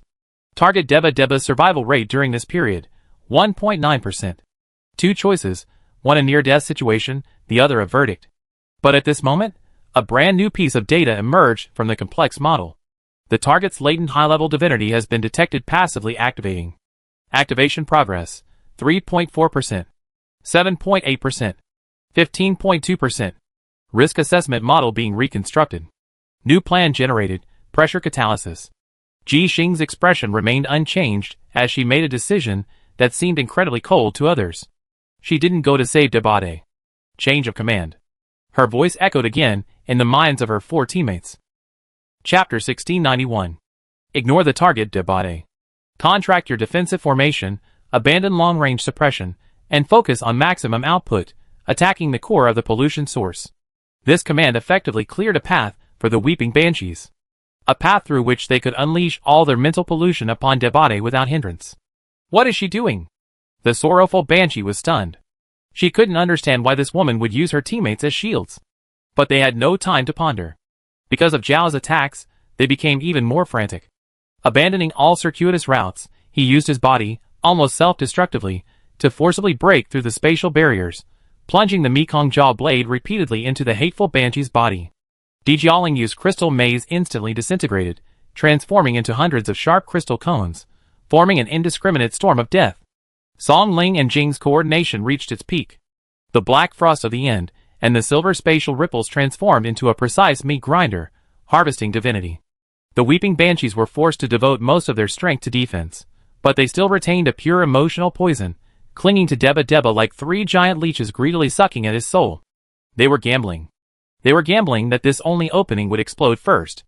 Jixing was also gambling. They were gambling that the sleeping beast would open its eyes before being completely devoured. The rain was falling harder. Deba felt himself sinking. Sinking into a cold, sticky, endlessly dark ocean. Despair was the water, sorrow was the pressure, and hatred was the undercurrent that tried to tear him apart. He gave up struggling. He was too exhausted. Being a waste didn't seem so bad. At least, he no longer had to chase those distant figures, no longer fearing the wrong words or actions. Just sinking down, rotting in eternal tranquility, how wonderful it would be. Just as he was about to give up completely and let his consciousness fade away, a low roar, as if from the primordial past, echoed without warning from the depths of his soul. It wasn't a sound. It was a will. Ancient, brutal, and unreasonable. It didn't understand sorrow, nor could it comprehend despair. It knew only one thing. Something had intruded into its territory. Something was challenging its dignity. Something was attempting to harm its host. For a beast, all of this could be reduced to two fundamental words: threat. The roar grew louder, rising from a low growl into a thunderous roar that shook the entire spiritual world. In Debade's mental world, shrouded in darkness, a pair of enormous eyes, blazing with a molten gold glow, suddenly opened. It was a giant tiger, its majesty beyond words. Its body seemed forged from nebulae and divine gold, and every hair radiated the majesty of a king. It stood quietly behind Debade's tiny, huddled soul, coldly gazing at the three enormous, twisted banshee phantoms, composed of negative emotions. The mournful banshee's low sobs irritated the tiger. The despairing banshee's whispers offended the tiger. The hateful banshee's curse ignited its fury. This is all noise. Roar! The tiger opened its bloody mouth. It didn't attack the banshee's phantoms, but instead bit down fiercely on the invisible negativity that comprised this dark ocean. If the power of the weeping banshees was spiritual pollution, then the giant tiger's bite was a spiritual purification. No, it was even more powerful than purification. It was devouring. With every bite, it crushed and swallowed vast swathes of despair. With every swipe of its claws, it tore apart and dispelled the thick sorrow. It was feeding on the negative emotions that drove even the gods mad. Chapter 1692. Outside, on the battlefield, Debade, tumbling on the ground, suddenly stopped. He slowly rose from the slippery ground. The rain pelted him, but it no longer chilled him. Golden divine runes, like tiger stripes, shone from beneath his skin, rapidly spreading across his body. His body swelled, his muscles bulged, and his bones cracked with a teeth-grinding sound. His facial features grew rugged, his canine teeth elongated, and his pupils transformed into a pair of majestic, vertical golden pupils. He was no longer the young man, with a hint of inferiority. He had become a half-human, half-beast fighting god, brimming with primal power and untamed majesty. The weeping banshees groaned simultaneously. They felt as if the spiritual power they had infused into Debade had vanished into thin air, instantly losing contact. No, not losing contact. It was forcibly digested by a more brutal, more primal force. Deba raised his head. He opened his mouth, but no sound emanated. But an invisible roar, composed purely of will, transformed into a spiritual storm that engulfed the entire kingdom of God. This storm contained no complex logic, no profound laws. Only the simplest, purest declaration. Get out. Get out. Go. The three spiritual leeches entwined in his body were instantly shattered by this brutal storm of will. For the first time, the eternal reign in the kingdom of the weeping banshees paused. The entire world trembled at this silent roar. The soul dormant beneath the absurdity of ridicule and self-abasement finally awakened. Clergy, lord of beasts. The weeping banshees felt fear. An emotion they hadn't experienced in eons, a feeling they had only tasted in their prey. The spiritual connection between them and Debade was brutally severed in a truly brutal manner. Not just severed. At the moment of the rupture, they even felt as if a piece of their divinity had been gnawed away along the link. The newly awakened beast, far from suffocating under their venom, actually devoured it as a nourishing feast. Debade stretched his thick neck, his joints crackling with a series of crisp cracks. His golden, animalistic eyes swept over the three figures woven of mist and rain not far away. In his vision, the world shifted. He no longer saw three blurry women. What he saw were three energy bodies emitting different scents. One, like decaying flowers, exuded the scent of sorrow. One, like the mud of the abyss, exuded the scent of despair. And yet another, like burning sulfur, exuded the scent of hatred. To him, these scents no longer felt like mental attacks, but rather, the fragrance of food. You, he began, his voice low and raspy, carrying the magnetism of an animal. Feed me. He grinned, revealing a savage grin, his white canines gleaming dangerously in the gray world. Now, it's my turn to eat. The moment he finished speaking, the bluestone slab beneath his feet shattered with a loud bang. His figure, a golden afterimage, vanished from the spot. He lacked the space-shattering speed of Shao, nor any divine radiance. He simply ran. With a movement that was most instinctive and explosive, he traversed the complex ruins of the city. He was like a tiger locked on its prey, each kick and each turn imbued with power and beauty. He ignored the precise and ruthless encirclement constructed by Shao, Dijiaolingyu, and the others. With an unconscionable attitude, he charged directly into it. His target was the prey that exuded the scent of despair. The banshee of despair screamed, and a gray aura that could wither all things spread from her center. However, Deba didn't even dodge. He let the gray halo envelop him, then suddenly opened his mouth and took a deep breath. The aura of despair, enough to cripple even a lesser god, transformed into a visible stream of gray air, which he swallowed whole. Burp! He burped contentedly, the golden light in his eyes seeming to brighten even brighter. Tastes good? The Banshee of Despair was completely stunned. Her divine authority, her laws, the very foundation of her existence, had been treated as nothing more than a dessert. The next second, the sharp claw, gleaming with a cold metallic light, appeared before her. Swish! The claw easily tore through her divine body. The Banshee's figure flickered, but she did not vanish. But the scream she let out was more shrill than any before. For the claws that were ripping through her weren't taking away her energy, not her divinity, but the very essence of her divine ministry, the concept of despair. He was gnawing at her laws. Monster! He's a monster! The Banshee of Hate and the Banshee of Sorrow finally reacted. They stopped attacking and, desperately, transformed into two plumes of gray smoke, madly fleeing in different directions of the divine kingdom. Their divine authority amplified the emotions of living beings. And this man was a predator who hunted emotions. He was their natural enemy, command center. Jixing watched this dramatic scene, the data stream in his eyes returning to a steady state. Logic override protocol lifted. New order, all personnel resume autonomous action. Mission objective, assist the king of beasts in the hunt. The light band faded from the brows of the four teammates. Xiao shook his head, feeling as if he just had a dream. When he opened his eyes again, he saw that majestic half-orc, radiating a kingly aura, chasing a female ghost across the world. He couldn't help but whistle. Holy crap! There's a human lifespan. Oh no, a human ghost? That's not right either. Anyway, it's incredibly exciting. Dijiaolingyu and Songling also broke free from their absolutely rational state, their faces etched with complex expressions as they watched the scene before them. The tempo of the battle suddenly shifted. Before, it had been the Peak Team, a sophisticated machine, ruthlessly dismantling the Weeping Banshee. Now, it had become a primal, bloody, and wild pursuit. In an instant, the identities of hunter and prey were completely reversed. After severely wounding the Banshee of Despair with a single claw, he didn't immediately pursue her. Instead, he turned his head, locking his golden, beastly eyes on the fastest fleeing Banshee of Hate. A deep growl erupted from his throat, and his limbs suddenly exerted force, charging towards his prey like a golden cannonball. Now who is the prey? The voice, filled with both teasing and cruelty, echoed throughout the divine kingdom. Chapter 1693. That declaration, filled with both mockery and cruelty, tore through the Weeping Banshee's last psychological defenses. Escape. That single thought remained in the Banshee of Hate's mind. She pushed her divinity to its limit, her body transforming into a twisting stream of gray light, darting frantically through the dilapidated Gothic buildings, attempting to exploit the complex terrain to escape the terrifying predator behind her. Where she passed, the remaining carvings on the walls became hideous, and withered vines sprang to life, transforming into venomous thorns, attempting to thwart her pursuers. However, it was all in vain. The golden afterimage, with an even more unreasonable and brutal gesture, shattered the walls and tore through the thorns. He didn't even try to dodge. The obstacles, imbued with the curse of hate, were absorbed by the golden tiger-striped divinity upon contact with his body, transforming into fuel for his run. Holy crap! This guy is cheating! Zhao's voice echoed across the communication channel, filled with incredible excitement.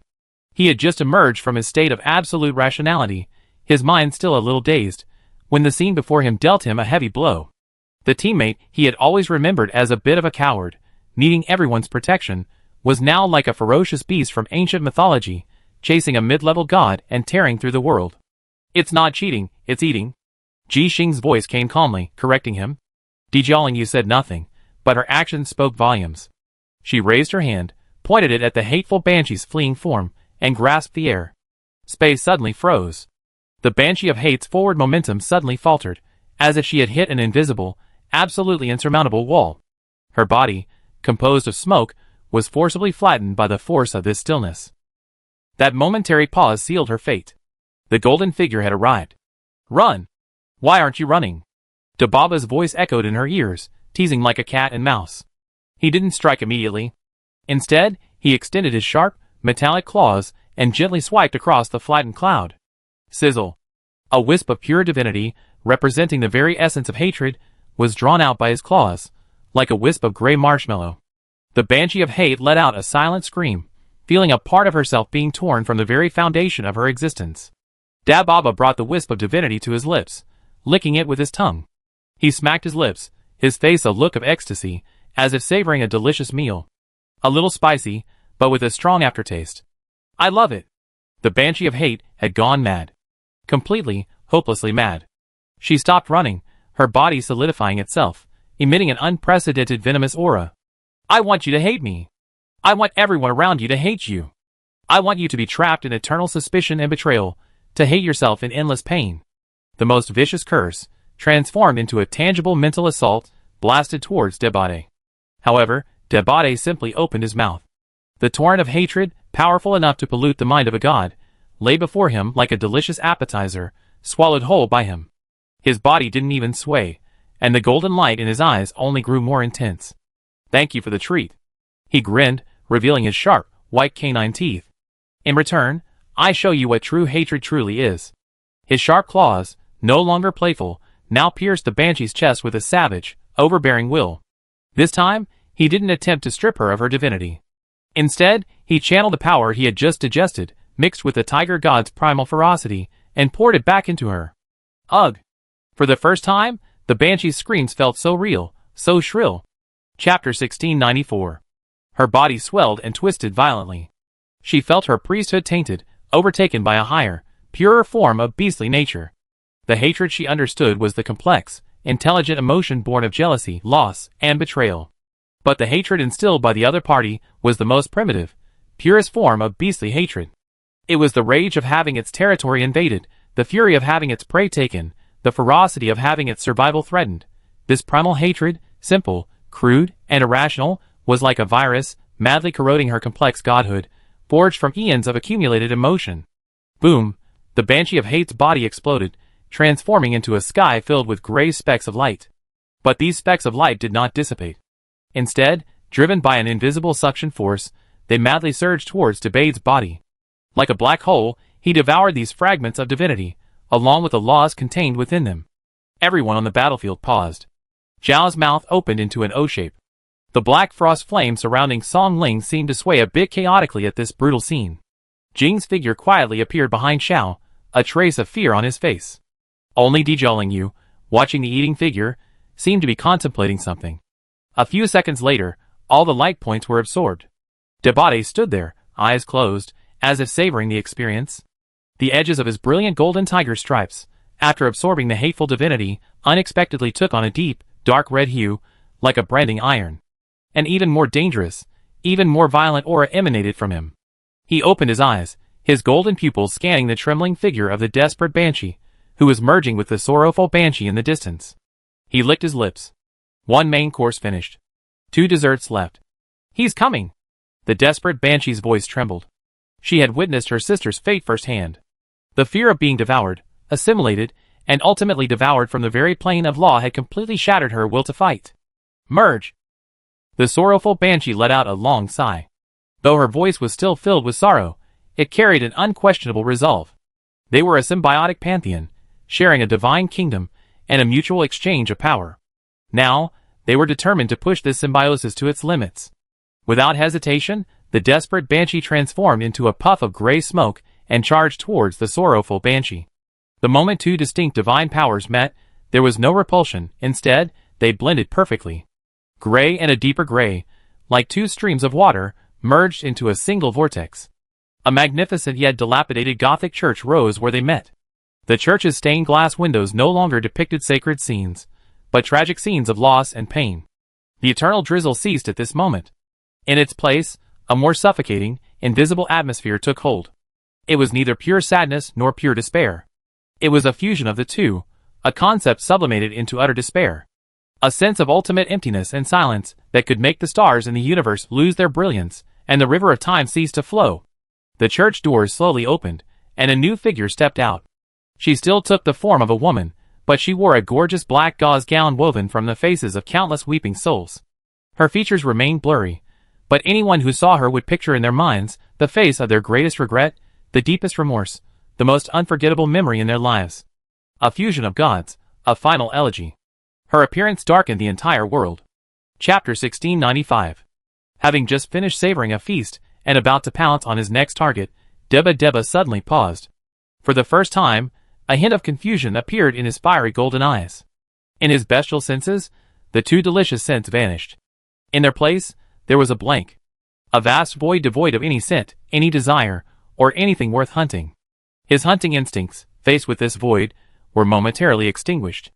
It was like a ferocious hungry tiger facing a stone, knowing it wasn't food and therefore lacking any interest in attacking. Trouble. In the command center, Qin Chuan's brow furrowed slightly.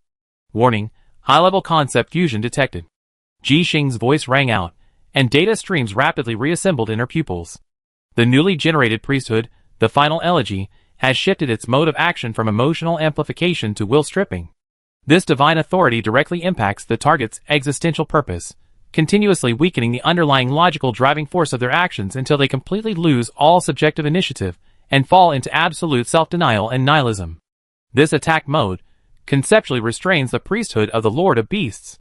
The actions of wild beasts are driven by the purest instincts. Survival, predation, reproduction.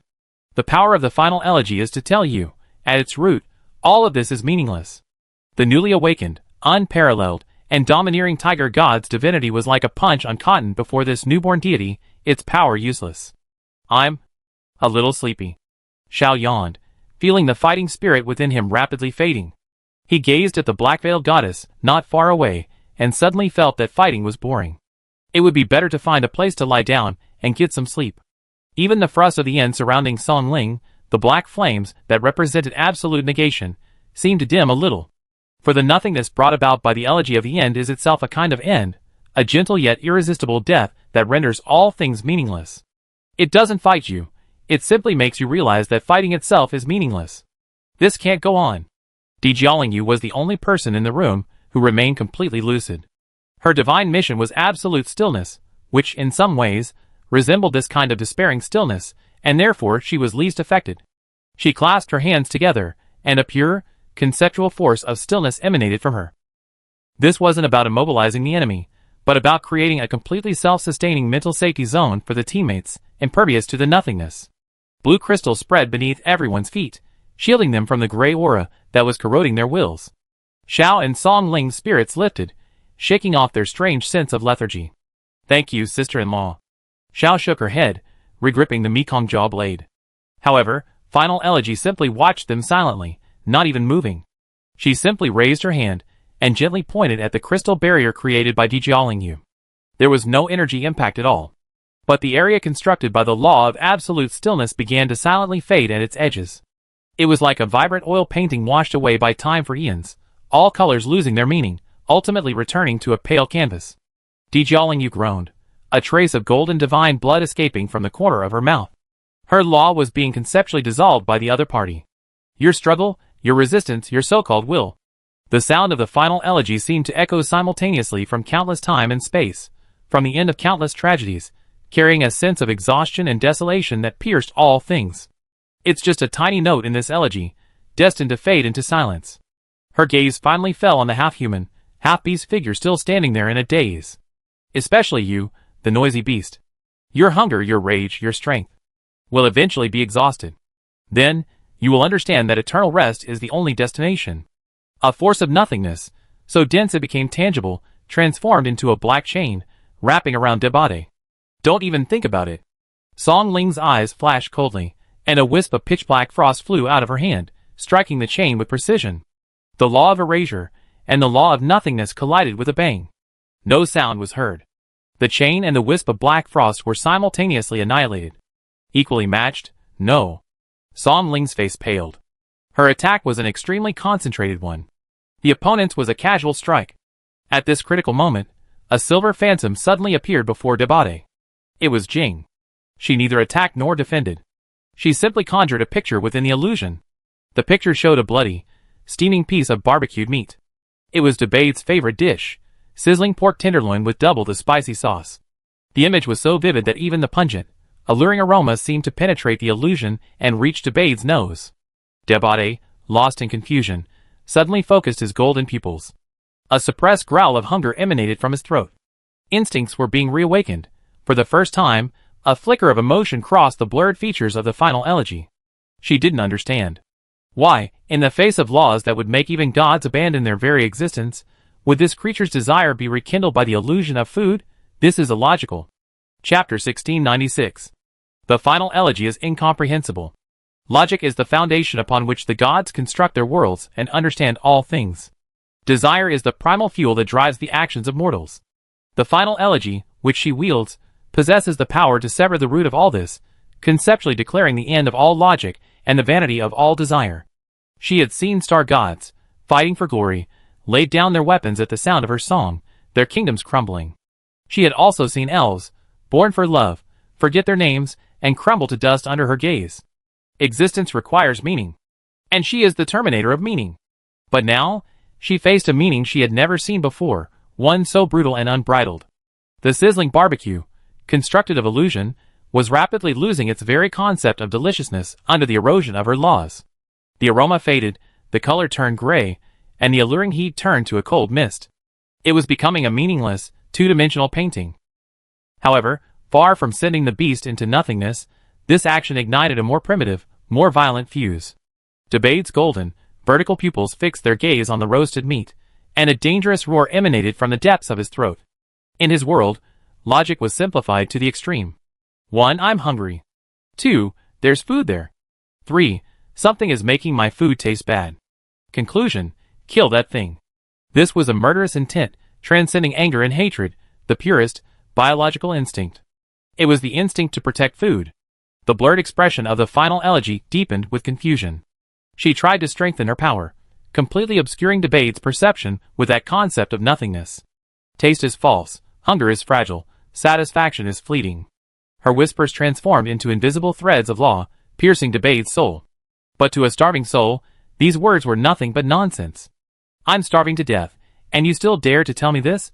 Then I kill you first. Debade moved. Not to pounce, not to bite. He simply opened his mouth and, across the vast expanse of space, made a gnawing motion in the direction of the last elegy. Bang! This bite didn't strike anything physical. But it caused the last elegy, formed from the fusion of two great gods, to let out a scream even more shrill than any previous attack. It was a conceptual violation. An unprecedented blasphemy. Her priesthood of the final elegy, capable of stripping all existence of its meaning, was imbued with a new meaning she could neither comprehend nor accept. Edible. She felt as if a portion of her priesthood had been forcibly gnawed away by a force so brutal and unreasonable that it was forcibly analyzed, tasted, and chewed by its will. She was no longer a lofty deity. She had become a dish. This? Zhao's voice faltered over the communication channel. This guy. Is he really eating the gods for food? Song Ling remained silent, but the black frost flames around her, symbolizing the end, began to sway unsteadily for the first time. She could erase everything. But the man before her was tasting everything. On the battlefield. After taking a bite from the air, Deba suddenly stopped. He tilted his head, his massive orc body adopting a sommelier's stance, as if savoring something. His golden, vertical pupils once again gazed at the figure clad in black veil. Their gaze was no longer simply filled with hunger, but rather with a touch of criticality. He was like a diner examining a menu.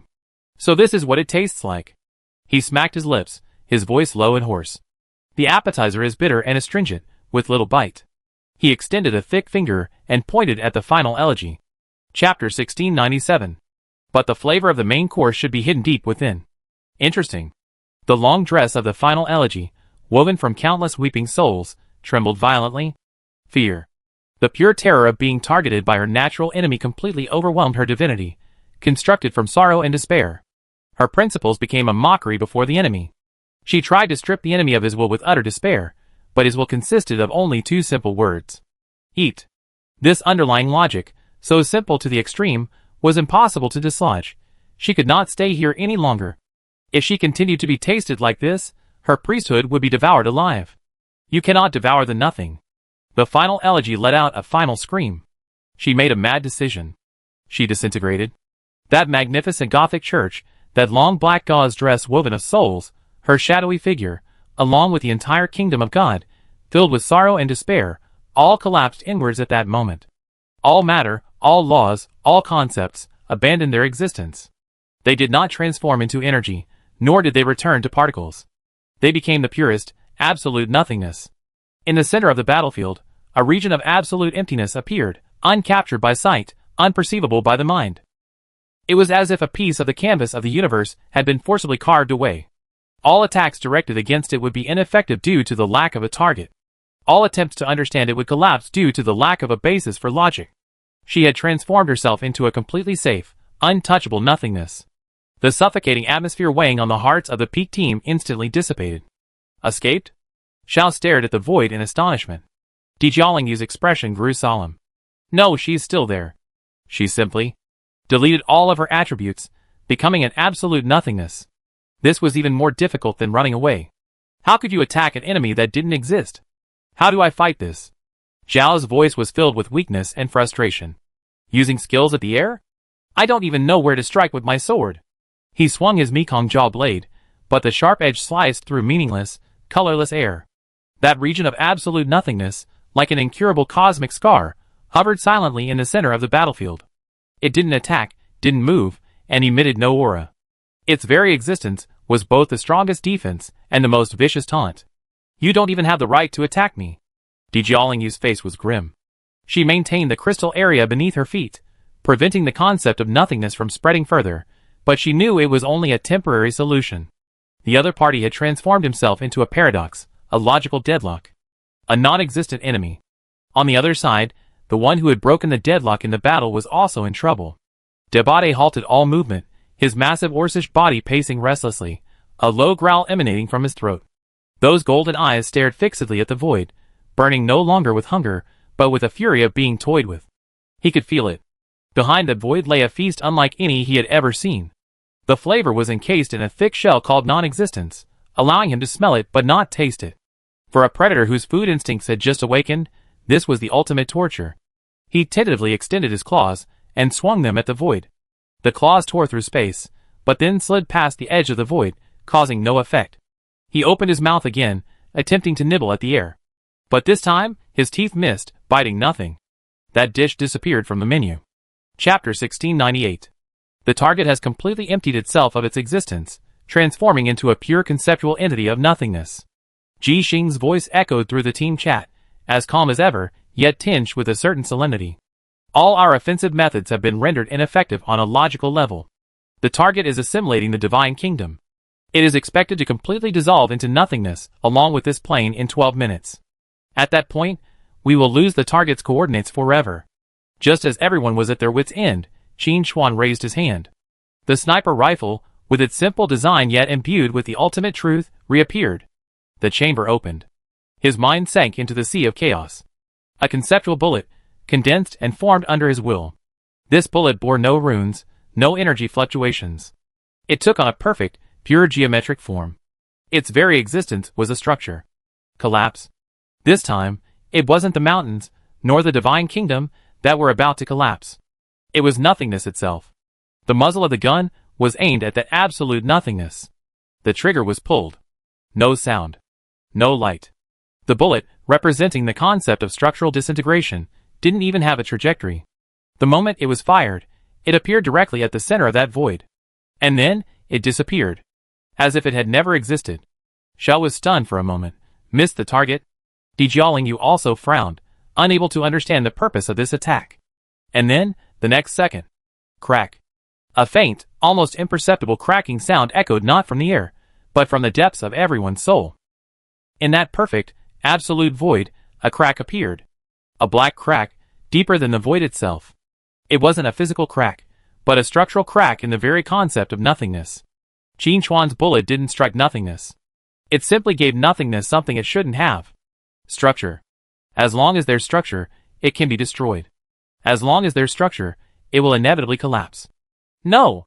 A shriek, unbecoming of any material world, erupted directly from the crack, transforming into a destructive spiritual storm. It was the will of the final elegy. She had never imagined that her perfect, absolutely safe nothingness would be forcibly defined, given form, and imbued with the property of destruction. Crack. More cracks spread wildly across the void like a spider web. The eroded canvas of the universe was being torn to shreds by an irresistible force. Boom, finally, that absolute nothingness completely shattered before everyone's gaze. It did not transform into an energy storm, nor did it revert to its original divine form. It shattered into billions of shimmering conceptual fragments of varying sizes.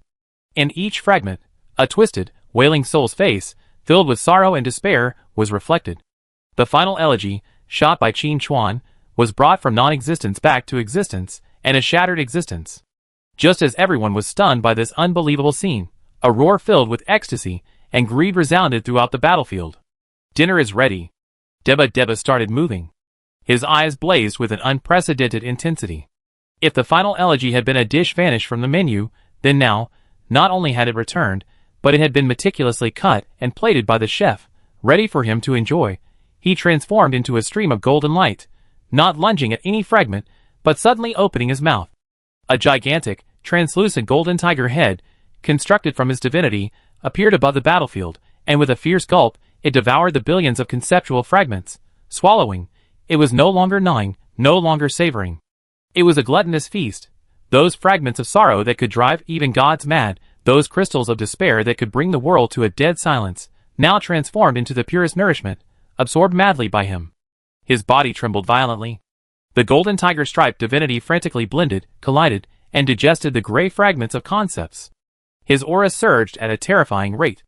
A deep, dark gray-black hue, seemingly capable of swallowing all light, began to emerge at the edges of his tiger stripes. It was the color of grief and despair. But this color didn't taint him. Instead, it imbued his already wild and domineering aura with a deeper and more restrained quality. A cold, majestic aura befitting a Terminator. A few seconds later, all the fragments in the sky had been devoured. He slowly fell back to the ground, eyes closed, the surge of aura within him gradually subsiding. The lines of his muscles seemed unchanged, yet he felt 10 times heavier than before. He opened his eyes. In the deepest recesses of his golden, vertical pupils, a slowly spinning, tiny vortex composed of countless gray runes suddenly appeared. He raised his hand, looking at his claws, still gleaming with a metallic sheen. Then, he gently slashed at the empty space beside him. Swish. Silently, a piece of space was erased. Not a tear, not a distortion. Existence itself was negated. He completely absorbed the divine authority of the final elegy, transforming it into his own minion. Oh my god! Shao watched the scene, his knife-wielding hand trembling. Will this guy fight by eating meat in the future? The thought of the gods he encountered in the future being chased by the demons filled him with a sense of absurdity. Was there any trace of divine dignity left? Chapter 1699. Damn! Shao stared at the erased space, his knife-wielding hand trembling. Will this guy rely on eating to fight in the future? Thinking of the gods he might encounter in the future, chased around the world by Deba, yelling, "Don't eat me, don't eat me," he felt as if the entire divine system was frantically teetering on the brink of collapse. Shut up. For the first time, Jiaolingyi's voice took on a stern rebuke. Shao froze for a moment, about to retort, but following Jiaolingyi's gaze, he noticed something was amiss. Deba didn't respond to his joke. He remained standing, head bowed, his massive orcish body trembling slightly. The brilliant tiger-striped divinity, like molten gold, was undergoing a strange transformation. Wisps of gray-black aura seeped from beneath his skin, like a living poison, climbing up along the golden lines, covering and infecting them. The wild, domineering aura of a king within him was rapidly becoming chaotic. Sometimes, it was the unbridled vitality of the king of beasts. Sometimes, it was the deadly emptiness of the final elegy. Two diametrically opposed concepts waged a silent yet brutal war within him. His divinity is clashing. Song Ling's voice was chilling, the black frost flames around her throbbing restlessly. She knew the true nature of that gray-black aura better than anyone else. It was a pure, more complete nothingness than her final frost. And now, this nothingness was attempting to devour the somethingness of the tiger god within Debade. Ah! A suppressed roar of endless pain ripped from Debade's throat. He jerked his head up. His eyes were no longer pure golden pupils. His left eye still burned with golden flames, filled with the hunger and fury of a predator. But his right eye had become a bottomless gray-black vortex, devoid of any emotion, only a cold, all-consuming nothingness. His muscles sometimes swelled, brimming with explosive power. Other times, they strangely collapsed, as if being drained of all existence by the void. Everyone, keep your distance. Ji Xing's voice echoed through the communication channel, calm but rapid. Activate the stabilization protocol, suppress his divine resonance. But it was too late. Debade's gray-black right eye slowly turned toward Shao, who was closest to him. In that instant, Shao felt himself falling into a starless night sky. His will to fight, his instinct for survival, all his emotions, were swiftly stripped away and dissolved in that one glance. The Mekong jaw blade in his hand grew incredibly heavy. He suddenly felt that everything was meaningless. Fighting, victory, struggle, it was all just meaningless noise. It would be better to just let it be. Xiao! Jiaoling's roar resonated like thunder in his soul. She clasped her hands together, and a blue crystal wall instantly rose in front of Xiao, blocking the deadly gaze. Xiao shuddered, snapping back to his senses. He gasped for air, cold sweat soaking his back. Just now, he had almost given up resistance. He's turned the principle of despair into his own instinct. Jiaoling's face was grim. Deba wasn't angry that his attack was blocked. A strange expression, a mixture of hunger and boredom, even appeared on his face. His golden left eye stared intently at the crystal wall constructed by Jiaoling, and a low growl emanated from his throat, like a hungry tiger spotting its prey. His gray-black right eye, however, betrayed an utter disgust for the existence and resistance that this crystal wall represented. He raised his right hand. The sharp claw that had just wiped out a piece of space. From its claws, golden and gray-black divinity intertwined wildly, causing the surrounding space to begin to distort and annihilate unsteadily. Chapter 1700. He's losing control. Song Ling screamed. He wasn't going to attack. He was going to completely eliminate the thing before him that simultaneously filled him with hunger and disgust. In the command center, Qin Chuan watched the scene quietly, not intending to raise his sniper rifle. "President, what do you mean?" Jixing asked. "This is his fate, and yours as well." Qin Chuan's voice was flat. "Let him bear it himself, and you help him." Jixing understood instantly. This was a test. Not only for Deba, but also for everyone in the peak team. Understanding. Jixing cut off communication with Qin Chuan, then re-emerged on the team channel with unquestionable determination. "Song Ling, prepare your thrust of the end. Don't attack. Use your divinity to draw some of that void energy from him, lightening his burden. Xiao Jing, your mission is to contain him. Don't let him harm himself, and don't let him get close to Song Ling and Sister Lingyu. Sister Lingyu, prepare to stand absolutely still. At this critical moment, we need to use your power to forcibly interrupt the conflict of divinity within him, even if it only buys a second." The strategy became clear instantly. This wasn't a war of annihilation, but a surgical rescue. Understood? Xiao gritted his teeth, his previous sense of laziness vanishing, replaced by the rage of having survived a catastrophe. He was almost killed by his own people. Roar! Debata's patience had clearly run out. His claws, fused with two powers, clutched fiercely at the blue crystal wall in front of Xiao, carrying a force that could destroy everything. Bang!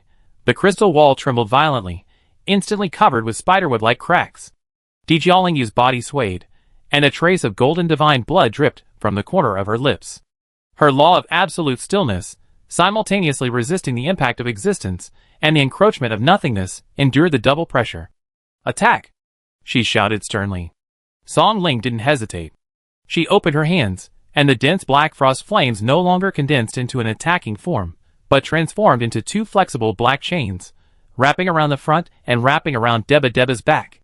At the same time, Xiao suddenly rose up, his Mekong jaw blade flashing with lightning. He didn't strike Deba, but instead slashed fiercely at the ground beneath his feet. Boom! The ground cracked, debris flew, and the tremendous impact caused Deba's body to stagger. This was exactly what Xiao wanted. He intended to use this method to disrupt Debade's balance and create an opening for Song Ling. However, Debade's out-of-control fighting instincts far exceeded their expectations. He ignored the vibrations beneath his feet as his golden left eye locked onto Song Ling. He abandoned his attack on the crystal wall, twisting his body at an incredible angle. His other intact, pure golden claw, with primal ferocity, clawed at the two approaching black chains. Not good. Song Ling's heart skipped a beat. Her power was meant to be lured, not for direct confrontation. At this critical moment, another figure suddenly appeared before Debate. It was a massive, half-human, half-beast figure identical to him. However, this figure's eyes were pure, vertical pupils burning with golden flames. It was an illusion of the mirror. She didn't create a complicated scene, but instead used the simplest, most direct method to create an enemy for Debate. A pure kindred spirit, untainted by the power of nothingness. Debade's movements froze. His gray-black right eye was still filled with disgust for everything. But his golden left eye, upon seeing the pure self, imbued with the aura of a king, erupted with intense fighting spirit and rage. That was the king's instinct. He would never allow another king to appear within his territory. The two wills clashed even more violently within him. Chapter 1701. He gave up attacking Song Ling, and instead let out a deafening roar, clawing at the illusion created by the mirror. The illusion shattered. But even this moment of struggle was enough. Song Ling's black chain successfully landed on Debade's back. Now!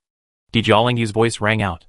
Song Ling's eyes focused, and he mobilized his divine power with all his might. The two black chains seemed to transform into two giant water pipes, forcibly pulling a gray-black aura, representing nothingness and the end, from Debade's body. Ugh! Debade let out a scream, more shrill than any before. His body, like a punctured balloon, the surging chaotic aura began to leak out at a visible rate. Success was imminent. Suddenly, the vortex in Debade's gray-black right eye spun rapidly. A far more terrifying force, a pure will of nothingness, erupted from within. It was no longer content to confront the tiger god's divinity. It was determined to completely negate the existence of this vessel. Debade's body, starting from the inside, silently faded, becoming transparent. Oh no! He's going to annihilate himself! Song Ling exclaimed. Her attempt to peel away had only provoked a counterattack from the void divinity. The pure will of nothingness was eroding back through her divine chains. The skin on her wrist also began to fade with that terrifying discoloration, her sense of existence being forcibly stripped away. She wanted to let go, but it was too late. The chain had become the coordinates that held the void divinity in place, locking onto her. At that moment, a flash of blood-red lightning slashed across. Zhao's Mekong jaw blade struck the two black chains with pinpoint precision. The divine chain snapped with a clang. Song Ling, struck hard, stumbled backward, fell to the ground, and breathed heavily. The eroded skin on her wrist slowly returned to color. Thanks, she said hoarsely. Forget it. Zhao didn't look back, his entire attention focused on the figure that was becoming transparent. The problem now is, there's no one holding it back. Without Song Ling's support, Debade's self-annihilation accelerated sharply. Half of his body had become completely transparent, leaving only a vague outline. In the other half, the golden tiger-striped divinity ran wildly, finding no target to fight against, and could only tear at its own disappearing flesh in vain. The two forces no longer clashed. They entered a more terrifying equilibrium. A balance of mutual destruction.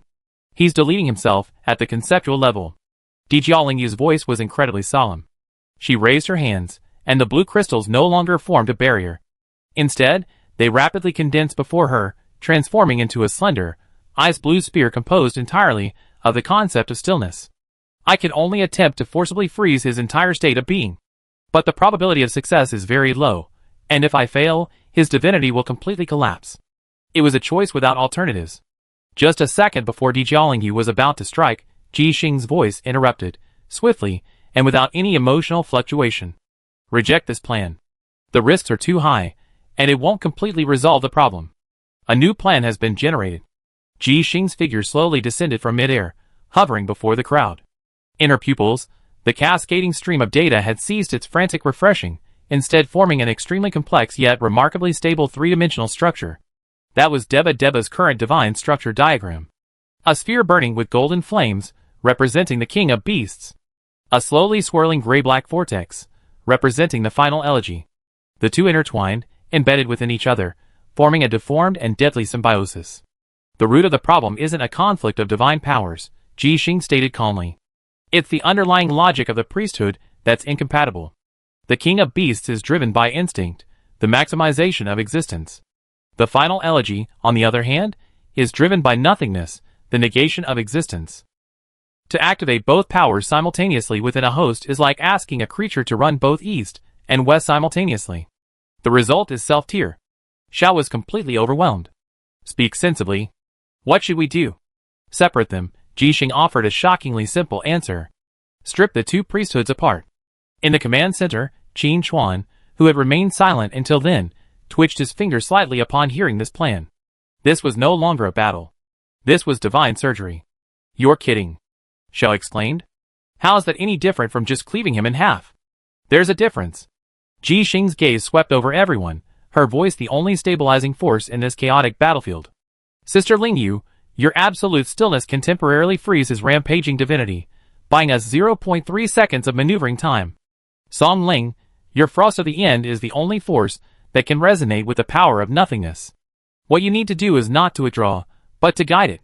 Use your power as a scalpel to sever the connection between it and the tiger god's divinity. Jing, I need you to use the mirror flower and water moon to create a perfect vessel. A temporary soul illusion that can hold the ethereal divine ministry, preventing it from spiraling out of control and assimilating the entire kingdom of God once it is stripped away. Her gaze finally fell on Xiao. Xiao, your mission is crucial. The moment Song Ling cuts the connection, the tiger god's divinity will completely run wild due to the loss of its balance. I need you to use your utmost power to directly attack his Beast King essence. Not to harm him, but to awaken him.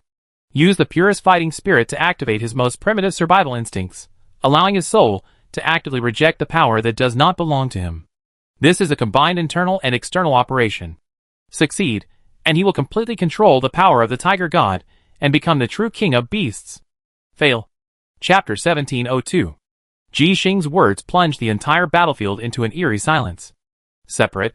These two words were more frantic than any previous command. That wasn't divinity, it was a priesthood deeply bound to debase soul. Forcibly stripping it would be tantamount to vivisection. Are you kidding? Zhao's voice changed. What's the difference between that and killing him outright? The difference is, he still has a chance of survival. Ji Xing's voice was emotionless. According to my previous plan, he'd die. All units, prepare to perform the divinity stripping operation. This is the only option. No one objected. For they all saw that the figure, growing transparent, those eyes half furious, half empty, had completely lost their sanity. If they delayed any longer, there would be no chance of surgery. Xiao spat fiercely, gripping the Mekong jaw blade tightly with both hands. Bloody arcs of electricity exploded from his blade. If he dies, our undefeated streak at the peak will be broken. It's impossible to break it, Ji Xing replied calmly. The countdown begins. 5. Jiaoling took a deep breath and slowly raised her hands. Blue divine light surged from her body, no longer the diffuse barrier it had been. Instead, it condensed, transforming into countless blue ice crystals thinner than a hair, hovering around her. 4. Song Ling walked to Jiaoling's side and closed her eyes. The black frost flame surrounding her body converged, condensing at her fingertips, transforming into a black scalpel only 3 inches long, as thin as a cicada's wing, yet exuding an aura of absolute destruction. 3.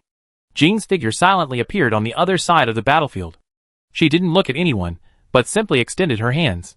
Silver spatial energy gathered in her palms, weaving an incredibly complex, yet empty, illusionary container. 2. Xiao hunched over, holding the Mekong jaw blade across his chest. The divinity within him no longer radiated outward, but instead contracted and compressed inward as never before, all his strength focused on the cold gleam of the blade's edge. 1. Execute! Jiaoling's eyes suddenly opened. She raised her hands, clasped them in the air, and aimed at the self-annihilating figure. Absolute stillness. Time seemed to have been paused at that moment. The body becoming transparent, the two divinities clashing frantically, the energy tearing through space. Everything was forcibly frozen in that 0.3 second, like a still, shattered painting. Jiaoling's body shook violently, and golden divine blood flowed from all 7 orifices. Forcibly stilling a concept on the verge of extinction had a backlash beyond her imagination. But she succeeded. Do it! She roared at the top of her lungs. The moment Jiaoling's voice rang out, Song Ling's figure transformed into a black afterimage, appearing before the frozen debate. 2 lines of black tears flowed from her tightly closed eyes. Her will, guided by the black scalpel at her fingertips, pierced the chaotic divine core composed of gold and gray. She saw it.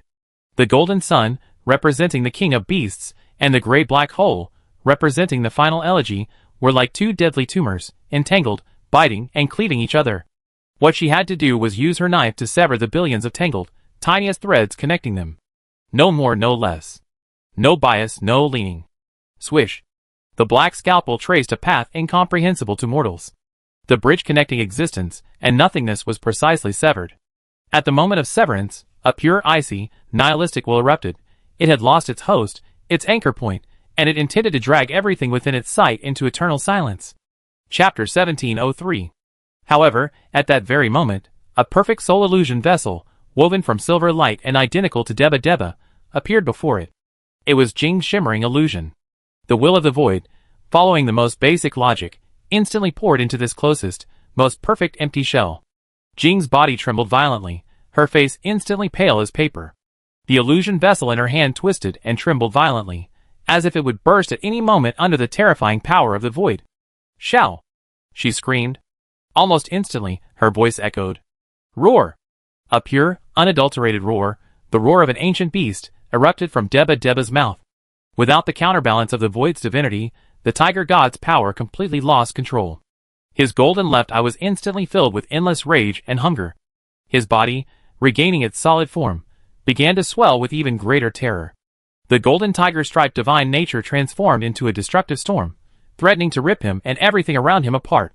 He was about to become a pure beast, devoid of reason, driven only by the instinct to devour. At that moment, a blood-red lightning bolt struck him squarely in the chest. It was Shao.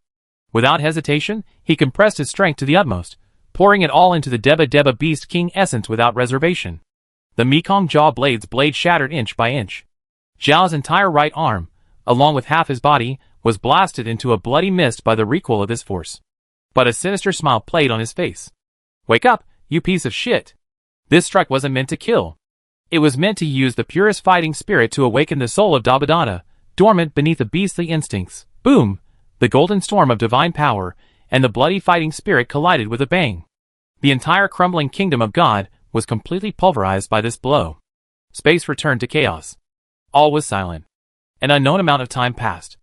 Amidst the endless darkness and void, Shao was the first to regain consciousness. He couldn't feel his own body, but could only see the equally weakened soul fires of Di Jiaolingyu and Songling not far away, and on the other side, Jing, struggling to hold onto a violently twisting silver ball of light. Was the operation successful? He didn't know. At that moment, a golden light shone in the center of the darkness. The light grew stronger, dispelling the chaos and reshaping space. A tall figure slowly rose from the light. He remained half human, half beast, but the golden tiger stripes on his body had become incredibly pure and condensed, imbued with unrivaled kingly majesty. His eyes were no longer half violent, half empty. They were now a pair of pure, vertical pupils blazing with a molten gold glow. Yes, yes, yes. He had succeeded. He had completely mastered the divine office of the King of Beasts. Zhao's consciousness drifted in chaos, his last memory being his right arm, which had exploded into a bloody mist, and a roar that pierced his soul. He struggled to consolidate his body, but found that his divine power had been overly depleted, making even the most basic reassembly of flesh and blood incredibly difficult. This time he had suffered a great loss. As he scoffed at himself, a pure, gentle, yet unreasonably overbearing vitality enveloped his soul. It felt like a person nearly frozen to death being thrown directly into a volcanic hot spring. His divinity, his flesh, his shattered right arm, all nourished by this life force, began to reassemble and regenerate at a relentless pace. Shao opened his eyes.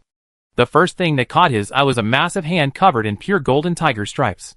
This hand pressed against his chest, continuously channeling that immense life force. Chapter 1704. He looked up along his arm, and met a pair of vertical pupils blazing with molten gold. It was Deba Deba. Deba Deba now no longer exuded the aura of emptiness and death. The golden tiger stripes on his body were no longer static lines, but had transformed into flowing light. Every inch of muscle undulated with a natural rhythm, the pulse of life itself. He stood there, existing. He was the only reality in this crumbling kingdom of God. You? Shao was about to say something, but Deba Deba had already withdrawn his hand. He said nothing, merely staring deeply at Zhao's rapidly healing right arm with his golden vertical pupils. Then he turned and walked to the other side. Di Jiaolingyu and Song Ling were supporting each other, their faces pale. Dabade walked up to them, extending his hand and placing it on their shoulders. That unbridled vitality surged forth once more. Di Jiaolingyu and Song Ling's bodies trembled, their depleted divinity greatly replenished, a touch of color returning to their pale faces. Dabade remained silent after all this. He simply responded to everyone with his actions. This was the Beast King's way of expressing gratitude. Simple, direct, and effective. Brothers and sisters, put aside the emotional drama for a moment. We can't take it anymore. A sharp, pained voice interrupted the moment of tenderness. Everyone looked over. Jing was half kneeling on the ground, his hands tightly grasping the illusory vessel composed of silver light, which held the divinity of the final elegy. At this moment, the vessel was no longer stable. The gray-black power of nothingness raced frantically within, corroding the silver wall of light, hole after hole. Silver light began to seep from Jing's 7 orifices, a sign that her divinity was being reverse assimilated by the concept of nothingness. This thing's going to explode. Jing gritted her teeth, her voice straining through them. I can't hold on any longer. Everyone's heart tightened. The joy they felt just moments earlier was gone. They solved one minor problem, only to create a far more thorny one, a pure nothingness bomb. If it got out of control, this divine kingdom, along with all of them, would be instantly erased. Attack it! Xiao roared, the fragments of the Mekong jaw blade recoalescing on her newly formed right arm. It's useless. Ji Xing's figure emerged, rejecting Xiao's proposal. Any attack will be assimilated into nothingness, only accelerating its loss of control. Then what should we do? Just watch it explode? Zhao's voice was filled with annoyance. Dijialing Yu attempted to stabilize the vessel with absolute stillness, but the moment her power approached, it was completely devoured by the void. Song Ling also attempted to guide it with the thrust of the end, but the result was the same as before, nearly being counter-eroded. This was a dead end. An enemy that could not be attacked, controlled, or understood. Just when everyone was at their wits' end, even the newly reborn Deba had a solemn expression. A calm voice echoed from behind them. Thank you for your hard work. Qin Chuan's figure had appeared there without anyone noticing. It was as if he had always been there, but no one had noticed him before. His appearance didn't bring any earth-shattering momentum, but it instantly gave the chaotic and raging battlefield a definitive center. President. Godfather. Everyone's spirits lifted. Qin Chuan waved his hand to calm everyone, his gaze fixed on the silver orb in Jing's hand, which was about to collapse. A hint of interest crossed his face. Purely nothing priesthood, stripped cleanly. He commented, then extended his hand toward Jing. Give it to me. Jing was stunned for a moment, then, as if granted amnesty, he used his last bit of strength to push the hot potato away. The terrifying orb of nothingness, powerful enough to instantly eliminate a god, soared lightly toward Qin Chuan. No protection, no isolation. Qin Chuan simply extended a hand. Just before the orb of nothingness touched his palm, a tiny distortion appeared in the space in front of his hand. That was neither divine power nor law. It was a higher dimensional modification of the very rules. The ball of nothingness collided with the warp space, and then it stopped. The concept of nothingness, powerful enough to devour everything, lost all meaning in the face of that twisted space. For it could find no target to negate. Qin Chuan's hand wasn't even in the coordinate system of this world. He calmly held a bomb that could destroy everything at any moment, as if it were an ordinary glass ball. How is this possible? Song Ling was stunned. Her frost of the end shared the same source as this power, and she knew firsthand how terrifying it was. Nothing is impossible. Qin Chuan's voice remained calm. It denies existence, so just prevent it from coming into contact with existence. He said it lightly, but every member of the peak team felt their scalps tingle. What a terrifying spatial manipulation power. President, what should we do with this thing? Ji Xing asked the crucial question. Dispose? Qin Chuan smiled. It would be a waste to discard such good material. Materials? Everyone was stunned. This thing is material? The core of the priesthood of the final elegy is negation and termination. While extreme, it is also a supreme principle. Qin Chuan held the ball of light, his other hand gently swiping through the air. Cursive energy was effortlessly manipulated by him, and under his will, it rapidly formed into a complex, shimmering furnace shadow with countless runes. I want to use it to forge something. Forge? Forge with nothing? This was beyond everyone's comprehension. But forging requires a mold, a form that can hold the concept of nothingness without being negated by it. Ji Xing immediately pointed out the core of the problem. That's right. Qin Chuan nodded, and the Night of Darkness appeared in his hand. Chapter 1705. Qin Chuan held the ethereal ball of light, while the Night of Darkness hovered quietly in his other hand. This mid-level divine weapon dagger was pitch black, simple in design, devoid of any superfluous ornamentation. It was like a fragment of purest darkness, cut off from the surface. But even so, to the members of the peak team, it was still an object that existed. A tangible, and perceptible weapon. Godfather, Zhao's expression was filled with doubt. I know your weapon is a divine weapon, but can it be used as a mold? If it touches it, it will probably be empty, right? This question was shared by everyone present. Using an existent object to carry a concept that negates existence is illogical. It's like trying to wrap a fire with a piece of paper. The result will only be reduced to ash. Qin Chuan smiled and asked, if this concept of negating existence is truly unbreakable, then how did the final elegy even exist? It would have long since been consumed by its own power and vanished on its own. This single sentence stunned everyone. That seemed to be the meaning. They were helpless against the final elegy's power because they lacked strength. But the guild leader was different. He could even crush a higher god, so dismantling the authority of a mid-level god wouldn't seem that difficult. Qin Chuan didn't summon any divine power, nor did he chant any incantation. He simply had a thought. Shadow reforged. In an instant, a will beyond words descended. It wasn't energy, it wasn't a law, nor was it any known power. It was a kind of authority. A supreme authority that could modify the underlying code of reality. Begin. Qin Chuan's voice fell. He slowly combined the ethereal ball of light, representing the final elegy, with the pitch-black dagger, representing the night of darkness. There was no earth-shattering explosion. No devastating collision of energies. There was only an extreme, silent contradiction. The moment the two came into contact, the ethereal ball of light began frantically executing its core logic. Negation. It sought to deny the dagger's existence. However, the night of darkness was not erased. Its pure darkness seemed to possess a life of its own.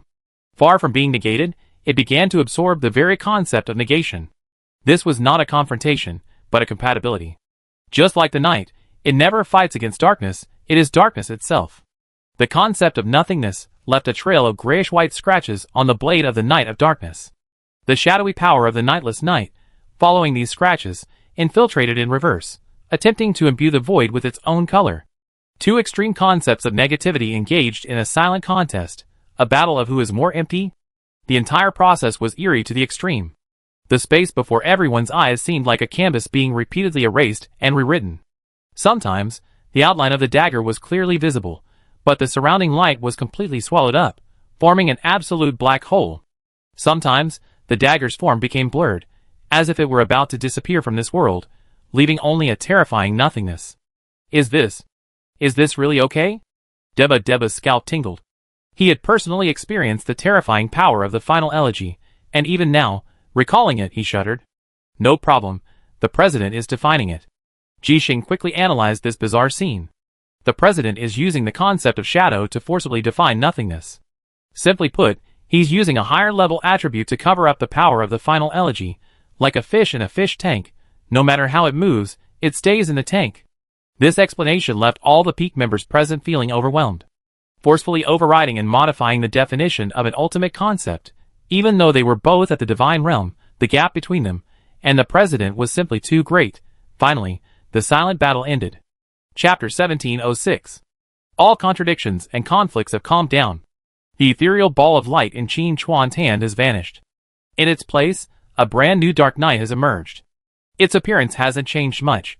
It's still the same simple dagger. But its color is no longer pure black. It has become a deep, flowing gray-black that seems to absorb even the soul.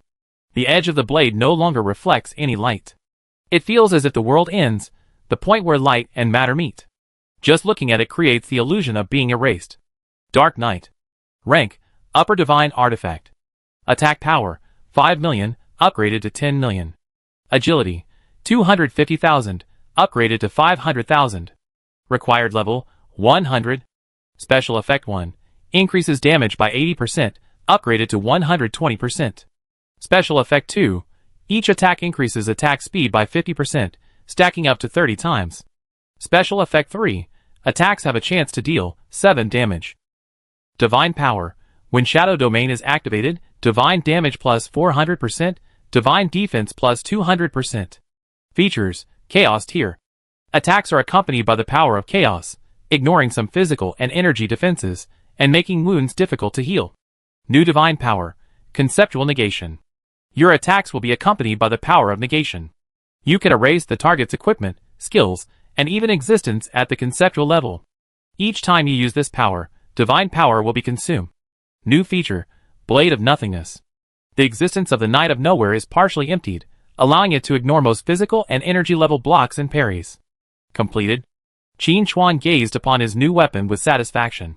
This weapon, forged by the priesthood of the last elegy, even surpassed Darkest Hour in terms of damage output alone.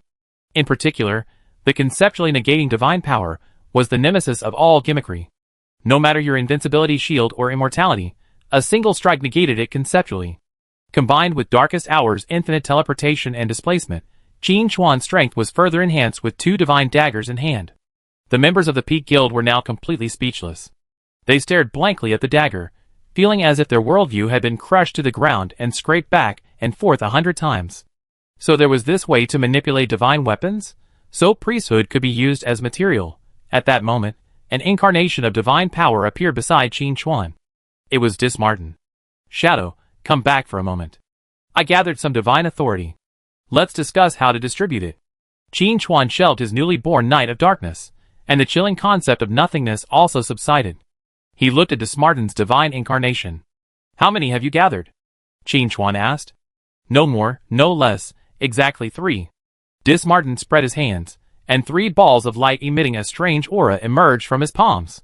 These 3 balls of light were not pure energy.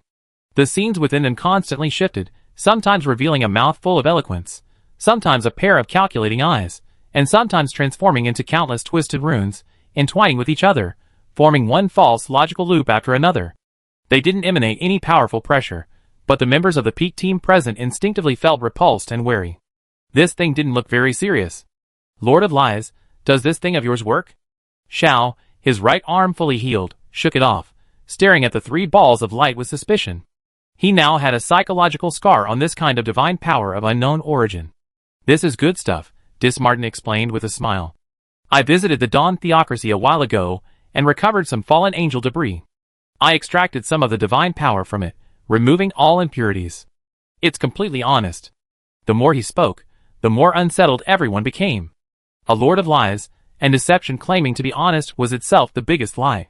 The underlying logic of the fraudulent divine power is to distort perceptions and falsify reality. Ji Xing's voice sounded calmly, having recovered somewhat from the previous exhaustion. Chapter 1707.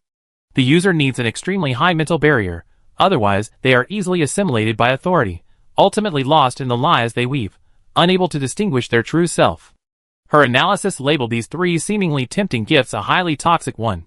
Aside from the few who had already achieved godhood, the remaining members of the Peak team had reached the final stage of their journey, but each of their paths and personalities had essentially been set. The risk of asking them to wield such a mentally demanding, and even somewhat dirty power, as deception was too great. One misstep could lead to another losing control. The situation was awkward for a moment. 3 godhoods were offered to them, yet no one dared to accept them. If word got out, it would likely cause the demigods in the divine realm, who had fought tooth and nail for them, to drop their jaws. What? You don't seem satisfied with my gift? Dismartin's tone was tinged with sarcasm. He was, of course, aware of the drawbacks of this priesthood, but that was the nature of his power. He couldn't possibly be asked, a god of lies, to condense the authority of light. That would be too much for a powerful god. Qin Chuan knew this too. His gaze swept across the 3 divine powers before settling on his team members. Power has no attributes, but authority does. His voice was calm, yet it silenced everyone. Deception isn't evil, it's a tool. It can be used to confuse the enemy, or to protect oneself. On the battlefield, deception is common. But this tool is dangerous. If you don't hold it firmly, you could end up hurting yourself.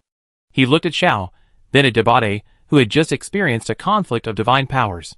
Neither of you is suitable. Although Zhao's personality was somewhat slippery and playful, he was inherently straightforward. Making him play with lies was more painful than killing him. Debate was driven by pure beast king instinct. His world was only about conquering and being conquered, not deceiving. Song Ling's ultimate power conflicted with the concept of deception, and Di Jiaoling's law of stillness pursued absolute truth and order. They were incompatible. While Jing's illusions shared some similarities with deception, her core was illusions caused by spatial changes, not distortions. Forcing a fusion would only taint the purity of her shimmering beauty. As for Ji Xing, she might be able to control them with her immense computing power, but that would consume too much of her mental energy, making it more tedious than beneficial. After a thorough inspection, these 3 divine powers had truly become useless waste. Looks like it just have to be reprocessed. Xiao curled her lips in disdain. Waste is the greatest crime, Dismartin muttered quietly, seeming to regret the outcome. Qin Chuan, however, smiled. Who says no one can use it? He extended his hand and grasped the 3 godheads. Everyone in our guild has their own path, but others don't. This is a good opportunity to elevate our allies and expand their influence. Qin Chuan's plan was simple. With Ji Xing and others achieving godhood, the Demon City stronghold now boasts over 10 deities. In contrast, elsewhere, aside from Qin Chuan's avatar in Kyoto, the vast territory of Yan Kingdom lacks even a second deity. This clearly isn't enough. Whether it's Kyoto, Bailey City, or the Guild Alliance that includes the Dragon Sword Dynasty, they all need a deity to rule. With the Demon City stronghold, Kyoto, Bailey City, and the Guild Alliance as the core, the Kingdom of God will expand, eventually incorporating the entire Yan Kingdom into it, thus reshaping order. Those who desire further advancement can fight, seeking stronger skills and better equipment. And those who are unfit for combat, the elderly, the weak, women, and children, will also have a place to stay. With a stable rear base, Qin Chuan can continue his conquests with full freedom. To achieve this, more deities are essential. Qin Chuan prepared to summon Longting Tianxia, Qiyu, and Edith to the Demon City to discuss the ownership of the three godheads. The initial plan was to have one in each of the three locations. Without further ado, Qin Chuan directly invited the three through the guild chat. Half an hour later, in the meeting hall of the Peak Guild in the Demon City stronghold, Longting Tianxia, Qiyu, and Edith arrived almost simultaneously. As soon as they stepped out of the teleportation array, their steps paused simultaneously. Unconcealable astonishment crossed the faces of all three. An invisible pressure hung in the air. It wasn't the aura of a single individual, but rather the intertwining of countless powerful auras, forming a unique field. Within this field, they felt like rabbits entering a dragon's lair, even breathing cautiously. In the hall, the core members of the Peak team were present. Deba leaned against the wall, the golden tiger stripes flowing across his body like molten lava, each breath causing subtle pulsations in the air. Jiaolingyu and Song Ling stood nearby, one surrounded by still ice crystals, the other with the final black frost spreading beneath their feet. Simply standing there, they seemed to embody two extreme principles. Adding Ji Xing, Ying Luo, Xiao Hejing, and the entire meeting hall shone with a dazzling divine light. Longting Tianxia, Qiyu, and Edith were all supremely powerful figures in their respective fields, demigod-level beings. But here, they felt a long-lost sense of insignificance. "Boss, have you found a way to mass-produce gods?" Longting Tianxia said with a wry smile, breaking the silence. He had thought he had overestimated the strength of Qin Chuan and the Peak Guild, but now it seemed he had underestimated them. Qin Chuan stood up from the main seat and gestured for them to take their seats. "Sit down. I called you here for good news." He didn't beat around the bush. With a wave of his hand, the three godheads provided by Dismartin, emitting a distorted and false aura, hovered in the center of the conference table. "Godheads?" Edith's voice trembled. As an assassin, she had a keen sense of auras, and she could sense the genuine power contained within these three orbs of light. "Three copies of the fraudulent priesthood," Qin Chuan said succinctly. "For you." Chapter 1708. For you. These four words, light and airy, were more shocking than the resounding sound of the Divine Kingdom's collapse. Longting Tianxia, Qiyu, and Edith froze. They weren't newcomers who hadn't seen the world, they were expert players standing at the top of the pyramid of billions of players. Edith was even the new lord of Belly City. But what was unfolding before them completely overturned their understanding. Godhead. It was the ultimate object, something countless demigods had spent their entire lives waging countless wars, yet might never even glimpse a single glimpse of. Now, just three of them, intact, hovered before them. And for free. The air in the hall seemed frozen, only those three godheads, emitting a twisted light, silently tempted everyone who saw them. "Boss." Longting Tianxia's Adam's apple rolled, his voice a little dry. "This joke is a bit too big." He was a little incredulous. After all, there's no such thing as a free lunch, as anyone with a brain knows. Even more so when it comes to something as world-changing as a godhead. "Do you think I'm joking?" Qin Chuan asked calmly from his seat. President Qiyu took over, his expression grave. His gaze swept over the restrained members of the Peak team, before returning to the three godheads. "I'd like to confirm something with you. Are these three godheads reserved for us, or for the forces we belong to?" Longting Tianxia and Edith snapped back to their senses, and looked at Qin Chuan. This question was crucial. If they were meant for the forces, then after the three of them returned, they would have to go through a series of discussions, screening, and negotiations before ultimately selecting the most suitable person to inherit the godhood. The interests and favors involved were enough to make them anxious. But if it were for them personally, then the nature of the matter would change completely.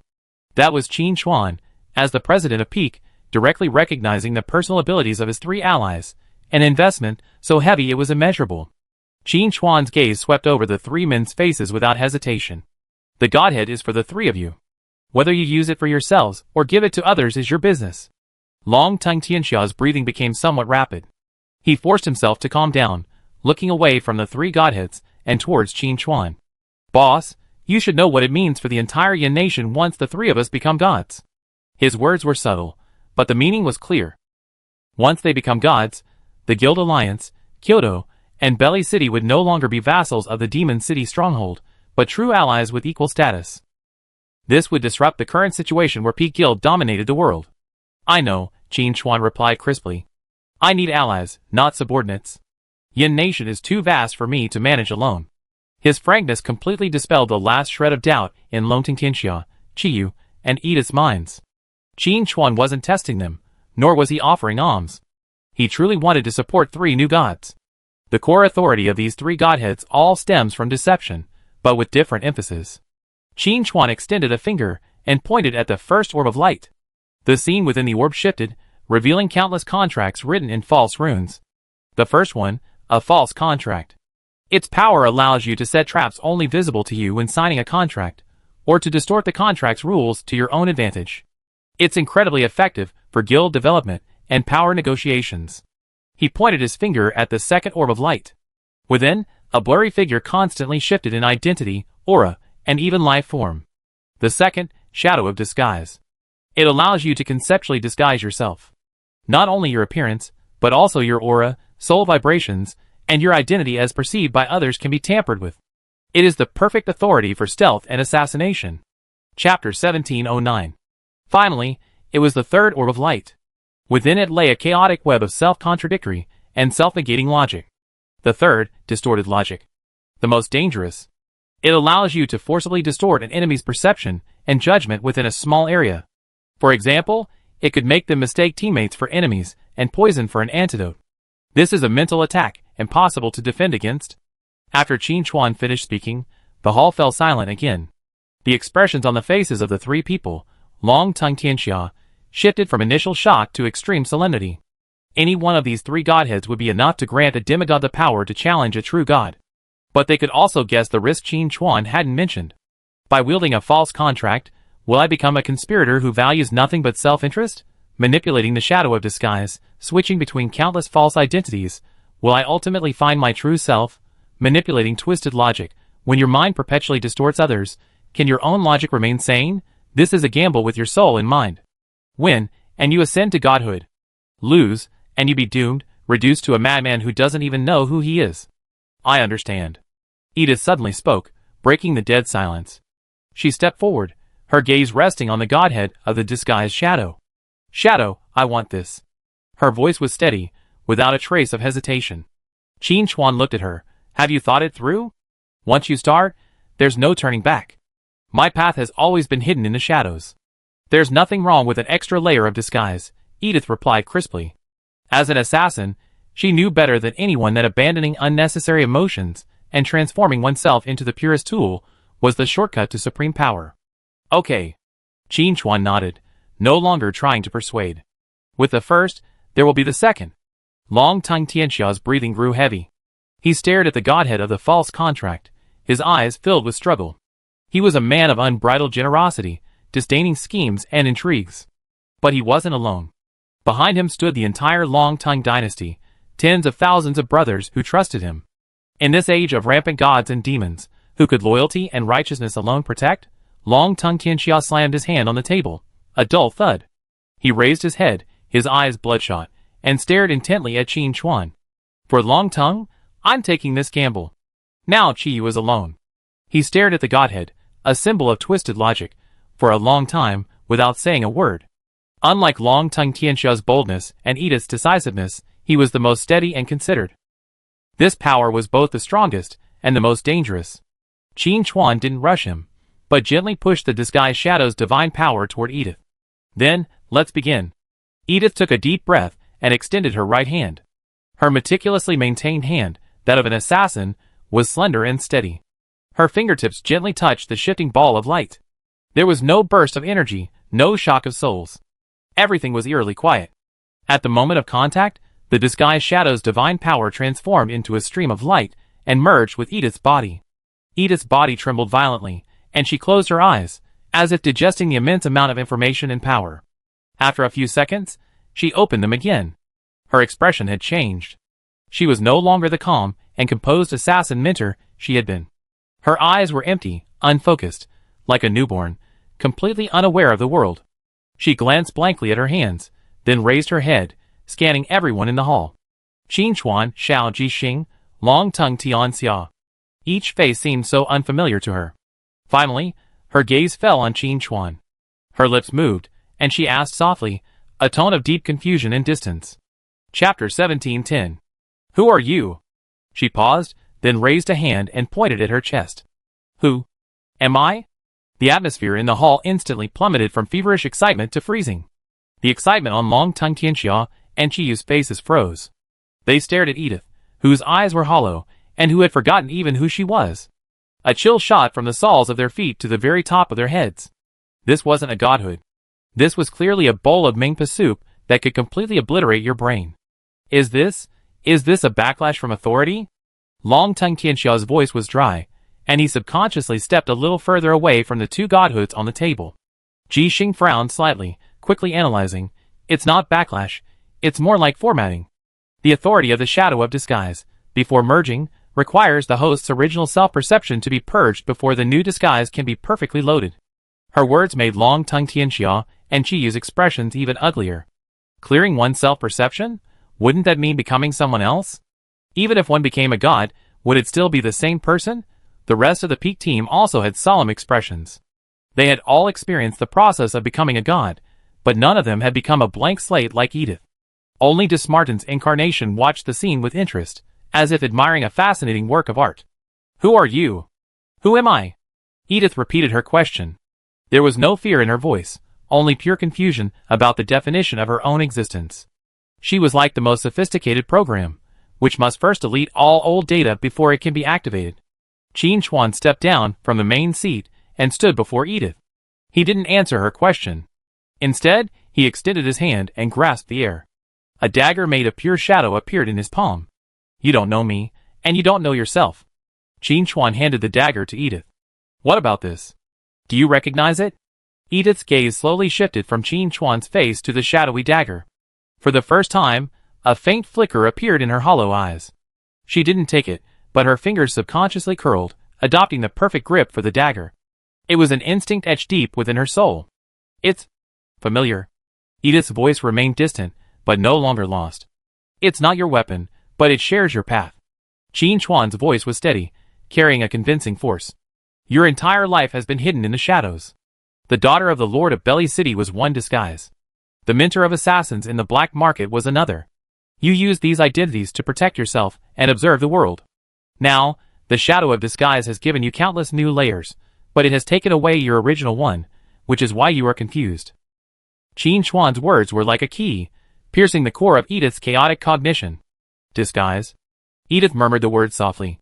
She raised her head and looked back at Qin Chuan, at Longton World, at everyone in the hall. The world in her eyes began to change. These people were no longer strangers. They were specific identities. The president of the Peak Guild, the president of the Longting Dynasty, the representative of the Kyoto Stronghold. Countless pieces of information began to resurface from the depths of her purged memory, but they were no longer in the form of memories, but rather intelligence that she read. Who am I? She asked the question for the third time. But this time, her tone was filled with inquiry and reflection. This question should be answered by you. Qin Chuan sheathed the shadow dagger. You can be anyone, or just Edith. You only need to make a choice. Choose. Edith's eyes rapidly switched between emptiness and clarity. Countless false identities flashed through her mind. She could be a non-existent princess, a succubus from the abyss, or even a dragon soaring across the sky. The power of the shadow of disguise gave her infinite possibilities. But each identity was just an empty shell. Finally, her gaze froze. She looked at her own slender, steady hands, hands born for assassination. I am Edith. She uttered those 5 words. Not a question, but a statement. Boom, a surge of divine power, centered around Edith, erupted. It was neither light nor darkness. It was a gray divine power, constantly shifting between existence and nothingness. A wave of divine power surged into the sky, instantly enveloping the entire demon city stronghold. The clouds in the sky were tinged with an eerie gray, sometimes coalescing into the form of a giant dragon, sometimes disintegrating into a wispy mist, as if the entire world had become a dream, indistinguishable from reality. In the meeting hall, everyone was forced back repeatedly by this power. Long Tongue Tianxia and Qi Yu felt their perceptions being disrupted. The Qin Chuan before them suddenly became their most revered ancestor, the next their most hated enemy. Concentrate! Ji Xing shouted softly, and divine power unfolded, enveloping the two, freeing them from the power's influence. At the center of the storm, Edith stood quietly. She closed her eyes, sensing the new, reality-warping power within her. After a moment, she opened them. There was no longer a trace of confusion in those eyes. Instead, there was a depth that saw through all disguises. She bowed slightly to Qin Chuan. "Thank you, Shadow, for your guidance." Her voice was still that of the calm and composed Edith. "I understand. Edith's identity is my most fundamental and perfect disguise." Chapter 1711. The fluctuations of divine power emanating from Edith, which had distorted reality, gradually subsided. She had found her anchor, transforming the mind-shattering power into a complete disguise. In the hall, the oppressive atmosphere remained unrelieved. Long Tongue Tianxia and Qi Yu's gazes fell on the two remaining godheads on the conference table. The scene of Edith's transformation, as if formatted, was still vivid in their minds. Behind the allure of ascending to godhood, in one step lay the immense risk of even the annihilation of oneself. "Boss, this thing." Long Tongue Tianxia's voice was a little hoarse. He stared at the orb representing the false contract, his expression changing several times. He was the president of a guild, with tens of thousands of comrades behind him. If he could achieve godhood, the Dragon Tongue dynasty's position would be unshakable, never to be swallowed up by other factions. But the very name of the false contract made him feel uneasy. Long Tongue Tianxia had dominated the gaming world for so many years, relying on loyalty and honesty. Letting him play with the contract's traps and bend the rules goes against everything he's always stood for. Qin Chuan said nothing, simply watching him calmly. The choice was Long Tongue Tianxia's own. Xiao, standing beside him, poked Deba and muttered, "Look how he's struggling. If it were me, I have taken it long ago. Who cares about the contract? As long as it makes me stronger, that's all that matters." Deba glanced at him and ignored him. Long Tongue Tianxia growled again, as if he had finally made up his mind. He reached out his hand, trembling, towards the divine power of the false contract. Just as his fingertips were about to touch the ball of light, his movements abruptly stopped. He raised his head and looked at Qin Chuan, his face filled with pain. "Boss, I'm afraid." He didn't hide his emotions. "I'm not afraid of dying, nor am I afraid of going insane. I'm afraid that if I use this thing, I become the kind of person I hate the most. I'm afraid that one day, for personal gain, I turn the knife against my own brothers." These words silenced everyone present. This was the struggle of a leader. The essence of a contract is to establish order. Ji Xing's voice suddenly rang out, breaking the silence. Her analysis was always so calm and to the point. A false contract can be used to deceive, but it can also be used to judge those who disrupt order. When you use a false contract to punish a treacherous person, you're still upholding the true order. Long Tongue Tianxia's body trembled slightly.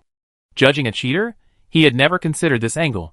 His mind flashed back to enemies, who had betrayed the guild or used despicable means to scheme against allies. What if he could use this power to make those people reap what they sowed? The struggle in his eyes gradually gave way to a resolute determination. "I understand." Long Tongue Tianxia no longer hesitated and grasped the divine power of the fake contract. The moment the light ball merged with his body, he froze, his eyes tightly shut, veins bulging on his forehead, and his muscles twitching uncontrollably. Unlike Edith's emptying, Long Tongue Tianxia was experiencing a brutal inner struggle. Countless voices screamed in his mind. "Give up. What's loyalty worth? Sell out your allies, and you can get 10 times the resources. Look at this contract. Just change one word, and all the minerals in Belly City will be yours. Your brothers will betray you. Strike first. Take all their equipment and points." Those voices, with their most naked interests and darkest speculations, frantically attacked his bottom line. Contracts, forged in gold and filled with traps, surfaced in his mind, tempting him to sign his name. "Get out." A suppressed roar emanated from Long Tongue Tianxia's throat. Chapter 1712. My brothers. My guild? It's not something you scum can sully. He felt as if wrestling with an invisible demon, his entire body drenched in sweat. Finally, he snapped his eyes open. Two golden rays flashed through his pupils.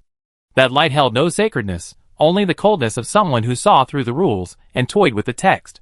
He had succeeded. He hadn't been assimilated by the deceptive power, but had forcibly twisted it into his own will. Huh? Long-tongued Tianxia let out a long, foul breath, as if pulled from the water.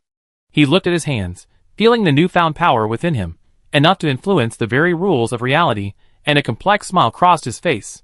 Thank you, boss. He nodded to Qin Chuan, no more words. Now, everyone's attention was focused on the last person and the last godhead. Akaha. And that most dangerous, twisted logic. Akea remained calm throughout. He gazed at the chaotic, self-contradictory ball of light on the table, as if he were looking at a work of art unrelated to him.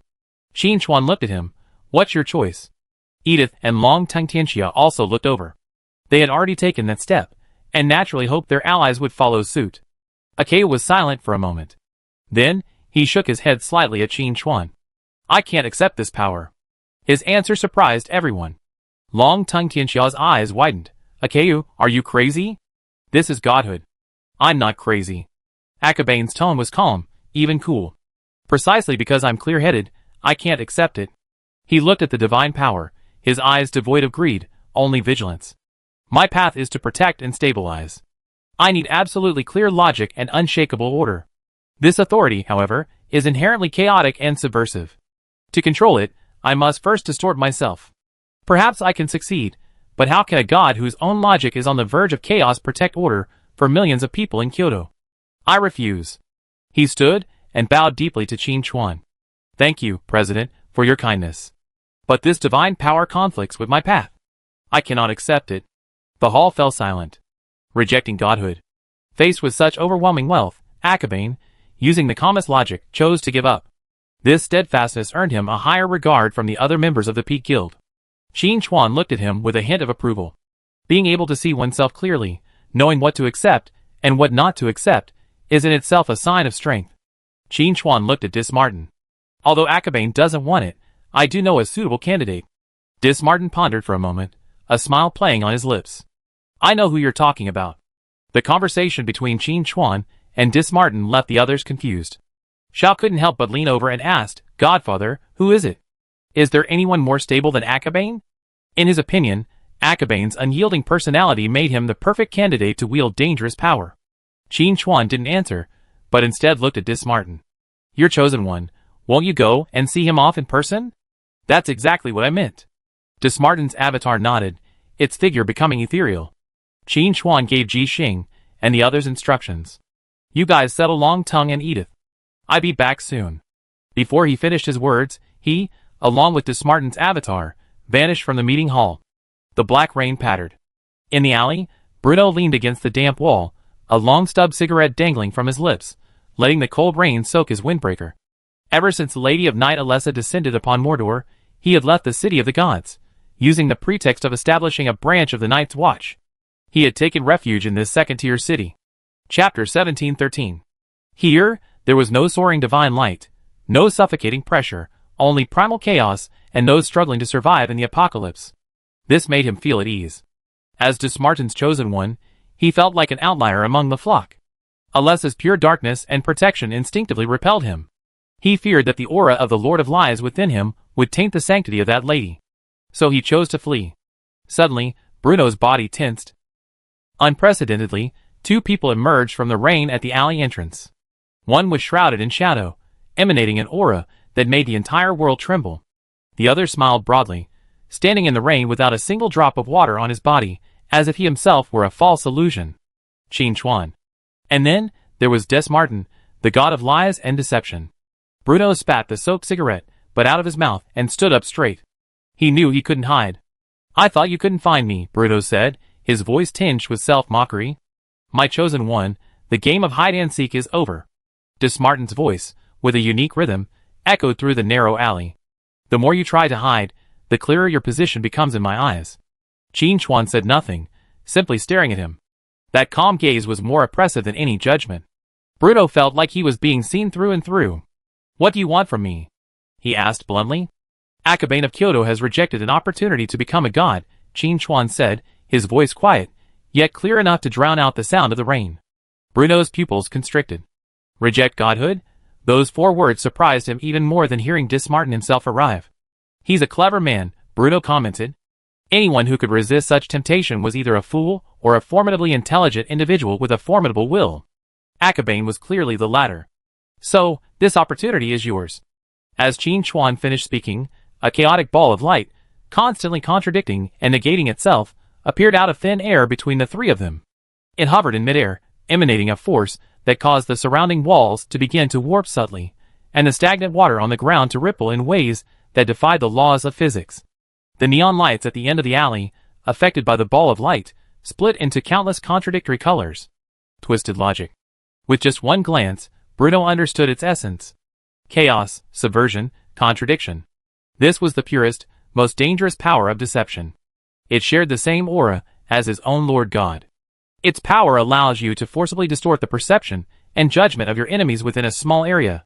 Qin Chuan's voice was calm, as if he were describing the function of a product.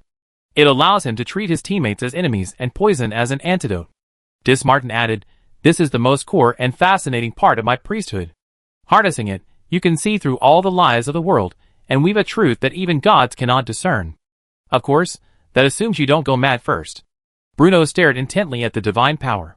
His breathing became heavy. He had once been a member of the Night's Watch, but through a series of twists and turns, he eventually became the Lord of Deception's chosen one. "What?" Dismartin's voice, tinged with laughter, echoed through the alleyway. "Are you afraid of your true nature? My chosen one." Bruno slowly wiped the rain from his face. "I was just wondering," he said hoarsely. "What can a god forged of lies protect?" "There are many ways to protect," Qin Chuan said flatly.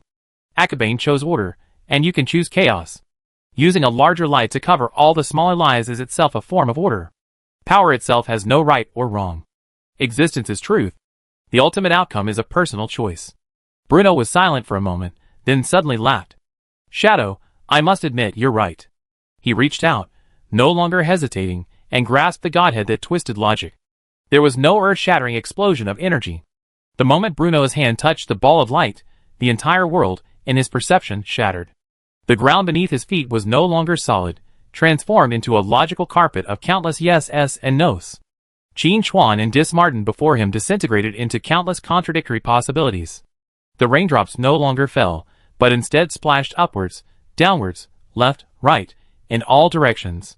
The space in the alley was infinitely stretched, then instantly compressed into a point. Time was both flowing backwards and rapidly forwards. Past, present, and future, all concepts were conflated into a boiling pot of porridge. Any sane person, exposed to this ultimate chaos, would completely collapse, becoming an idiot unable to comprehend the equation of 1 + 1. But Bruno didn't. He didn't resist, didn't struggle, didn't even try to understand. He simply watched, silently, observing the absurdity of it all, observing the contradictions.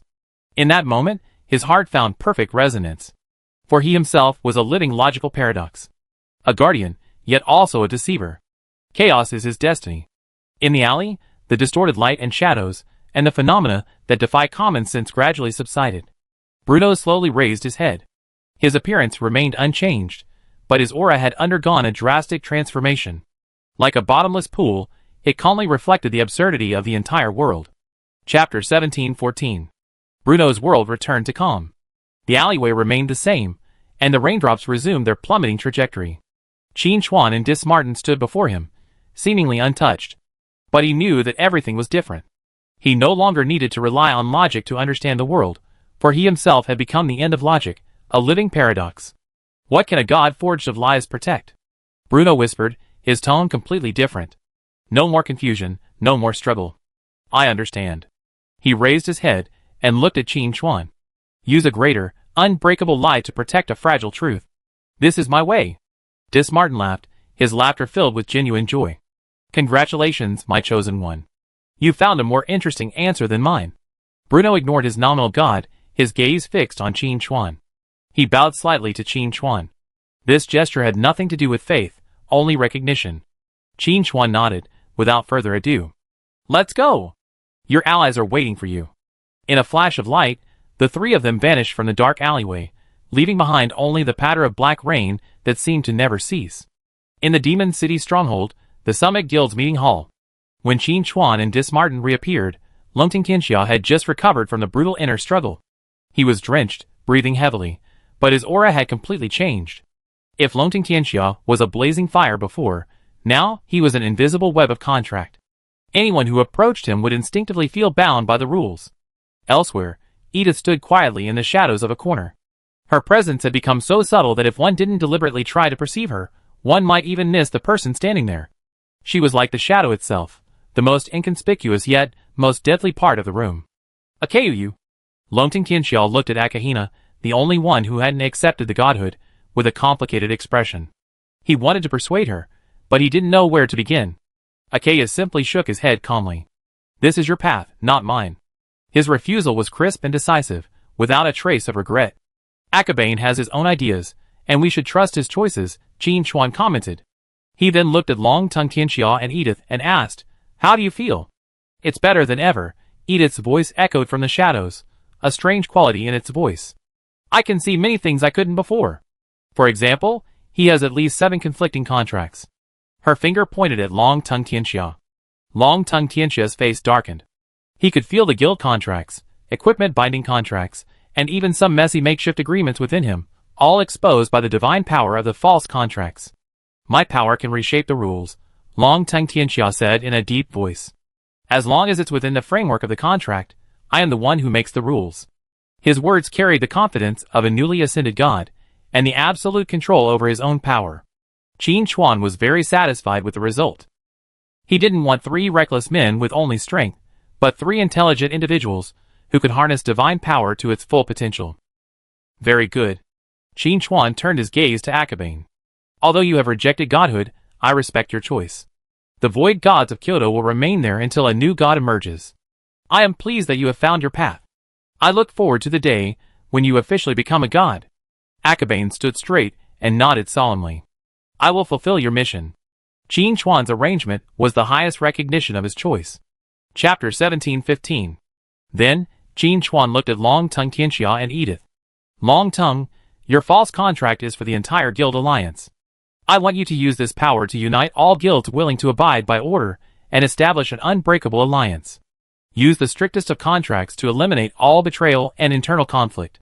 Edith, your disguised shadow is a sharp sword hanging over the heads of all enemies. Belly City needs your protection, and so does Yen Nation. I need you to penetrate the darkness and eliminate all hidden threats, whether from the abyss or from the human heart. The 2 men's expressions grew solemn, and they responded in unison. They understood that this godhood, bestowed from heaven, was not a gift, but a responsibility. As for the 3rd godhood, Qin Chuan paused. Everyone's attention was focused. Since he's my chosen one, I take care of it, Dismartin said, smiling. He will become a judge walking in lies, a hidden blade, wielded deep within, specifically designed to deal with unconventional threats. Okay, Bruno will be under Dismartin's direct management from now on. Today's matter ends here. Qin Chuan's voice broke the silence, drawing everyone back to their senses.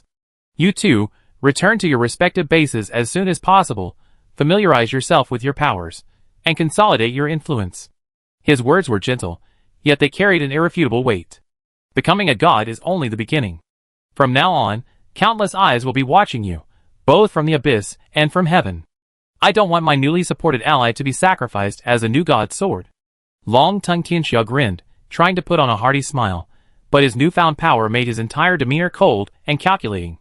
Don't worry, boss. Anyone who dares come here will be ripped off to their very core by my contract. He waved his hand, and countless invisible clauses seemed to flicker in the air. Edith said nothing, her figure twitching in the shadows before vanishing completely. A faint voice echoed from the corner. Understood. Clearly and efficiently. Akabane bowed solemnly to Qin Chuan. President, I should return as well. Kyoto's defenses still need to be reorganized. Although he had rejected the divine power, this trip had given him a clear vision of the future and clarified his position.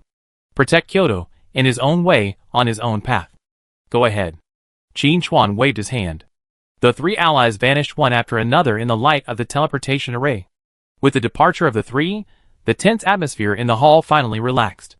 Xiao leaned over to Qin Chuan, stroking his chin, a look of inquiry on his face. Godfather, what are we going to do next? Are we going to hunt gods again? Qin Chuan shook his head. Let's take a break. Your divine power isn't stable enough. First, master your own strength. Becoming a god isn't the end, but a fresh beginning. Each of you possesses power sufficient to overturn the laws of an entire continent. But your control of this power remains superficial. Qin Chuan's words were like a bucket of cold water, dousing the newly ignited excitement of the peak team. Zhao's inquiring expression froze. Take a break? He asked, puzzled.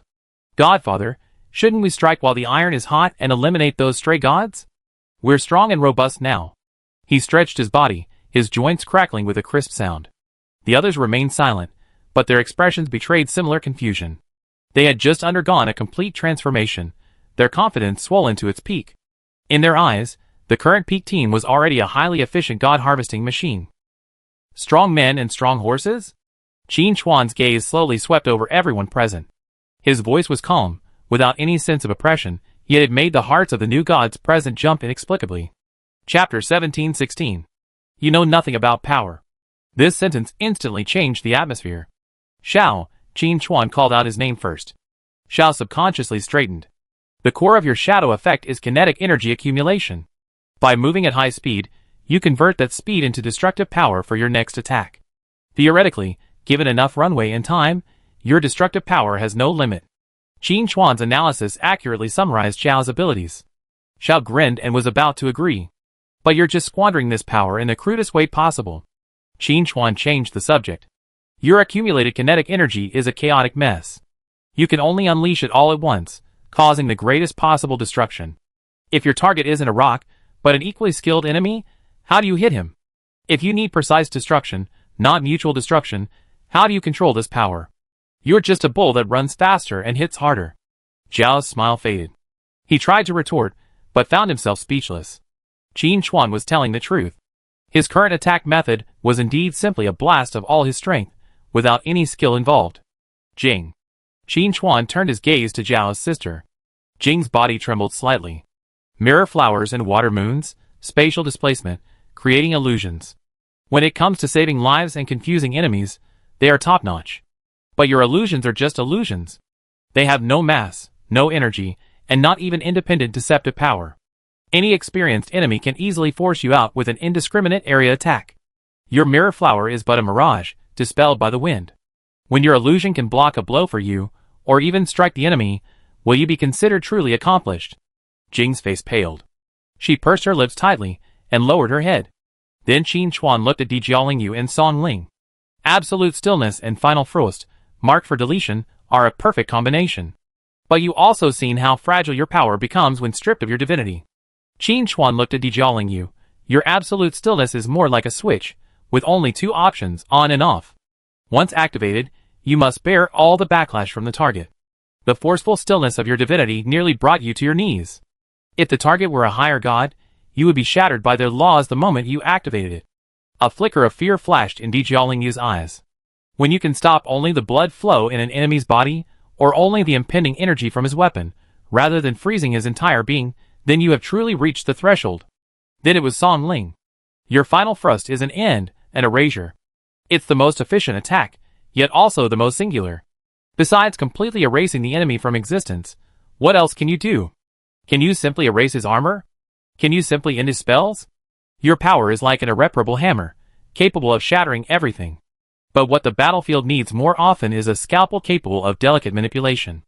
Song Ling remained silent, a wisp of black frost flame flickering at his fingertips. Finally, Qin Chuan's gaze fell on Debate, who had just been reborn. Debate met Qin Chuan's gaze, his golden pupils filled with concentration. King of beasts, the pure essence of life. You are now a walking life blood bank, an unkillable monster. But you are only a blood bank, not a king. Your vitality is only replenished and repaired in the crudest manner, wasting 90% of its energy. You possess the majesty of a king, but lack the power of a king over power. King of beasts doesn't make you the strongest beast. It allows you to control the concept of life. To bestow, to deprive, to create. When you can use your power to create even the weakest beast, yet possess a complete life form, out of thin air, then you can speak of the word king again. These words left the 5 new gods present speechless. It was as if a bucket of cold water had been poured over their heads, completely sobering up from the ecstasy and arrogance of godhood. It turned out that in the eyes of the truly powerful, The divine power they so proudly possessed was so crude and unbearable. So do you understand? Qin Xuan's voice echoed through the hall. You now possess divine status but lack divine might. You're like children armed with peerless divine weapons, yet don't even know how to wield them. Hunting other gods in this state is tantamount to committing suicide. No one objected. Xiao scratched his head, a look of embarrassment showing for the first time. Foster father, then? What should we do? Training. Qin Xuan spat out 2 words, his gaze turning to Ji Xing. Ji Xing. Here. Ji Xing stepped forward, the data stream in his pupils ready. You will construct the training ground. You should have collected preliminary data on their combat and conduct targeted training. Understood. Ji Xing agreed, countless blue waterfalls of data cascading down her face. She held her hands outstretched in front of her. Mechanical domain unfold. The metal walls of the entire conference hall began to silently wriggle, disintegrating and reorganizing into billions of nanoscale mechanical units. These mechanical units rapidly combined in midair, like living building blocks. Under Ji Xing's will, they constructed 5 distinct and independent spaces. Chapter 1717. The first space was a dazzlingly complex, 3-dimensional maze constructed of pure black crystals. The walls of the maze reflected an eerie, dark light, and each passage was narrow enough for only one person to pass through. Xiao, this is your training ground. Ji Xing's voice was emotionless. At the maze's entrance, thousands of thin, cicada wing-like light butterflies, composed of pure energy, appeared out of thin air. They flapped their wings and flew erratically through the maze's complex passages. Target, use your power to shatter all the light butterflies. Rule 1. No part of your body may touch the wall. Rule 2. Except for the target you directly hit, no light butterfly can be shattered by the aftermath of the energy. Xiao looked at the maze, then at the fragile light butterflies, a confident smile on his face. That's it? Simple. He arched his body slightly, transforming into a stream of blood-red light, dashing into the maze. He chose the longest straight passage, sprinting through it at a rapid pace, leaving a long afterimage behind him. Soon, he had accumulated sufficient kinetic energy. Ahead, a light butterfly leisurely fluttered its wings. Xiao seized the opportunity, channeling all his strength into his fingertips, and pointed at the light butterfly in midair. Puff! The light butterfly shattered. But the next second, an invisible shockwave, centered on Zhao's fingertips, spread out with a bang. The violent kinetic energy he had accumulated was completely uncontrollable. Snap, snap, snap. A series of crisp, shattering sounds echoed. With the light butterfly as the center, hundreds of light butterflies within a 50-meter radius were instantly shattered into primitive light particles by the aftermath. Zhao's body stiffened slightly from the release of his power. In that moment of pause, his shoulder brushed against the maze wall. Sizzle. A deep wound, visible to the bone, instantly appeared on his shoulder. The black wall was sharp beyond imagination. Failure. Ji Xing's cold voice echoed through the maze.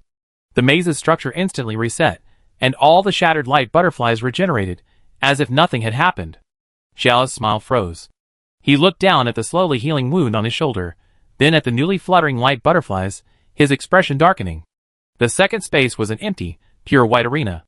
Jing stood in the center of the arena. Across from her, 100 hideous-looking combat robots slowly rose from the ground.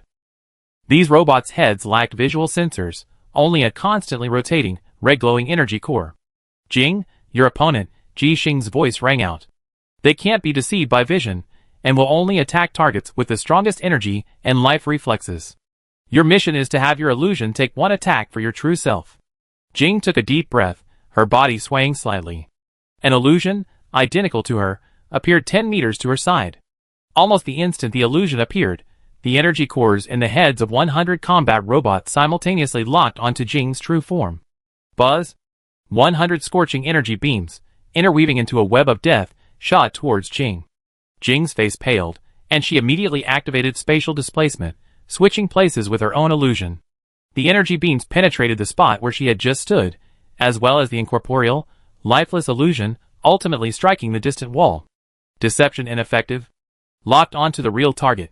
The robot's cold synthesized voices echoed, and their energy cores shifted again to Jing's new position. Jing could only frantically activate her abilities again, flickering across the arena, dodging the impenetrable attacks. From beginning to end, her illusion was never looked at directly by any robot. Chapter 1718. They were like non-existent air. In the third dimension, Jiaolingyu and Song Ling's expressions were solemn. Before them, a translucent model of a slowly wriggling creature, composed of energy, hovered. This creature's structure was incredibly complex, boasting 3 hearts of varying colors, countless energy veins of varying thickness, and a nervous system so fragile it seemed to shatter at the slightest touch. Jiaolingyu, your mission. Use your power to still the left red heart for 3 seconds. During this time, you must not affect the beating of the other 2 hearts, nor damage any of the energy veins. Ji Xing's demands were clear and demanding. Jiaolingyu frowned. She raised her hand, a blue divine light condensing at her fingertips. Carefully, she attempted to precisely direct her power onto the red heart. Absolute stillness. Activate. The next second, the entire biomodel, along with the surrounding space, was covered in a layer of blue ice crystals, instantly solidifying into a block of amber. Crack. Unable to withstand this sudden and absolute halt, the fragile biomodel began to shatter from the inside out. Failure. Ji Xing's voice announced the outcome. The biomodel reassembled, returning to its original state. Jiaolingyu's expression darkened. Song Ling, it's your turn. Your task is to sever the finest nerve cord connecting the blue heart. Do not damage any surrounding tissue. Song Ling nodded, a wisp of black frost appearing on his fingertips. With complete concentration, she slowly brought the frost flame closer to the nerve cord, thinner than a hair. She successfully touched it. And then, the nerve cord, along with a large mass of tissue surrounding it, was completely erased from the biological model, leaving behind an eerily smooth hole. Failure. In the fourth dimension, Deba was fretting over a small pile of life essence emanating a chaotic aura. Before him lay a shrunken, lifeless black seed. Ji Xing's request was to use this pile of life essence and his divine power to make it germinate and grow into the bizarre plant shown on the three-dimensional projection, with 365 leaves, each with a distinct vein. Deba scratched his head. He reached out and pressed his hand against the pile of life essence. The divine power of the King of Beasts surged forth unreservedly. A surge of vitality instantly activated the seed. Boom! The seed didn't sprout, but exploded. Countless twisted, frenzied vines, covered in eyeballs and tentacles, erupted from the seed, like a green tumor, instantly filling most of the space. That vitality, wild and chaotic, filled with the most primitive desire for growth, devoid of any sense of order or beauty. Failure. Ji Xing's voice instantly reduced the uncontrolled vegetation to ash. Dabadada stared at his empty hands, a look of bewilderment appearing in his golden pupils for the first time. The fifth space was reserved for the other members of the Peak Guild. The core members of the Peak Guild who had yet to achieve godhood, such as Su Changqing, the swordsman in the snow, senior brother Nin, the water god, and others, were all here. Each of them bore wounds to varying degrees. Fuck. A swordsman in the snow panted heavily, his long sword covered in cracks, his hands trembling uncontrollably. But that thing is indestructible. Across from them, a projection of a weeping banshee, constructed from data, uttered a silent wail. Waves of mental pollution surged over the crowd like a tide. Time and again, they crushed the banshee's form, but as long as even the slightest negativity remained within them, she would instantly regenerate, even stronger. Chapter 1719. They were trapped in an unsolvable vicious cycle. In the meeting hall, time lost its meaning. The 5 independent spaces constructed by Ji Xing became 5 different purgatory. In Zhao's training ground, the black crystal maze had been reset hundreds of times. He was covered in wounds from the walls, and as soon as the old wounds healed, new ones appeared. He tried again and again to control the raging kinetic energy, but the result was always the same. Whenever he tried to attack, the force would unleash like a wild dog, tearing in all directions. Forget accurately hitting a single light butterfly, he struggled to even avoid colliding with the wall. After another failure, Xiao slumped to the ground, his chest heaving violently. He stared at the light points dancing leisurely in the air, and felt powerless for the first time. He possessed enough power to level a mountain, yet he couldn't even deal with a paper butterfly. In another dimension, Jing was in an equally dire situation. She had stopped performing ineffective spatial displacements and instead stood still, attempting various methods to strengthen her illusion. She tried to infuse the illusion with her divine power, attempting to imbue it with real energy fluctuations. As a result, the illusion was instantly blasted to pieces by the 100 robots as soon as it appeared. She herself, her divine power ripping through her, turned pale, a trace of blood oozing from the corner of her mouth. Ineffective deception. Lock on the real target. The robot's synthesized voice seemed to mercilessly mock her every failure. Her illusions were a mockery before these iron lumps, blinded by vision and driven solely by energy. The atmosphere in the training grounds, where Jiaolingyu and Songling were, was the most oppressive. The translucent model of the creature had shattered countless times before them. Each reassembly was a reminder of the utter failure of their previous attempts. Again, Jiaolingyu wiped the sweat from her forehead and raised her hand once more. She tried to condense the power of absolute stillness into an invisible needle, piercing the beating red heart. But the essence of her power was absolute. It was overbearing and all-encompassing. The moment that power left her hand, it instinctively sought to still everything around it. She tried her best to restrain and compress it, but the end result was still the entire model, unable to bear the weight, crumbling. Songling, standing beside her, was in the same predicament. Her final thrust was the end, a return to zero. Asking her to use this power for the delicate task of removal was like asking a demolition crew to embroider. Each time she struck, she completely wiped out her target, along with a large area surrounding it, from existence. Clean, efficient, and yet completely useless. The worst of it all was Deba. The black seed was no longer visible in his space. In its place, piles upon piles of bizarrely shaped flesh and tissue, spawned by uncontrolled life energy. Those tissues continued to writhe and multiply frantically, attempting to grow into even more twisted and terrifying monstrosities. No, none of that. Deba clutched at his hair, his golden vertical pupils bloodshot. He possessed an endless supply of life essence, yet he couldn't even forge the simplest form of life. He created only chaos and madness. 5 spaces, 5 failures. Qin Chuan and Ji Xing stood at the control center, quietly watching everything on the screen. Their thinking is still at the mortal level. Ji Xing's voice was steady, as if analyzing a set of data. They see divine power as a more powerful weapon, a faster speed, a sharper blade. They fail to grasp that the core attribute of divine power is rules. Qin Chuan remained silent, simply watching the figures on the screen, some frail, some frustrated. This process was agonizing, but necessary. If one fails to fully master one's divine power, facing powerful enemies in the future will cost one's life. Anyone can play in favorable situations, but the true test is in unfavorable situations. At this moment, a change occurred in Zhao's training ground. Ah! I quit! Zhao roared angrily. He gave up accumulating kinetic energy, and also gave up attacking the light butterflies. He closed his eyes, no longer thinking about speed or destructive power. Control.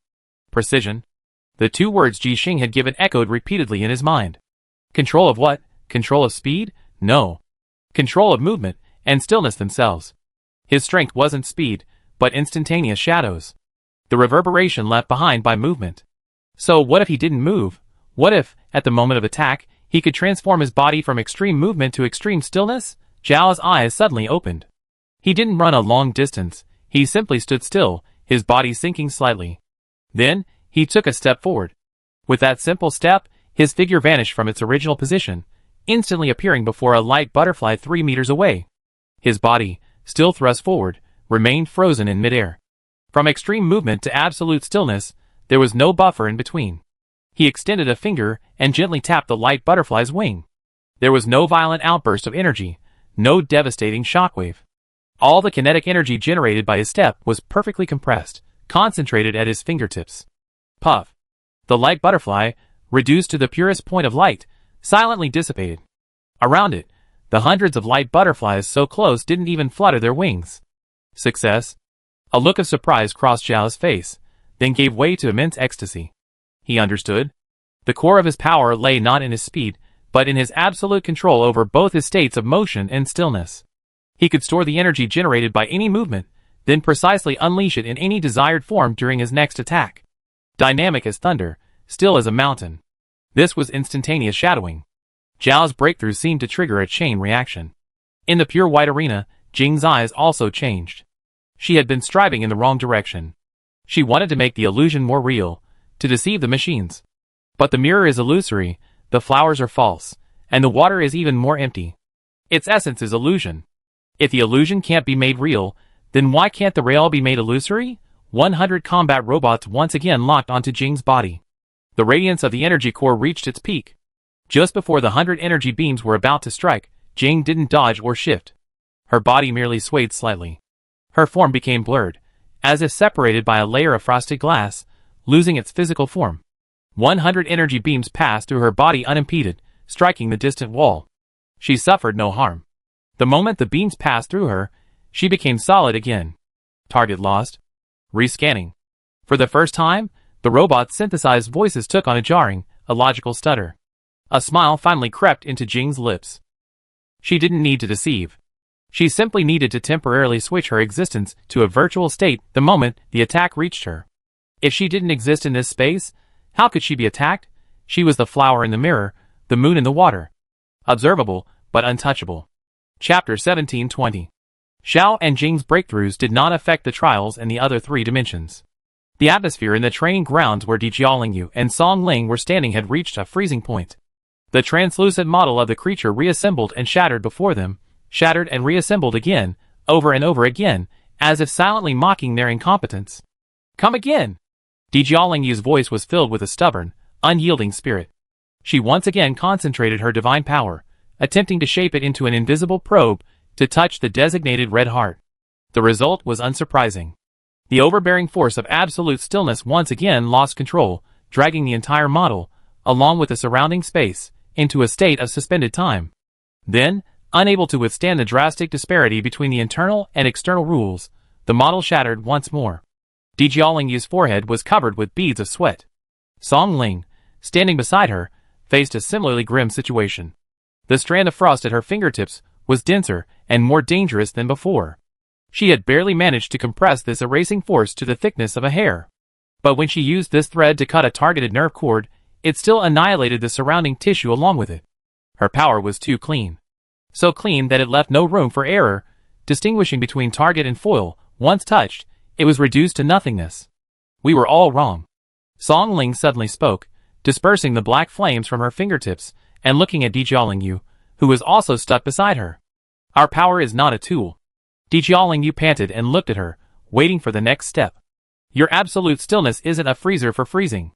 My final frost isn't a knife for cutting. Song Ling spoke slowly, as if gathering her thoughts. They are rules. They are commands. Jiaolingyu's body trembled slightly. Rules, commands. She had always wanted to use her will to forcibly distort the form of divine power, to command it to transform into a needle. But divine power itself is the rule. How could it obey the command of a mortal mind? What she should do is not to change the rules, but to understand them, and then issue a more precise command. I understand. Jiaolingyu closed her eyes. When she opened them again, the impatience and reluctance in her eyes were gone. She raised her hand again, aiming it at the reassembled biological model. But this time, she didn't look at the red heart. Her will, guided by the divine power's perception, sank into the model's laws. She found the definition of the red heart, the rules that made it beat. Then, she issued a new command. In my name you, do not move. This command wasn't directed at any physical entity. It directly acted upon the beating rule. Inside the biomodel, the red heart, after completing a single contraction, suddenly, perfectly came to rest.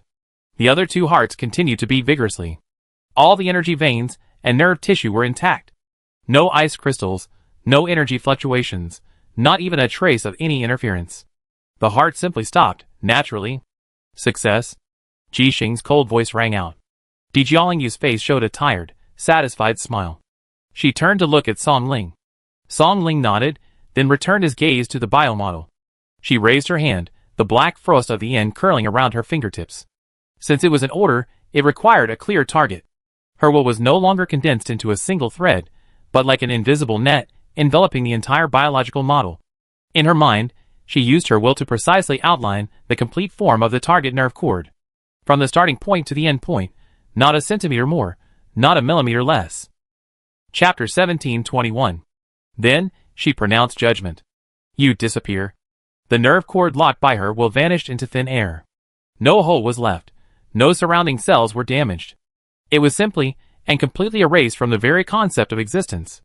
As if it had never existed. Success. Debate's training ground had become a swamp of uncontrolled life energy. Countless twisted flesh and blood tissues proliferated and tangled frantically, emitting a chaotic and foul aura. Debate knelt among the flesh, his hands tucked into his hair, his golden pupils filled with madness and confusion. He could not create life. He could only create piles of moving, meaningless flesh. King! King! He muttered to himself. A king is not a creator, A king is a ruler. Qin Chuan's words flashed through his mind. Dominate the concept of life. Dominate. Debate's body trembled violently. He looked around at the monsters he had created with his own hands, his eyes changing. He had been trying to create, trying to mold a plant that met his requirements with his own strength. He was wrong. Deeply wrong. Life cannot be created out of thin air.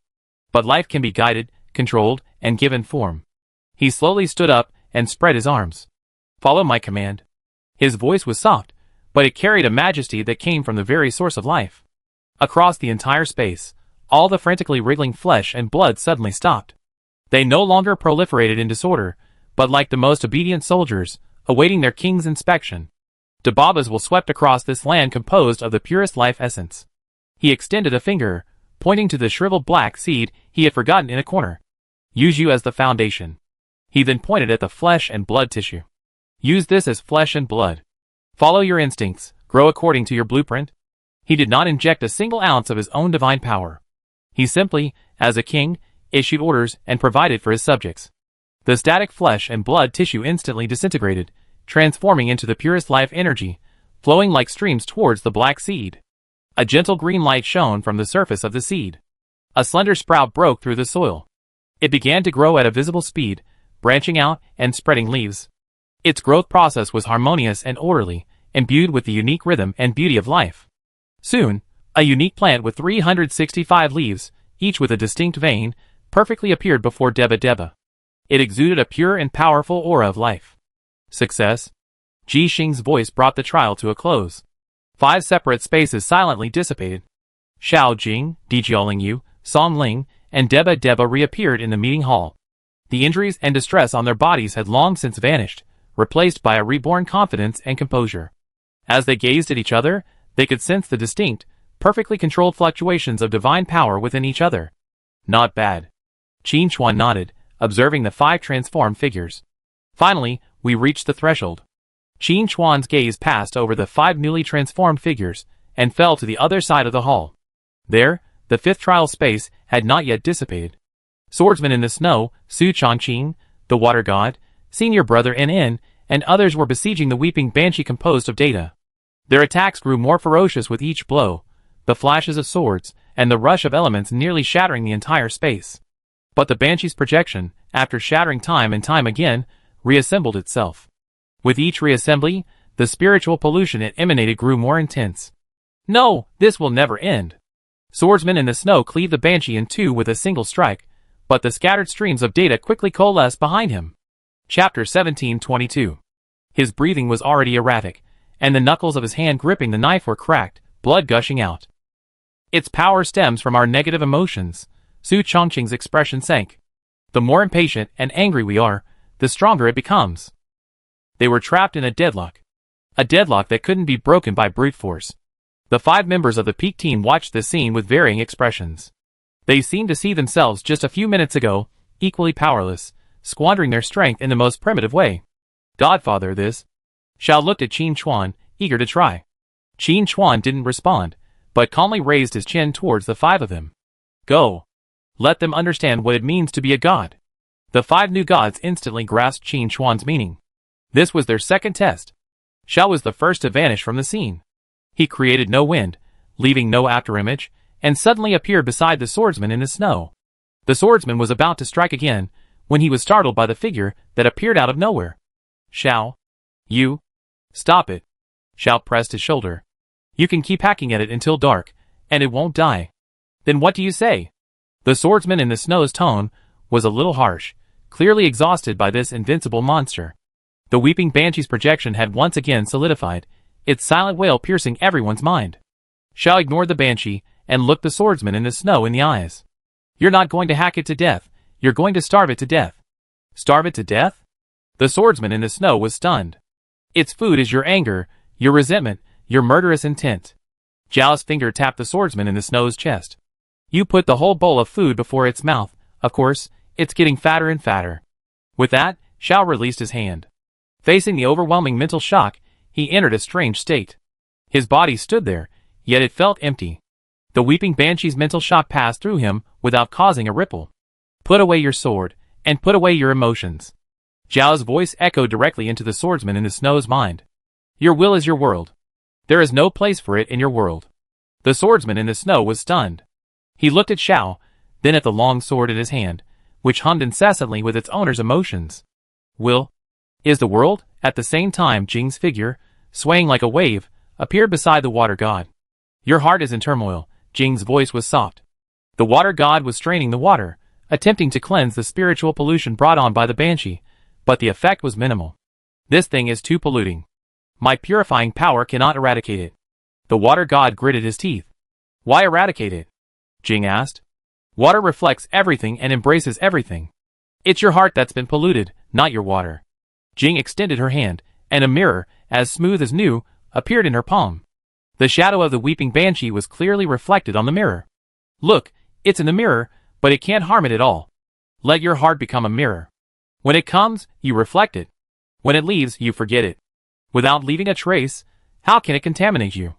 The water god gazed at the mirror, lost in thought. Elsewhere, Dijiaolingyu and Song Ling approached Su Chongqing. Your approach is wrong, Dijiaolingyu said bluntly.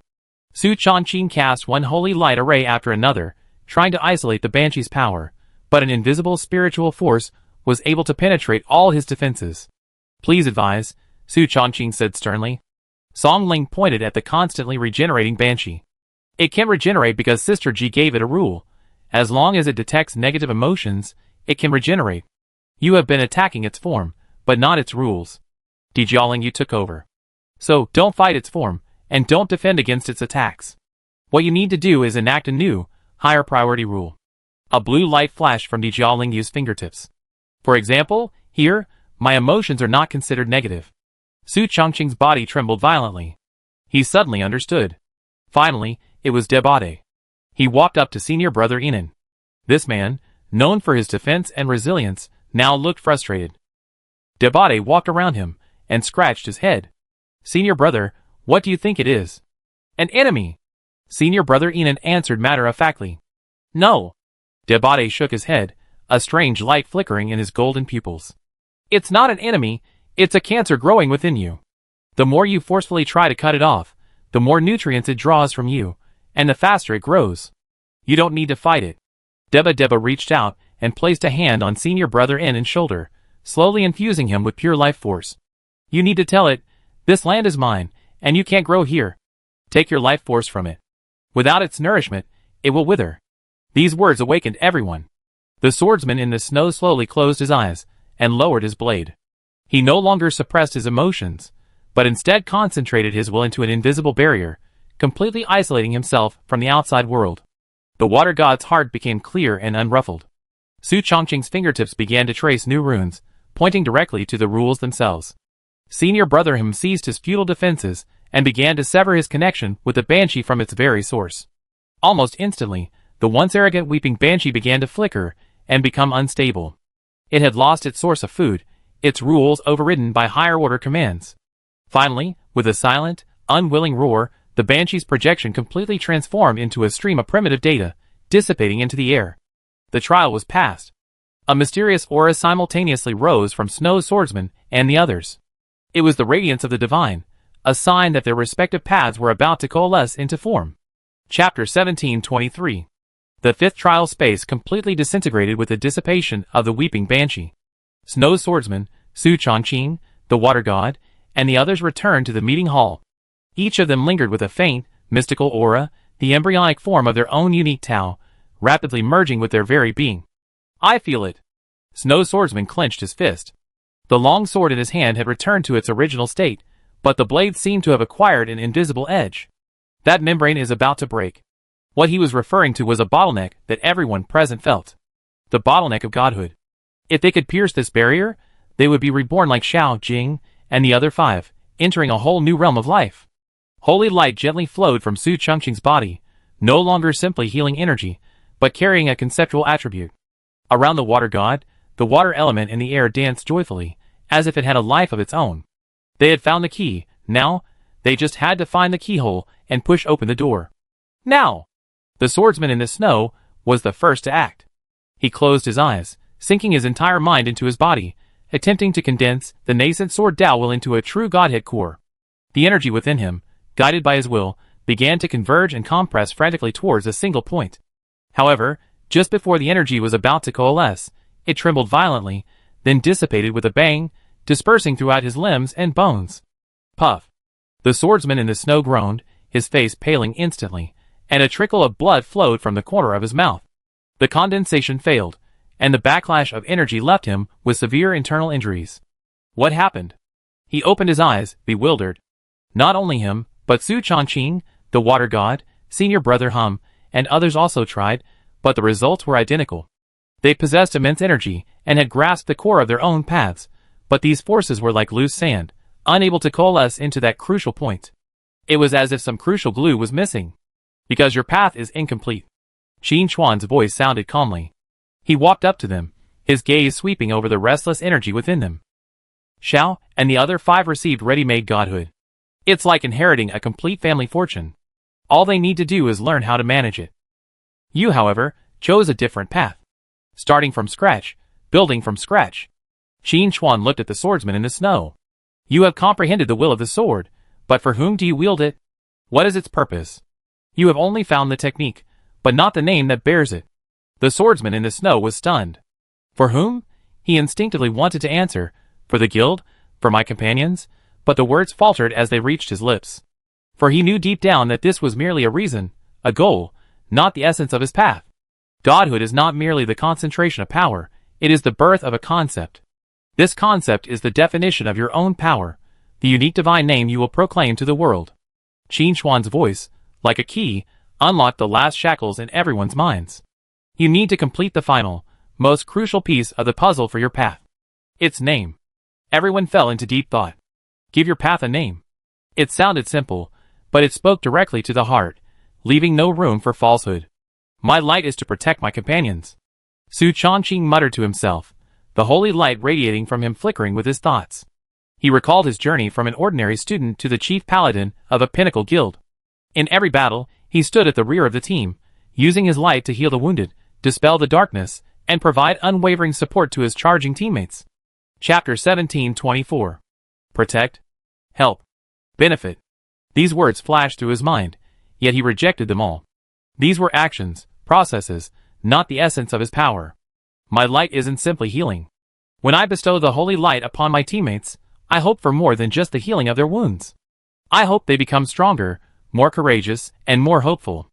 I hope my presence will make them believe they can do anything. Su Chongqing's eyes grew brighter. He seemed to have grasped something. The core of his power wasn't passive concepts like healing or protecting. It was a more active, more fundamental gift. It was grace. In the name of the holy light, he bestowed blessings and authority upon others, protecting the weak and strengthening the brave.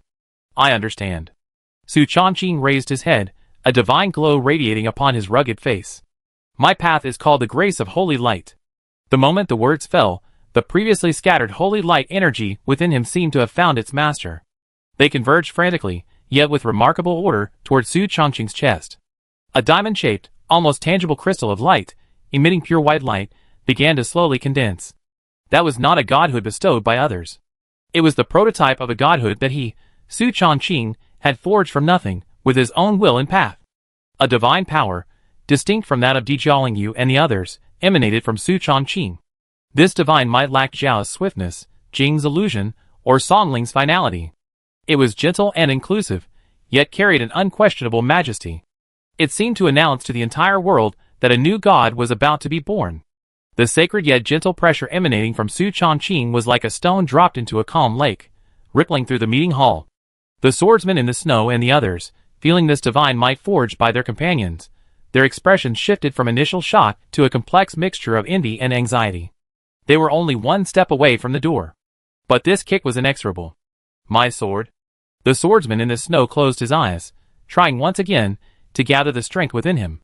Under his will, the inherited power of the wind transformed into countless tiny sword energies, attempting to unite and forge a core. Countless images flashed through his mind. In the moment of slaying a monster, in the moment of confronting a formidable foe, every swing of the sword carried unparalleled sharpness. Kill, destroy, sever everything. My sword is meant to kill. The swordsman in the snow suddenly opened his eyes, a fierce murderous aura erupting from him. The sword energy within him surged, madly pressing towards the center, attempting to forcibly condense into form. Puff. Another mouthful of blood spurted out. The half-condensed energy dissipated even more completely than before, the violent sword energy raging through his meridians, causing excruciating pain all over his body. Wrong. Qin Chuan's voice echoed in his ears, emotionless. Killing is only the result of the sword, not the sword itself. The swordsman in the snow clutched his chest, his face filled with resentment and confusion. Then what is it? Your sword is too rigid. Qin Chuan didn't answer directly, but instead looked at the long knife in his hand. You only give it meaning when it's needed for killing. At other times, it's just an ordinary piece of iron. The swordsman in the snow was stunned. He looked down at his sword, the weapon that had accompanied him throughout his life, but now it seemed unfamiliar to him. Rigid. He thought of Xiao. Xiao's speed, even when she had no target to attack, was still speed. He thought of Jing. Jing's illusion was the essence of her existence, not a means to defeat the enemy. Chapter 1725. And what about his sword? What about his wind? What should wine be like? Wind is free, unrestrained, and all-pervasive. It can be a gentle breeze or a rip-roaring hurricane. But his sword has only learned the fury of a hurricane, forgetting the agility of a breeze. He has always used his sword to control the wind, but has forgotten that his essence is wind. The sword is just a form of wind. I understand. The swordsman in the snow loosened his grip on the hilt. His entire aura shifted. The fierce murderous aura vanished, replaced by a light, elusive aura. He no longer deliberately concentrated his energy. He simply released the restraints on himself, allowing the essence of the wind to completely merge with his own will. Wind, formless and invisible, is omnipresent. My path should be like the wind, free, swift, and unrestrained. It is called wind without boundaries. As soon as he finished speaking, the inherited power of wind within him found its home. No longer a violent sword energy, but strands of cyan air naturally gathered within his sea of qi, swirling and compressing. Finally, a swirling cyan divine form, seemingly composed of pure air, condensed. A swift and sharp divine power soared into the sky. This divine power was completely different from Su Chengqing's holy light grace. It was neither heavy nor sacred, but carried a nimbleness and sharpness that could tear through anything at any moment. Another new god was about to be born. This put even more pressure on the remaining people. No, still no. The water god scratched his head anxiously. He imitated Jing, trying to transform his heart into a calm lake, reflecting everything. But his naturally restless nature made it impossible to calm down. As soon as his inner lake calmed, it was roiled by his own wild thoughts. What exactly is water? He gazed at the ever-shifting ball of water in his palm, lost in thought. Water can carry a boat, but it can also capsize it. Water can purify, but it can also pollute. Water can be soft, but it can also be strong. Its forms are so varied. Why do you want to give it a fixed definition? Jing's voice echoed softly beside him. The water god looked up and saw Jing, who had appeared beside him without him knowing, curiously observing the ball of water in his palm. Water is water. It is whatever you perceive it to be. Jing's fingertips gently tapped the ball of water. The water ball instantly transformed into an icy mirror, then a second later, a ball of scorching steam, before condensing back into water droplets. Its variability is its essence. The water god's body trembled violently. That's right. Why did he insist on defining water? My way is change, infinity, and the universe. A playful smile crossed the water god's face. I am the source of all currents, and the sea of illusions. My divine name, thousand-faced illusionary tide. Buzz. The water elemental energy within him instantly boiled. No longer a simple liquid, it contained the possibility of infinite transformation. A blue, rudimentary form of a godhead, seemingly filled with countless visions, slowly took shape in his chest. For a moment, divine power surged within the meeting hall, three distinct forces intertwining yet distinctly distinct. Holy light, wind, and phantom tide. Su Chengqing, snow swordsman, and water god, the three of them stood there, their bodies still the same, yet the feeling they conveyed was completely different. They were no longer mere energy users, they had become the rules themselves. The remaining senior brothers, including Enan, wore mixed expressions. Envy, anxiety, and a relentless determination to resist defeat. With the successful examples of their three companions, they too had found their own path, though breaking through that barrier would require time and insight. As the Peak Guild underwent an unprecedented collective transformation, they had no idea the terrifying waves this newfound power had already unleashed. Several new gods were born simultaneously, their respective Tao converging into an invisible torrent of laws, emanating from the meeting hall and spreading across the entire planet. This torrent, imperceptible to mortals, inscribed a new imprint on the planet's underlying laws. The air carried a new touch of the concept of grace, akin to the holy light. The wind's flow took on a sharper, infinite quality. The shifting waters carried the possibility of a mirage tide. The very laws of the entire blue planet were being silently rewritten. Deep in the Amazon rainforest of South America, an ancient temple lay engulfed in vines and bones. Under the temple lay a vast cavern. Countless pale skulls piled high against the walls, and within their eye sockets grew clusters of nightmare spores emitting a pale, phosphorescent glow. In the center of the cave, Bone Nightmare Weaver Sylvia was lost in her own dream. Her body, composed of countless bones, emitted mind-corrosive dream particles with every breath. Suddenly, her movements froze. The nightmare spores throughout the cave, as if startled, shrank in unison, their phosphorescence dimming. New laws. Sylvia's face, composed of jawbones, rubbed dryly. She sensed that this world's dream had been infused with something unfamiliar. A divine light, a sharp wind, a shifting stream of water. These things diluted her nightmares and dispelled her fear. This filled her with a deep-seated revulsion and unease. Somewhere in Europe, in a forgotten catacombs. This was the soul forge of the soul-eating King Gregor.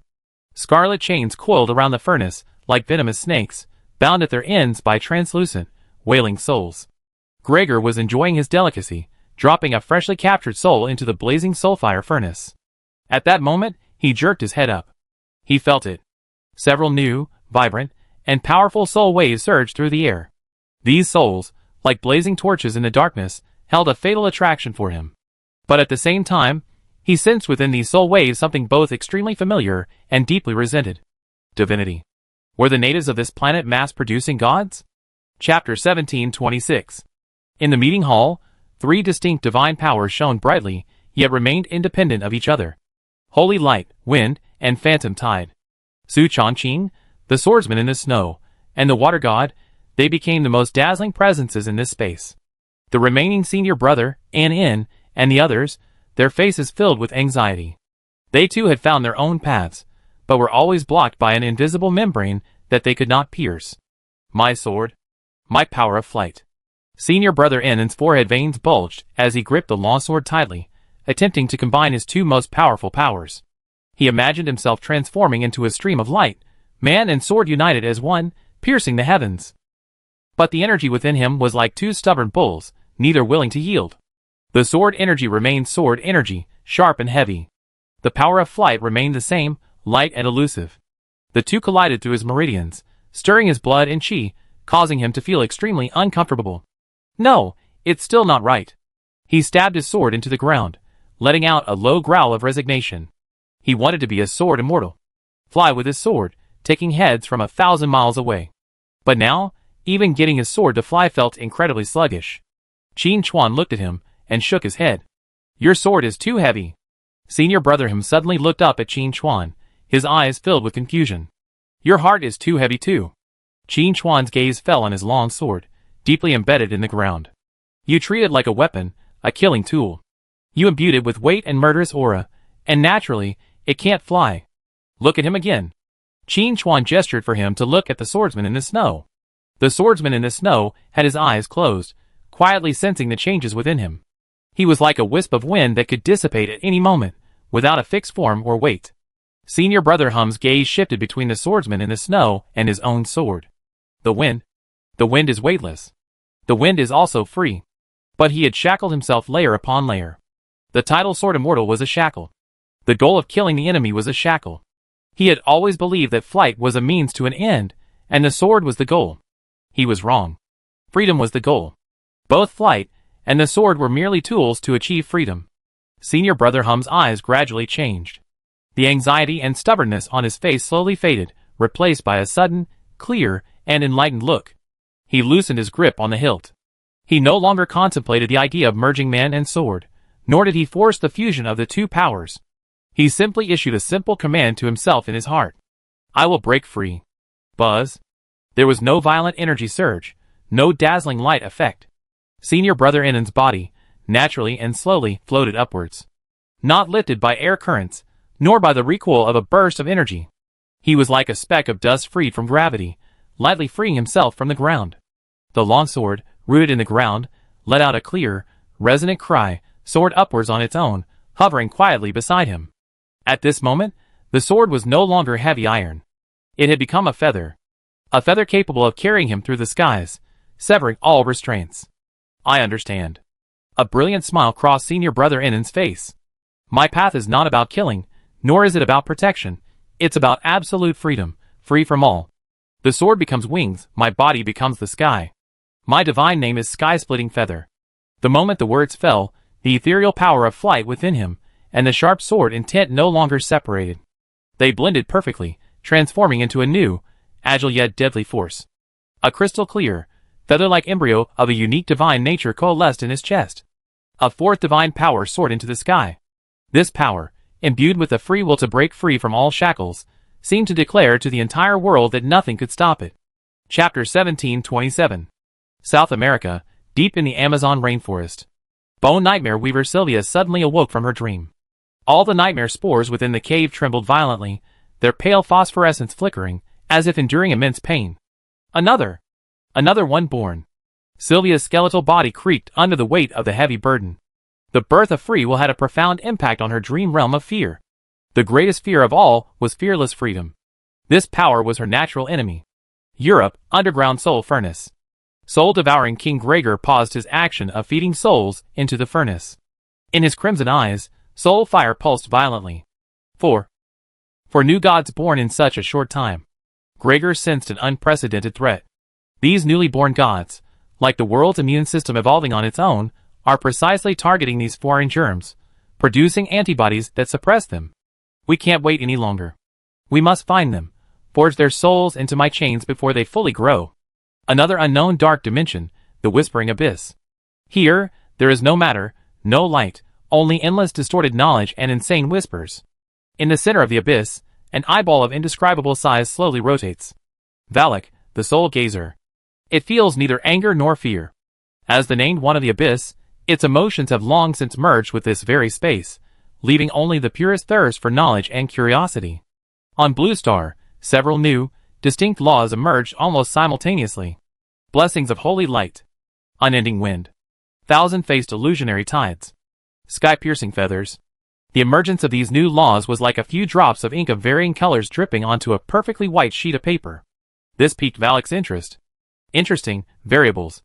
Thousands of tiny cracks appeared on the surface of the giant eyeball. In each crack, a smaller, identical eyeball opened. These tiny eyeballs spun around, then, like ripe fruit, detached from their mother. They transformed into nearly imperceptible shadows, piercing the dimensional barrier, and silently slithering towards Blue Star. In the Summit Guild's meeting hall, the four newly ascended gods were adapting to their newfound power. The water god enthusiastically used the power of the Thousand Faces illusionary tide to conjure all sorts of bizarre creatures around him, drawing laughter from the crowd. The swordsman in the snow simply waved his hand, and a wisp of invisible wind blades silently sliced a distant metal table into thousands of neat, fingernail-sized squares, the cuts as smooth as mirrors. The entire hall was filled with the joy of a transformation of power. Qin Chuan looked at them, about to speak. Jing, who had been standing quietly nearby, suddenly frowned. Her body swayed slightly between reality and illusion. Something is watching us. The smiles on the faces of the four, who had just forged their godhoods, froze instantly. The atmosphere in the hall went from boiling to dead silence. Where? The swordsman in the snow was the first to react. His boundless divine power instantly radiated, transforming into invisible sensing tentacles that swept across every corner of the hall. The wind swept across the walls, across the tables and chairs, across everyone's body. Nothing. I don't have anything here either. The water god's expression grew serious. Countless tiny water droplets floated in the air around him, each a perfect mirror, reflecting the surroundings. In all these mirrored surfaces, there was nothing but themselves. Su Chongqing's holy light of grace transformed into a soft halo, enveloping the entire hall. Chapter 1728. Wherever the light reached, every detail was revealed, yet no hidden form or energy could be found. Senior Brother Hum Hum hovered in midair. The divine power of the sky-breaking wings made him extremely sensitive to spatial constraints and abnormal fluctuations, but at this moment, he could not sense any trace of external force intrusion. It was as if what Jing had just said was just an illusion. No, they are still there. Jing's brows furrowed even more, and her body, caught between reality and illusion, swayed more noticeably. They are not seeing with their eyes, nor are they perceiving with energy. They are recognizing us. Recognizing? The word struck the new gods as unfamiliar and puzzling. It's Valak, the soul gazer. Qin Xuan's voice answered their confusion. He did not search like the others, but simply stood there calmly, as if he already knew everything. His authority is to create soul peepers through the splitting of his eyeballs. These things have no physical form, nor do they belong to any energy form. They are more like concepts, observational concepts that cling to your souls. Qin Xuan looked at the crowd. You use wind to blow, water to illuminate, and light to dispel them. All of this is merely a battle of wits with the air, because they exist within your cognition. As soon as he finished speaking, the water god shuddered. He suddenly felt as if his thoughts were being read by something. He had just conceived the idea of using the thousand faces illusionary tide to create a water prison, and as soon as the thought arose, he felt as if something invisible was dissecting and recording him. It wasn't just him. Swordsman in the snow, Su Changqing, and senior brother N all sensed the same aberration. Their divinity, their power, even their next plans were being understood in an incomprehensible way. This feeling was even more painful than being stared at by thousands of eyes. It was a feeling of being stripped bare, at the very level of the soul. Fuck. Swordsman in the snow couldn't help but curse. He swung his hand violently, and an invisible wind blade slashed in the direction he felt most uncomfortable. The wind blade sliced through the air, leaving a deep scratch on the floor, but it hit nothing. The feeling of being spied on only intensified. Stop. Qin Xuan stopped him. You're only going to excite him more. Valak doesn't seek destruction, but knowledge. The more you resist, the more information you reveal, and the happier he becomes. So what should we do? Just let him watch. Senior brother N fell from midair, his face grim. Since it's a concept, let's confront it with rules. Qin Xuan raised a hand. He didn't unleash any earth-shattering energy. Instead, he addressed the empty hall, issuing a new order in a matter-of-fact tone. No prying here. This order didn't cause any energy fluctuations, no laws manifested. But the space within the conference hall seemed to undergo an extremely subtle, yet profoundly fundamental shift. The next second, a silent, crisp sound, like shattering glass, echoed from every corner of the hall. The sense of being spied on, which clung to everyone's soul, vanished instantly. It was as if it had never happened. The water god sat in a daze, feeling his mind clear again, somewhat incredulous. Is it solved? No. Qin Xuan lowered his hand, his gaze seemingly piercing the walls of the meeting hall, reaching out into a distant, unknown dimension. I simply used the power of the world to modify the rules here and block Valak's gaze, but I didn't completely eliminate him. He paused, then added, Valak has seen each of you clearly and memorized the essence of your divinity. Everyone's heart trembled. The joy of newly attained godhood was replaced by a heavy pressure. They were no longer facing a trial monster made of data, but a true evil god wielding uncanny authority. Qin Xuan's gaze swept across the faces of the new gods, finally landing on Xiao and Jing. Xiao Jing, you two follow me? His tone was calm, yet it carried a sense of imperativeness. Everyone else, continue to familiarize yourself with your powers. Remember, you are gods now. Do not fight with mortal minds. Every word and thought of yours is a rule, a power. Xiao and Jing stepped out from the ranks of the new gods. They did not ask questions, but quietly stood behind Qin Xuan. The rest, including Su Changqing and the other four who had just forged their godhood, remained where they were. The sense of danger from those spying in the hall had dissipated, but the chill that rose from the depths of their souls remained etched in everyone's heart. The joy of becoming a god was completely washed away by a heavier reality. Qin Xuan led Xiao and Jing toward a quiet room deep within the conference hall. The door closed silently behind them, blocking out all sight. The quiet room was empty, filled with pure darkness and silence. Godfather, do you want us to deal with that Valak? Xiao broke the silence. That's right, Qin Xuan nodded. I calculated that your abilities complement each other, giving you over a 70% chance of success. After a pause, Qin Xuan added, of course, the final decision rests with you. If you don't want to go, I just shoot Valak. It's not a difficult task. Chapter 1729. A deathly silence fell within the quiet room. Qin Xuan's words, one shot to kill Valak, that's no big deal, echoed repeatedly in Xiao and Jing's minds. There was no boasting in these words, they simply stated a fact.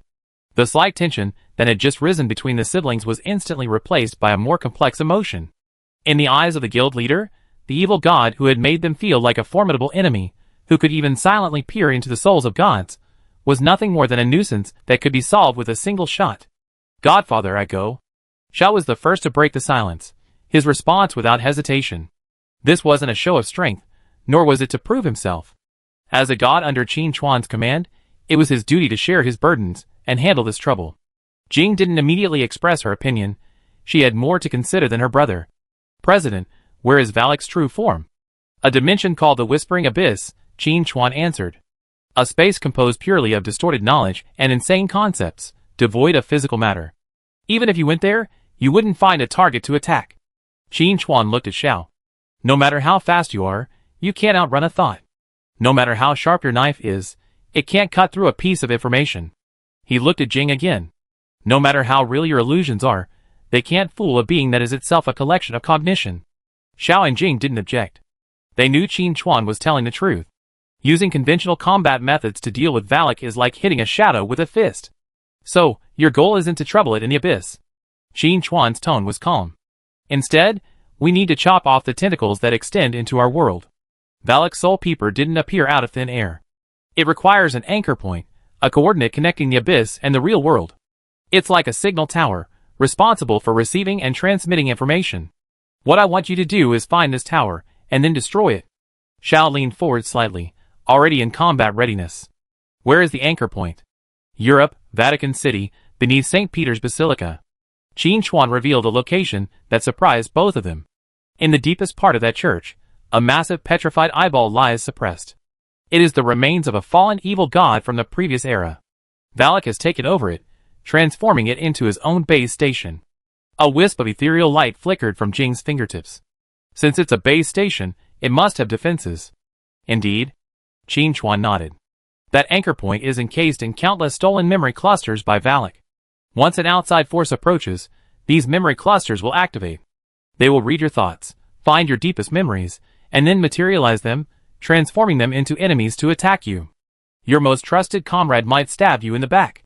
Your most missed loved one might become a vicious demon seeking your life. You're not facing others, but yourselves. The quiet room fell into another brief silence. This attack method is more dangerous than any sword. President Jing suddenly spoke, her voice soft but clear. My brother and I share the same divine core. My mirror flower and water moon can create an illusory space isolated from reality. My brother's instant shadow can instantly unleash extreme kinetic energy. She raised her head and looked at Qin Chuan. I think our abilities should be compatible. A hint of approval finally crossed Qin Chuan's face. Go on. I can try using mirror flower and water moon to drag the entire anchor point into a temporary mirrored world. In this world, all physical laws and energy forms are defined by me. Jing's thinking was clear. This way, we can isolate it from the real world as much as possible and avoid damaging the cathedral. Then, in that world, I will find the core connection between the memory crystal cluster and the petrified eye. Chapter 1730.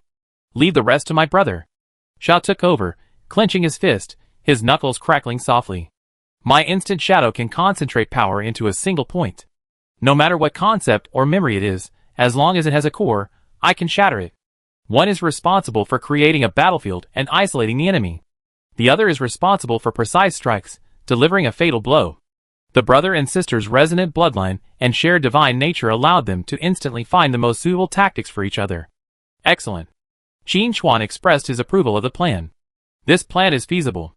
But remember, Jing, your mirrored world will also reflect your own memories. The more you drag into it, the more unstable your world will become, and the greater the mental strain you will endure. Once your will wavers, that world will collapse. Then, both of you will be completely engulfed by the torrent of countless chaotic memories. I understand. Jing nodded solemnly. Qin Chuan said no more. He raised his hand and gently slashed at the nothingness before him. A silvery rift tore open in the darkness of the quiet room. On the other side of the rift lay not the Vatican Cathedral, but a darker, more twisted expanse. In the center of that darkness, countless tiny strands of light, like nerve fibers, could be faintly seen, spreading outward in all directions from an unseen source. This is... Zhao's pupils narrowed slightly. This is the network cable connecting Valak to our world. Qin Chuan's voice echoed directly into their heads. I send you directly to its main thoroughfare. Going through here will allow you to reach the anchor point the fastest. But you also be discovered immediately. Qin Chuan looked at the brother and sister. It's not too late to regret now. Xiao and Jing exchanged a glance. They saw the same determination on each other's faces. The next second, without a word, they both stepped forward simultaneously, stepping into the rift leading to the twisted dimension. The moment their figures vanished, Xiao's voice echoed back from the rift. Godfather, hold on to that shot. Why would you need to take action against a little Karami of this caliber? On the other side of the rift, there was no gravity, no direction. The moment Xiao and Jing stepped in, their entire worldview was completely overturned. All around them was an endless, relentless stream of twisted light, like living nerve fibers, zipping through the dark void at high speed. There was no sound, but the brother and sister's minds were forcefully filled with a cacophony of whispers. Those were fragments of countless souls' final moments, stolen by Valak. Despair, ecstasy, hatred, love. All emotions were swirled into a chaotic gruel, threatening to completely crush and dissolve their sense of self. Jing's face paled instantly. Without hesitation, her divine mirror flower and water moon materialized. An invisible, perfectly smooth mirror surface expanded outward from her, forming a spherical space 10 meters in diameter. The raging torrent of information, striking the mirror surface, caused no ripples. It was simply smoothly refracted away, flowing into the darkness beyond. Within the spherical space, the soul-shattering clamor vanished instantly. Xiao, holding the Mekong jaw blade, stood silently before Jing. His divine instant shadow hadn't fully activated, merely forming a subtle barrier of kinetic energy around his body. Any fish that attempted to slip through the lens's defenses would be instantly accelerated before this barrier, ripped into the barest fragments of information. He guarded, she cleared the way. No words were needed between the siblings. Found it. Cammy's voice echoed in Zhao's head. She pointed in a direction where countless ray-like nerve fibers converged into a mighty torrent, leading to the unknown depths. Chapter 1731. That was the main road Qin Chuan had marked for them, leading to the anchor point. The two of them transformed into a stream of light, advancing at high speed along this main road. The surrounding scene rapidly receded. At that moment, a point of light in the torrent ahead suddenly expanded, transforming into a gigantic human face. It was the face of an old woman, etched with pain and resentment. Why did you betray me? A mental shock as solid as a mountain crashed down upon the two. This was a defensive trap set by Valak, a fragment of a memory imbued with negative emotions that he had deliberately magnified. The mirror surface shook violently, spiderweb-like cracks appearing on its surface. Xiao moved. He did not draw his sword, but simply took a step forward. The divine power of the instantaneous shadow condensed in his blade in an instant. No light, no sound. He slashed with his sword. The ultimate kinetic energy formed a small, absolute point of destruction in front of his fist. That resentful face, constructed from memories, seemed struck through the core by an invisible, immense force. From the inside out, it crumbled, transforming back into a pure stream of information, completely isolated by the mirror's defenses. Go! Akatsuki's voice remained steady. They continued onward. Along the way, similar memory traps appeared one after another. There was the despair of thousands of soldiers dying simultaneously on the battlefield. There was the mad faith of believers abandoned by their gods. With each impact, the mirror's defenses faltered. And each time, Akatsuki would use the simplest, most direct means to completely shatter those conceptualized attacks before their defenses collapsed. It was unknown how long they traveled.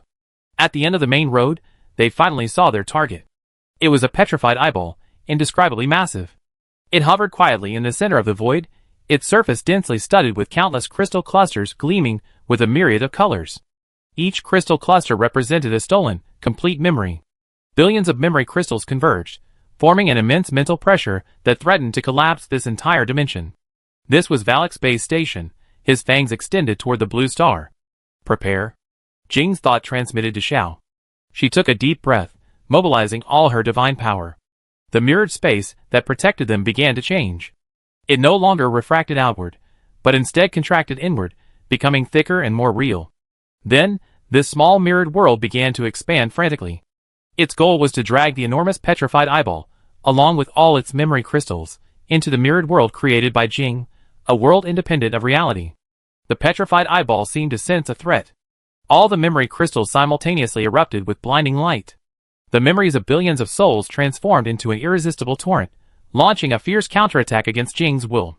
Jing's body trembled violently. An illusory light emanated from all 7 orifices.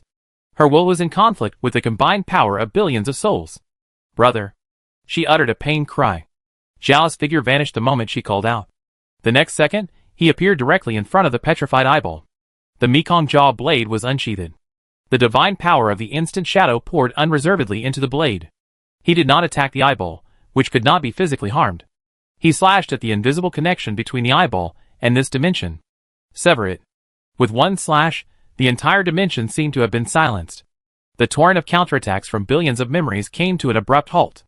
Jing seized the opportunity, and the mirrored world expanded violently, completely swallowing the petrified eyeball, which had lost its foundation. The surrounding darkness and light faded.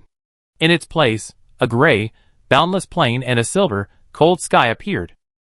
The enormous petrified eyeball sat in the center of the plain, like an eerie mountain. They had succeeded. Xiao landed beside Jing, and supported her shaky body. Jing's face was as pale as paper, but her eyes were bright. "Next, it's up to you." At that moment, a memory crystal cluster on her petrified eyeball suddenly lit up. The light cast a shadow on the open space before them, slowly converging into a familiar figure. The figure was dressed in casual clothes, and looked identical to Qin Chuan. But his face lacked his usual gentleness, expressionless, only a cold, distant apathy. The Qin Chuan made of memories looked at the siblings. He spoke, his voice and tone identical to the real Qin Chuan. "You have greatly disappointed me." The voice of Qin Chuan pierced Jing's heart like a poisoned needle. Jing's body swayed even more violently, and the world in the mirror, which she had finally managed to stabilize, began to ripple at the edges, like water waves, and the entire great plain became unstable. Disappointment. Coming from the mouth of the person she respected most, these words carried a far more devastating force than any blade. She was truly exhausted. Forcibly dragging such a massive, petrified eyeball, carrying billions of memories, into the world she had constructed, had nearly drained her of her divinity. Her will was strained on a string poised to snap at any moment. And the word disappointment was the final straw that broke the camel's back. "Even if you're the real adoptive father, you can't say that about her." Xiao took a step forward, shielding her shaky sister behind her. "Besides, you're just an imposter." Chapter 1732. The Qin Chuan made of memories remained indifferent to Zhao's wrath. Its face still held that chilling indifference. Anger is the helpless cry of the weak. "Xiao, what else can your power leave behind besides destruction? You have severed cause and effect, but you cannot see your own path. You think you are protecting, but in reality, you are only squandering power that does not belong to you." Every word was like a poisoned ice spike, piercing Zhao's deepest confusion. He indeed possessed divine power, but he had never considered the meaning of this power. Protecting his sister was his instinct. But what else was there? "Shut up." Xiao leaped up, the Mekong jaw blade tracing a dark path through the air, aiming for the imposter's neck. Where the blade passed, even the gray air in the mirror world was torn open, a rift of vacuum. However, the blade pierced through Qin Chuan's body. There was no sense of physical contact. The imposter didn't even falter, simply continuing to stare at him with those empty eyes. "See, this is your limit.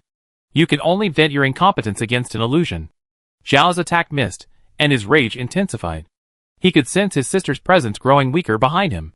The silver sky in the mirror world began to ripple with ominous distortions. If this continued, Jing himself would collapse from exhaustion without the enemy having to do anything. "Brother." Jing's weak voice echoed in his mind. "Don't let it affect you. It's absorbing your emotions. Your anger is becoming its nourishment."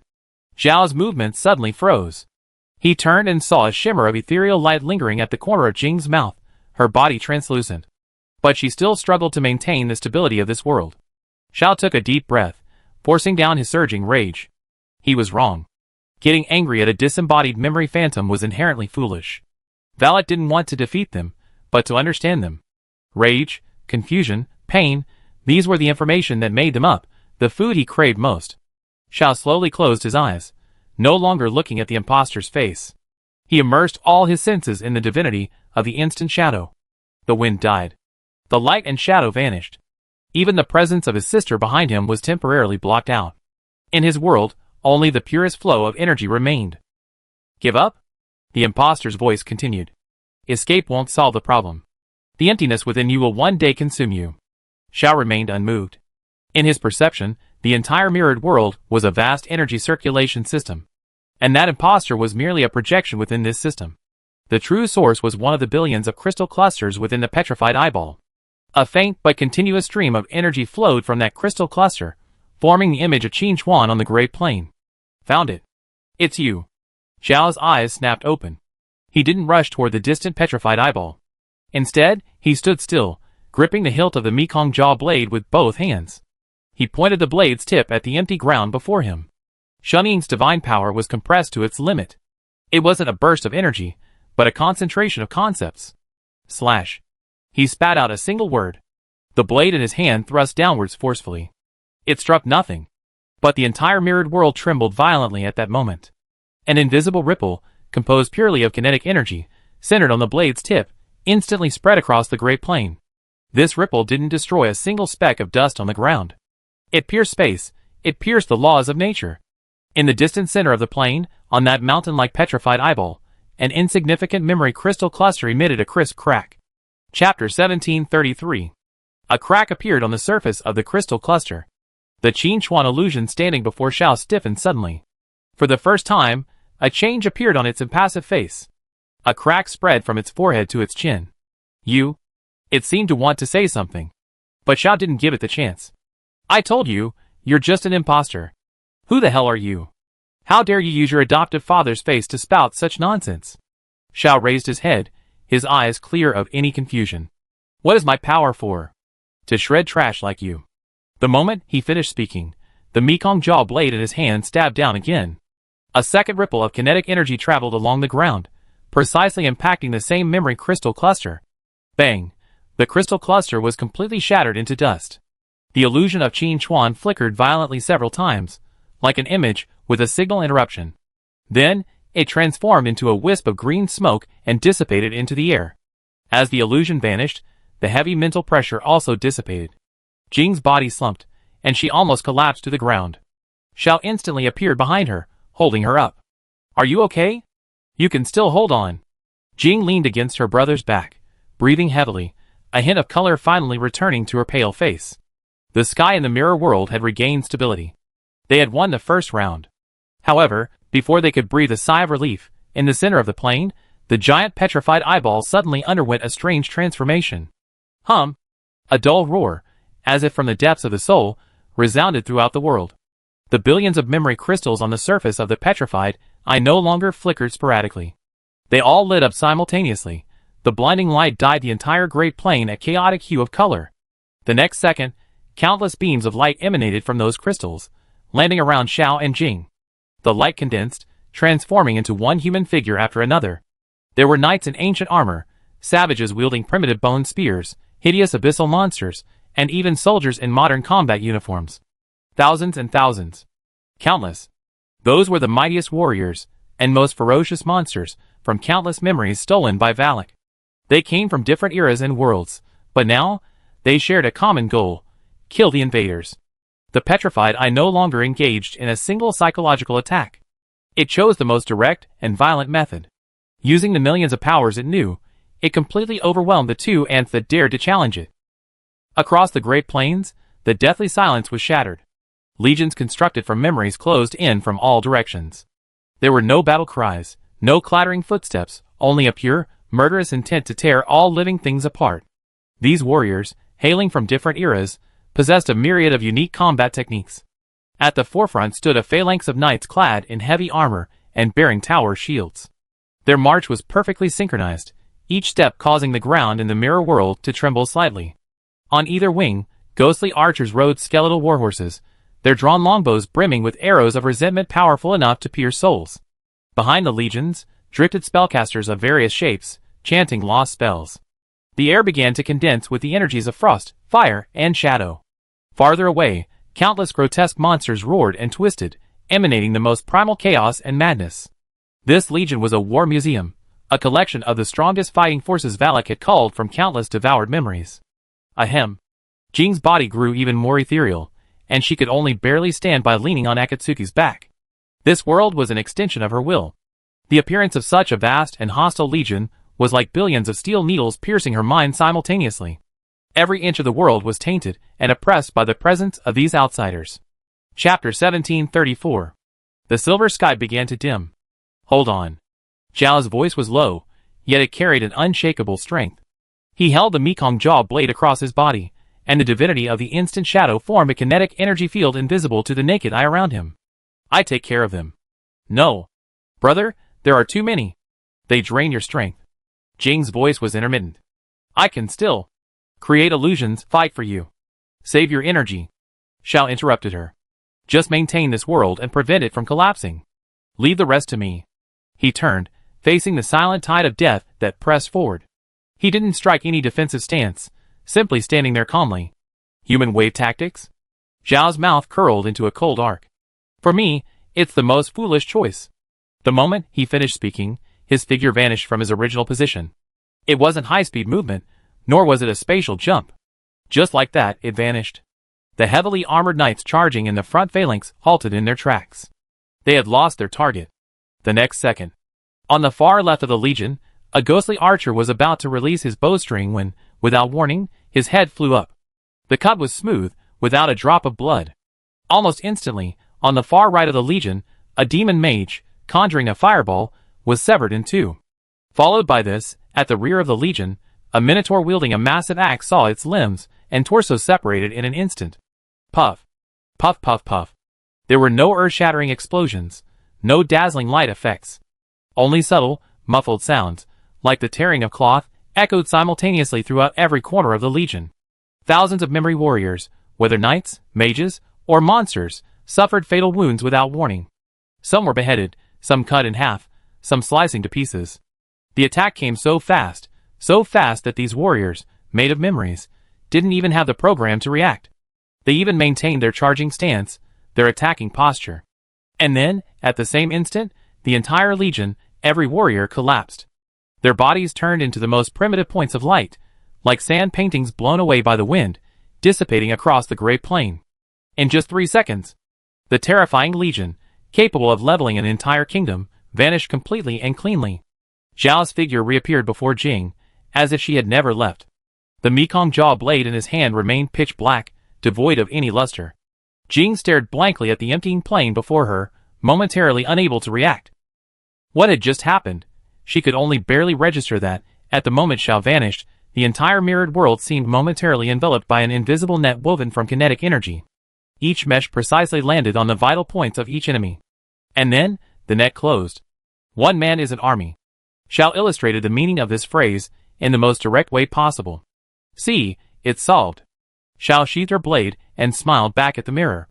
However, his smile quickly froze. In the center of the plain, the mountain-like petrified eyeball transformed once again. After billions of memory crystals had been emptied, leaving behind empty eye sockets.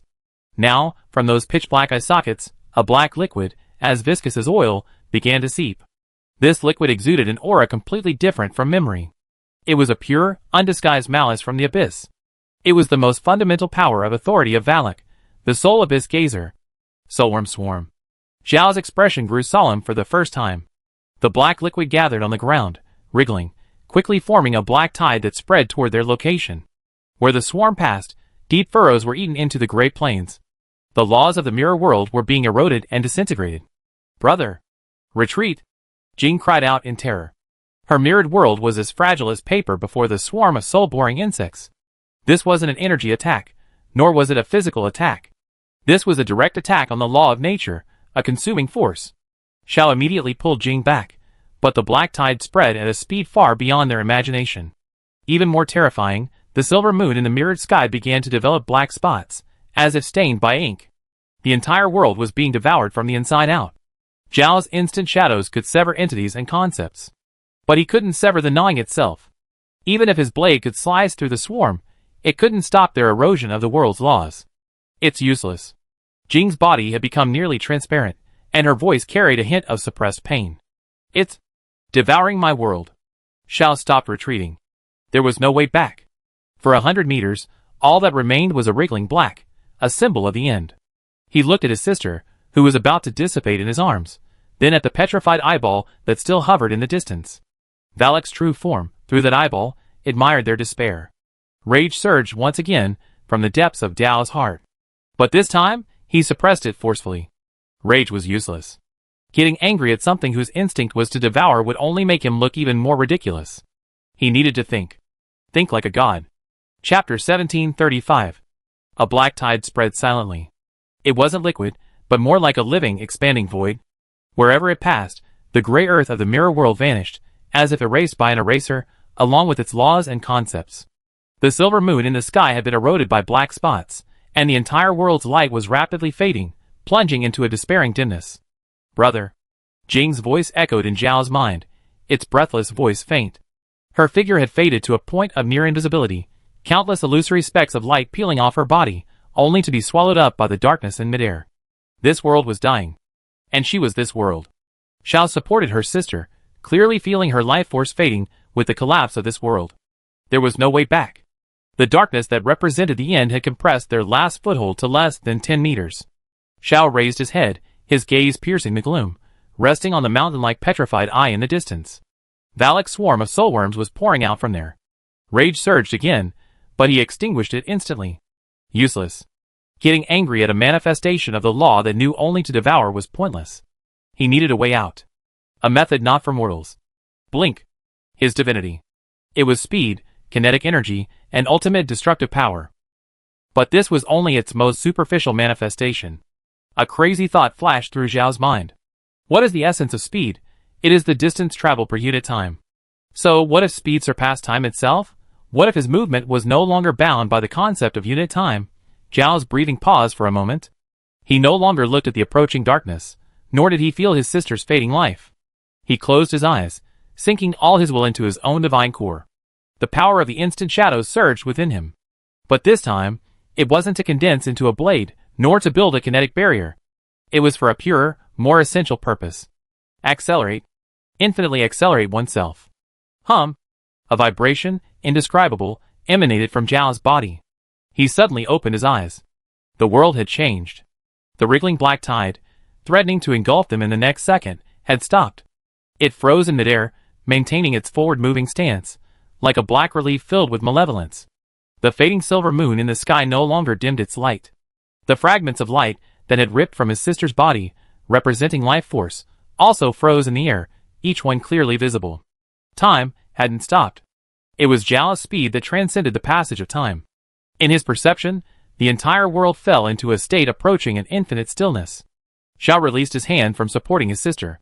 Jing's body remained in a translucent, frail form, hovering silently in place, without falling. Zhao turned and faced the petrified eyeball in the distance. He didn't run, nor did he sprint. He simply took steps, moving forward. One step, one step. Under his feet lay a solidified black swarm of insects, the laws of static collapse. From Zhao's position to the petrified eyeball, it was a long distance. But in a world of stillness, distance lost its meaning. With a single step, he crossed the black sea of death and appeared before the giant petrified eyeball. The black, soul-depleting fluid oozed drop by drop from the countless hollow eye sockets on the surface of his eyeballs at an excruciatingly slow pace. 100 million times slower than a snail's crawl. Zhao raised his right hand and clenched it into a fist. The Mekong jaw blade still hung at his waist. He didn't draw it. The divinity of Shunning no longer radiated outward as a destructive force, but instead madly collapsed inward, finally converging on the tip of his fist. Chapter 1736. There was no light, no heat, only a pure, compressed concept of motion. This punch wasn't meant to shatter the stone before him. It was meant to shatter the coordinates that served as its anchor. Get out of here! Zhao swung his fist, slamming it hard into the center of the petrified eyeball. There was no sound. No shockwave. The moment his fist made contact with the eyeball, the infinitely compressed concept of motion erupted. The entire still world trembled violently. Then, time resumed its flow. A spiderweb of cracks appeared on the surface of the mountain-like petrified eyeball. Those cracks spread rapidly, piercing its entirety. Crack, a crisp sound, like shattering glass, echoed across the gray plain. The petrified eyeball, along with the malice from the abyss within it, crumbled into dust, disintegrating into a haze of dust. As the eyeball shattered, the black swarm of soul-boring insects, as if losing their source, instantly evaporated, vanishing without a trace. The world within the mirror ceased its collapse. The silver moon in the sky once again shone with a soft glow. Zhao's figure appeared behind Jing, firmly supporting her once again solid form. It was all over. And yet, at that moment, where the petrified eyeball had once stood, within the crumbling dust, an invisible rift forcibly tore open. A will not of this world, cold, vast, and filled with twisted knowledge, descended through that rift. A silent shriek, passing neither the ears nor the air, exploded directly within the depths of Xiao and Jing's souls. I found you. Xiao immediately shielded the weakened Jing behind him, his Mekong jaw blade already unsheathed, as he scanned the surroundings warily. But he could find no enemy. That will was everywhere. It was the crumbling sky, the writhing earth. Jing groaned in pain, her body trembling violently. She was in tune with the mirrored world. Every twist in the world felt like a sledgehammer striking directly upon her soul. An interesting creation. Valak's voice rang out again, this time with a clear target, aimed directly at Jing's consciousness. Using your own will, you construct an independent dimension, isolated from reality. A good idea, but too fragile. With its evaluation, the mirrored world's collapse accelerated sharply. The black liquid dripping from the silver moon fell to the ground, transforming into twisted, barbed thorns that grew wildly and coiled around the two of them. Brother. Jing's consciousness began to blur. She felt her control over this world being forcibly stripped away by a more powerful will. This world was becoming her prison. Xiao moved. His figure vanished into an elusive afterimage, the Mekong jaw blade in his hand slashing through the air with dozens of jet-black flashes. The moment the black thorns hurled their way into her, the moment they came into contact with the blade's light, the extreme kinetic energy ripped them into the barest fragments of information, dissipating into the air. However, the shattered thorns regenerated from the ground at an even faster rate. Endlessly. Useless resistance. Varix will carry a condescending indifference. Your speed can sever tangible objects, but you cannot sever my concepts. In this world, I am the law. Zhao's face darkened. He discovered that every swing of his blade, every use of his divine power, was clearly captured and analyzed by that will. The other person was like a scholar with a thirst for knowledge, passionately studying the siblings' abilities. And they were like specimens pinned to the lab table. Brother, it's devouring my authority. Jing's voice was so faint, it was almost inaudible. Chapter 1737. Black lines began to appear on her translucent body. They were the power of Valak's authority, eroding her divine essence. Akira's heart sank. He could sever everything, but he couldn't fight an invisible, intangible concept. No matter how fast he was, it seemed powerless at that moment. Akira glanced back at his sister in his arms, seeing the pain on her face. A surge of murderous intent rose from the depths of his heart. But he forced it down. This was what Valak desired. It longed to understand everything, to devour everything. Rage would only become more data for it to analyze itself. He had to calm down. Akira's mind raced frantically. Where was the breakthrough point? Valak's true form could not descend, it merely projected a wisp of its will through its destroyed anchor. This will was parasitic within the mirror world. To destroy it, this world must be destroyed first. But this world is Jing's life itself. This is a dead end. Give up. Valak's voice was tinged with temptation. Become a part of my knowledge, and you will gain eternity. The silver moon in the sky had been completely dyed black. A huge, cold eye slowly opened on the black moon disk, looking down at the two tiny ants on the ground. The pressure of the world suddenly increased tenfold. Jing groaned, completely losing consciousness, and her body sank limply into Zhao's arms. The speed at which the black lines spread across her body instantly accelerated. No more waiting. Just as Xiao was about to detonate his entire divine power, regardless of the cost, to perish along with this polluted world, something strange happened. The barbs on the tip of the black thorn closest to him suddenly stopped growing.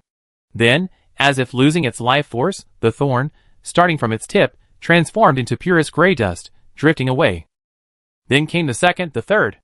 The entire black thorn, as if eradicated from its source by some invisible force, quickly withered and dissipated. A tiny, yet unignorable, breach appeared in the vast will that enveloped the entire world, consuming and dissolving everything. Xiao paused, acutely aware of the change. This was not Valak's power. Nor was it his or Jing's power. The next second, a calm voice, coming from no direction, echoed clearly from every corner of the mirror world. This voice, without any energy fluctuations, carried an undeniable supreme weight.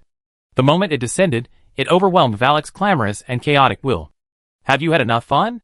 The giant single eye on the black moon in the sky suddenly shrank.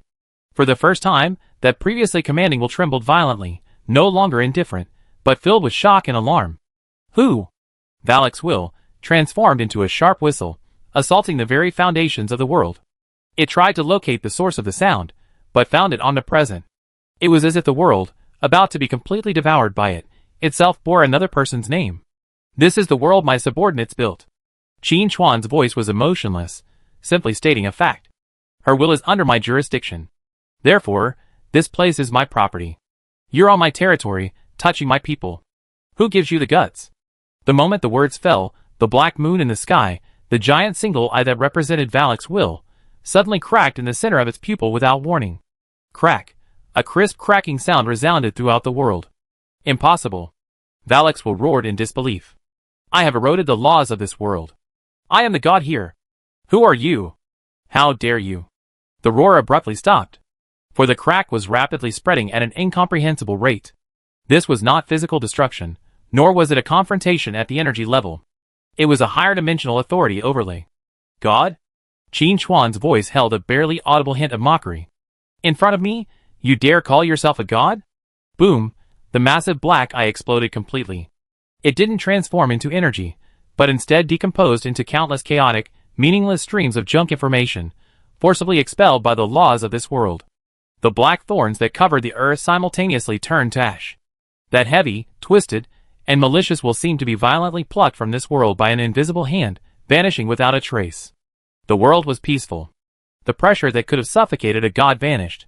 Xiao, clutching Jing, stood stunned on the plane, which had returned to gray. You saw my true nature? You read my information? Varric's final thought, filled with resentment and rage, echoed from the expelled void. I remember you.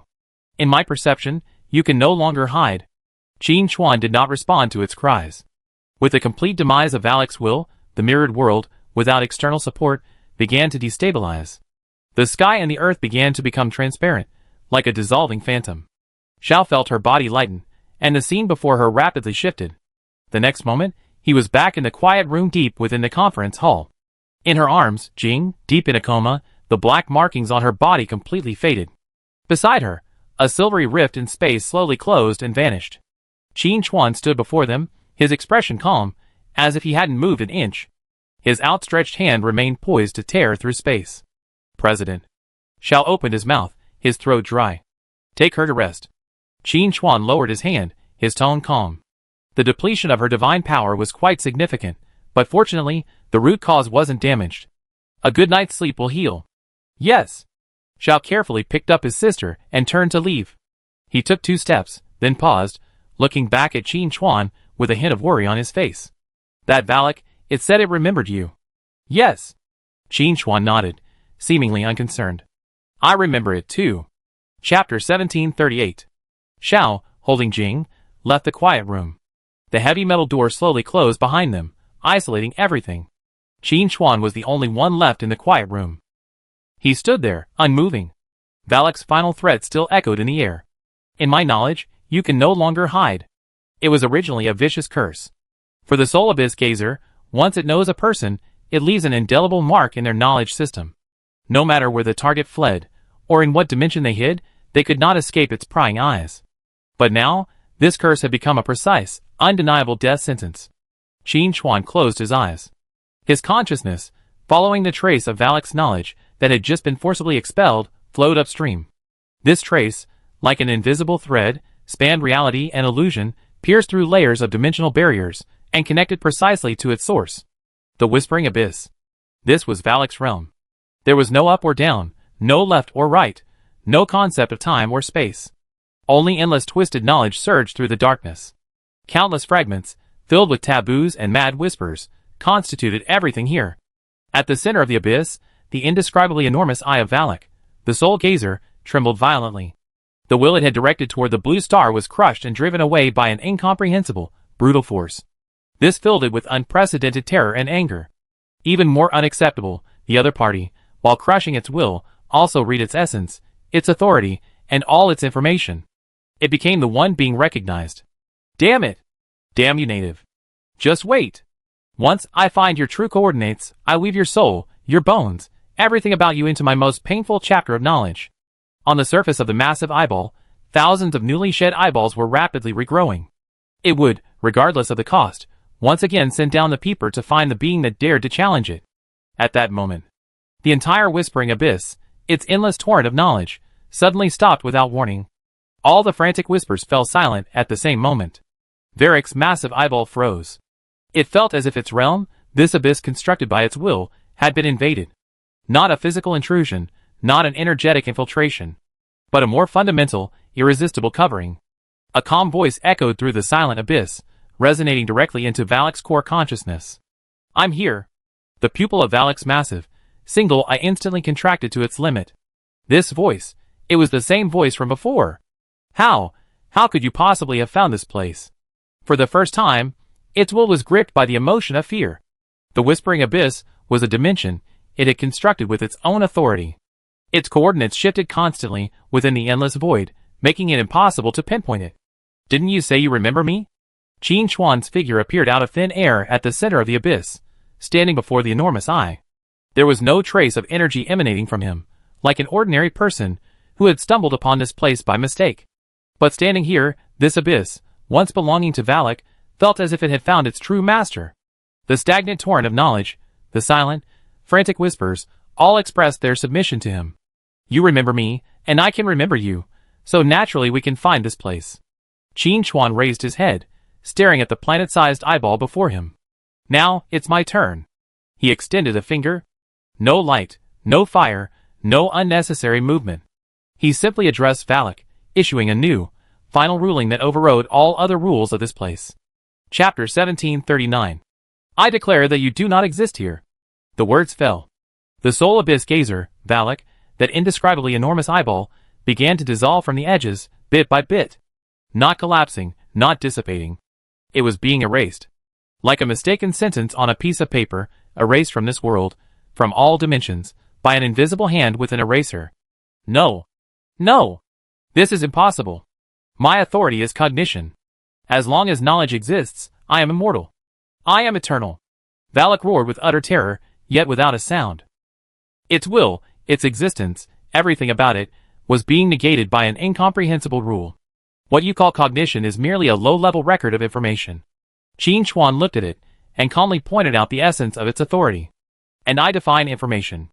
With the final syllable falling, Valak, the soul gazer, the abyss evil god who had survived for countless ages and devoured the knowledge of countless worlds, was completely wiped out, along with his whispering abyss.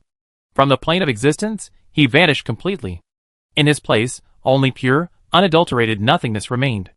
Qin Chuan retracted his finger, turned, and took a step forward. His figure vanished into the void. In the Demon City, in the Summit Guild's meeting hall, Su Changqing, the swordsman in the snow, the water god, and senior brother Hum were still familiarizing themselves with their newly acquired divine power. In the hall, holy light, wind blades, water currents, and the shadowy shadows of wings shone in harmony, filled with the joy and excitement of new life. But a heavy weight weighed on everyone's heart. It was the shadow cast by Valak. They didn't even know if the guild leader could defeat that strange enemy. At that moment, the door to the quiet room silently opened. Qin Chuan emerged, his expression unchanged from when he entered. Everyone paused, their gazes fixed on him. President that? Valak? Su Changqing couldn't help but ask. It's solved, Qin Chuan replied lightly. The four new gods exchanged bewilderment. Solved? The evil god whose mere presence had nearly annihilated their entire army was vanquished just like that. They hadn't even sensed the ripples of battle. All right, warm up over. Qin Chuan didn't give them time to be shocked or question. He walked to the tactical projection table in the center of the hall and waved his hand. A three-dimensional image of the planet appeared in midair. Then, 3 bright red dots of light appeared at different locations on the planet. One, deep in the Amazon rainforest of South America. One, beneath the European continental plate. And another, deep in the Arctic Ocean. Bone Nightmare Weaver, Sylvia. Soul-Devouring King, Greg. Cursed Blood Mother, Sutherland.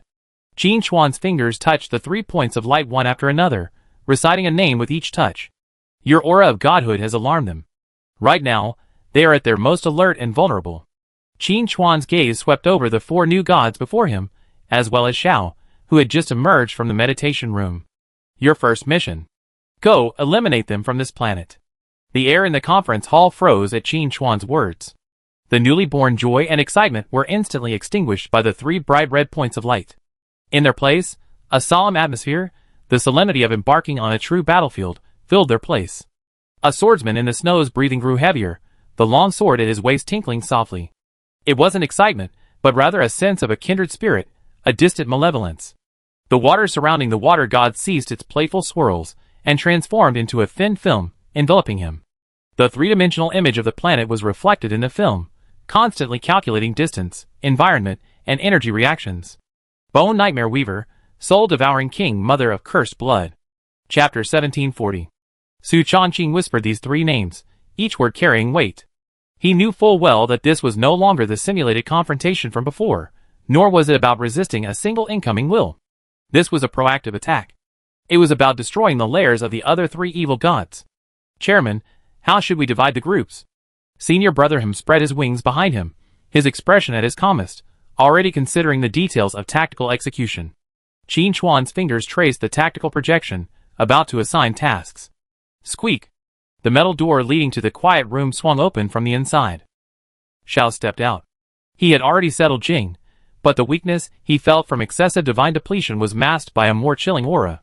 He walked straight to the center of the hall, his gaze glancing over the four new gods before resting on Qin Chuan's face. I go too. His voice was hoarse, but steady. Xiao, you and Jing need rest. Su Chongqing spoke first, his tone filled with genuine concern.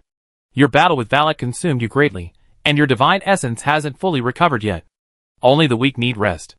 Zhao's response made Su Chongqing's words choke. He didn't look at Su Chongqing, but continued to stare at Qin Chuan. My shadow is almost useless against Valak. Severing concept sounds powerful. But when his laws directly devour the world, I could do nothing but retreat with Jing. In the end, it was you, President, who intervened to resolve the situation. His words were emotionless, like a cold recitation of a post-battle report, but every word was a profound analysis and denial of himself. That battle made him realize the gap between himself and the true top. No matter how fast he moved, he couldn't outpace the spread of the law. No matter how destructive he was, he couldn't shatter an invisible concept. This feeling of powerlessness was more painful than any pain. So I need to fight. Xiao raised his hand and grasped the Mekong jaw blade at his waist. A real battle with the evil god. Not just sitting here waiting for my sister to wake up. The hall was silent. The Snow Swordsman and the others all sensed the resolute aura emanating from Xiao. It wasn't simply a desire for battle, but a desperate determination to fight to the death after being on the brink of despair. Qin Chuan looked at him, not answering immediately. After a few seconds, he slowly spoke. Your divinity is essentially movement. Valak's authority is cognition and devouring. You lost due to the restraint of the law, not through fighting. But you're right. Qin Chuan changed the subject. Only through battle can one truly understand one's own strength and overcome one's weaknesses. He raised his hand and pointed at a point of light deep within the Amazon rainforest of South America. Cursed Blood Mother, Sutherland. She's yours. Zhao's pupils shrank slightly. Everyone present looked toward the point of light. Cursed Blood Mother, the name alone conveyed the strangeness and malevolence of her power. Her power encompasses the blood covenant curse and the deformation of flesh and bone. Qin Chuan's voice was flat, as if he were introducing the ingredients of a dish. Any creature contaminated by her cursed blood will become her puppet or sacrifice. Her kingdom is a forbidden zone shrouded in a blood plague. No safe haven exists. This will be a test of your speed. Xiao didn't hesitate. Understood. His knuckles tightened around the hilt of the sword. Qin Chuan's gaze shifted to the other four. Swordsman in the snow, Brother In, you will go to the depths of the Arctic Ocean and deal with the soul-devouring King Gregor. Su Chongqing, Water God, and Sylvia, the Bone Nightmare Weaver of the European continent, leave it to you. Yes. The four responded in unison. The tasks were assigned. 5 gods, attacking from 3 directions.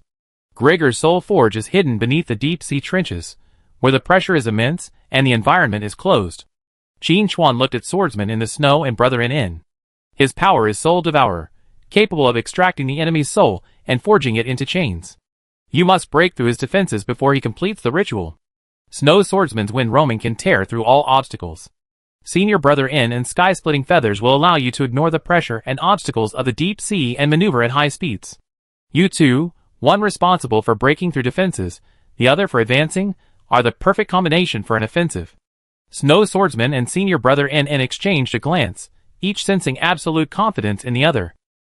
Then, Qin Chuan's finger moved to the point of light on the European continent. Sylvia's Fearful Dreams is the most troublesome ability. She materializes a person's fear and attacks them on a spiritual level. Physical means are ineffective against her. He looked at Su Chongqing and the water god. Su Chongqing, your holy light grace is the nemesis of all negative spiritual forces. Your light can provide the water god with the strongest barrier of will. And water god, Qin Chuan's lips curved slightly, your thousand faces of illusion are essentially transformation and illusion. In the world of dreams, your imagination is your most powerful weapon. Use illusion to counter illusion, use dreams to subvert dreams. I'm curious, which of you two has the bigger dream? The water god chuckled and rubbed his hands, looking eager to try. I promised to complete the mission and turn her nightmare into a sweet dream. After assigning the tasks, Qin Chuan offered no further words of encouragement. He simply calmly gazed at the 5 people before him, 5 beings he had personally witnessed ascend from mortals into the divine realm. Let's go! As soon as the words fell, 5 figures transformed into streams of light of different colors, instantly breaking through the dome of the conference hall and disappearing into the sky. The stream of light split into 3 streams and flew rapidly towards different directions of the planet. Chapter 1741. Zhao's figure, like a pitch-black meteor, tore through the clouds above the demon city. The sound barrier was left far behind, reduced to a silent ripple. The continents and oceans below him rapidly receded from his vision, the outlines of the plates and the direction of the mountain ranges clearly visible. After becoming a god, the distance between planets was no longer an obstacle. Without a pause, his goal was clear. He headed straight for the heart of South America, the Amazon rainforest known as the lungs of the world. The closer he got to his target area, the thicker and warmer the air became. But within this warmth was a lingering, sweet, fishy smell of rust and rotting flesh. The green below was no longer a vibrant emerald green, but a sickly, rich green that seemed poised to drip with pus. Zhao paused at the top of a massive tree, its canopy covering an area of 100 meters.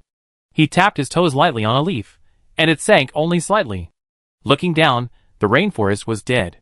The branches of the trees twisted into bizarre shapes, resembling struggling human skeletons. The rough bark was covered with dark red veins, like raised veins. A winding river snaked through the forest. It flowed not with clear water, but with a slow-moving dark red liquid, reeking of blood. This was the kingdom of Sutherland, the mother of cursed blood. A garden of corruption, watered with blood and plague. A fresh divinity. A woman's voice echoed throughout the rainforest. The voice had a sticky quality, as if it seeped from every leaf, every drop of blood. It smells of speed. A truly rare treasure. Zhao didn't respond. He stood atop the tree, like a statue, the Mekong jaw blade hanging quietly from his waist. Silently, his perception spread across an area dozens of miles in radius. All the laws of this space were distorted by a single force. The air was filled with tiny cursed spores. The earth was permeated with the corrosive blood of the plague. Breathing here would poison, and injury would be a sacrifice. A layer of invisible kinetic energy enveloped Zhao's body, shielding it from all external attack. He saw, downstream of the blood river, an altar constructed entirely of pale bones and congealed flesh.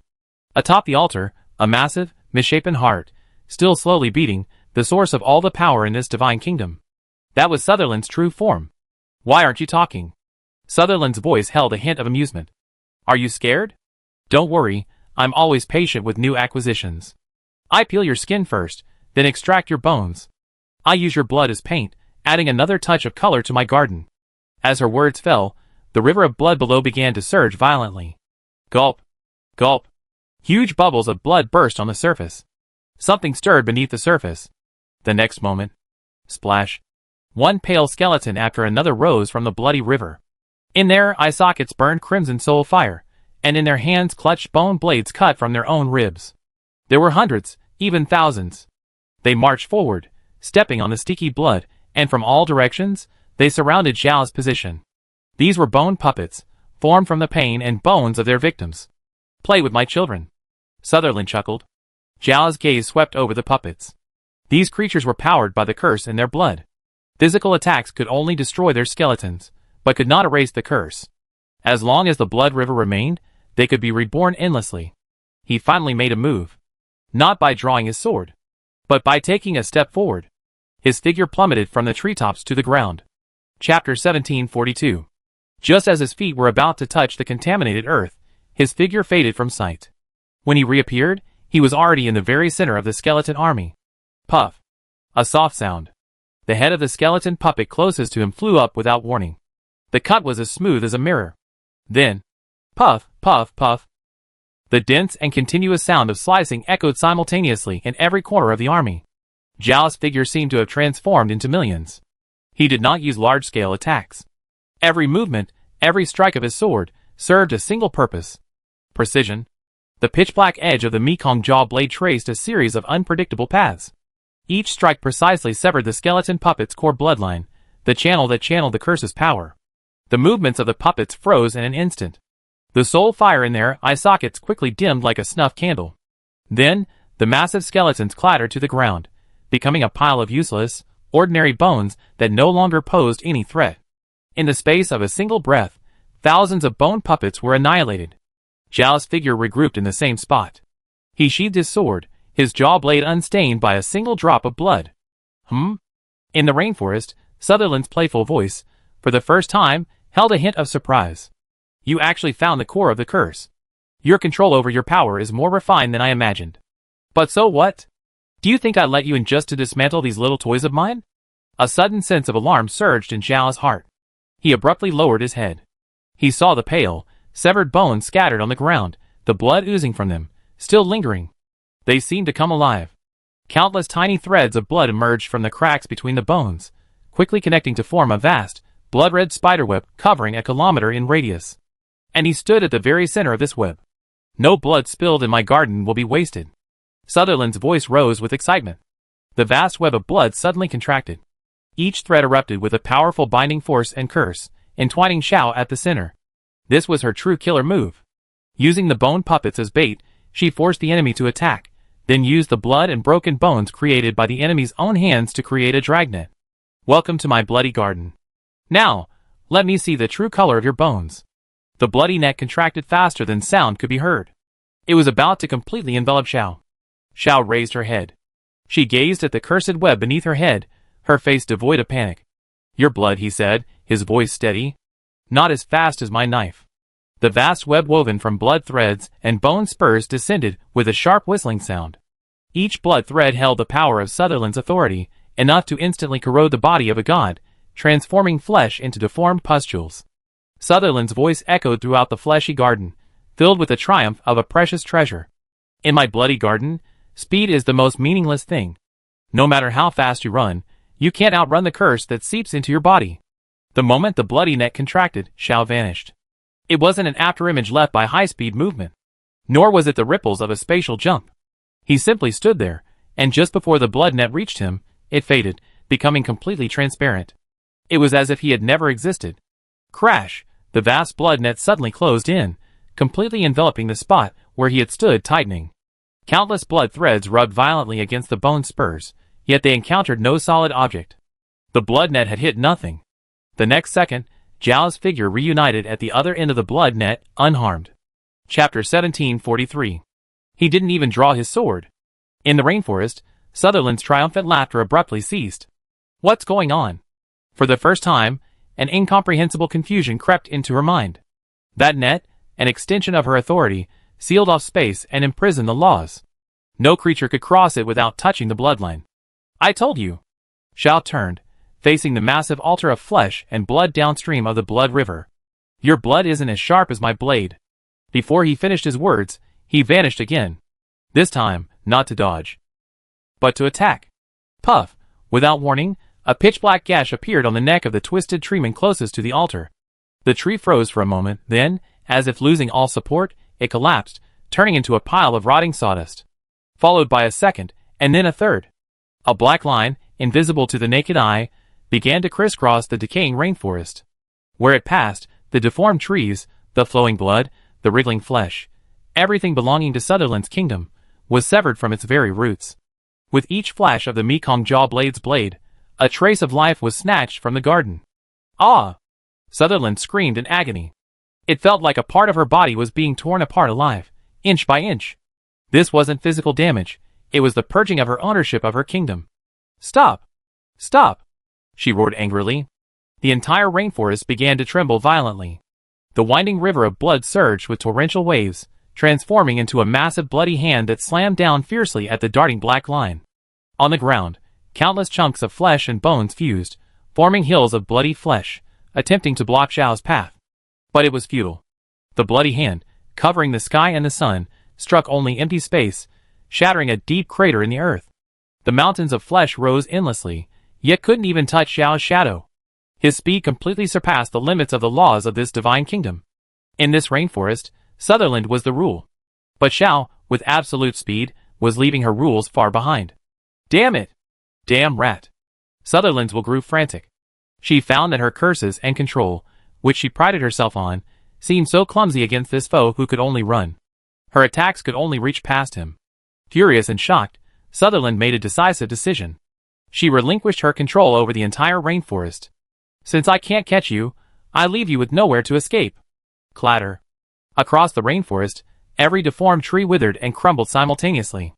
All the curses and vitality they contained, along with the blood from the river of blood, transformed into billions of dark red streams, madly pouring back toward the altar in the center. For a moment, a bloody rain fell from the sky. The earth cracked and dried, losing all color. The entire divine kingdom was sacrificing itself to its master at a visible speed. All its power was concentrated on the beating heart at the altar's summit. Xiao's figure paused in midair. He stared at the apocalyptic scene, his face expressionless. He could sense a power so immense it threatened his divine essence rapidly gathering on the altar. It was Sutherland burning her own kingdom, preparing to unleash her strongest and final blow. A final curse, indiscriminate and unavoidable, enveloped the entire kingdom. Too late.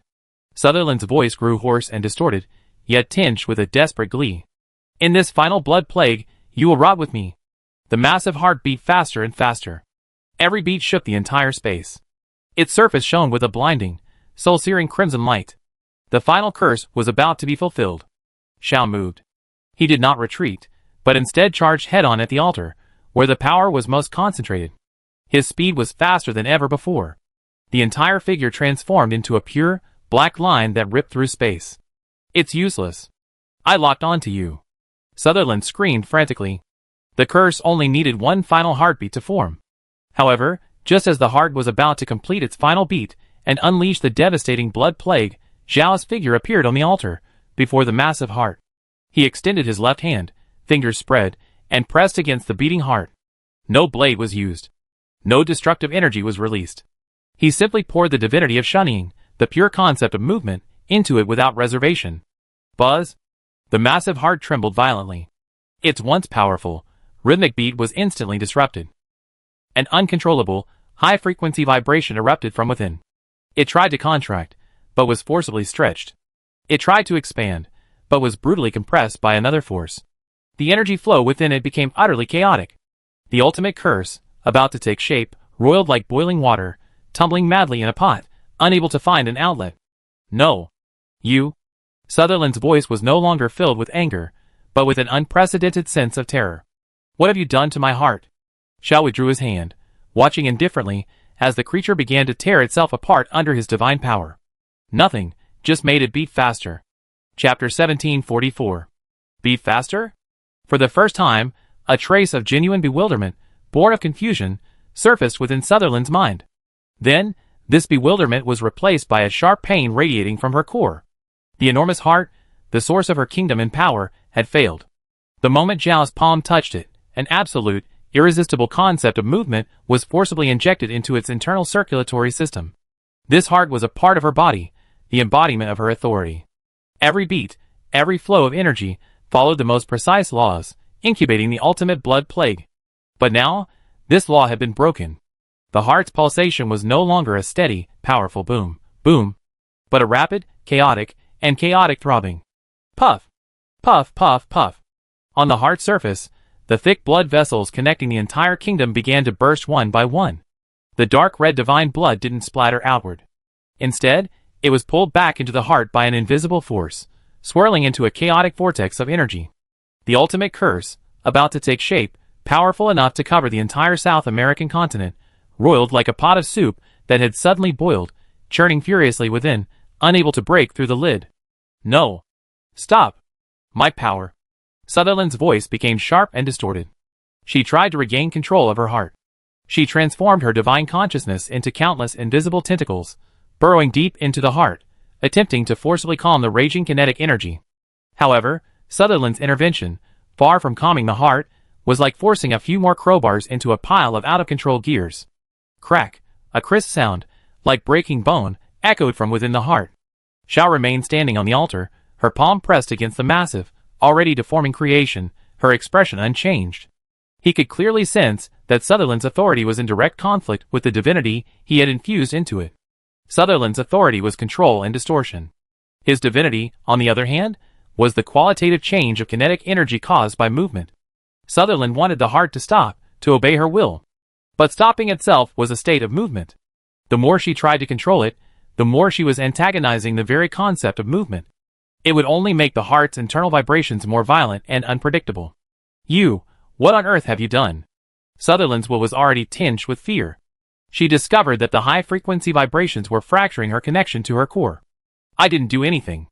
Xiao finally spoke, his voice calm as if describing a physical phenomenon. I was simply helping you complete your ritual. Your curse requires the accumulation and release of energy.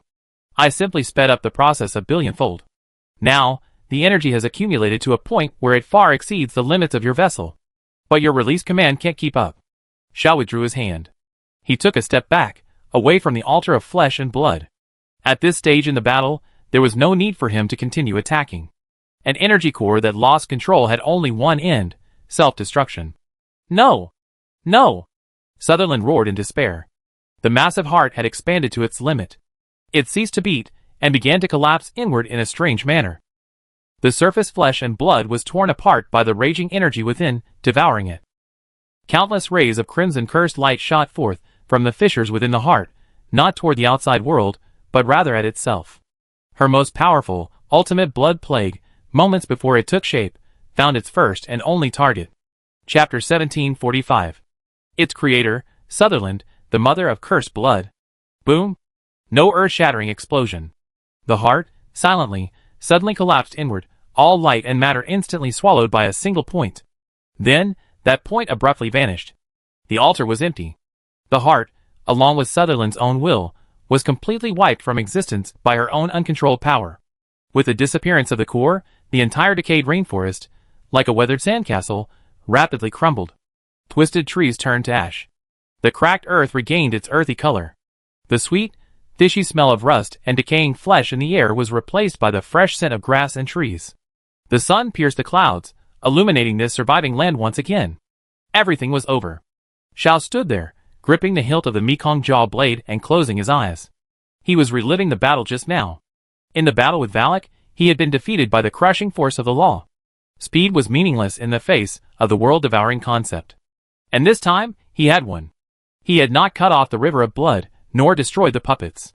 He had simply located the core of the enemy's power, using his own law to cover it, accelerate it, and cause the enemy's system to collapse from within. This was what he had learned from Qin Chuan's annihilation of Valak. Use the rules to fight the rules. Suddenly, Xiao raised his head, his gaze piercing the atmosphere, towards the distant Arctic Ocean. There, he sensed two familiar divine auras and another, completely different, cold and overwhelming malevolence. Snow's swordsman and senior brother NN had already engaged the soul-devouring King Gregor. Gregor's power was soul-devouring, an attack targeting the mind and soul. This was completely different from Sutherland's physical curse. The fighting desire within Xiao, which had just subsided after defeating a powerful foe, surged again. Victory over Sutherland merely proved his worthiness to stand on this battlefield. But that wasn't enough. The suffocating feeling brought on by Valak's massive single eye was still vivid in his mind. He needed more battles. He needed to face more diverse enemies, understand more laws, refine his divine nature of movement, and master the priesthood of the instant shadow with ease. He needed to ensure that the next time he faced a being like Valak, he wouldn't be the loser who had to flee with his sister. Without hesitation, Zhao's figure transformed into a streak of black light, indistinguishable to the naked eye, soaring into the sky and speeding towards the Arctic Ocean. The depths of the Arctic Ocean are devoid of light. This is a forbidden zone for life, where even the faintest plankton cannot survive. The unimaginable pressure is enough to instantly crush a steel battleship into a pancake. Absolute darkness and freezing temperatures are the eternal themes here. Two figures, ignoring this unfathomable realm of physics, plummeted deeper into the trench. One figure, enveloped in an invisible wind, displaced tens of thousands of tons of seawater, creating a vacuum. Behind the other figure, two pairs of pure white wings gently flapped, each feather radiating a silver glow, completely isolating the surrounding darkness and pressure. It was none other than the swordsman in the snow and senior brother in. 10,000 meters below lies Gregor's soul forge. Senior brother N's voice echoed directly between the two, requiring no intermediary. His air-piercing feathers not only enabled high-speed maneuvering, but also created an absolute domain, independent of the external environment. Such a thick resentment. A swordsman in the snow gripped the hilt at his waist, feeling the piercing malice emanating from the depths of the trench. It wasn't simply murderous intent, but a spiritual pollution condensed from the pain and despair of billions of souls. Chapter 1746. At that moment, hundreds of faint blue points of light suddenly lit up in the darkness below. Swish, swish, swish. Hundreds of chains composed entirely of faint blue light shot out from the depths of the trench like venomous snakes, breaking through the resistance of the water and rushing straight towards the two. On the chains, twisted, painful faces emerged, emitting silent wails. Soul chains. Senior brother him said calmly, "He's discovered us." The swordsman in the snow didn't answer. He drew his sword. A sharp green wind blade detached from his blade, instantly expanding to 100 meters. Where the wind blade passed, space distorted slightly. Those chains, strong enough to bind the souls of gods, were cut cleanly and sharply like fragile glass the moment they came into contact with the wind blade. The broken chains transformed into countless wailing soul fragments, which were then completely shredded by the unstoppable divine power within the wind blades, dissipating into the deep sea. With one strike, he eliminated all the attacking enemies. Nice material, but too fragile. The swordsman in the snow sheathed his sword. The two continued their descent. Soon, they reached the bottom of the trench. There was no mud or rock here, but a vast platform paved with an unknown black metal. In the center of the platform stood a massive furnace, resembling an inverted mountain. The furnace's surface was engraved with countless distorted reliefs of faces, and from its mouth spewed a faint blue soul fire. Countless translucent souls of various shapes, dragged by invisible chains, were thrown into the furnace, emitting bursts of shrill wails. Atop the furnace, a towering figure sat on a throne constructed from countless twisted soul skulls. Clad in a thick, black full-body armor, faint blue flames continuously emanated from the crevices of the armor. Grego, the soul-devouring king. Two powerful, fresh souls. Grego's voice echoed directly into the minds of Snow Swordsman and Senior Brotherham, cold and greedy. Your divinity carries the scent of wind and space. It's the perfect enchantment for my new armor. He slowly rose from the throne, his massive frame imbuing him with a powerful sense of oppression. Hand over your souls, and I give you a quick death. Otherwise, you burn in this furnace for 10,000 years. Snow Swordsman raised his head, gazing at the so-called soul-devouring king. So much nonsense. With a flash of his feet, he appeared before Gregor, slashing his sword across his face. Dang, a loud bang. The swordsman in the snow's blade, powerful enough to sever soul chains, was easily blocked by Gregor's arm. Not even a white mark remained on his black armor. It's useless. A muffled laugh emanated from beneath Gregor's helmet. My soul-forged armor is forged from the souls of 1 billion civilians, 10,000 kings, 3,000 heroes, and a fallen ancient god. Your attack was completely consumed by their soul barriers before it even reached me. He raised his other hand, fingers spread, and grasped for the swordsman in the snow's head. The moment the attack landed, Senior Brother N appeared behind the swordsman in the snow. With a flutter of white wings, he teleported him back 100 meters, avoiding Gregor's grasp. His armor is a defensive system composed of countless souls, Senior Brother Hum analyzed calmly. Every attack will be distributed among different souls, unable to damage the main body. Defensive system? The swordsman in the snow flexed his wrist, which was numb from the shock. Then split this turtle shell, along with its contents. He took a deep breath, and his divinity began to surge wildly. The unstoppable force was no longer concentrated on the blade, but instead radiated outward from him. The seawater at the bottom of the trench began to churn violently in an abnormal pattern. A massive vortex, composed of high-speed water and invisible wind, was rapidly forming, trying to use an area attack to wear down my armor. Gregor saw through his intentions. Naive. Gregor spread his arms, and the massive soul furnace roared deafeningly. Soul fire erupted from the furnace mouth, soaring into the sky. Feel the wrath of 10,000 souls. Countless tortured souls transformed into dark blue torrents, gushing out of the furnace and merging with the surrounding seawater. The entire trench instantly transformed into a sea of souls brimming with resentment and madness. This sea was no ordinary seawater. Every drop of water held Gregor's soul-devouring power. Senior Brotherham's outstretched wings, corroded by this sea of souls, began to creak under the weight of the force. The whirlpool of winds gathered by the swordsman in the snow was also forcibly suppressed by this force, unable to fully form. In this sea of souls, I am the master.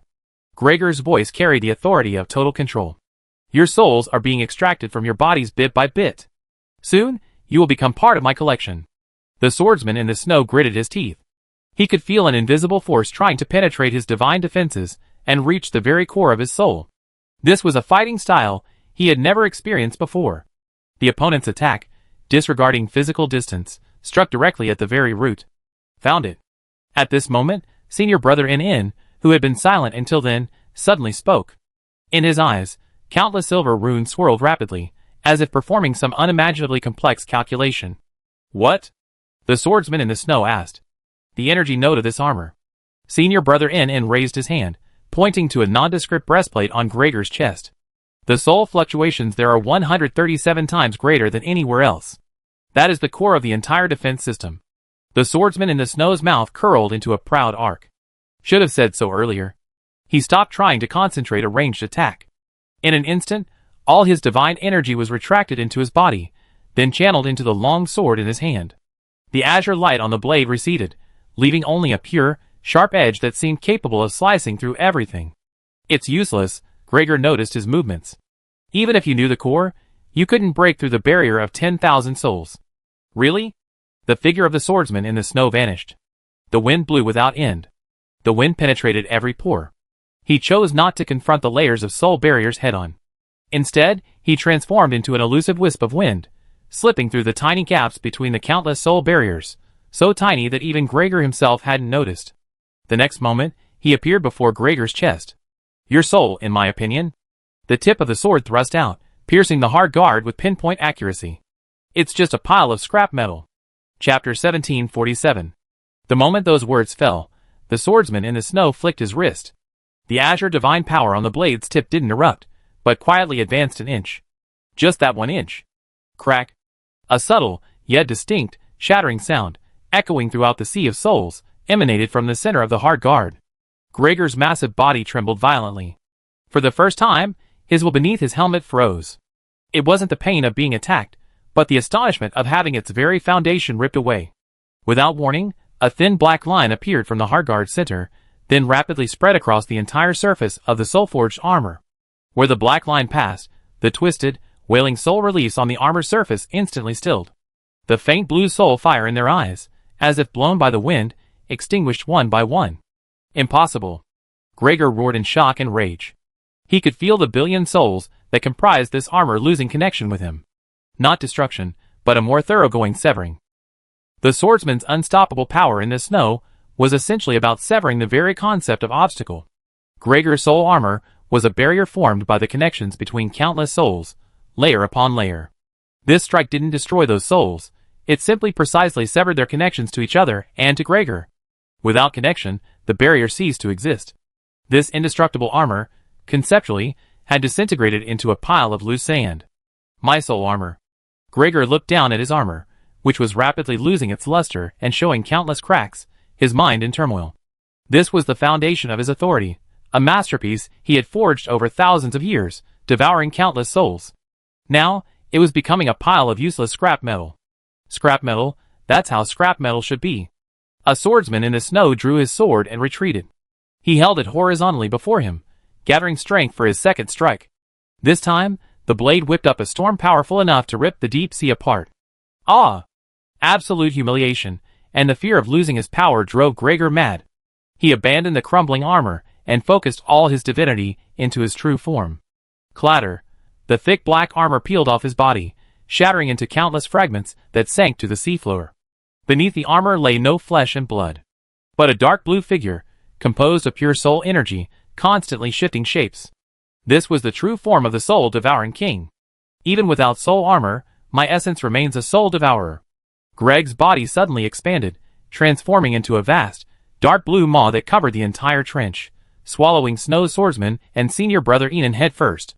From within the maw wailed the countless souls, forming a soul storm capable of shattering divinity.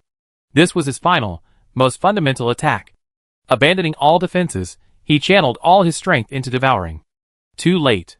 Senior brother Enan's voice rang out. At the same moment Greg's body launched its attack, his figure appeared behind Greg. The 4 wings on his back were no longer barriers to the environment, but transformed into 4 razor-sharp silver blades of light. Air-piercing wings.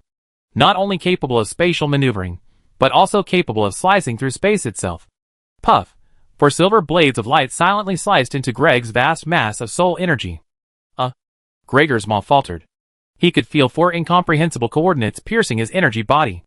These 4 coordinates were frantically tearing at his being, causing his energy flow to become extremely unstable. The power of the soul storm waned dramatically. And this pause was enough for the swordsman in the snow. Chapter 1748. Wind. He whispered a word. He swung the long sword in his hand. There was no flash of blade, no wind blade. There was only an invisible, indescribable flow, centered around him, sweeping across the entire trench. Before this flow, Gregor's vast soul was like a sandcastle on the beach, gently caressed by the tide. First, the edges began to dissipate, transforming into the purest, ownerless soul particles. Then the core. The greed and madness on that enormous face gave way to a blank expression. He didn't even utter a scream. The entire ball of dark blue energy was completely blown away and disintegrated by this invisible wind, returning to the original information that constituted this world. The wind died. At the bottom of the trench, a deathly silence, unchanging for eternity, returned.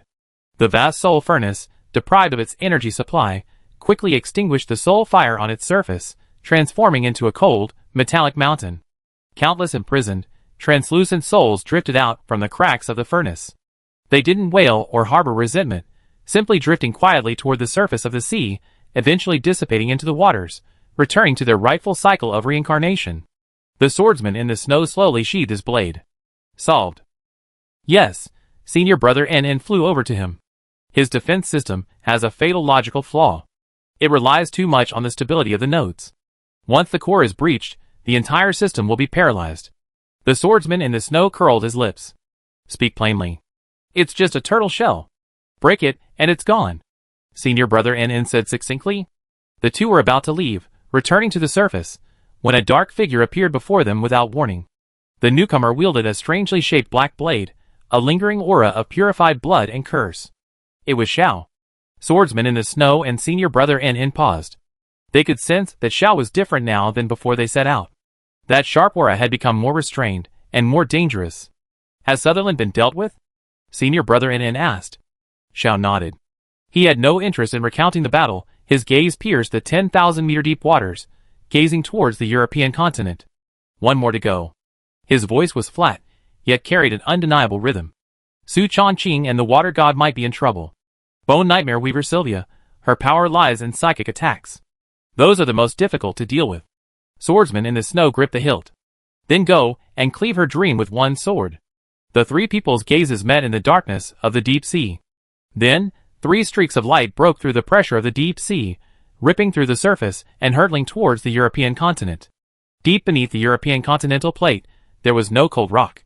Here lay a vast void, as if a section of the Earth's core had been artificially hollowed out. There was no light source, but the surrounding rock wall shone with a faint, bleak glow. Gray-black dust drifted in the air. Upon closer inspection, the dust particles resembled tiny human faces, silently screaming and weeping. This was the kingdom of Bone Nightmare Weaver Sylvia, the realm of terrifying dreams. Su Chongqing and the water god stood at the center of this world. Around them, a golden light shield, 100 meters in diameter, sealed off all the gray-black dust. Holy runes slowly swirled across the light barrier, each flicker purifying any screaming faces that tried to approach. This was Su Chongqing's holy grace, a realm of absolute defense. I say, old Su, your shell is quite tough. The water god sat cross-legged within the light barrier, and poked the golden barrier with his hand, sending ripples ripple across it like the surface of water. His tone was relaxed, but the water surrounding him no longer shifted into a myriad of forms. Instead, it coalesced into dozens of mirror-smooth water shields, hovering vigilantly in midair. Chapter 1749. Each water shield reflected the scene outside the barrier, but the scene was constantly distorting and shifting. Sometimes it was a sea of blood and corpses, sometimes a twisted monster, and sometimes it was the images they most hated to recall from their deepest hearts. Her power is seeping into my illusion, the water god said, his joking expression dropped.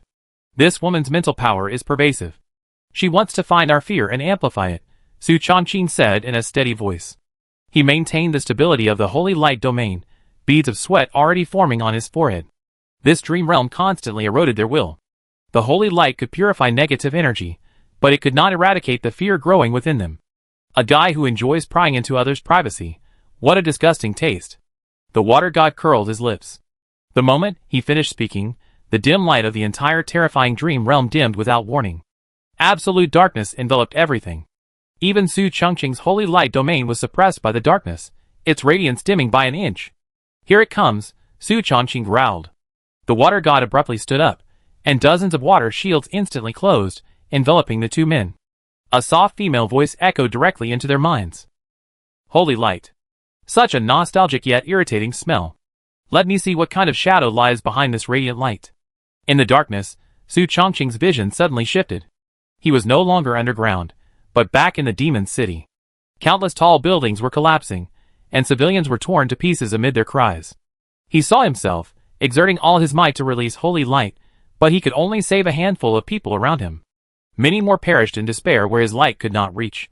The dead, one by one, turned their heads and stared at him with empty eyes. Why?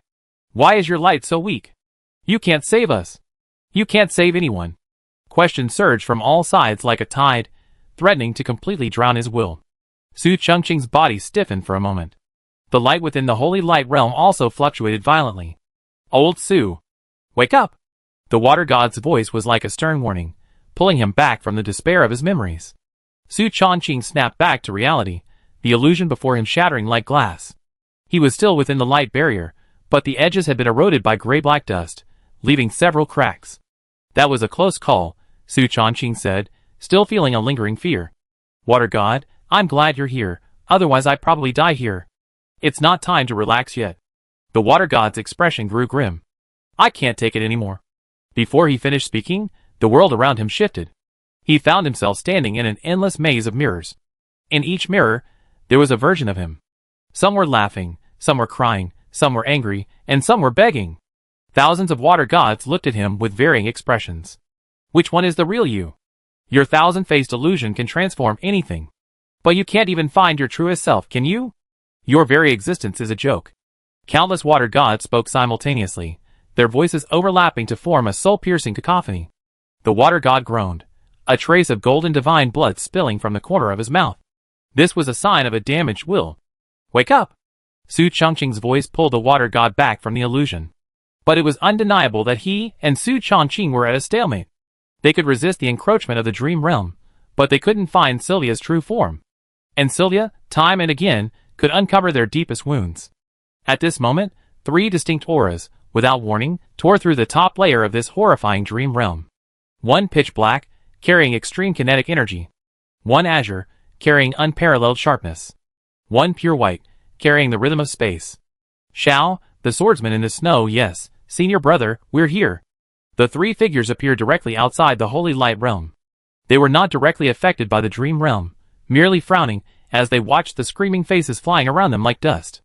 Psychic attack? What a hassle. The swordsman in the snow spoke with a hint of impatience. Shao remained silent, simply gripping the hilt of the Mekong jaw blade, sensing the laws flowing through this space. It seems we were right to come to support. Senior brother him spread his wings, casting a pure white light, temporarily dispelling the mental pollution in the area. Su Chongqing and the water god, both within the light barrier, breathed a sigh of relief. If you don't come soon, we both have to seek help from the guild master. The water god wiped the blood from the corner of his mouth, finding a way to smile. The 5 gathered together. Have you found her true form? Shao asked bluntly. Su Chongqing shook his head. This dream realm is her body. We can't find its core. Then split the entire dream realm. The swordsman in the snow began to chime. It's useless, the water god explained. This thing is ethereal.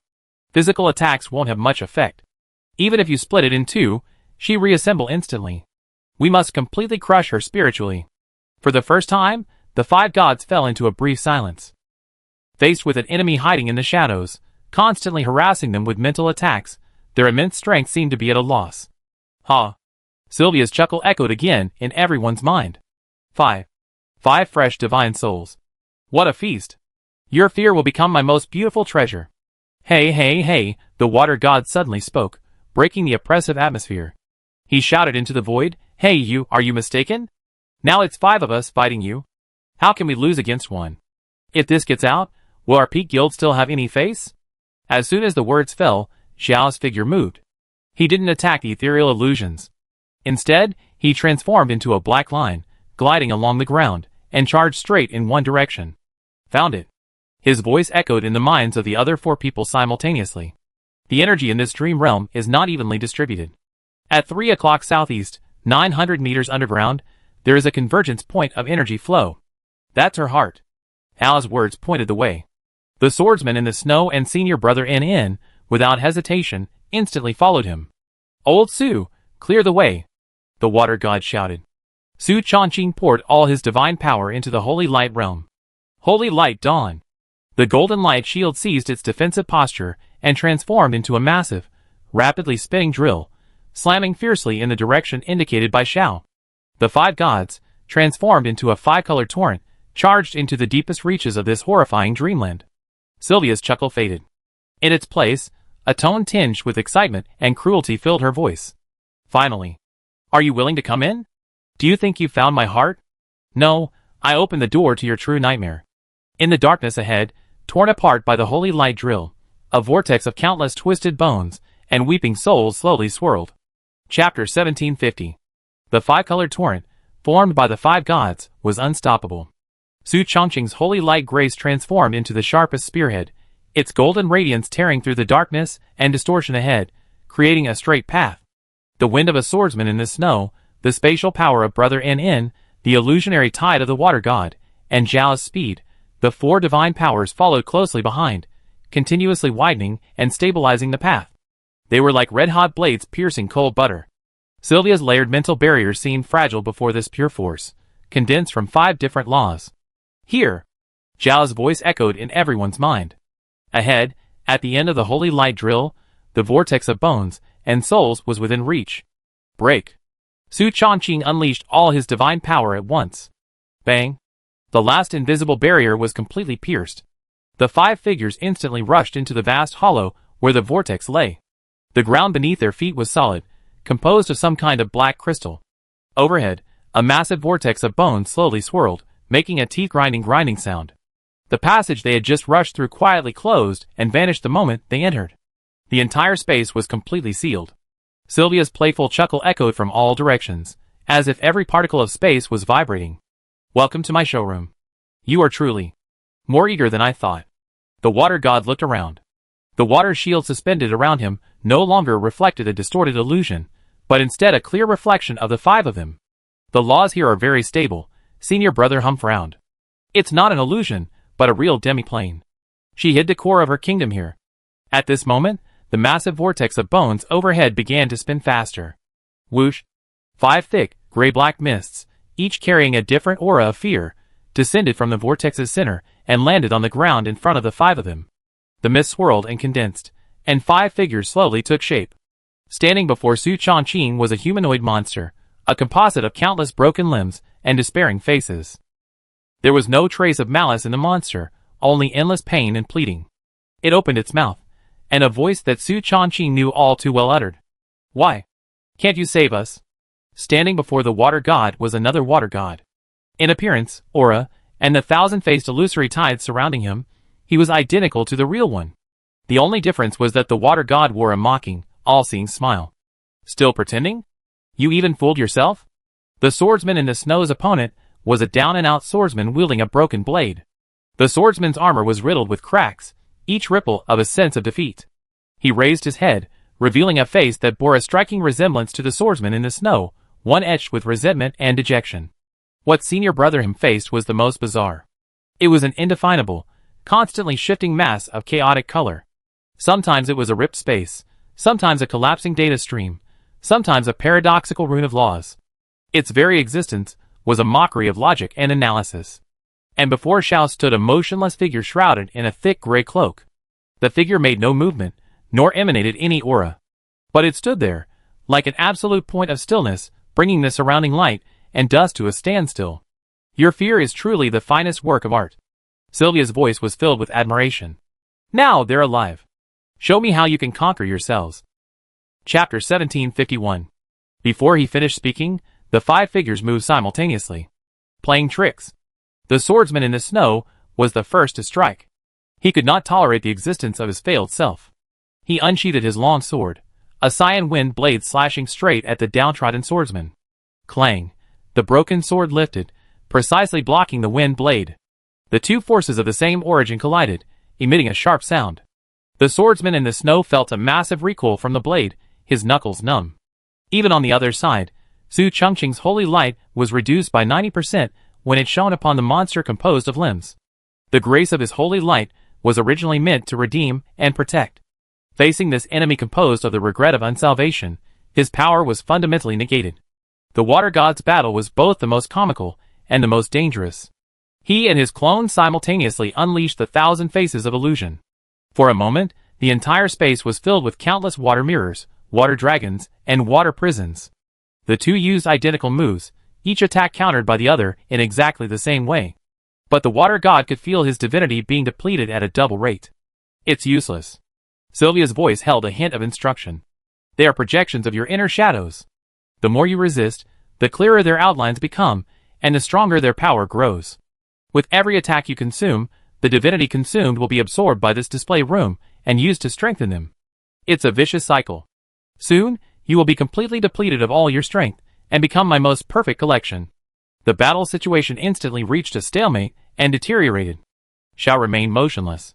He simply stared at the figure ahead, representing stillness. He could sense that the enemy wasn't without attack. An invisible force field emanated from the figure, silently encroaching upon the space beneath his feet. The velocity of all matter within that space was being forcibly reduced. This was a deadly poison that denied his divinity. He had to move.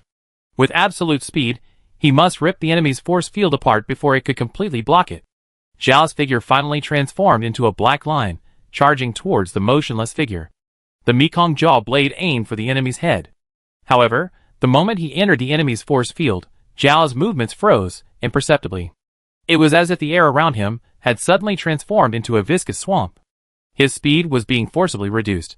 It was a break imposed from the very law of nature. The more he activated the divine power of the instant shadow, the greater the resistance he felt. The motionless figure remained motionless. It didn't even need to attack. Its mere presence constituted the greatest restraint against Xiao. Zhao's pupils narrowed slightly. He paused his forward momentum and fell back to his original position.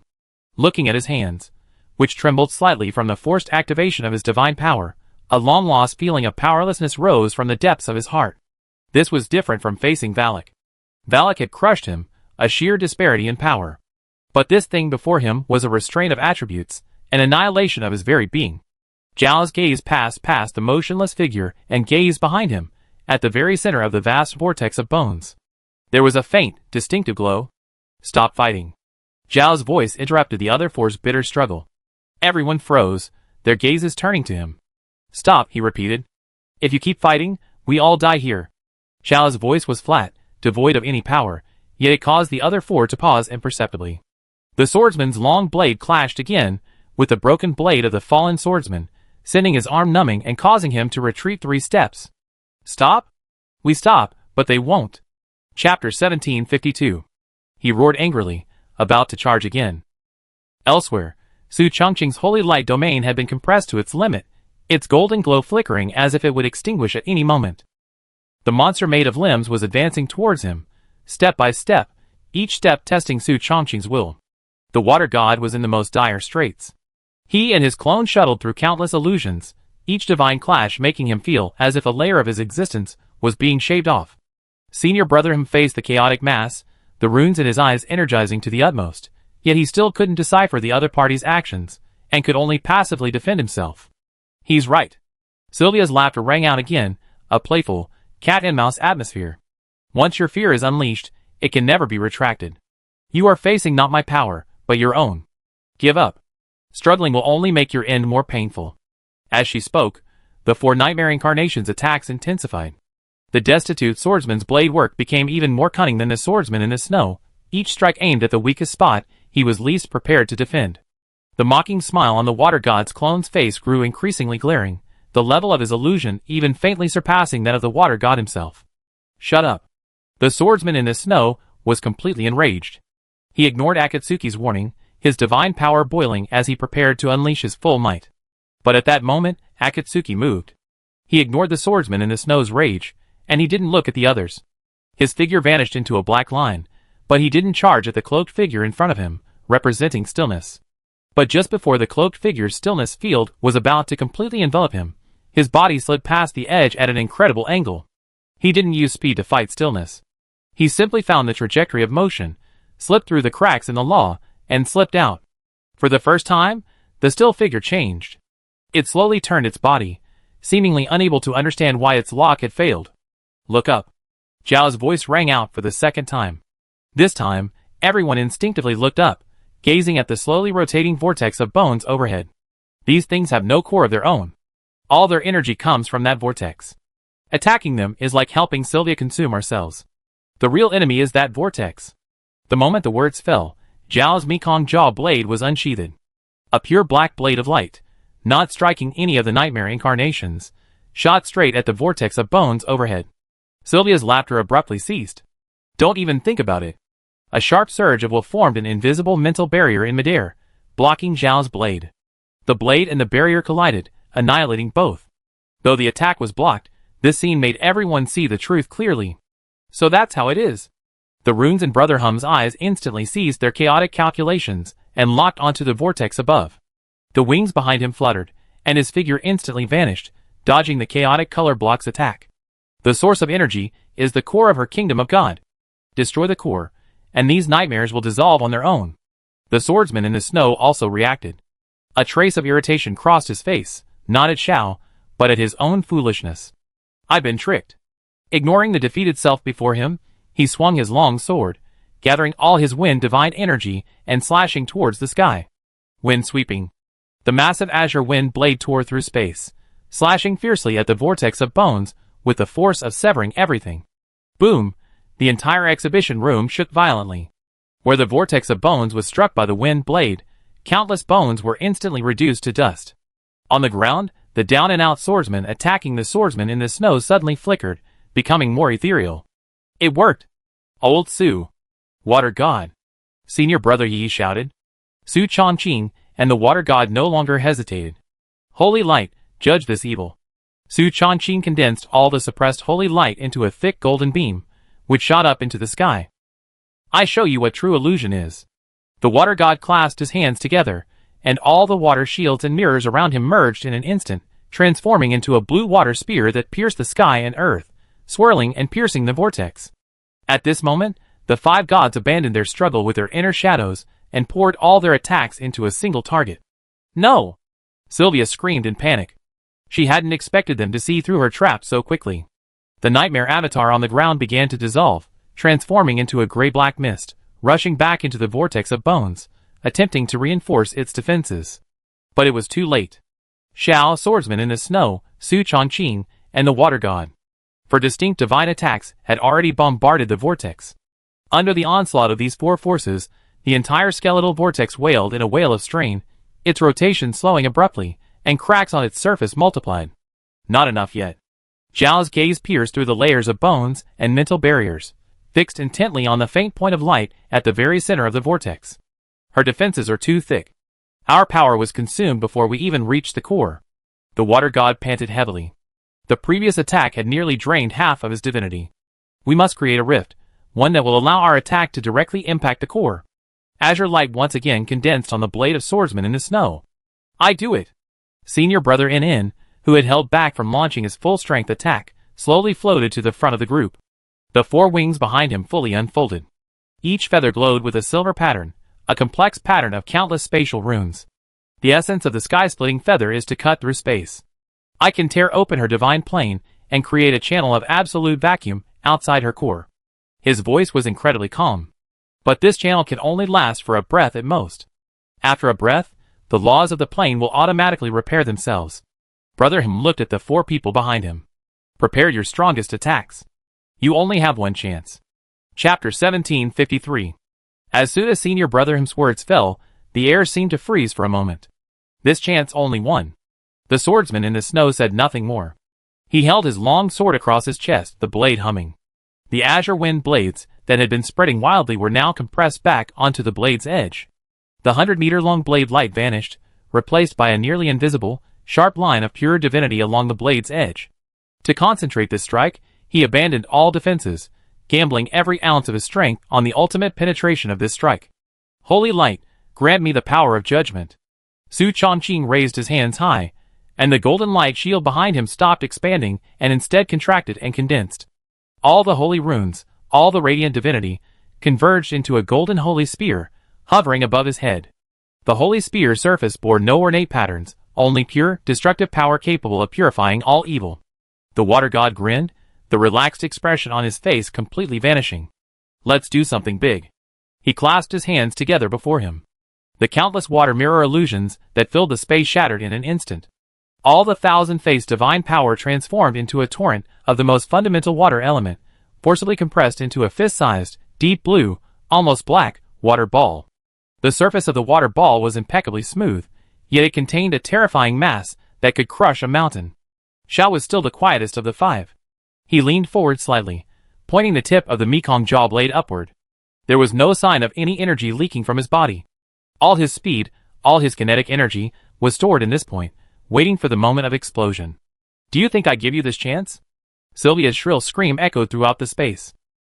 The vortex of bones overhead spun frantically at an unprecedented speed. Woo!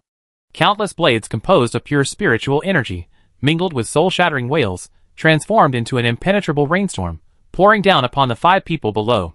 She would, at all costs, interrupt their gathering power. Hold on! Su Chongqing shouted. Unable to dedicate his divine power to defense, he could only rely on his own willpower to endure the mental onslaught. His body trembled violently, golden divine blood seeping from all his orifices. A swordsman in the snow gritted his teeth, allowing the spiritual blades to slice through his body, leaving deep wounds visible to the bone. His hand, gripping the blade, was as steady as a rock. The water god groaned, and a trace of unstable fluctuations appeared on the surface of the extremely compressed water ball. Zhao's figure swayed slightly, as if it would be ripped apart by the mental storm at any moment. The four of them had become sitting ducks. All their hopes rested on Senior Brother Hum. Senior Brother Hum's expression remained unchanged.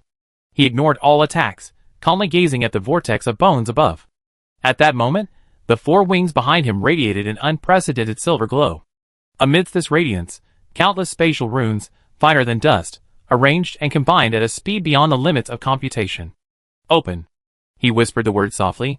There was no earth-shattering roar, no light effect tearing through space. To everyone, including Sylvia, an absolute nothing appeared. A cylindrical passage, 3 meters in diameter, pierced the entire bone vortex, leading straight to the faint glow at its core. Within the passage, there were no skeletons, no mental storms, no light, no energy, not even space itself. It was a void path that existed outside of reality. The moment the vortex of bones attacks touched the edge of the passage, they were completely obliterated, vanishing without a trace. Senior Brother Hum's face instantly turned as pale as paper, and the light from his four wings dimmed at a visible speed. Chapter 1754. Go! He roared the second word with all his might. Now, the swordsman in the snow was the first to move. He remained motionless, only swinging his sword forward. The sharp line, condensed with all his divinity, detached from the blade, silently piercing the void. Following him, Zhao's figure vanished. A point of pure black hurled itself into the tunnel. It was neither light nor shadow, but pure kinetic energy, the result of pushing the instantaneous shadow divinity to its limit. Judgment. The golden spear above Su Chongqing's head transformed into a stream of light, and shot into the tunnel. Explode for me. The water god thrust the deep blue water ball forward. For attacks, representing four completely different laws of power, rushed into the absolute vacuum tunnel in less than 1,000th of a second. Their speed was unimpeded in this tunnel. Almost immediately upon entering, it reached the other end of the tunnel, the deepest part of the vortex of bones. The faint point of light that represented the core of Sylvia's kingdom. The swordsman in the snow's attack arrived first, easily slicing through the last mental barrier surrounding the light. Zhao's kinetic energy followed closely, slamming fiercely into the light's core. The light didn't shatter, but instead shrank violently inward. Su Chongqing's holy light spear, precisely thrust into the light's core at the moment it shrank to its limit. Finally, the water god's water ball, imbued with terrifying mass, struck the core, already purified by holy light. There was no explosion. No sound. The point of light, after enduring 4 attacks, flickered briefly, then went out. As if it had never existed. At that moment, time resumed its flow. The vacuum channel created by Senior Brother him vanished instantly, as the core extinguished. Unable to hold on any longer, he fell from midair, only to be caught by the reflexive water god. Overhead, the massive vortex of bones ceased to rotate. Crack, crack. Countless cracks spread from within the vortex. The next second, the entire vortex silently disintegrated. The countless bones that comprised it lost all their evil aura, becoming a pile of ordinary bones that rained down from the sky. The fear and malice that permeated the entire space also dissipated. Done. Done. I told you 5 against 1, how could we possibly lose? The water god panted heavily, as he placed the weakened brother Enon on the ground. Su Chongqing, covered in blood, sat down on the ground, breathing heavily.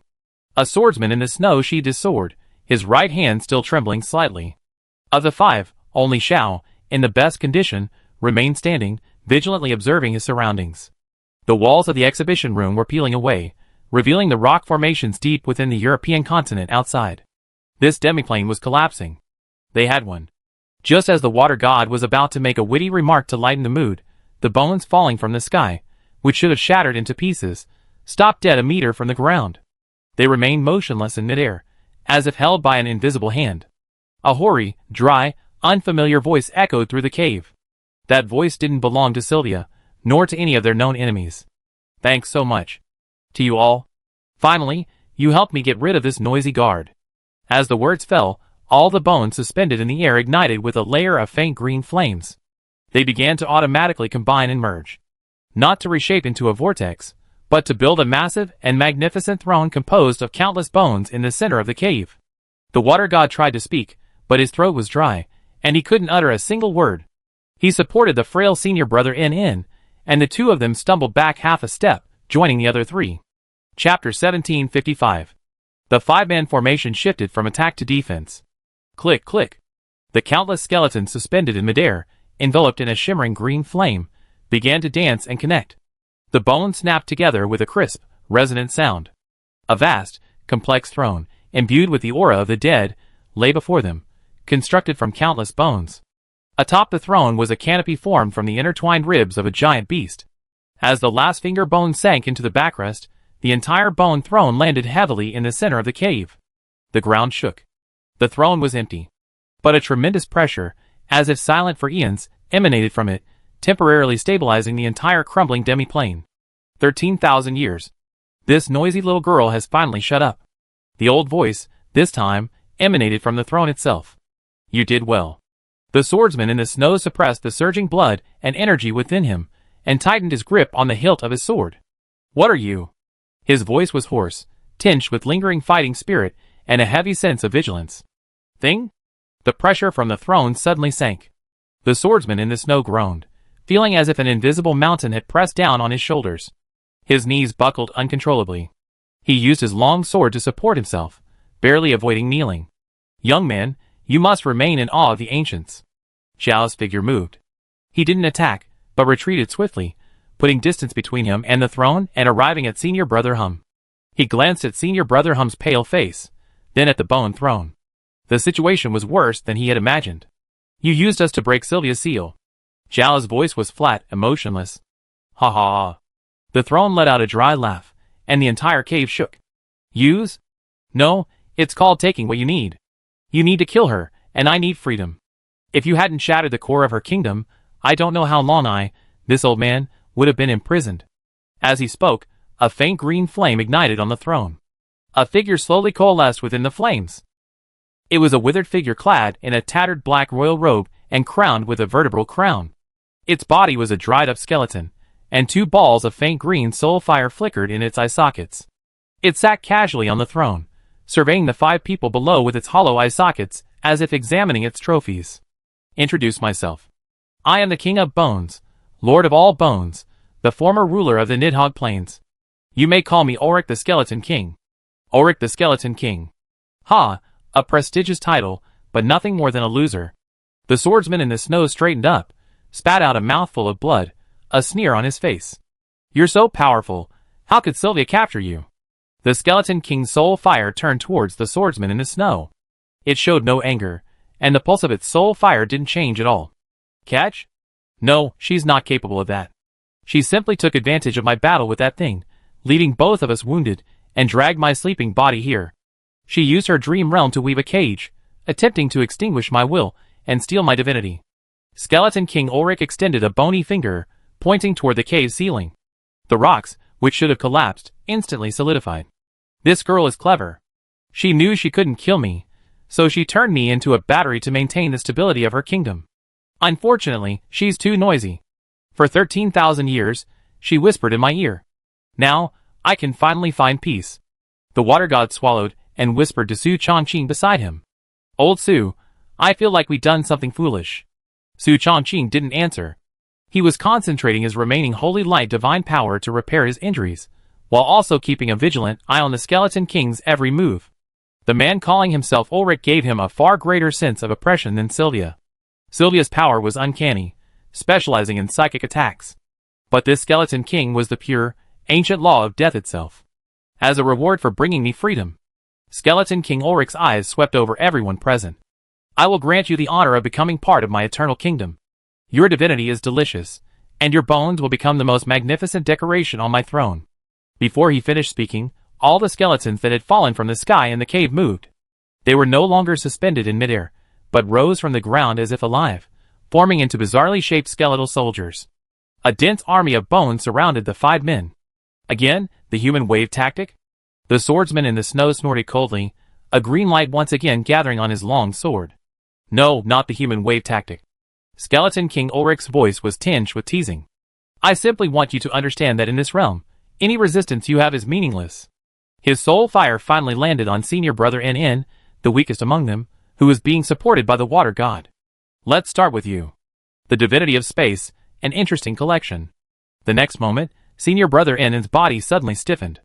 The 4 wings on his back, those air-piercing feathers originally used to cut through space, made a teeth-grinding crunching sound without any external force. The skeleton of the wings was twisting and deforming on its own. Ah!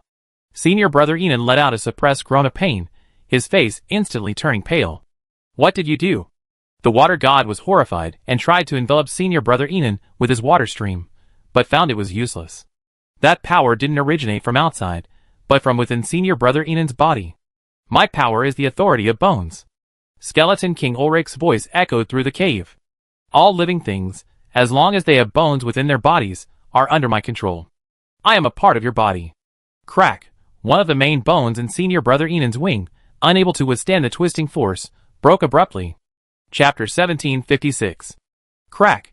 The crisp sound of breaking bones was particularly piercing in the deathly silence of the cave. The wings behind senior brother NN drooped limply, one of them twisted at a strange angle. The white bone pierced the feathers, emitting tiny specks of silver divine light.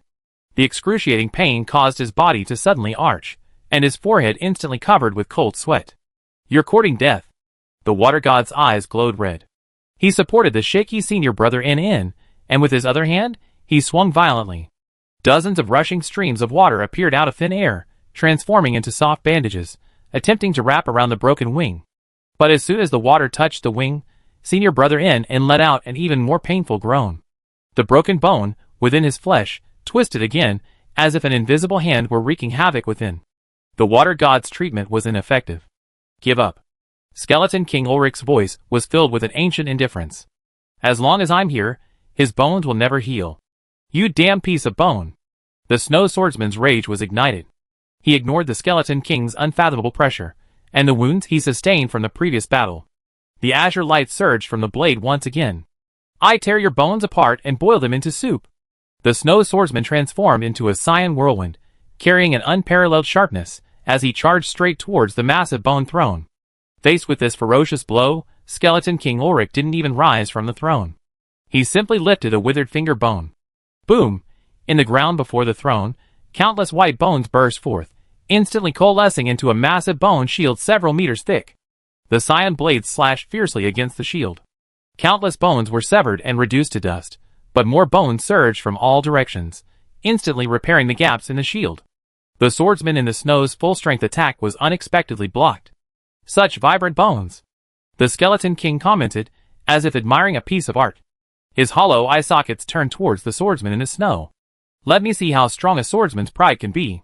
The moment the words fell, the swordsman in the snow's body suddenly stiffened. An irresistible twisting force emanated from the wrist of his right arm, where he held the sword. His finger bones were dislocating. The excruciating pain caused his hand to involuntarily loosen its grip on the sword. With a clang, the long sword that had accompanied him in countless battles flew out of his hand, and stabbed diagonally into the ground far away. "You?"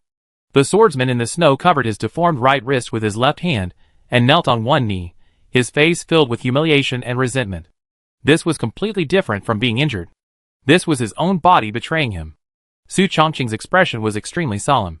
He summoned the remaining holy light within him, but the golden light didn't attack the skeleton king. Instead, it struggled to envelop himself and the water god beside him. Senior brother. He could feel every bone in his body stirring, as if it wanted to break free from the constraints of flesh and blood to pay homage to its king.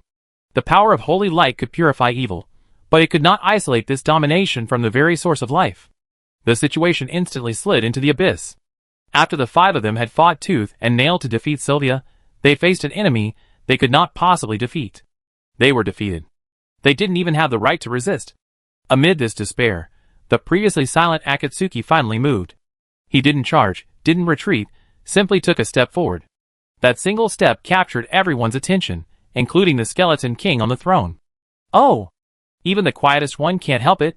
The skeleton king's soul fire locked onto Akatsuki. "Your bones seem somewhat different from the others, more dense. It would make a perfect collector's item." Chapter 1757. As the skeleton king's voice fell, the power of authority over all bones instantly descended upon Xiao. Zhao's forward figure suddenly paused in midair. His limbs, his spine, every bone in his body, simultaneously received the command to stand still. He was frozen. Like the swordsman in the snow, unable to move. "See, it's that simple." The skeleton king's voice held a hint of boredom. But the next second, his two balls of dark green soul fire flickered slightly. Zhao's body was indeed frozen. But the Mekong jaw blade in his hand was not. Buzz? A high-pitched buzzing sound echoed from the blade of the Mekong jaw blade. The pitch-black short blade vibrated violently at a frequency too subtle to be detected by the naked eye. Xiao did not use his bones and muscles to swing the blade. Instead, he channeled the pure kinetic energy of his instantaneous divine nature directly into the weapon. His body was imprisoned in place, but his strength found an outlet. For the first time, the skeleton king straightened slightly from his throne. The high-frequency vibrations of the Mekong jaw blade didn't strike any target. The blade's tip pointed downward, resting against the rocky ground. Buzz, buzz, buzz. With the blade's tip as the center, invisible vibrations radiated wildly along the ground. The entire cave floor began to tremble under the high-frequency vibrations. The skeleton soldiers summoned by the skeleton king staggered as the vibrations swept through them, their joints grinding under the weight. Some of the weaker ones were even reduced to a pile of bones. But this wasn't Zhao's ultimate goal. From the very beginning, he had only one goal. The bone throne, that throne, constructed from countless bones, was the source of skeleton king Ulrich's power and symbol of authority. Invisible vibrations surged beneath the throne. Crack, crack. The entire massive bone throne, as if electrified, began to vibrate violently and uncontrollably at a high frequency. Each bone composing the throne resonated at the same frequency as the Mekong jaw blade. They clashed and rubbed against each other, producing a teeth-grinding noise. Above the throne, skeleton king Ulrich's tattered black robe fluttered without a breeze. The faint green soul fire in his eye sockets flickered violently, showing its first signs of instability. "Ah!" Kneeling on one knee in the snow, the swordsman suddenly let out a low roar of pleasure. He felt the strange force twisting his wrist disappear. He abruptly stood up, grasped his deformed right wrist with his left hand, and twisted it with all his might. With a crack, the dislocated bone was forcibly reset. Elsewhere, Senior Brother Hum's agony abruptly ceased. The broken bone within his flesh, constantly shattering, finally quieted. "It worked!" the water god exclaimed in delight. Zhao's attack bypassed the skeleton king's main body, and, through resonance, disrupted the stability of the bone throne. With the throne unstable, the skeleton king's delicate manipulation of the bones naturally could not continue. A clever insect. For the first time, skeleton king Ulrich's voice lost its ancient composure and took on a hint of genuine anger. He slowly rose from the violently shaking bone throne. As he rose, a deathly aura, 100 times greater than before, erupted. The tremors throughout the cave were forcibly suppressed by this force. You successfully angered me. The Skeleton King lowered his head, staring at Xiao, whose Mekong jaw blade was still vibrating. I will pull your bones out, one by one, right before your eyes. The moment Skeleton King Ulrich stood up, the air in the cavern grew 100 times heavier. It was no longer simply a pressure, but a corrosive force emanating from the very law of death itself. The cracks in the rock wall stopped spreading, the crumbling demiplane forcibly stabilized by this force. Chapter 1758. The scattered bone fragments on the ground trembled slightly, as if paying homage to their king. Enraging me is the final mistake you make on this trip. The Skeleton King's voice was no longer aged, but resonant, filled with judgment. He raised a bony hand and pointed it at Xiao, who still held the tip of his blade against the ground. The power that was powerful enough to twist the wrist of the swordsman in the snow and break the wings of senior brother N once again enveloped Xiao with a force 10 times greater than before. This time, it wasn't just stilling. It was shattering. The Skeleton King intended to crush Zhao's skeleton into dust. The swordsman in the snow was about to charge, but Su Chongqing grabbed him. Don't go! He can't be touched now. Su Chongqing's holy light barrier was rapidly melting under the onslaught of death, but he kept his gaze fixed on the Skeleton King. He could sense that the Skeleton King was concentrating all his strength on Xiao. Anyone who tried to interfere would be instantly ripped apart by the aftermath of that power. Everyone's heart leaped into their throats. They watched helplessly as Zhao's body began to twist subtly under the invisible force. Shoulders, arms, legs, all bent unnaturally. Yet, Xiao made no sound. Immobilized by the Skeleton King's power, a different sound emanated from within him. Buzz, not the vibrations of the Mekong jaw blade, but his own. From the deepest depths of his body, from every particle of his being, began an unimaginably high-frequency vibration. At first, the vibrations were faint, barely blurring the outline of his body. The Skeleton King beside the throne, the soul fire in his eye sockets, for the first time, showed doubt. He felt the power he had thrust into Zhao's body, as if grasping a ball of rapidly spinning quicksand. He could clearly sense each of Zhao's bones, but no matter how hard he exerted his strength, he could not truly grip them. The moment his power made contact with those bones, it was dissipated by a strange vibration. Stop! The Skeleton King roared angrily, increasing his output. The aura of death in the cave intensified, almost transforming into a solid black mist. Zhao's body's vibration frequency also increased. His figure was no longer blurry, but began to become translucent, like a vanishing phantom. His presence was bouncing wildly back and forth on the borderline between reality and illusion. What is this guy doing? The water god was stunned. He had never witnessed such a bizarre use of divinity. This wasn't speed, nor was it an illusion. It was more like a forced alteration of one's own state of being. His divine nature is instantaneous shadows, his essence extreme speed. Nim, frail senior brother beside him said, his eyes flickering with analytical runes, his voice dry. When speed reaches a certain level, the form of matter becomes unstable. He's not resisting, he's evading. He's evading reality itself. The Skeleton King's authority is based on the laws of the material world. But at this moment, Akatsuki had already stepped halfway outside the confines of these laws. Finally, at the moment the Skeleton King's power reached its peak, Akatsuki's body completely transformed into a disembodied, flickering black afterimage. The Skeleton King's power, powerful enough to crush the bones of a god, lost its target. With nowhere to vent its immense strength, it dissipated with a roar. The entire cave shook violently, and the surrounding skeletal soldiers were reduced to dust and pieces. A shadow flickered. Zhao's figure regrouped 10 meters away from the Skeleton King. He appeared unharmed, though his face was paler than before. Maintaining that state was equally exhausting. My authority has expired? Skeleton King Ulrich looked down at his palms, his soul fire pulsing violently in his hollow eye sockets. This was the first time, since his awakening, that he felt a sense of shock.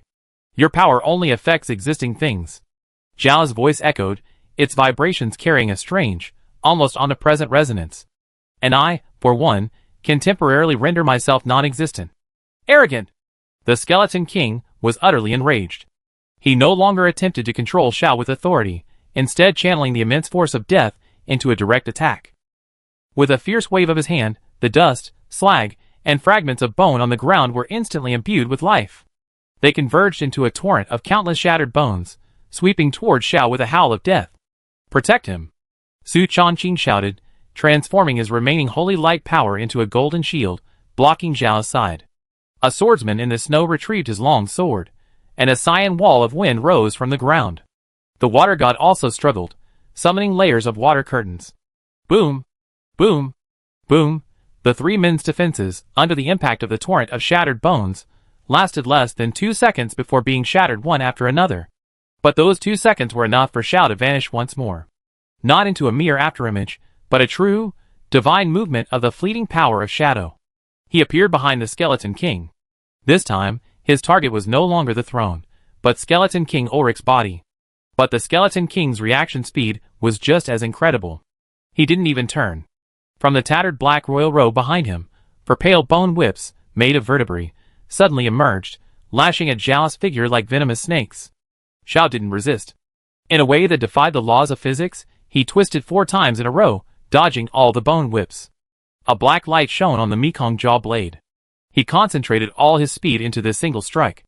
Now, it's my turn to ask you. Zhao's voice echoed clearly in the Skeleton King's ears. Are your bones strong enough? The black blade, without a sound, slashed toward Skeleton King Ulrich's neck. Faced with this blow, the Skeleton King instantly turned into a pile of bones, scattering to the ground with a clattering sound. But then it reformed upon the throne. It's useless. The Skeleton King's voice regained its ancient composure. As long as this realm exists, I am immortal. Chapter 1759. Skeleton King Ulrich regrouped on his throne, every bone in his body intact. The 2 balls of pale green soul fire burned steadily in his hollow eye sockets, as if what Xiao had just shattered were merely insignificant phantoms. It's useless. The Skeleton King's voice once again returned to its ancient, indifferent tone. As long as my throne remains, as long as death continues to flow through this realm, I will be eternal. He gazed down at Xiao from above, as if looking at a fly caught in a spider's web, struggling in its final struggle. You are fast, and your divinity is unique. But this won't change the outcome. Every attack you make only makes you more aware of the gap between you and me. Elsewhere, the water god supported senior brother Nin, while swordsmen in the snow and Su Chongqing also regrouped. All 4 of them had solemn expressions. The Skeleton King's display of immortality extinguished the glimmer of hope that had just ignited. What should we do? The water god lowered his voice. This guy is like a bug with infinite resurrection. How can we defeat him? The swordsman in the snow remained silent, gripping the hilt tightly and staring at the Skeleton King. The humiliation of having his weapon taken from him had not yet subsided. Xiao ignored the Skeleton King's words, nor did he glance at his companions behind him. He simply slowly raised the Mekong jaw blade in his hand, the pitch-black tip pointing once again at the Skeleton King on the throne. Want to try again? Skeleton King Ulrich's tone tinged with mockery. You can chop me into pieces 1,000 times, 10,000 times. And I only need to capture you once. Before he finished speaking, the bone throne beneath him shone brightly. The entire cavern floor shook violently, and countless, thicker, and even larger, skeletal arms burst forth from the rock, densely packed and stacked, forming a cage of bones that closed in on Xiao. This time, he intended to completely trap Xiao, then slowly attack her. Faced with this overwhelming attack, Xiao remained motionless. He maintained his blade-holding position. Hum! The Mekong jaw blade emitted that high-frequency buzzing sound again. But this time, he didn't press the blade's tip against the ground. He simply adjusted the vibration to a completely new frequency band. Almost instantly, upon the throne, Skeleton King Ulrich's newly formed body trembled violently. A subtle vibration, originating from within, emerged. The Skeleton King's soul fire flickered.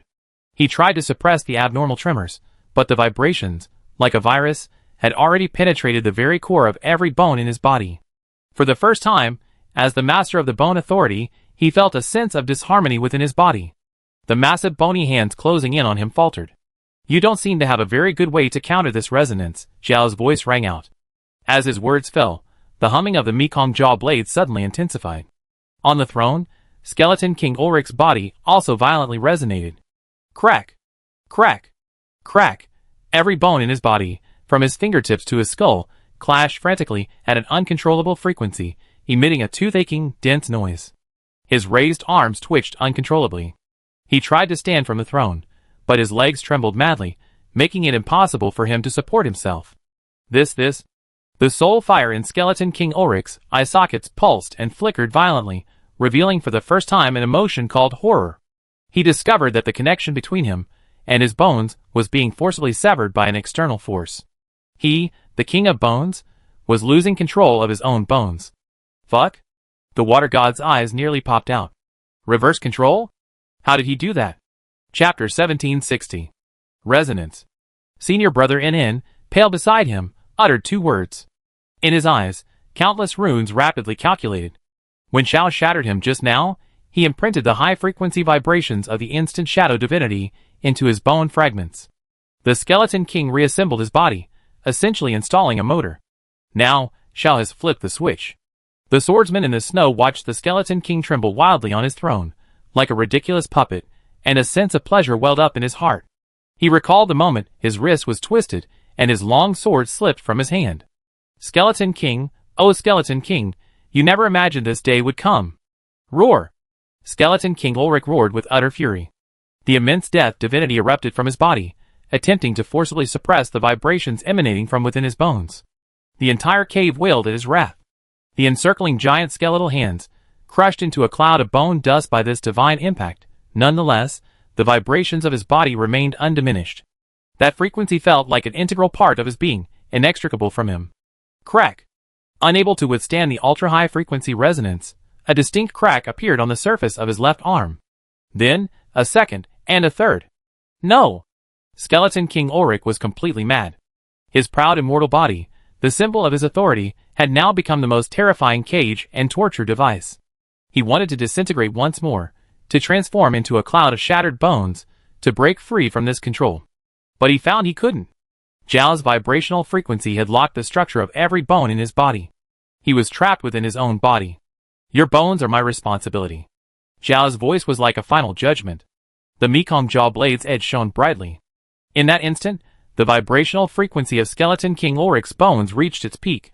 Bang! With a muffled thud, his entire left arm exploded into countless tiny fragments. Followed by a swift, shattering sound, his right arm, his sternum, his leg bones. Like ignited firecrackers, a series of explosions echoed through him. In less than a breath, the massive, invincible body of the Skeleton King disintegrated upon the throne, exploding into a pile of primitive bone fragments. Only the crown, made of vertebrae, remained, falling and rolling down the throne. Everything was silent. The water god's mouth gaped open, not closing for a long time. Is this a victory? The swordsman in the snow relaxed his tense body slightly. But at that moment, 2 balls of dark green soul fire ignited again within the pile of bones scattered around the throne. This time, the soul fire did not reconstitute into a skeleton. This body? I don't want it. A will filled with endless resentment and madness reverberated throughout the space. All the bone fragments, all the bone powder, began to melt under the influence of the 2 soul fires. They did not burn, but instead transformed into a thick, dark green liquid that seemed to possess life. These liquids converged, forming a vortex of energy that swirled and contracted continuously. From the center of the vortex, a breath of death, pure and more terrifying than ever before, emanated. Skeleton King Ulrich had abandoned his bones. The pile of bones scattered around the throne completely transformed into a flowing dark green liquid. The 2 balls of soul fire hovered above it, like ghostly eyes in the night. A deadly malice even purer than that of Skeleton King Ulrich in his skeletal form gushed forth from the ever-swirling, contracting vortex of liquid. The water god's muscles, having just relaxed, instantly tensed again, and he subconsciously dragged the weakened brother back another step. I take that back, the water god said, his voice dry, looking at Su Chongqing beside him. This thing seems to be getting even more difficult. Chapter 1761. Su Chongqing did not respond. The holy light within him strongly repelled this newly emerged energy. It was not simply the aura of the undead, but the manifestation of some more ancient law that devoured all life. The swordsman in the snow gripped his long sword again, but he did not charge immediately. The enemy before him had lost all substance, no bones, not even a form that could be struck. No matter how swift his sword was, it could not cut through a pool of liquid. The vortex finally ceased to swirl. It did not coalesce into any form, but rather, like melted wax, it spread out violently in all directions.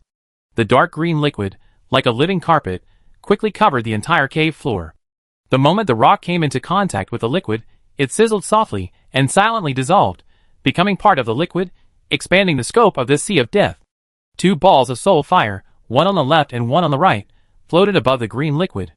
Bones are but cages that imprison the soul. The Skeleton King's voice no longer emanated from a specific location, but resounded from the entire green sea of liquid. Now I am free.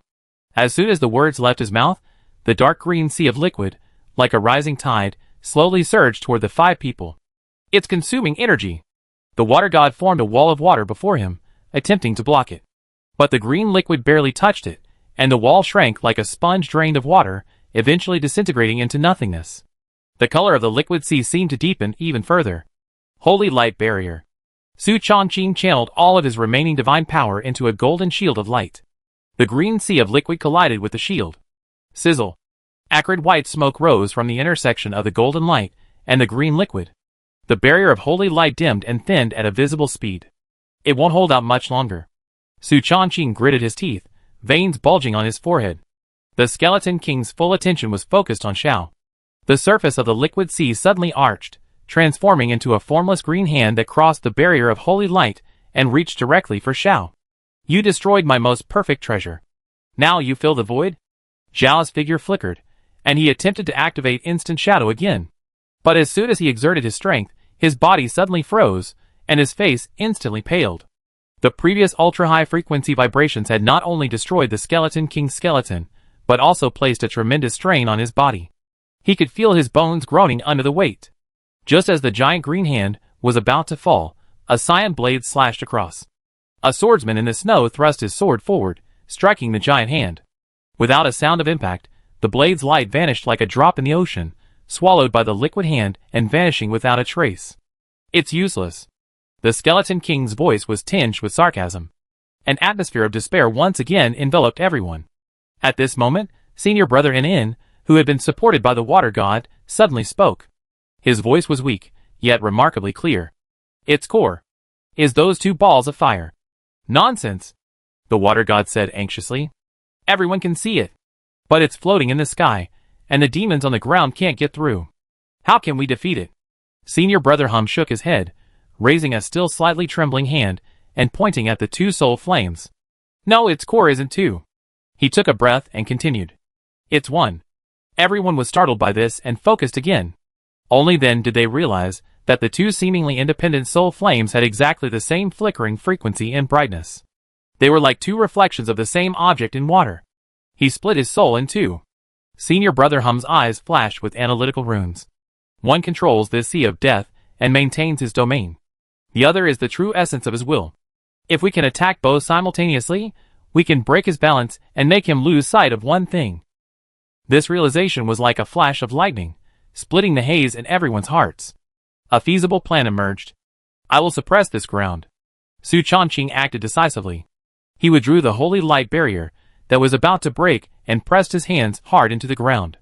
Buzz, the golden holy light ceased to serve as a defense, transforming into countless sharp threads of energy, spreading out from him into the surrounding liquid sea. The threads of holy light imprinted golden lines on the green liquid surface, forming a vast, complex suppression array. The spread of the liquid sea was abruptly halted. Well done, old Su. The water god roared, summoning his own water currents to cooperate with Su Chongqing, reinforcing the array's energy. The swordsman in the snow turned and looked at Xiao. Can you still move? Xiao didn't answer, but his actions made his stance clear. He took a step forward, the Mekong jaw blade in his hand pulsing with black light. Though his body still ached, his fighting spirit remained undimmed. What a ridiculous scheme! The Skeleton King's voice emanated simultaneously from the two soul flames. Do you think I can't see through it? The radiance of the two soul flames suddenly intensified.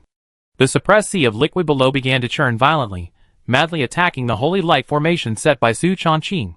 Su Chongqing's body trembled violently, and golden divine blood once again oozed from his 7 orifices. Attack! He roared with all his might. Now, the swordsman in the snow and Zhao's figures suddenly rose up. One transformed into a cyan rainbow, his blade pointed directly at the soul flame on the left. The other transformed into a fleeting shadow, the tip of his blade aimed at the soul flame on the right. Both men staked their final strength, deciding the outcome in this instant.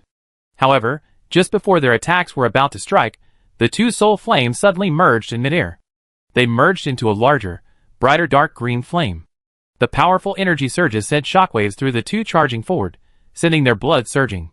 Immediately afterwards, the fused flame exploded again. It did not revert back to two. Instead, it transformed into hundreds of identical, tiny soul flames of identical size, like stars, instantly filling the entire ceiling of the cave. Each soul flame burned silently at the same frequency. The Skeleton King's mocking voice echoed simultaneously throughout the cave from hundreds of points. Come on, choose one. Chapter 1762. Hundreds of dark green soul flames hovered quietly at the top of the cavern.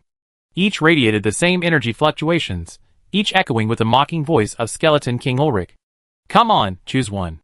The swordsman in the snow's face was utterly disfigured. This wasn't a multiple-choice question. This was an unsolvable dead end. The dark green sea of liquid below surged even more violently under the suppression of Su Chongqing's holy light formation. Su Chongqing's body teetered, his hands pressed to the ground, golden divine blood already filling the gaps between his fingers. He was about to collapse. What should we do? Shao, can you use that move again? The water god looked at Shao anxiously. Shao shook his head. He had just used resonance to destroy the Skeleton King's skeleton. That was a trick. Now the opponent had been broken down into pieces, reduced to a pure body of soul energy, and the vibrational resonance had lost its target. Crucially, his body no longer permitted him to exert that level of divine power. The Skeleton King seemed to see through their predicament. Hundreds of voices echoed simultaneously, a playful, cat-and-mouse atmosphere. What? Giving up? Then let's start with the most troublesome one. The moment the words fell, the suppressed sea of liquid below suddenly erupted. Dozens of green, liquid tentacles burst through the collapsing holy light formation and charged towards the exhausted Su Chongqing. Old Su! The swordsman in the snow roared, his azure blade radiating a surge, instantly severing several tentacles. But more tentacles surged from the sea of liquid, endless and boundless. At this critical moment, Shao moved. He didn't go to support Su Chongqing, nor did he charge at the hundreds of soul flames in the sky. He simply stood there, eyes closed. The divinity within him, the shadow, began to collapse inward as never before. Not for attack, not for defense, but to surpass himself. The shadow's essence is speed. When speed transcends time, he can stop the world. When speed becomes vibration, he can shatter matter. But what if this speed were applied to his own existence? What if the concept of Akatsuki could appear in different locations at the same moment in time? An indescribable vibration, originating from the plane of existence, emanated from Akatsuki. The outline of his body began to flicker violently. Not simply blurry, but switching back and forth between existence and non-existence at an unimaginable frequency. The hundreds of soul flames in the sky flickered simultaneously. For the first time, the Skeleton King sensed something was amiss. He could no longer lock onto Akatsuki. In his perception, Akatsuki was like an iPhone, its signal intermittent and impossible to detect. What is he doing? The water god stared, stunned. Overclocking. Senior Brotherham, beside him, saw something and spoke in a dry voice. He's overloading his own divinity, forcibly replicating his own existence. As Senior Brotherham finished speaking, Akatsuki's figure ceased to flicker. Beside him, a second, third, 10th, 50th. Identical, translucent Akatsuki began to appear. Each Akatsuki held the same posture, clutching the pitch-black Mekong jaw blade. In less than a breath, hundreds of Akatsuki appeared within the cave. Each one corresponded to a ball of soul fire in the sky. Stop him! For the first time, fear lingered in the hundreds of voices of the Skeleton King. He didn't know what Akatsuki was going to do, but he instinctively sensed a deadly threat. The liquid sea below erupted into a raging wave, threatening to engulf everyone. Hold on! The swordsman in the snow, his eyes crimson, channeled all his divine power into his blade, transforming it into a vast cyan storm, stubbornly resisting the green wave of death. The water god and Senior Brotherham also exerted their last bit of strength to aid in the defense. Chapter 1763. They wanted to buy Akatsuki a final moment. Hundreds of Akatsuki opened their eyes simultaneously. Their gazes pierced space, locking onto their targets with pinpoint accuracy. Then, they simultaneously raised their Mekong jaw blades. There was no sound. No energy fluctuations. Just a single, pure movement, directed at 100 targets. Slash. 1,000 strikes in a single instant. Puff! Puff! Puff! Puff! Puff! Hundreds of suspended soul flames were simultaneously pierced by the pitch-black blades. Time seemed to freeze at that moment. The Skeleton King's terrified roar abruptly ceased. The surging green wave before the swordsman in the snow also stopped in midair. Immediately, the hundreds of pure soul flames, like popped balloons, simultaneously let out a wail of strain. They were pulled towards the center from all directions by an irresistible force. Uncontrollably, they began to merge and coalesce. Finally, in the center of the cavern, they coalesced into a single, vast soul fire, dimmer and more unstable than ever before. The Skeleton King's true form was forcibly driven out, and the hundreds of translucent Akatsuki vanished into shimmering specks of light the moment their attacks were complete. Only Akatsuki's true form remained standing. He suddenly spat out a mouthful of blood and fell to one knee, nearly dropping the Mekong jaw blade. Spiderweb-like cracks appeared on his body, like a piece of porcelain about to shatter. This blow had drained him of everything. When? The water god muttered to himself, watching the vast soul fire flicker violently, as if it could go out at any moment. Ha ha. The Skeleton King's frantic, resentful laughter echoed from within the soul fire. Do you think this is the end?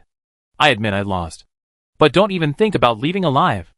The enormous soul fire suddenly shrank inward, then exploded with a bang. It attacked no one. Instead, it transformed into the purest source of death, merging into the crumbling demiplane. Rumble. The entire cave, the entire world, began its final, irreversible collapse. Space twisted, the earth dissolved. All matter madly collapsed toward the center, the spot where the bone throne once stood. A singularity, devouring all light and matter, was forming. Oh no! He's going to detonate the entire plane, annihilating us all. Su Chongqing's face paled. All of them were exhausted, unable to escape this world-shattering collapse. Despair descended once more. As the pitch-black singularity threatened to devour them, a calm voice echoed through everyone's consciousness without warning. Enough. A hand appeared out of thin air, tearing open the collapsing space. It gently pressed down on the all-consuming singularity. The hand pressed down on the all-consuming singularity. There was no burst of light, no collision of energy. The entire world's collapse suddenly stopped. The violently twisting space was smoothed by a hand, and the dissolving and collapsing earth was frozen by an invisible force. The singularity, powerful enough to crush even gods, was like a tame pet under that hand's palm, its suction and destructive power completely restrained. Then, the hand gently clenched. The singularity vanished, as if it had never existed. A spatial rift quietly opened beside the hand, and Qin Chuan emerged from it. He glanced around at the still, apocalyptic scene, his expression impassive. President. Su Chongqing's voice carried the exhaustion of someone who had survived a catastrophe. He slumped to the ground, the holy light emanating from him completely extinguished, his clothes stained red with golden divine blood. A swordsman in the snow, leaning on his blade, barely managed to stay put. He looked at Qin Chuan, his lips moving, but no words came out. Chapter 1764. The water god and senior brother NN were in slightly better condition, but their divinity was also drained, their spirits utterly weakened. The five of them had just endured a life-or-death battle, and their leader had simply strolled in and casually wiped out a disaster that could have buried them all. Qin Chuan ignored them. His gaze fell on Xiao, who knelt on one knee. Xiao was in the worst condition. He bore the overclocking of the instant shadow with his body. Every strike from his hundreds of clones took a toll, feeding back into his main body. At this moment, his body was covered in spiderweb-like cracks, like a piece of unfired porcelain, poised to shatter completely at any moment. Widths of black divinity were emanating uncontrollably from those cracks. Can you still stand? Qin Chuan's voice was calm. Xiao gritted his teeth, supporting himself with the Mekong jaw blade, and attempted to rise from the ground. As soon as he exerted force, the bones at his knee cracked under the weight, and a new crack spread from his knee to his thigh. But Xiao managed to stand upright, even if he was shaky. Very good. Qin Chuan nodded, his gaze turning to the spot where the bone throne had once stood. There, after Skeleton King Ulrich's self-destruction, a small ball of dark green energy, like liquid flame, remained. That was the most fundamental death divinity left after the Skeleton King discarded his bones. It solidified in midair as this demi-plane came to a standstill. Nice trophy, Qin Chuan whispered, extending two fingers to pick up the ball of energy. The dark green death divinity struggled violently at his fingertips, emitting a malice that devoured all life. Qin Chuan merely glanced. The ball of energy instantly quieted, all its malice vanishing, transforming into a pure, deep green crystal the size of a longan. He casually tossed the crystal to Su Chongqing, who sat slumped on the ground. Your trophy. Su Chongqing instinctively caught the crystal, a chilling, pure essence of death emanating from his palm. This object was enough to elevate any undead transcendent to godhood. Qin Chuan, however, simply tossed it over casually, treating it as a trophy. After doing all this, Qin Chuan returned to Zhao's presence. He extended a finger and gently tapped a crack on Zhao's shoulder. Instant shadow overclocking, 1,000 strikes in a single instant. Qin Chuan recounted Zhao's previous moves. That's a good idea. Use yourself as a coordinate, replicate yourself infinitely with your divinity, and attack all targets simultaneously. But you're using it incorrectly.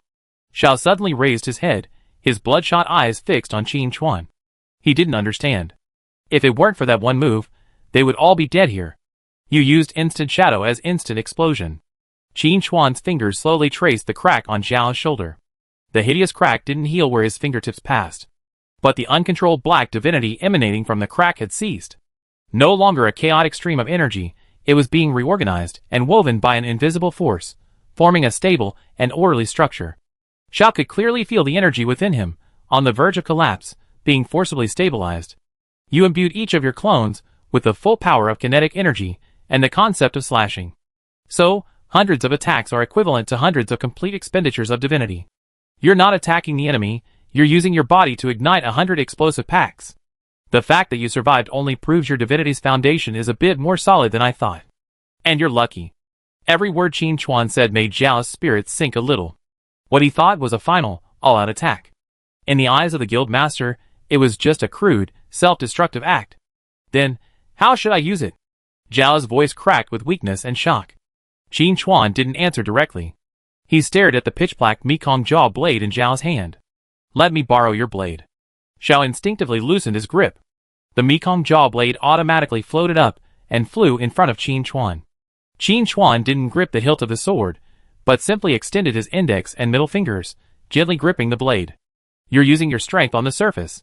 100 Akatsuki equal 100 attack surfaces. The ultimate of instant shadow isn't the surface, it's the point. Qin Chuan's words baffled everyone present.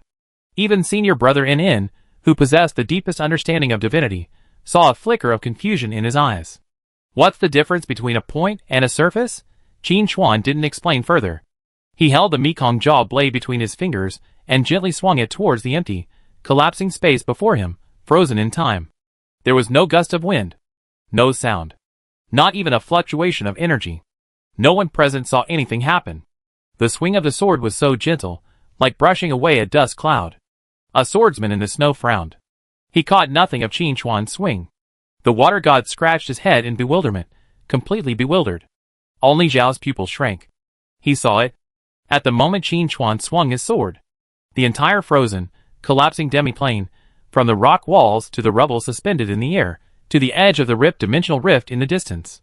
Everything was cut apart. Not by a single blade of light. But within it, billions of cutting points, finer than a speck of dust, appeared simultaneously. These cutting points formed a boundless, incomprehensibly precise web. This web enveloped the entire world. Qin Chuan withdrew his hand. The Mekong jaw blade hovered quietly before him. He blew gently upon this still, apocalyptic scene. The entire world silently disintegrated into its most basic, primitive particles. The solid rock, the raging energy, the twisted space, everything, with that breath, crumbled and dissipated into nothingness. Not an explosion, not annihilation. But rather, it was reduced to its most fundamental components. The demi-plane that had imprisoned skeleton King Auric for 13 millennia was completely obliterated. All that remained was a floating platform 10 meters in diameter beneath their feet. Beyond the platform lay a hollow rock formation deep within the European continent. The water god's mouth opened into an O shape, wide enough to fit an egg. The hand of the swordsman in the snow, resting on his blade, trembled violently. The divine crystal of death in Su Chongqing's hand seemed to dim a little. Did you see that? Qin Chuan's voice brought them back from their shock. His gaze remained fixed on Xiao. Your speed allows you to take countless steps simultaneously on the timeline. So, you shouldn't create 100 copies of yourself. Instead, let your sword appear simultaneously at 100 different coordinate points. You only need to attack once. But the landing points can be infinite. Chapter 1765. The demi-plane that once imprisoned the skeleton king was completely obliterated. All that remained was a floating platform, less than 10 meters in diameter, beneath his feet, and the deep, silent underground caverns beyond it. The water god stared blankly at Qin Chuan, his mouth gaping, forgetting to close it.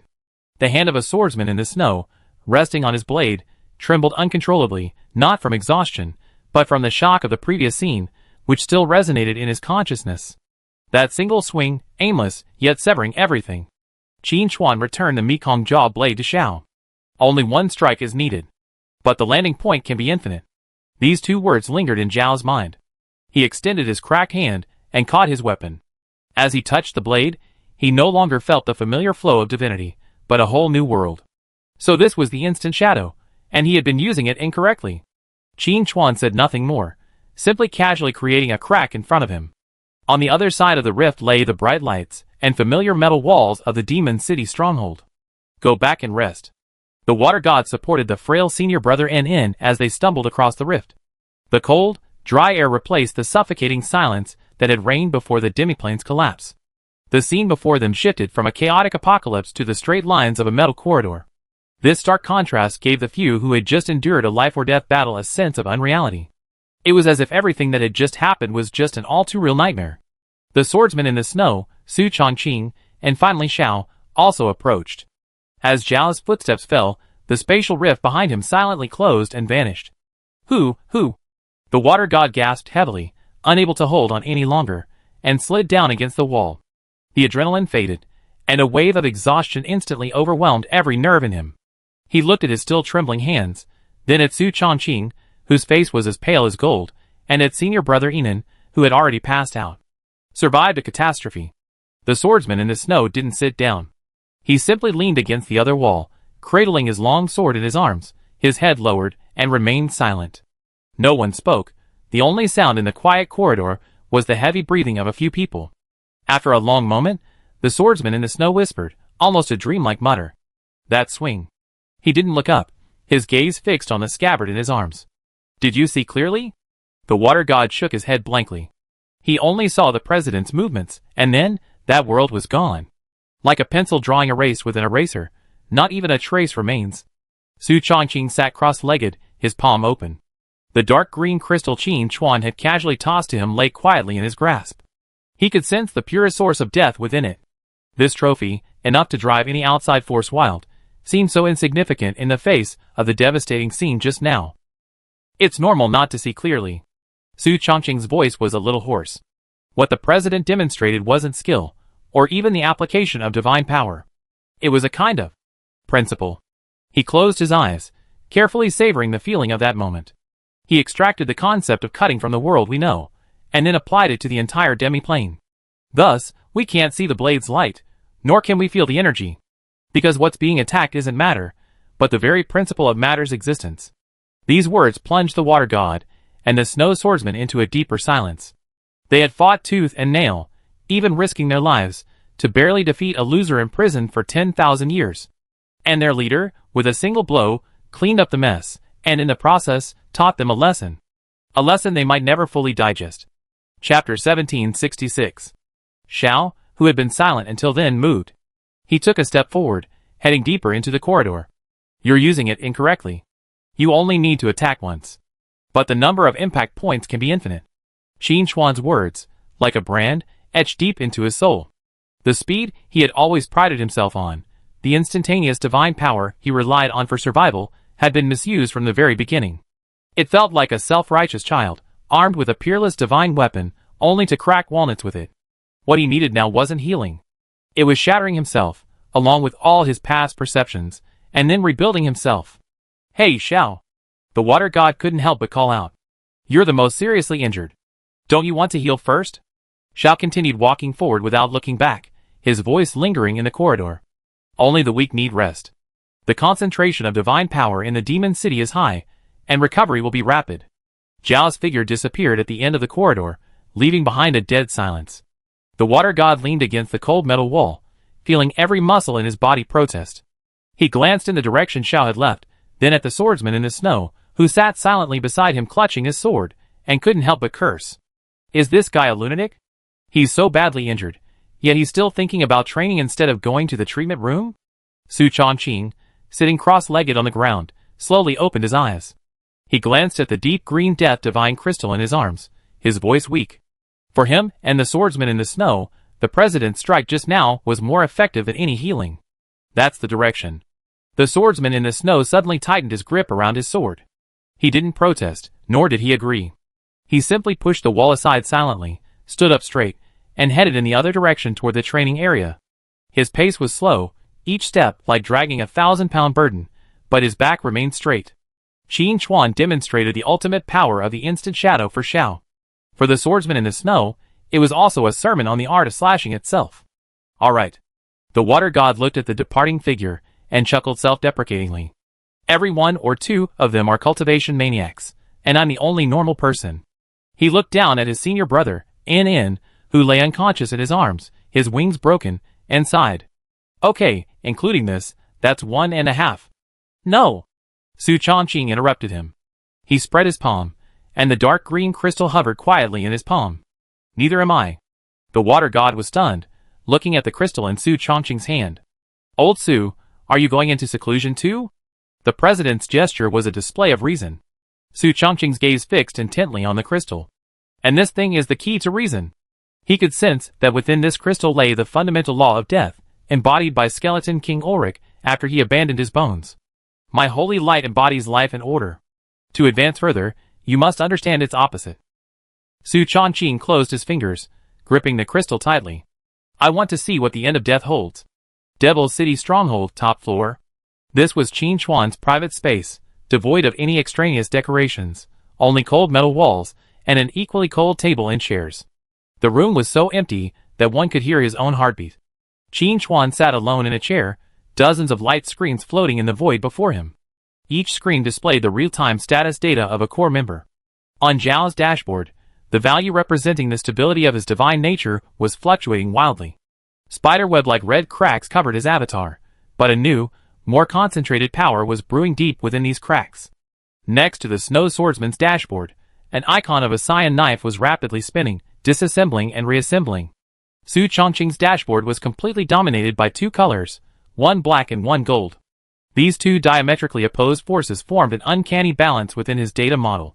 Chapter 1767. Qin Chuan's fingertips lightly swept through the void, shutting off all the light screens. The room once again returned to absolute silence. At that moment, a shadow in the corner of the room stirred. The shadow, darker than the surrounding shadows, slowly peeled away from the corner of the wall, stretching across the ground before rising to form a vague humanoid shape. The figure's outline was unstable, sometimes clear, sometimes distorted, as if woven from countless lies and deceptions. You've been quite aggressive lately. A playful voice, unrecognizable as male or female, emanated from the blurry figure. Qin Chuan didn't turn around, nor did he show any surprise. Dismartin. He simply pronounced the visitor's name calmly. TSK. The figure known as Dismartin explained in admiration. Skeleton King Ulrich, a forgotten relic for tens of thousands of years, was actually dismantled by a few of your little guys. Though you have to finish it off in the end. The humanoid figure swayed and floated to Qin Chuan's desk. It had no physical form, merely a projection composed of pure divine power. Akatsuki's shadow, Su Chongqing's holy light, and that knife-wielding kid all have strong foundations. But you seem a little too impatient. Dismartin's voice finally took on a hint of inquiry. Secretly invoking the world's will, opening the door for them, forcibly elevating their rank. Even though you've been arranging battles of the Skeleton King's magnitude without stopping, hoping to use pressure to solidify their shaky foundations. But this approach is like drinking poison to quench thirst. Tell me, what kind of enemy has you lost even this little patience? Dismartin's humanoid form leaned forward slightly, staring at Qin Chuan's back. You seem anxious. Can you tell me the reason? Qin Chuan slowly turned his chair, finally facing the divine embodiment of lies. He did not deny Dismartin's accusation. One of my skills has been upgraded. Qin Chuan's voice was devoid of any emotion. Dismartin was stunned, clearly not expecting such an answer from Qin Chuan. How could a skill upgrade cause a being at the pinnacle of the world to lose their composure like this? What skill? Node clone. The name caused Dismartin's unstable form to freeze for a moment. As one of the oldest gods, he was certainly aware of Qin Chuan's unique skill. A power that could interfere with time and space, a truly unlawful ability. It has gained new divine power, Qin Chuan continued. What's it called? Dismartin pressed. Qin Chuan raised his head and uttered 4 words. All my cells become one. Buzz? Dismartin's entire divine incarnation violently distorted at those 4 words. The power of lies and deception couldn't maintain his incarnation's stability at that moment. All my cells become one, you mean? Literally. Qin Chuan interrupted his speculation. All my cells on all timelines, along with the worlds they inhabit, are converging and merging towards this main world line. Dismartin fell silent. His face, composed of shadows, was expressionless, but his entire incarnation fell into a dead silence. A single Qin Chuan had already turned the world upside down. Now, countless Qin Chuans from different timelines were about to converge. This wasn't just a problem. It was a catastrophe enough to overturn the very understanding of all gods. So, you're anxious to improve their strength in order to prepare for challenges from others? Dismartin's voice grew more solemn than ever. No. Qin Chuan shook his head. I am who I am, regardless of which timeline I am. Challenge, there's no such thing. Then what are you guarding against? Dismartin couldn't understand. Qin Chuan stood up from his chair and walked to the one-way window in the room. Outside the window lay the brightly lit nightscape of the Demon City stronghold, a world revitalized. The world is merging, not just me. Those enemies defeated, sealed, and expelled by me from different timelines. Qin Chuan gazed at the world outside the window, his voice so calm it chilled one's heart. They came along too. Dismartin's blurry figure, composed of pure divine power, twisted violently. The shadows that formed his body, like boiling asphalt, tumbled, dispersed, and then forcibly gathered. The power of lies and deception seemed unstable at this moment. They came along too? Dismartin's voice lost its playfulness. It was dry, a mixture of surprise and absurdity. One world cannot hold 2 identical gods. That's an iron rule. How could enemies defeated by you from different timelines transcend the barriers of timelines and merge with this world? Qin Chuan turned from the one-way window and walked back to the table. He didn't sit down, but simply drew a circle with his finger on the cold surface. Because the node clone skill belongs to me alone, yet it's not completely unique. Theoretically, every node clone possesses this skill. Each time I retrieve a clone and gain their memories and power, it's essentially a small-scale fusion of worlds. I took away the self of that world, and a void for Qin Chuan appeared in that world. The world's corrective force will attempt to fill this void. Dismartin's blurry figure stopped tumbling, as if he understood something. The laws of the world will automatically correct, but they can never completely fill the void. Chapter 1768. The circle Qin Chuan drew on the table resembled a bottomless black hole, sending a chill down even Dismartin's fuzzy figure, composed of pure divine power. The world's correction is passive. It seeks the most similar existence to fill the gap. Qin Chuan lifted his finger from the table, and the circular trace vanished. But this filling isn't perfect. It leaves scars. Scars that connect different timelines, yet are fragile. And now, the activation of the All-is-Oneness is like forcibly tearing open all those scars, pulling all worlds into the main timeline. Dismartin's avatar twisted violently, the shadows composing his body nearly boiling. He finally understood what Qin Chuan meant by they, too, came along. The enemies defeated by Qin Chuan in other timelines, their very existence, was bound to the Qin Chuan of that world. When the Qin Chuan of that world was merged with the Qin Chuan of the main world, they became ownerless concepts. The fusion of worlds gave these concepts a chance to re-anchor their coordinates. They would be drawn into this main world along those scars. So, you're anxious to improve the strength of your little guys to counter those impending visitors? Dismartin's voice had completely lost its previous playfulness. Confront? Qin Chuan shook his head. No, it's hunting. His calm tone lowered the temperature of the empty room. The nourishment of countless timelines converges in one world. This is both an unprecedented crisis and an unprecedented feast. Before the oneness of all is truly complete, we have a buffer period. This period is enough for us to accomplish many things. Qin Chuan sat back in his chair and tapped his finger in the air. A three-dimensional star map, composed of countless stars and divine kingdoms, slowly unfolded before him. Among them, the most brilliant area, a region where dozens of divine kingdoms were tightly connected, radiating a dazzling light. The Light God System. They are undoubtedly the most powerful group of gods in existence. Dismartin's projection floated in front of the star map, looking at the brilliantly illuminated area. Under the auspices of the God of Light, the divine kingdoms of the entire pantheon are linked together, forming an indestructible whole. You want to attack from here? You fought it once before, so you should know how difficult it is. A direct attack on the entire system is indeed impossible. Qin Chuan's gaze shifted from the light god system area to a single divine kingdom at the edge of the star map, emitting a dark red glow. That divine kingdom was like a giant, burning heart, its every beat radiating terrifying heat into the surrounding void. Vulcan, the god of Forge. You're going to attack him? Dismartin was surprised. Although Vulcan is a supplier of artifacts to the Light faction, he's always been neutral. I'm only interested in his forges and hammers. I need his authority, Qin Chuan said succinctly. My Shadow Reforge can improve the quality and attributes of equipment. And Vulcan's forging authority represents the very law of creating matter from nothing. Qin Chuan gazed at the beating divine kingdom, as if admiring a treasure about to be acquired. Combining the two, I can arm my men to the teeth in the shortest possible time. Dismartin fell silent. Qin Chuan's plan was simple, brutal, yet to the point. Facing an impending, formidable enemy of unknown number, even the strongest individual soldier had its limits.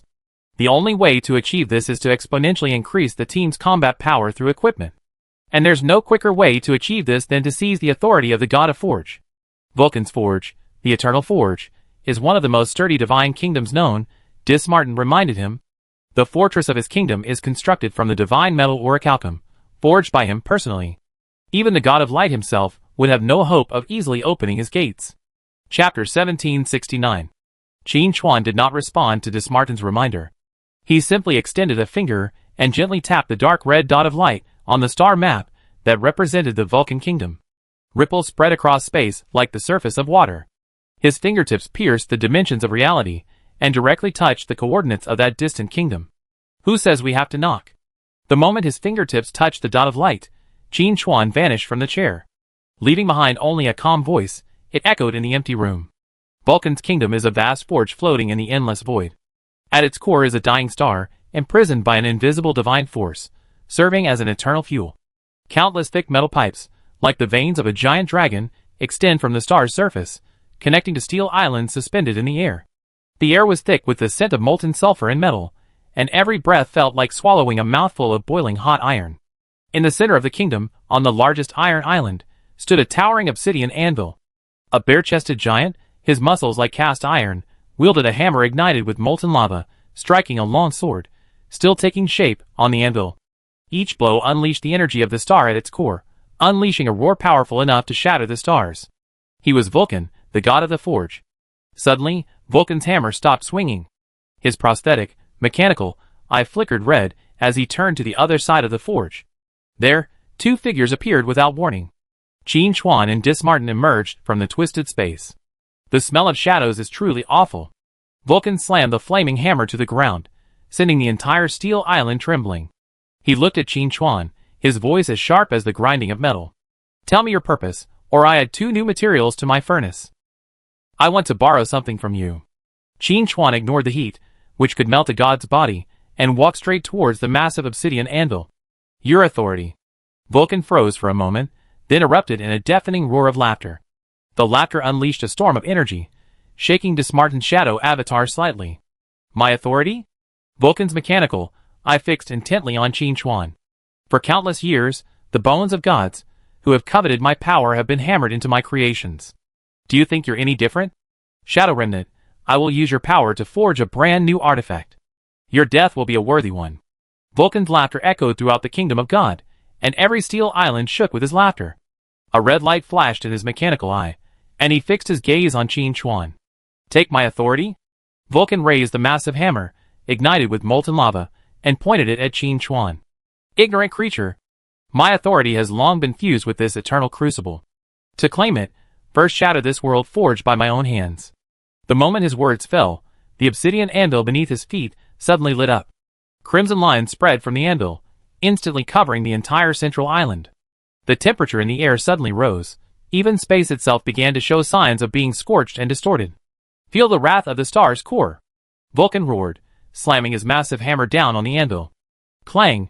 A resounding explosion, not a sound, but a pure surge of energy. The imprisoned star at the heart of the divine kingdom suddenly erupted with hundreds of massive tongues of fire. These flames did not dissipate, but were forcibly pulled, twisted, and shaped in the air by an invisible force. The clanging of metal continued incessantly, and war puppets, composed of pure star metal, took shape in the flames. Chapter 1770. They wielded swords, spears, and halberds, clad in heavy armor, each emitting energy fluctuations approaching those of a lesser deity. In a flash, an army of over 100 divine puppets surrounded Qin Chuan and Dismartin. What a scene! Dismartin's shadowy form trembled. He could sense that these puppets were no simple energy creations. Each possessed a complete set of attack logic, a manifestation of Vulcan's forging skills. They were weapons of war. This is just the appetizer. Vulcan's voice was filled with the arrogance of a creator. He spread his arms, and more molten metal converged from all directions, forming behind him an even larger, kilometer-tall phantom of a giant deity. The phantom's appearance was identical to Vulcan's, and in its hands, it also wielded a molten hammer powerful enough to shatter planets. In my forge, I am the only law. Vulcan's voice, channeled through the giant god's phantom, transformed into a soul-shaking roar. Now, I will make you the sustenance for my next creation. Hundreds of war puppets moved simultaneously, charging towards Qin Chuan from all directions, blocking any space for him to evade. High above, the 1,000-meter-tall giant god's phantom raised its molten hammer high in the air, and, with the power to incinerate everything, brought it crashing down upon Qin Chuan's head. This blow was enough to shatter an entire secondary plane into cosmic dust. Dismartin's shadow avatar shrank dramatically, preparing to withstand this devastating blow. However, Qin Chuan simply stood there, motionless. He didn't even glance at the charging puppets, nor did he raise his head to gaze at the impending hammer. He simply raised his hand, and made a hollow grip toward Vulcan in front of him. It was as if he held an invisible sniper rifle.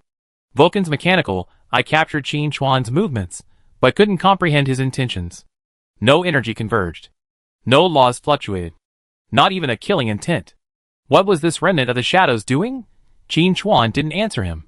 His innate sniper god had long since locked onto Vulcan's presence. Not his divine body, not his divine soul, but the very concept of Vulcan, the very root of causality. Sword shooting. Qin Chuan expended 10% of his divine power. An invisible and intangible arrow, undetectable by any means, flew from his fingertips. This arrow transcended space and ignored time. The moment it appeared, it had already reached its destination. The red light in Vulcan's mechanical eye flickered suddenly. He felt nothing. But a panic, rooted in the deepest recesses of his being, gripped his soul without warning. Above the sky, the giant god's shadowy hammer swung down, stopped in midair. The hundreds of charging war puppets also froze in their tracks. Everything was still. What did you do? Vulcan's voice trembled for the first time. He looked down at his hands. The hands that had forged divine weapons were becoming transparent. It wasn't energy dissipating, nor was it matter decomposing. It was an erasure. His connection to this world was being forcibly severed. He could no longer sense his divine kingdom, the star, or the obsidian anvil. All the foundational elements that formed the very existence of the god of forge were being ripped away, piece by piece, from the conceptual plane. No. For the first time, fear crossed Vulcan's face. His divine body began to crumble at the edges like a sand painting, disintegrating into its most basic particles. The 1,000-meter-tall phantom of the giant god silently dissipated. Hundreds of war puppets also disintegrated, returning to pure stellar energy and dissipating into the air. My forge. Vulcan stretched out his hand, as if trying to grasp something, but half of his arm had already been erased. He cast one last glance at Qin Chuan, his one intact eye filled with absurdity and confusion.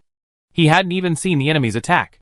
The next second, Vulcan, the god of forge, the ancient deity who had provided countless artifacts to the pantheon of light, was completely wiped out from his own divine kingdom.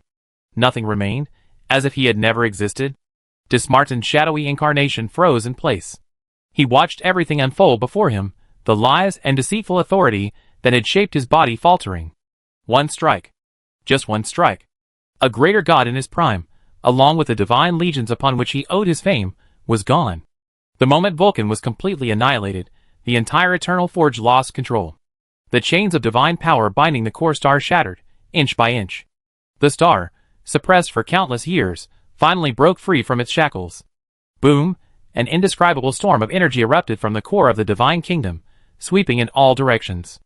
Iron islands, like paper, vaporized in an instant before the storm. The entire kingdom of God began its irreversible self-destruction. Hurry! It's going to explode. Dismartin's avatar flashed rapidly, urging Qin Chuan. The detonation of a kingdom of God was powerful enough to level several surrounding star regions. Qin Chuan ignored this apocalyptic scene. He marched forward, braving the energy storm that could melt a divine body, and headed straight for the obsidian anvil at its center. The anvil was the only thing in the kingdom of God that remained undestroyed by the energy storm. It was the embodiment of Vulcan's authority. Chapter 1771. The stellar remnants transformed into purest destruction. The energy storm, unstoppable, devoured everything in the Vulcan kingdom. Floating islands of steel, witnessing the birth of countless divine artifacts, were crushed to their most basic particles in the raging energy, unable to survive even a second. Dismartin's shadowy form twisted violently at the edge of the storm, the deceptive authority that constituted his body vulnerable to this sheer physical destruction. Crazy! You're truly mad. His voice was ripped and distorted by the roar of energy. The self-destruction of a god's kingdom, a calamity of this magnitude, was beyond the reach of gods of the same rank, and even beings of a higher rank would not bear it head-on. Qin Chuan, however, headed for the heart of the storm. He deployed no shields, nor did he summon any divine power to resist. The torrent of energy, powerful enough to instantly vaporize a divine body, strangely parted to the sides as it approached within 3 feet of him, forming a corridor of absolute vacuum. The energy wasn't deflected by him, nor was it annihilated by him. Rather, the space itself refused to allow the energy to enter. Desmartin watched this scene, the blurry humanoid figure composed of pure divine power completely frozen. He recalled Qin Chuan's blow that had obliterated Vulcan. It was equally incomprehensible, equally beyond the scope of the existing divine power system.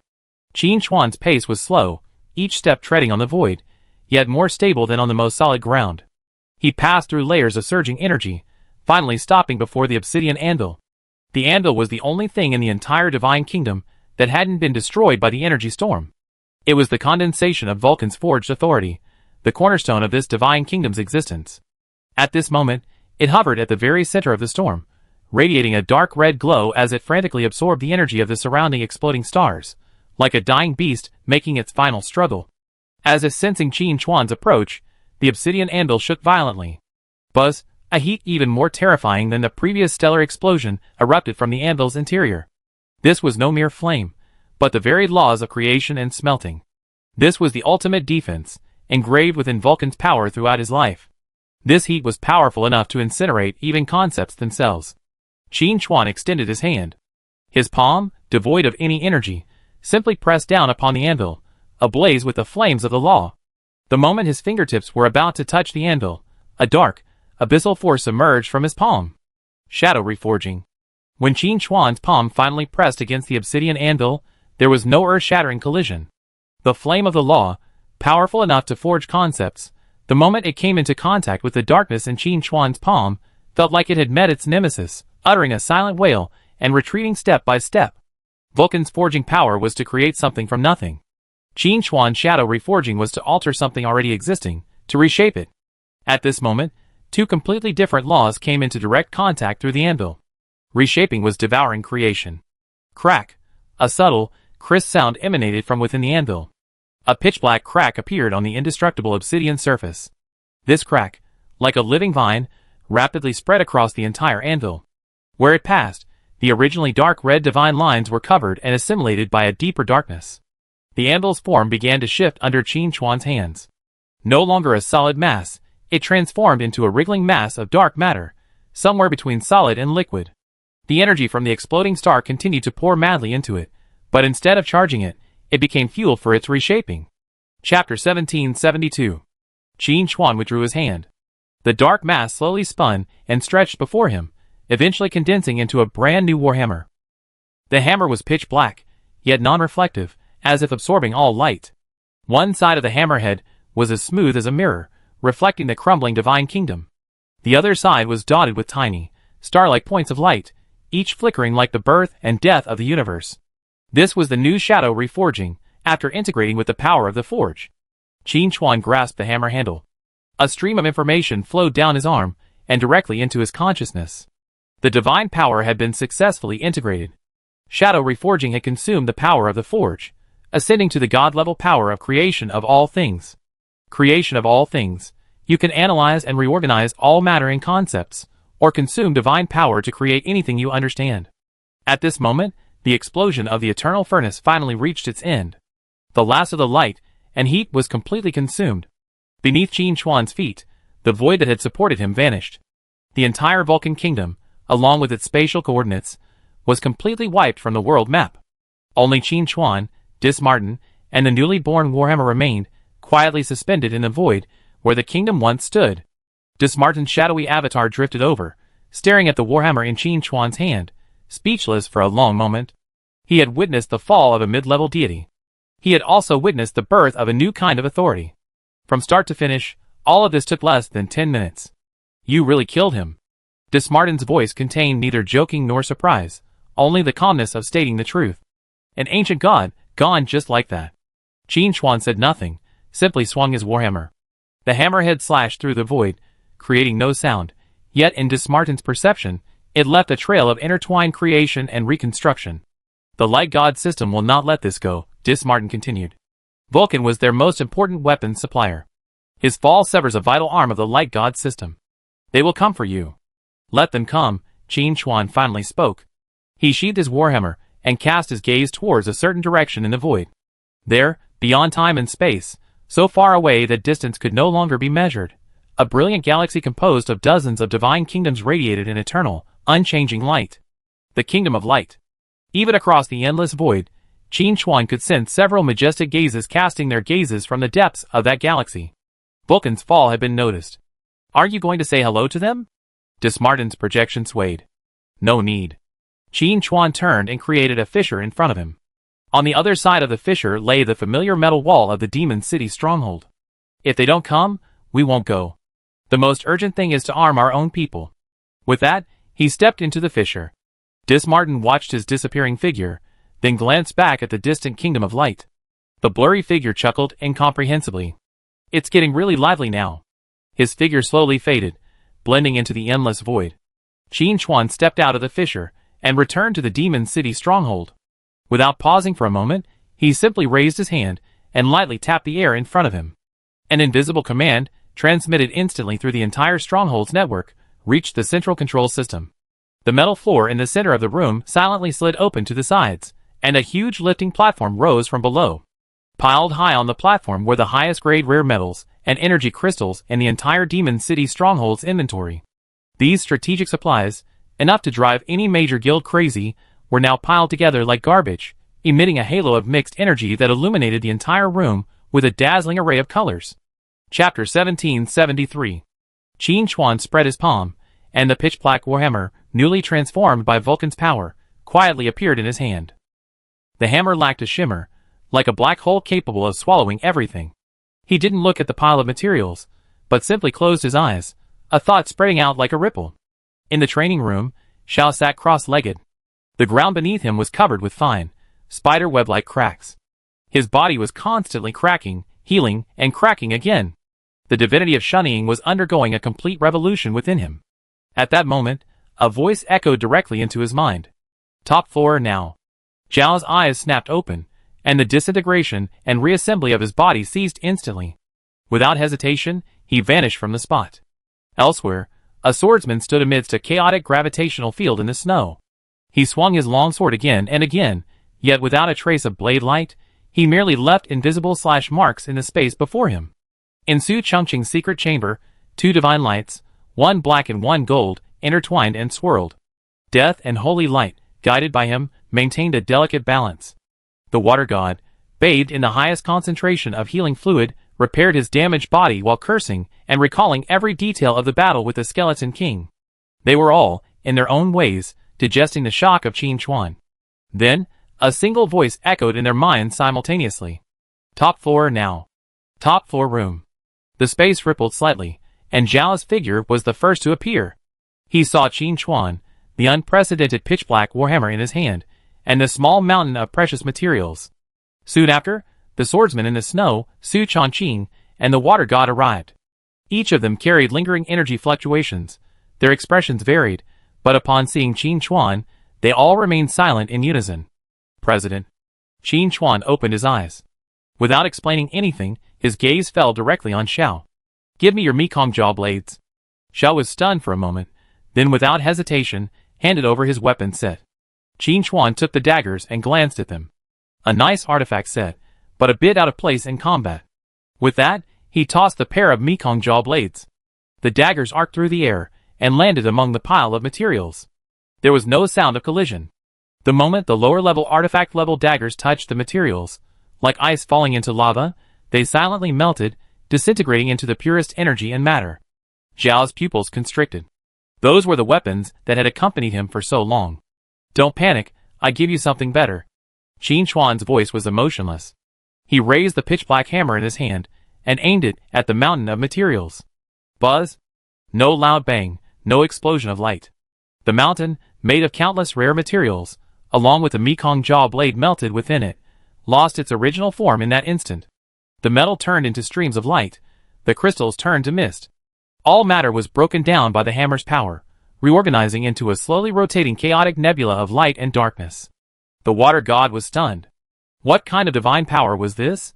Qin Chuan's wrist, holding the hammer, gave a slight shake. Two jet-black streams of light emanated from the chaotic nebula, shooting straight towards Xiao. Xiao instinctively reached out to take them. They felt cold and heavy to the touch.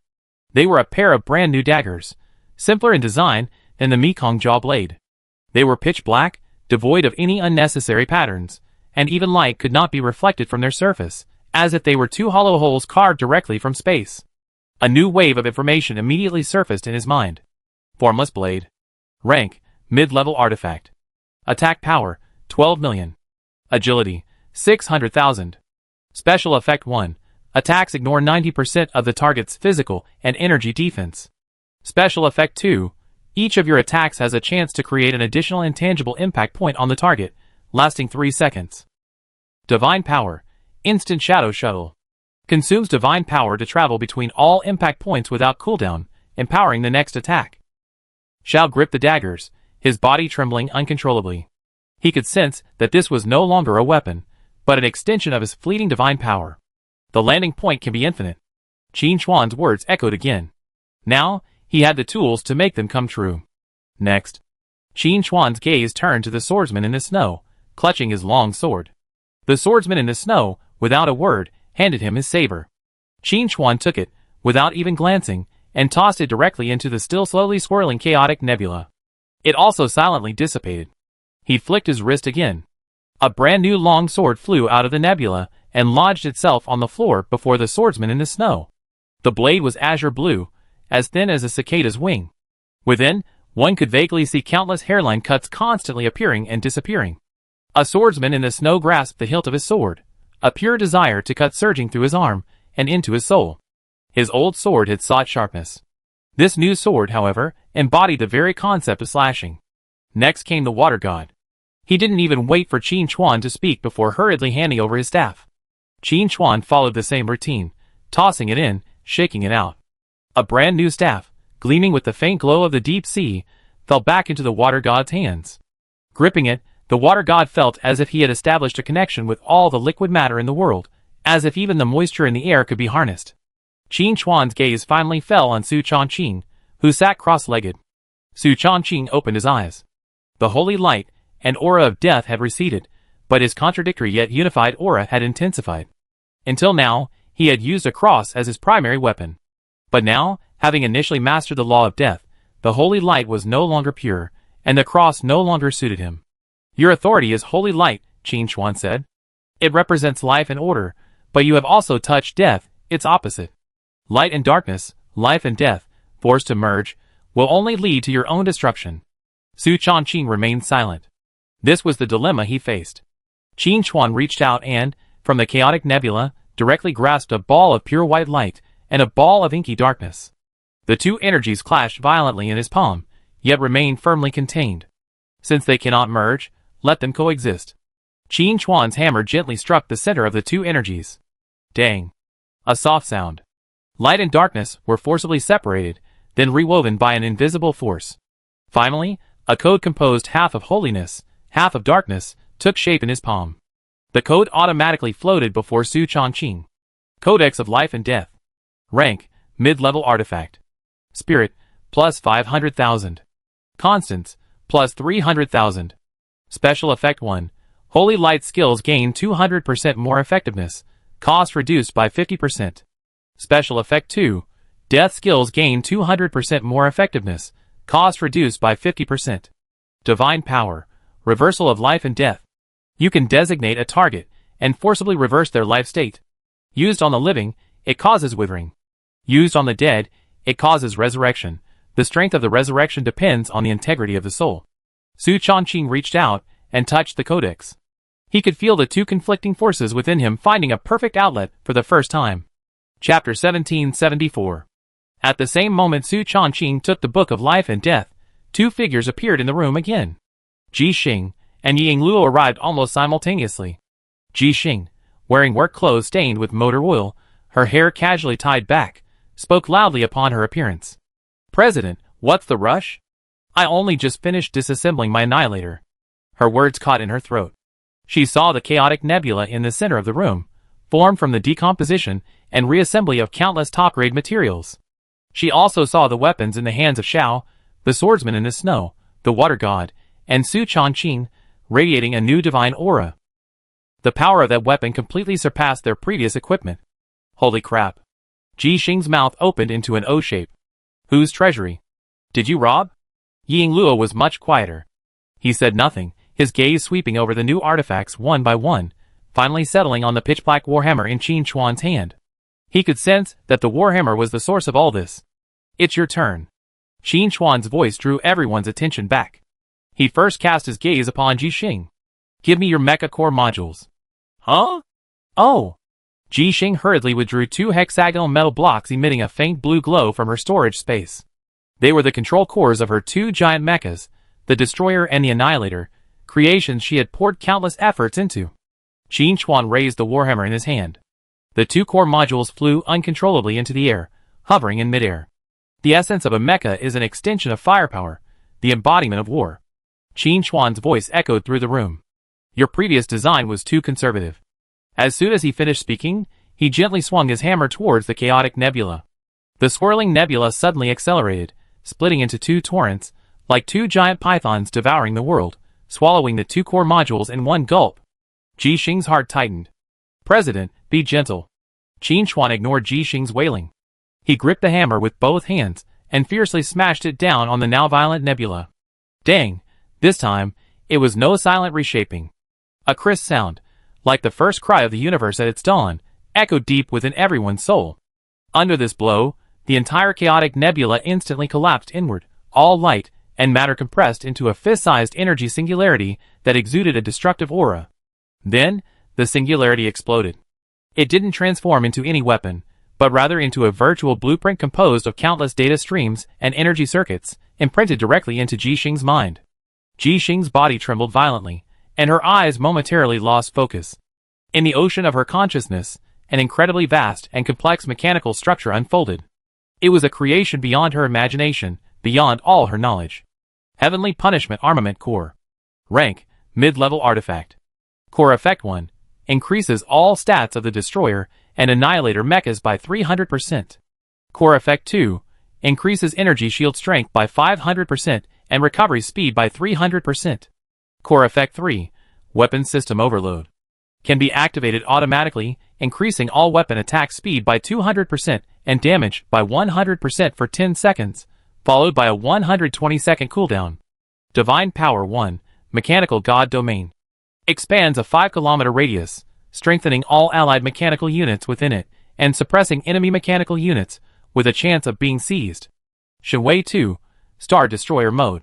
The Destroyer and Annihilator can merge into their Divine Punishment form, gaining the ultimate skill, the Annihilation Beam Cannon. After charging for 5 seconds, it unleashes a highly concentrated beam of divine energy. This. Ji Xing muttered to himself, his expression shifting from shock to ecstasy, and finally to a near-insane obsession. This isn't an upgrade anymore. This is evolution. This is the first step the mechanical creation takes towards its ultimate form as a war god. Chapter 1775. Ying Luo, it's your turn. Qin Chuan's gaze fell on Ying Luo. Ying Luo silently stepped forward, offering her sword, the Blade of Judgment, with both hands. Qin Chuan took the sword and flicked his finger lightly across its blade. Hum. The blade emitted a clear chime, and a wisp of shadow and a wisp of fighting spirit emerged from it, entwining with each other. Shadow and Judgment, a beautiful fusion. Qin Chuan tossed the Blade of Judgment into the pile of remaining materials, raised his warhammer, and swung it through the air. All the materials disintegrated again, transforming into a surging torrent of metal, enveloping the blade of judgment. Qin Chuan's other hand traced the air. Where his fingertips passed, lines representing the laws of judgment and end were forcibly drawn from the laws of the world and thrust into the torrent of metal. The metallic torrent churned violently, finally coalescing into a brand new long sword, which flew back into Ying Luo's hands. The blade of the new sword took on a strange off-white hue, like burnt ash, devoid of any luster.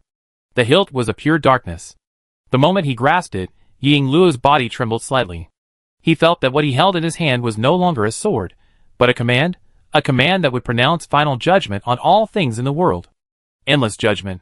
Rank, mid-level artifact. Attack power, 13 million. Strength, plus 600,000. Special effect 1. Each attack grants the power of judgment, ignoring 10% of the target's divine defense. This effect stacks indefinitely. Special effect 2. Your sword skills imbue you with the concept of the end, reducing the target's recovery by 90%. Special effect 3. Slashing attacks have a chance to trigger shadow resonance, creating a small shadow zone around the target, imprisoning them, and continuously dealing shadow damage. Divine Power 1. Judgment of Sin. You can select a target for judgment.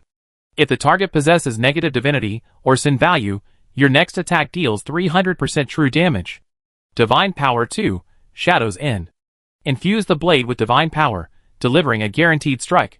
This strike severs the target's causal connection, inflicting conceptual damage, 24-hour cooldown.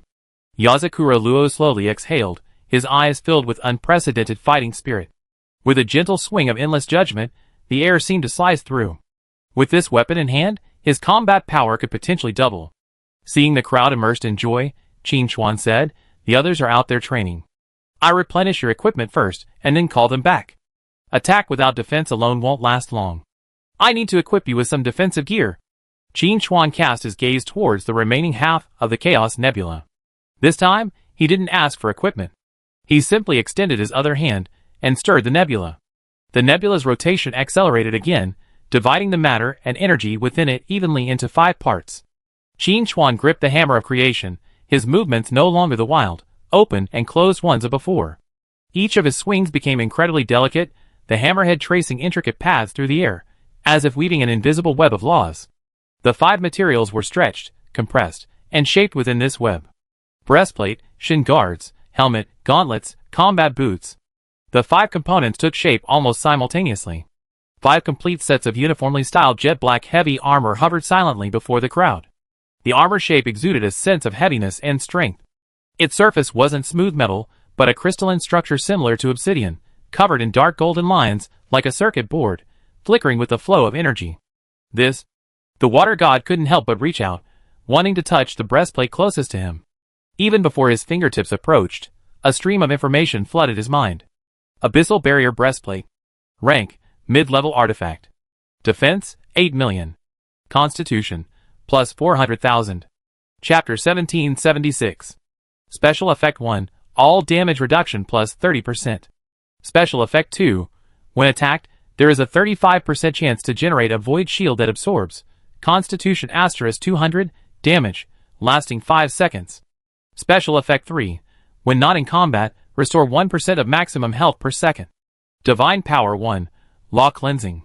Can be activated to remove all negative status effects and grant immunity to crowd control for 5 seconds, 30-minute cooldown.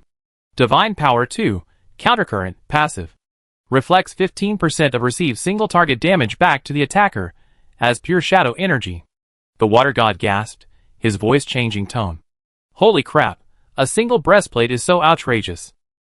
The others examined the armor pieces before them, shock written across their faces. Ji Xing's gaze fell on the sinister-looking helmet. Helm of the Abyssal Barrier. Rank, mid-level artifact. Defense, 4 million. Spirit, plus 200,000. Special Effect 1, immune to most mind control and charm effects.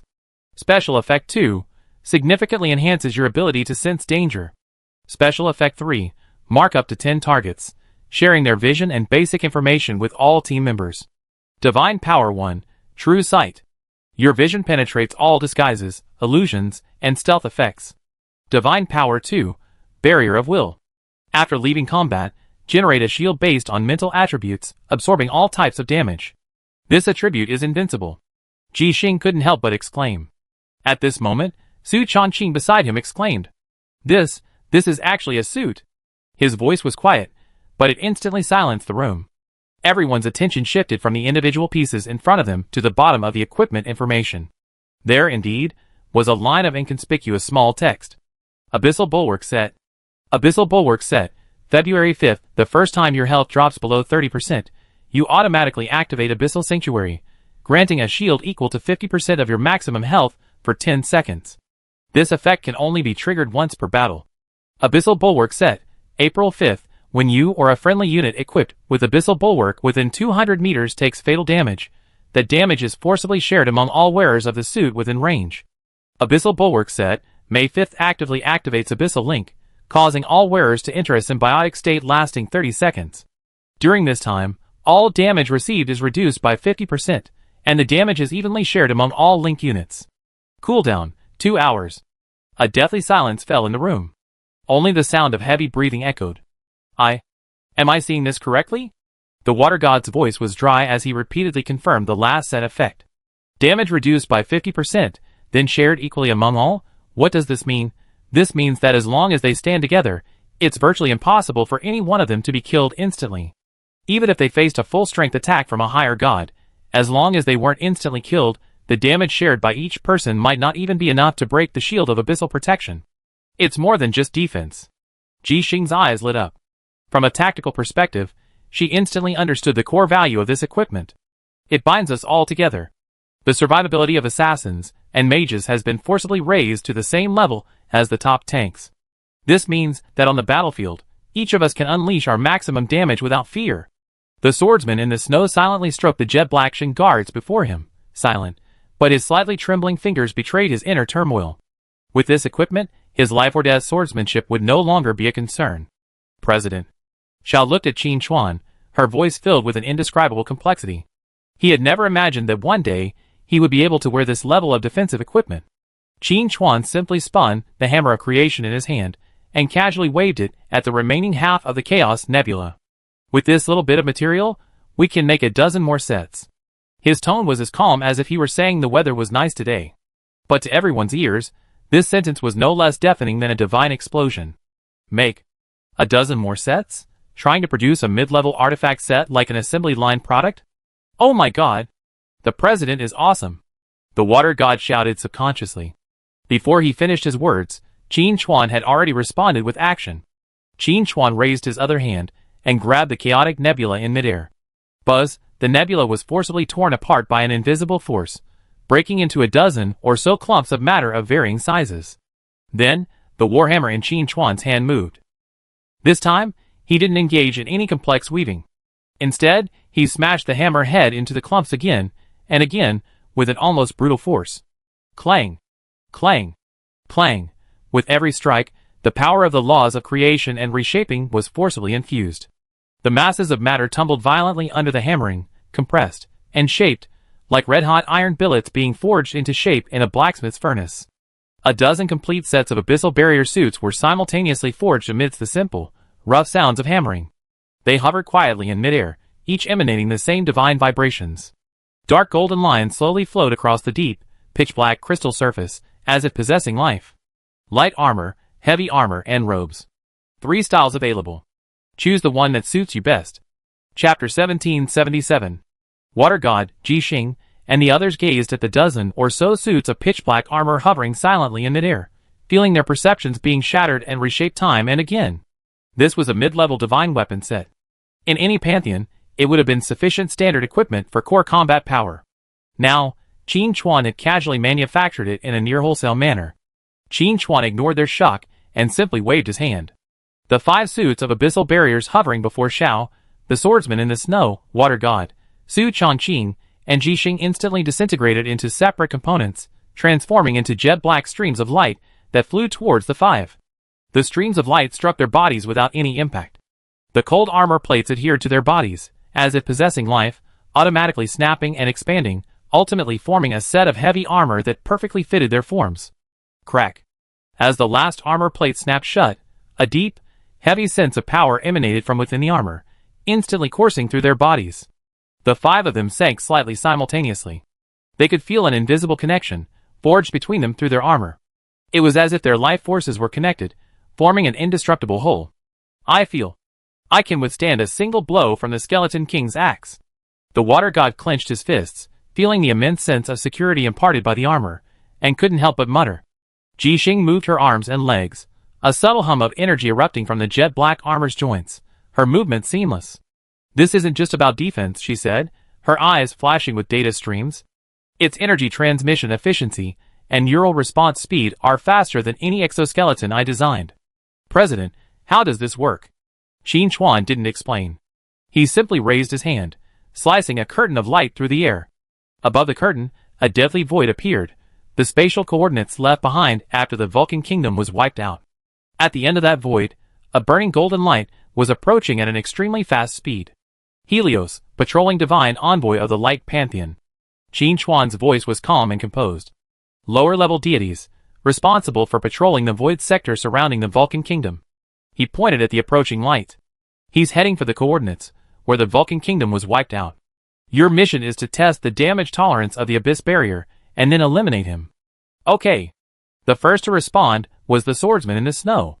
He gripped his emerald green long sword, his fighting spirit rising. That's what I've been waiting for. The water god also grew excited, the deep sea staff in his hand gleaming with light.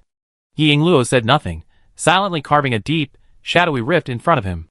On the other side of the rift lay the coordinates of the void displayed on the light screen. Action is the best answer. Xiao, Su Chongqing, Jixing, and Shueishan exchanged a glance and, without hesitation, stepped into the rift. When their figures vanished, Yingluo followed, merging into the shadows. Just as senior brother him was about to follow, Xin Chuan called him back. I have a mission for you. Go and meet Dijiaoling. They're having trouble over there too. Yes, President.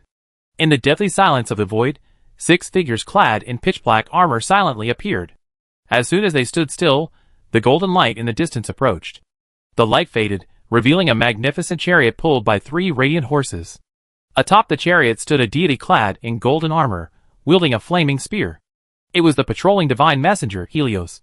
He spotted the 6 uninvited guests, and sensed the undisguised energy fluctuations of mid-level divine artifacts emanating from them. Their uniform black armor, in particular, instantly alerted him. I smell shadow. Helios' voice carried the authority of a deity. Why are you in this restricted area? Chapter 1778. No one answered him. What responded was action. Helios' eyes narrowed. He sensed the undisguised murderous intent of these 5 men. He stopped talking and suddenly raised the flaming spear in his hand, aiming it at Jixing, who appeared to have the most sophisticated equipment. In his view, the mechanical deity specialized in attack, but was weak in defense, making it the team's weak point. Light of judgment. A golden beam, powerful enough to pierce a small meteorite, burst from the spear tip, instantly crossing the distance between the 2 men and slamming fiercely into Jixing's breastplate. However, the expected scene of armor shattering and body being pierced through did not occur.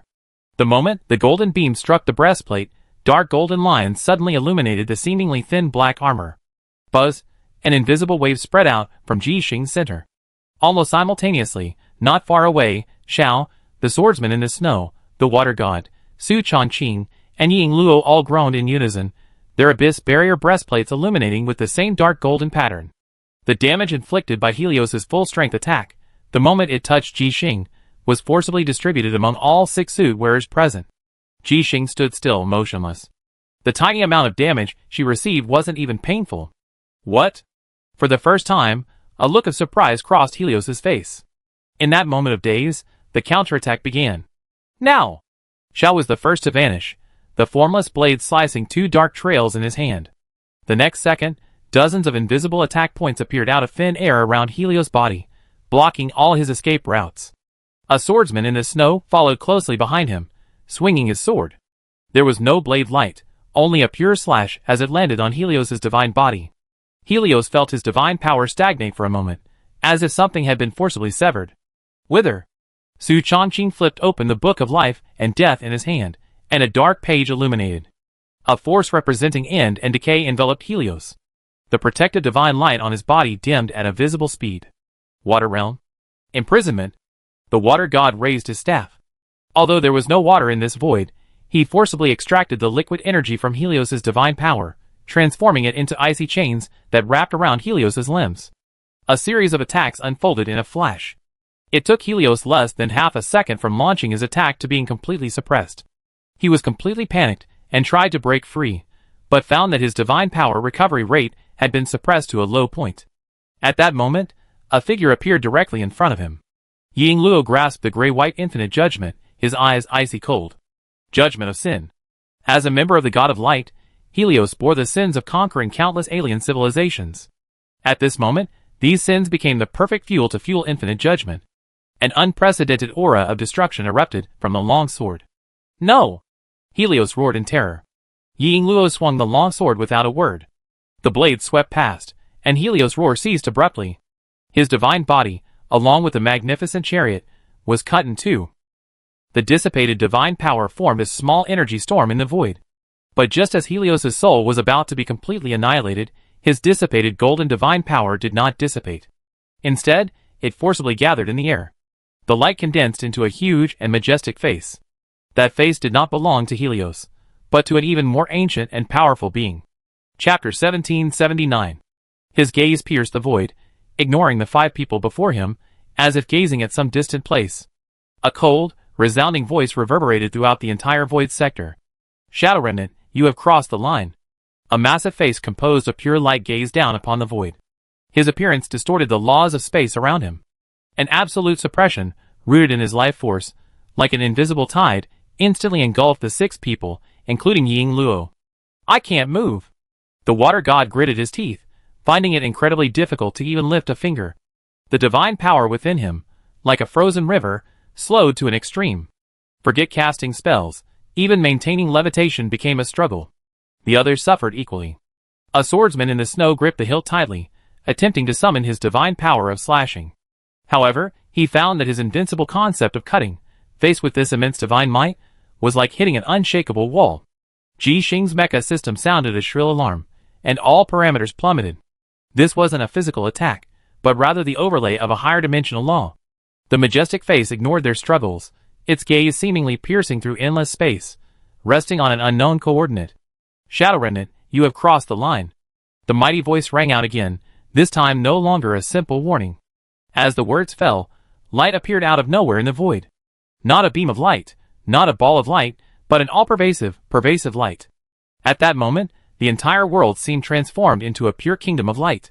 A sharp, corrosive sound emanated from the abyss barrier armor worn by the 6 men. The inky black crystal surface began to gleam with golden specks, as if doused with the most potent aqua regia, emitting wisps of black smoke. A searing pain, through the connection between armor and body, instantly spread throughout the 6 men. Ah! The water god was the first to scream, feeling his very being purified and dissolved by the light. The abyss barrier suit effects, at this moment, became the greatest burden. The 6 of them had their defenses linked together, and now, the pervasive purifying light, acting through the link, affected each of them simultaneously. The damage was shared, becoming the pain shared. Devil City Stronghold top floor. Qin Chuan stood before the light screen, observing the 6 men's agony on the screen, his face expressionless. He did not rip through space, nor did he rush toward the battlefield.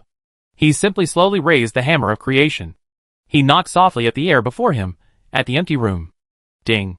A soft sound, transcending dimensions, and disregarding distance. Void battlefield. Just as the water god felt himself about to be purified into a wisp of smoke, a completely different power, without warning, surged from within the abyssal barriers that enveloped them. It was a nothingness deeper than the void, purer than shadow. It was the chaos before all things were born, the origin before the formation of rules. The searing pain of the soul vanished in an instant. The golden spots of light spreading across the armor, as if meeting their nemesis, let out a wail of unwillingness, forcibly devoured and obliterated by the newly emerged dark power. The pitch-black armor of the 6 men grew even darker than before. The dark golden lines, which had previously flickered, now illuminated completely, like greedy giant pythons, actively devouring the pervasive purifying light in the surrounding space. The divine power, previously suppressed, began to surge again. This, the water god gasped. He could sense that his armor, far from being damaged, was actually like a tonic meal, the energy contained within even more powerful than before. Chapter 1780. For the first time, that enormous face of light showed signs of emotion. His eyes, composed of light, narrowed slightly, his gaze finally shifting from the distant unknown to the 6 ants before him. Or rather, to the armor they wore that was consuming his divine power. What kind of power is this? A hint of doubt lingered in his mighty voice. This isn't simply the power of shadow. This time, his question wasn't transmitted through the air, but rather impacted the souls of the 6 people Ying Luo. At the same time, Qin Chuan's voice echoed in their minds. Don't stop. Keep attacking. Disperse this projection of his. The command was simple and direct. The 6 people, energized, launched their attacks again without hesitation. Wither, teleport, water storm. A variety of divine arts and attacks bombarded the enormous face. However, these attacks, powerful enough to instantly kill Helios, were like a drop in the ocean within 100 meters of the face, dissipated by the pure light without causing a single ripple. Useless struggle. The face of light's voice regained its dignity and indifference. Since you refuse to reveal yourself, I will first slay these minions of yours. The face of light's voice continued to echo in the void as its body, composed of the laws, began to shrink and condense. The pervasive purifying light in the surrounding space, like 100 rivers summoned to the sea, madly surged towards its true form. The entire void sector grew darker and more silent as this drain of energy drained away. The enormous face grew even more solid and glaring, like a supernova about to explode. Prepare to receive divine punishment. A majestic voice echoed, and a golden beam of light, 100 times thicker than Helios's previous light of judgment, condensed and formed before the face. It was neither a spear nor a beam of light, but a spear of judgment, composed purely of the concept of judgment. The spear's tip locked onto the water god, who had just been gasping for breath. Damn it! Again! The water god cried out, instinctively raising his deep-sea staff. Dozens of deep blue shields, composed of liquid divine power, instantly piled up before him. But he knew that these defenses were as fragile as paper before the spear of judgment. Don't panic. Activate the link. Ji Xing's voice resonated in everyone's minds. Without hesitation, she was the first to infuse divine power into the abyssal barrier within her. Buzz, the dark golden lines on her chest erupted with an unprecedented light, and a pitch-black energy chain shot out from it, connecting precisely to the swordsman in the snow next to her. The swordsman in the snow activated the link without hesitation. The second, third, fourth, fifth. The pitch-black energy chain swiftly shuttled between the 6 people, locking each of them tightly together. A perfect network of energy circulation and damage distribution, composed of 6 nodes, was fully formed the moment before the spear of judgment fell. Abyssal link. With Su Chongqing's final low cry, the armor of the 6 people shook simultaneously. A strange feeling washed over them. They felt as if their life force was no longer independent, but had converged into a vast whole. Every heartbeat seemed to synchronize with the others. At that moment, the golden spear of judgment moved. It made no sound, simply vanishing from its original location and appearing before the water god the next moment. Time and space lost their meaning before this blow. The dozens of layers of deep blue shields before the water god offered no resistance, being pierced through like a phantom. The spear of judgment pierced the water god's breastplate firmly. However, there was no explosion, no shockwave. The terrifying energy, enough to annihilate a small planet, was greedily devoured and transformed by the 6 suits of armor the moment it came into contact with the abyssal barrier's breastplate. Chapter 1781. The moment the golden spear of judgment pierced the water god's breastplate, it transformed into the purest law of light, pouring in like a torrent. But it encountered no resistance.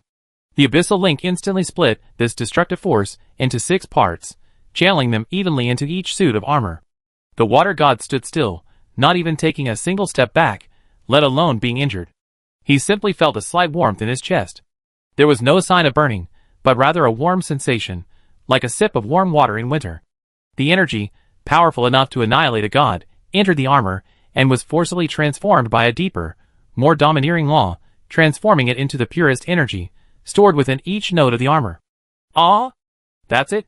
The water god asked, stunned, his voice filled with bewilderment. He looked down at his breastplate. It was intact, not even a scratch.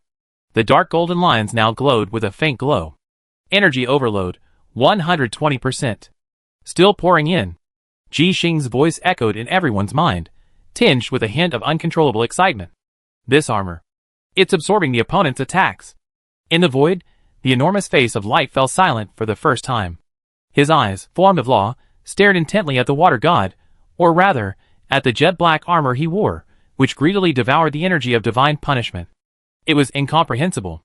His power of judgment, the embodiment of the highest law of the light pantheon, represented order and judgment, possessing an absolute purifying and erasing effect on all heretics. And yet, this power was being used as nourishment. What's going on? Why aren't you continuing? The water god stretched his neck and shouted at the large face. Weren't you so arrogant just now? Give me another spear, give me a little scratch. Damn it! Stop fanning the flames! The swordsman in the snow said coldly. This old idiot is analyzing us. Sure enough, the face of light spoke again, his voice lacking the previous authority, now inquiring and cold. Interesting creation. You actually merged the power of forging with the power of shadow, creating a whole new forging technique. But do you think that just because you blocked one attack, you're qualified to challenge me? Before he finished his words, the entire void sector suddenly lit up. This time, the attack was no longer concentrated into a single point. With the face of light as its center, endless light transformed into a substantial ocean, sweeping in all directions. From the ocean, countless phantoms of angels and holy spirits emerged, chanting hymns and brandishing lightsabers, forming a vast and boundless legion of judgment. This wasn't an attack directed at any one individual. It was an indiscriminate cleansing encompassing the entire battlefield. He intended to use the purest energy to thoroughly cleanse this space, exploding and crushing these 6 strangely armored insects, along with their equipment. Damn it! This is over, huh? The water god cried out. Maintain the link. Don't break it. Jixing shouted in warning. He's trying to use an area of effect attack to forcibly break our energy absorption limit. The ocean of light instantly engulfed the 6 people. The piercing sizzling sound echoed again, 10 times more intense than before. Everyone felt as if they had been thrown into the core of the sun, their souls and bodies enduring an endless burning.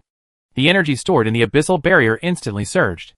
300%, 500%, 1000%.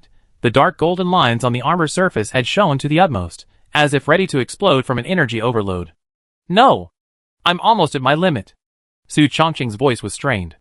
The book of life and death in his hand shone brightly, holy light, and the power of death intertwining, barely maintaining a small area around him, resisting the encroaching light. Chapter 1782. When the guild master gave us the equipment, he didn't tell us how to counterattack. The water god shouted anxiously. At this moment, Qin Chuan's voice calmly echoed in their minds. Unite your thoughts. The absorbed energy is stored within the armor. Simply release it with your strongest attack. These words awakened everyone. The Abyss Barrier Suit is more than just defensive equipment. It's a whole, a war weapon that can temporarily fuse the strength and will of 6 people into one. Understood. Jixing was the first to respond. She abandoned micromanipulation of the mech, switching to automatic mode and pouring all her mental energy into the core of the Abyss Barrier. Cut! The swordsman in the snow spoke succinctly, integrating his entire understanding of cutting into the network of connections. Judgment. The endless judgment in Yingluo's hands hummed, the power of sin judgment flowing upstream. Zhao's figure loomed within the sea of light. He infused it with the divine power of instant shadow, imbuing this vast energy with extreme speed and penetrating power.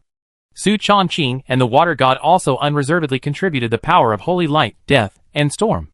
Buzz, the abyssal barrier surrounding the 6 people seemed to come alive at this moment. They were no longer passively absorbing energy. The dark energy network connecting the 6 of them suddenly expanded outward, like a yawn opening to devour the world. The surrounding sea of light was forcibly pulled by an irresistible force, forming a massive vortex, and at the center of the vortex lay the 6 of them. What? For the first time, the voice of the face of light was filled with horror. He discovered that the purifying divine power he had unleashed was losing control. No, not losing control. It was being plundered. At the center of the 6 sets of abyssal barrier breastplates, a deep black singularity emerged simultaneously. The plundered ocean of light madly poured into these 6 singularities, compressed, transformed, and stained with the colors of the abyss. Then, the 6 strands of transformed dark energy converged at a single point. In the center of the 6, a pitch-black spear, more solid and massive than the previous spear of judgment, slowly took shape. The spear was entwined with the sword intent that severed all things, carrying the final judgment of sin, surging with the deathly aura that withered all things, and flashing with the fleeting shadows of traversing the void. This was the combined power of the 6 of them. Go! Jixing uttered a single word. The pitch-black spear of the abyss vanished without a sound. The next moment, it appeared before the enormous face of light, and thrust fiercely into it. The pitch-black spear, embodying the combined strength of 6 men, did not cause any earth-shattering explosion. It simply silently pierced the enormous face of light. No sound, no light. In the void, that majestic and sacred face froze. The next second, a web of pitch-black cracks spread out from the point of the spear's penetration. Crack. A soft sound, like shattering glass. The pure holy light that composed the face began to flake off in large pieces, like faded wall paint, dissolving into the most primitive light element in the void. Destroyed? The water god asked subconsciously. But before he could finish his words, his expression changed. As the outer shell of holy light peeled away, what seeped out from the cracks wasn't nothingness, but a deeper, more viscous darkness. A living, writhing darkness, filled with madness and twisted will. An eerie odor, a mixture of rotting blood and spoiled honey, appeared out of thin air, penetrating everyone's senses. Warning, unknown contamination source detected. For the first time, Ji Xing's voice rang with a sharp alarm. The energy properties cannot be deciphered. It's corroding the spiritual connection. It's distorting the laws of space. Chapter 1783. This thing is disgusting. Su Chongqing frowned. The book of life and death in his hand flipped open, its 2 pages, representing life and death, lighting up simultaneously and then dimming. This power belonged to neither life nor death. It lay somewhere in between, a most virulent desecration of the cycle of life. The face of light crumbled completely as it peeled away. In its place, a chaotic mass of flesh, indescribable, composed of twisted shadows and screaming souls. Countless faces, howling in agony, emerged and sank from the flesh's surface. Countless deformed arms and tentacles stretched frantically from it, clawing at the void. At the very center of the flesh, a single, enormous, turbid eye, streaked with purple bloodshot, suddenly opened. His gaze swept over the 6 people. No longer was the majesty and commanding presence of a god. There was only hunger, pure, mad hunger, a consuming, assimilation-seeking hunger. He. Fresh. Flesh. Fresh. Soul. Countless sharp, hoarse, frantic voices rang out simultaneously from the mass of flesh, overlapping to form a wave of sound capable of tearing apart a soul. The water god bore the brunt of the attack, clutching his head and groaning in pain. What the hell is this thing? Directly attacking the soul. Devil City stronghold, top floor. Qin Xuan calmly observed the indescribable monstrosity on the screen, unfazed. Even more thoroughly corrupted than expected, he muttered to himself. It seems even without this exploratory attack, the god of light would be on the verge of collapse. Void battlefield. The chaotic mass of flesh emitted wave after wave of mental screams. The will barrier divine power on the abyss barrier helmet activated passively, and an invisible mental shield enveloped the 6 people, barely resisting the insane pollution. This thing is much more difficult than the last one. The water god, who had recovered his breath, cursed. He didn't dare to pause for a moment as he cast water barriers before the crowd, but they were quickly corroded by the twisting darkness. Its attack mode has changed. Ji Xing analyzed quickly. It's no longer a pure energy attack, but a pollution of the law and an erosion of the spirit. Conventional defenses are useless. We must completely eliminate it before it pollutes our divinity. How? Zhao's figure shuttled through the darkness. He tried to cut the monster with the formless blade, but the cut flesh instantly healed and grew even larger as the blade passed. Its essence is contamination, ineradicable by physical attack. Just as everyone was at their wits' end, the chaotic mass of flesh attacked. In its massive single eye, a purple vein of blood suddenly lit up. No beam of light, no energy ball. Instead, 6 eerie, deep purple runes, seemingly alive, shot out from the eye, disregarding space and distance, imprinting themselves directly onto the chest armor of the 6 men. Buzz, the 6 men's bodies trembled simultaneously. They felt something burrow through their armor and into their bodies. An indescribable feeling of weakness welled up from the depths of their souls. System notice. You have been cursed with divine corruption. System prompt. Your all attributes are slowly degrading. Your divinity is being tainted. Ji Xing's hurried voice echoed through the team chat. The vitality link has been severed. The set's effects are failing. The moment the abyssal link was severed, a familiar sense of isolation gripped everyone once again. Gone was the sense of unity, the solid rock of life connecting the 6 of them. Instead, the coldness and weakness emanated from the purple rune on their chests. Like a living parasite, it took root within their divinity, greedily draining its power. Such a weak soul. The frantic mutterings of the chaotic mass of flesh were no longer a meaningless murmur, but echoed clearly in each of their minds. It savored their weakness, reveled in their fear. What the hell is this thing? The water god roared, the deep sea staff in his hand blazing with light. Illusionary tide storm. A wave, obscuring the sky and the sun, appeared out of thin air, carrying countless phantom soldiers, and swept towards the wriggling mass of flesh. However, the moment it approached the mass, it quickly took on a foul gray hue, and finally, with a whoosh, dissipated into the void.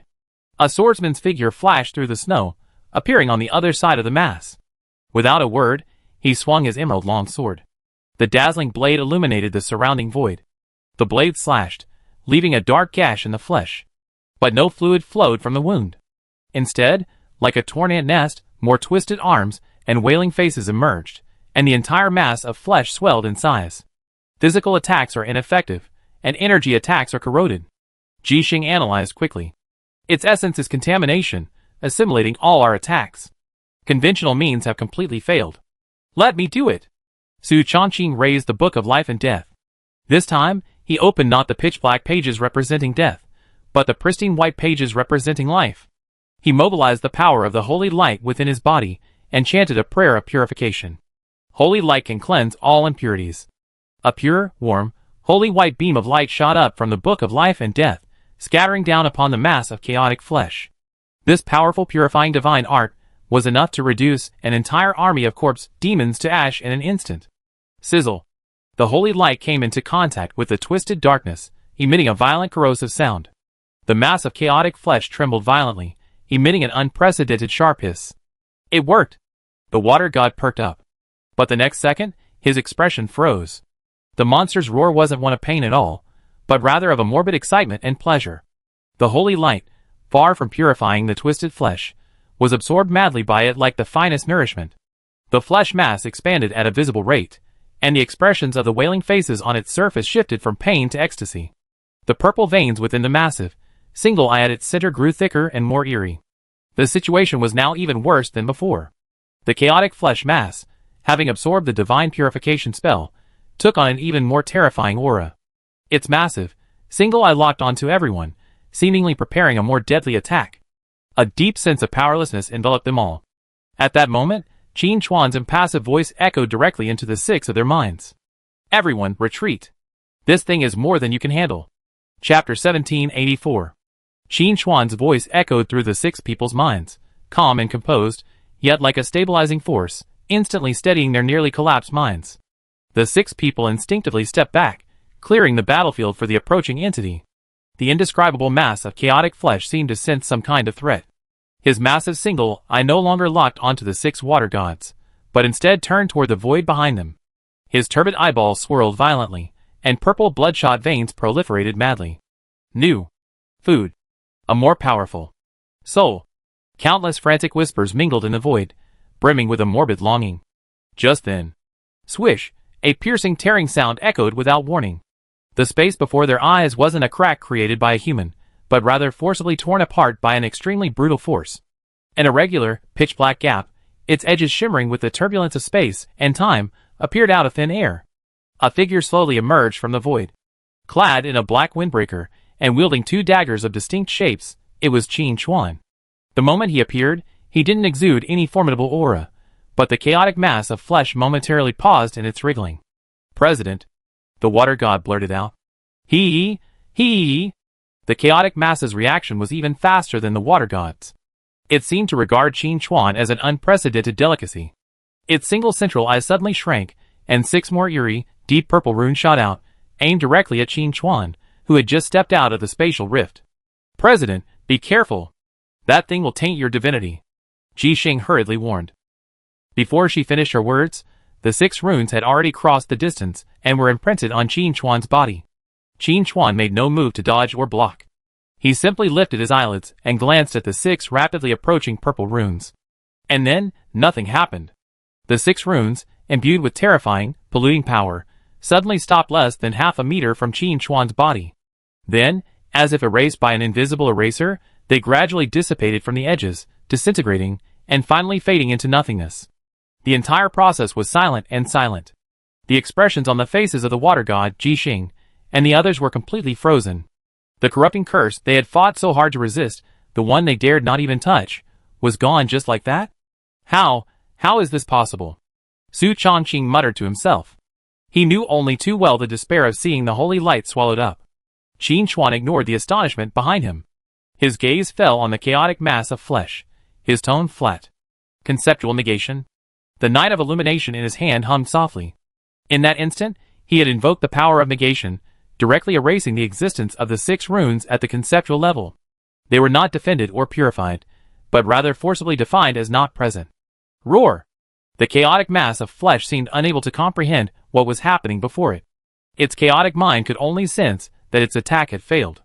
Rage and hunger completely overwhelmed its limited rationality. The mass of flesh suddenly expanded in size, and hundreds of deformed tentacles crazily extended from its interior. Each tentacle tipped, with a human face wailing in pain. These tentacles, covering the sky and the sun, carried a terrifying aura that could pollute the entire void sector, lashing out fiercely at Qin Chuan from all directions. Faced with a scene that could drive even the lower gods mad, Qin Chuan's actions were remarkably simple. He simply raised the Dark Knight in his right hand. He casually slashed at the wall of tentacles before him. There was no flash of blade, no energy fluctuation. The Dark Knight's blade easily sliced through the twisted flesh. A strange scene unfolded. Chapter 1785. Where the dagger passed, the tentacles, the faces, remained unsevered, and no fluid oozed. They simply vanished. It was as if there had always been a blank space there.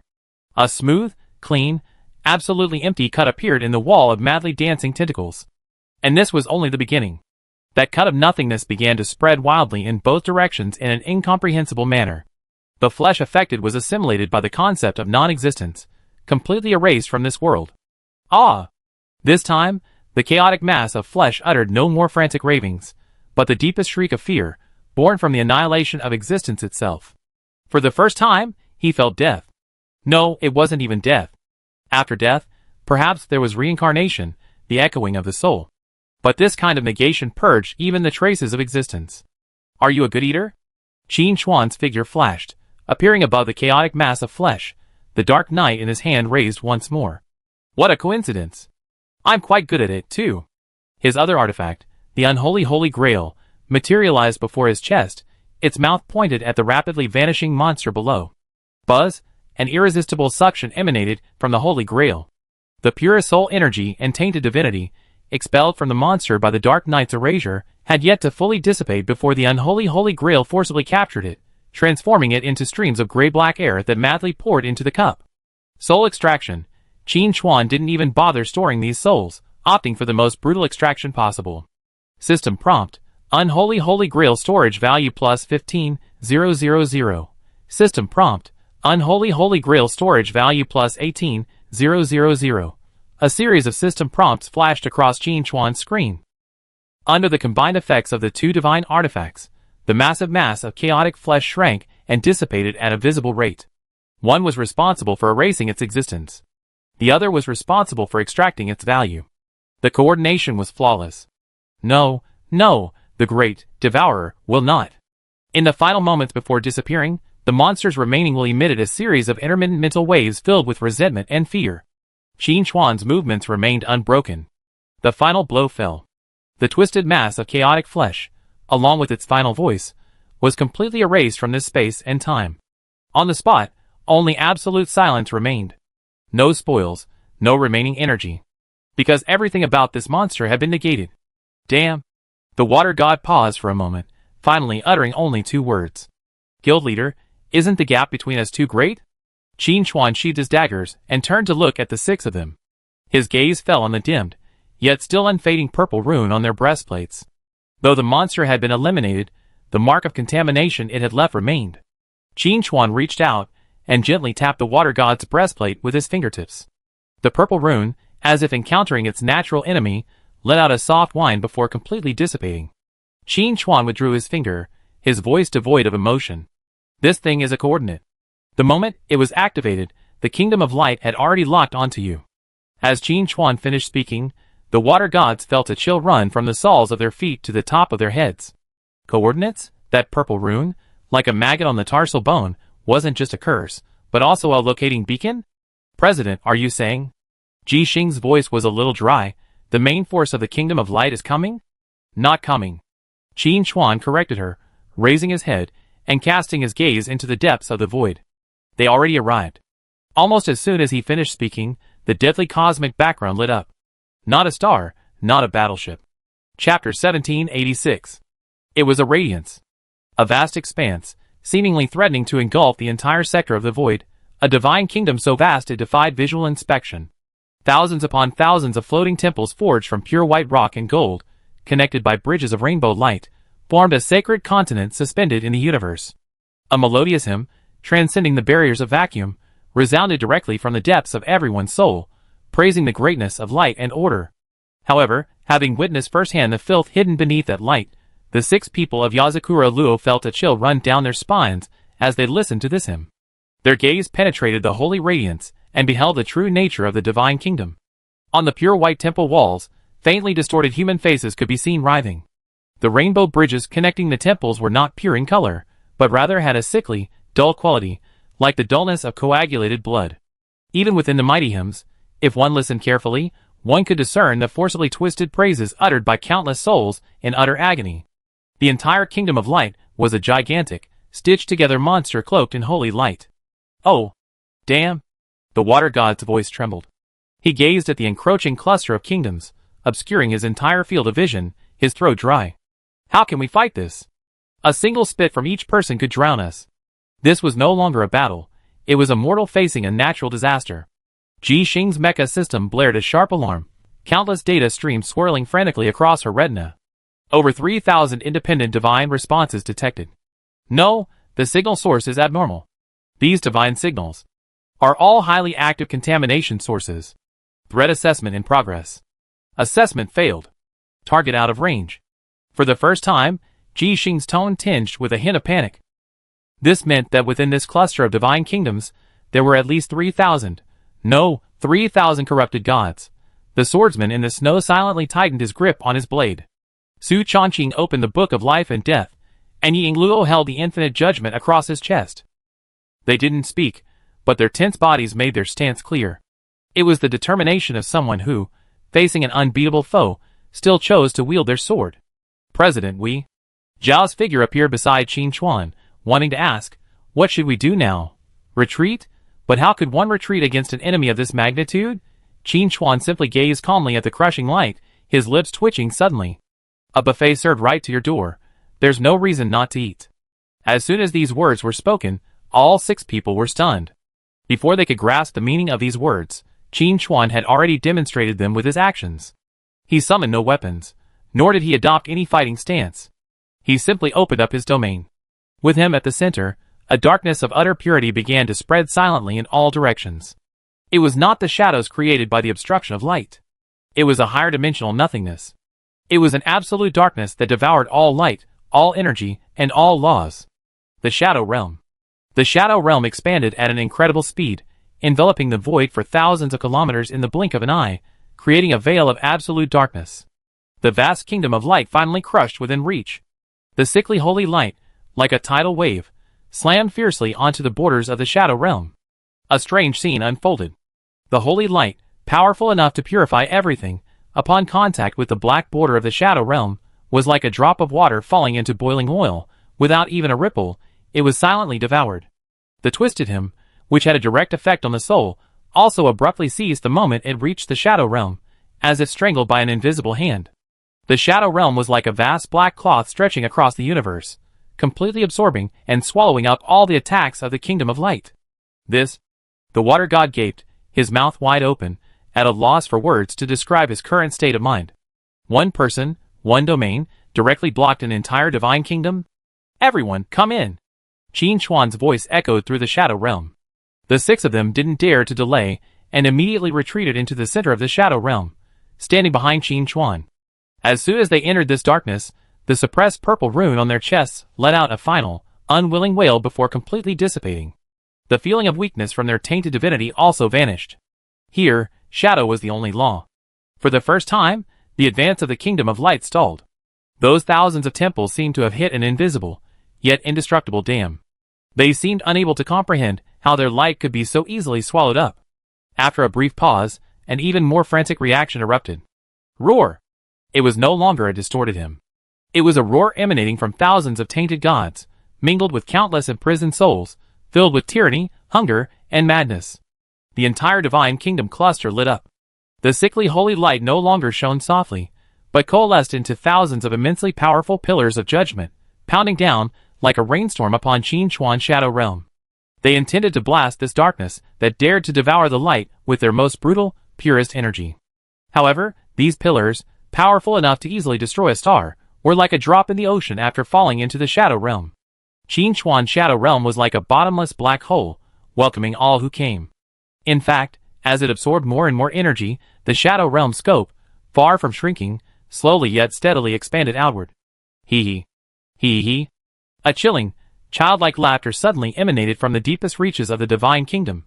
The most magnificent and sacred supreme temple, situated in the very center of the divine kingdom, stirred. Its outer shell, its walls composed of the purest holy light crystal, began to crack inch by inch. From those golden cracks, a dark liquid as thick as oil seeped out. Crack! With a loud bang, the supreme temple split open from the center. What opened from the crack was not a temple door, but a terrifying maw covered in spiraling teeth, powerful enough to devour the stars. Chapter 1787. The yawning maw, formed by the rupture of the supreme temple, emitted no sound. But the surrounding void began to collapse inward. Not a slow twist, but a violent collapse. Space itself, along with the floating remains of the temple, was ripped apart by an invisible force, pulled toward the bottomless maw. This was the most primitive, most brutal form of attack. Devour. Swallowing everything before it, along with the laws and causality, into its maw. Damn, is this thing trying to devour the entire void? The water god's face paled. He could feel that even the shadow realm Qin Chuan had unfolded was being pulled and deformed by the terrifying suction. The shadow realm's black border was stretched into long arcs, as if it would be torn apart at any moment and swallowed whole by the maw, along with everyone within. President. Ji Xing's voice was filled with tension. Qin Chuan stood still, motionless. He stared at the ever-approaching maw, his expression devoid of even a flicker of emotion. But the next second, the shadow realm beneath his feet ceased its passive defense. The expanse of pure darkness suddenly expanded outward. It wasn't just growing larger, but like a sleeping beast, it opened its true mouth. If the maw of the kingdom of light devoured a region, then Qin Chuan's shadow realm now threatened to devour the entire universe. Boom! A silent roar resonated within everyone's soul. The terrifying suction force emanating from the divine kingdom's maw, upon contact with the expanding shadow realm, flowed like a stream into a surging sea. Far from shaking the shadow realm in the slightest, it was forcibly reversed by an even more overbearing, even more unreasonable, devouring force. The temple debris and spatial fragments, originally being sucked towards the divine kingdom's maw, suddenly froze in midair. Then, at a speed 10 times faster than before, they reversed course and madly surged towards Qin Chuan's shadow realm. Swallowed up, dissolved, leaving no trace behind. What? The water god's eyes nearly popped out. Can you do this? Suck it back? This was beyond his understanding of domain-based skills. Shouldn't domains be used to create a battlefield to one's advantage? How did the domain become so flexible and adaptable when it came to the president? The vast cluster of the Kingdom of Light also stirred. They sensed a threat. Thousands of polluted temples simultaneously lit up with a sickly holy light, and countless beams of judgment light once again gathered, attempting to halt the expansion of the shadow realm. But this time, these attacks didn't even reach the edge of the shadow realm. They were twisted and pulled by the reversing devouring force, ultimately transforming into a torrent of pure energy, swallowed whole by the shadow realm. Darkness that devours light. This passive ability reached its peak at this moment. Every attack the shadow realm devoured strengthened itself. As one side gained strength while the other lost, the battle became strangely one-sided. For the first time, the divine maw stopped swallowing. He too seemed to feel fear. It was the instinctive fear of a creature low on the food chain, encountering an apex predator. He wanted to retreat. But it was too late. Qin Chuan's shadow realm had already expanded before it. The pitch-black boundary, like a relentless tide, began to cover the edge of the maw, inch by inch. Sizzle. The edge of the maw, composed of holy light and twisted flesh, felt like it had been doused with the highest concentration of acid the moment it came into contact with the shadow realm. A fierce corrosive sound erupted, and thick streams of black smoke billowed out. Roar! For the first time, a roar of pain and rage emanated from that maw. It struggled frantically, trying to escape the shadow realm's engulfment. But it was all in vain. The Shadow Realm was like a cancer. Once it was in, there was no escape. Chapter 1788. The six water gods stood behind Qin Chuan, stunned by the mythical scene before them. One person, one domain, was devouring an entire kingdom of God. I finally understand, the water god muttered to himself. What did the president mean by buffet just now? This was more than just a buffet, it was practically a complete restaurant wipeout. Qin Chuan ignored the commotion behind him. His entire attention was focused on controlling the Shadow Realm. Devouring a polluted kingdom of God was also a brand new endeavor for him. A vast amount of mixed energy, a mixture of polluted divinity, and countless resentful souls, continuously poured into the Shadow Realm. This energy must be transformed and purified by the darkness that devoured the light before it could be used for its own benefit. This was a delicate task. A single careless move could allow these pollutants to in turn erode one's own domain. At that moment, the giant mouth, about to be completely devoured, suddenly ceased its struggles. From the depths of his bottomless throat, a pinprick of intense white light suddenly shone. The next moment, a humanoid creature appeared in the void. His entire body was composed of a substance between crystal and light, a holy golden glow flowing from his body. Endless wings of light slowly unfolded from behind him, a sacred and majestic presence. But beneath this holiness lay an unconcealable distortion. Under his skin, faintly visible were the wriggling black veins. The roots of his wings connected not to his back, but to several hideous pieces of flesh that continually opened and closed. The strangest thing was his face. One half was the handsome and majestic face of a god, the other half, a decaying appearance covered in purple bloodshot veins and throbbing tumors. Two diametrically opposed qualities, forcibly stitched together within a single body, created a sickeningly contradictory beauty. Holy crap! What the hell is this? The water god exclaimed. Su Changqing, grasping his chin, pondered for a long moment before speaking uncertainly. This thing should be the god of light. The swordsman in the snow was so shocked he almost dropped his sword. No, you call this the god of light? The tainted god of light slowly raised his one intact eye, gleaming with golden light. His gaze fell upon Qin Chuan's Shadow Realm. Shadow must be purified. Two distinct voices emanated simultaneously.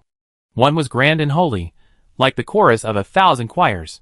The other was shrill and frantic, like countless souls screaming in a frying pan.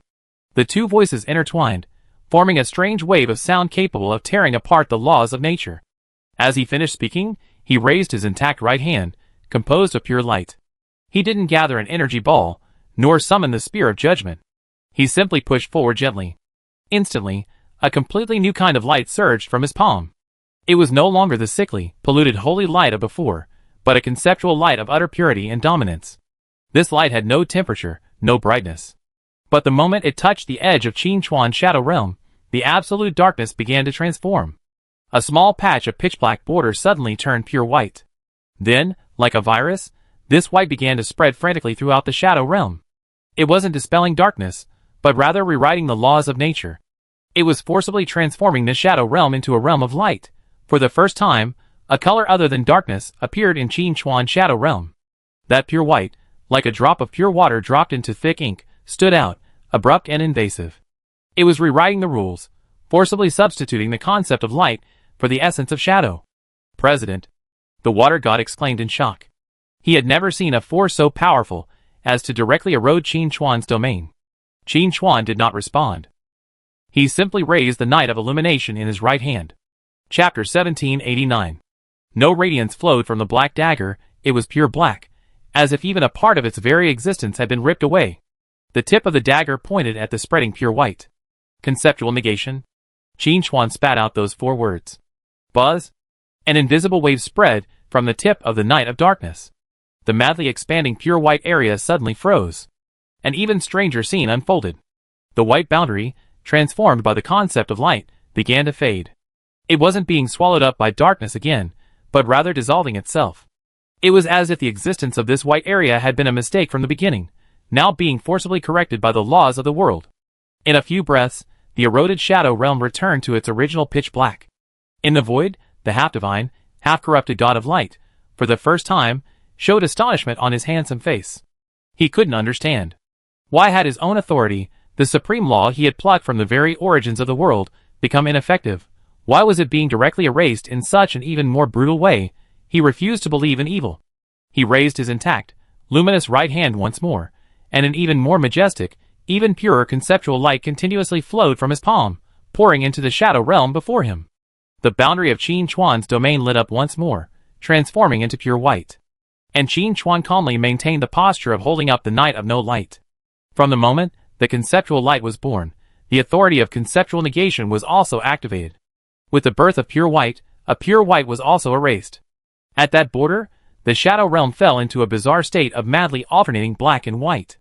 Two completely different supreme powers were now locked in direct confrontation. Neither could do anything to the other. A stalemate had formed. Damn it. On the rotting half of the God of Light's face, the twisted flesh throbbed violently. His single bloodshot eyes stared intently at Qin Chuan, filled with cruelty and resentment. And his sacred half uttered a mighty voice. All children, purify the sins before you see. As his chaotic yet majestic command was issued, the cluster of divine kingdoms suspended in the void moved. Thousands of polluted temples simultaneously erupted with blinding, morbid holy light. Countless twisted figures swarmed from those temples. There were fallen angels with wings of rotting flesh on their backs, wielding rusted spears of light. There were distorted priests clad in holy robes, their faces covered in wailing mouths. And some were simply a mass of indescribable, writhing monstrosities, a haphazard patchwork of holy light and flesh. There were tens of millions of them. They covered the sky, obscuring all starlight behind them, forming a wave of madness and filth that crashed down upon the seven in the shadow realm. Damn it! Call for help!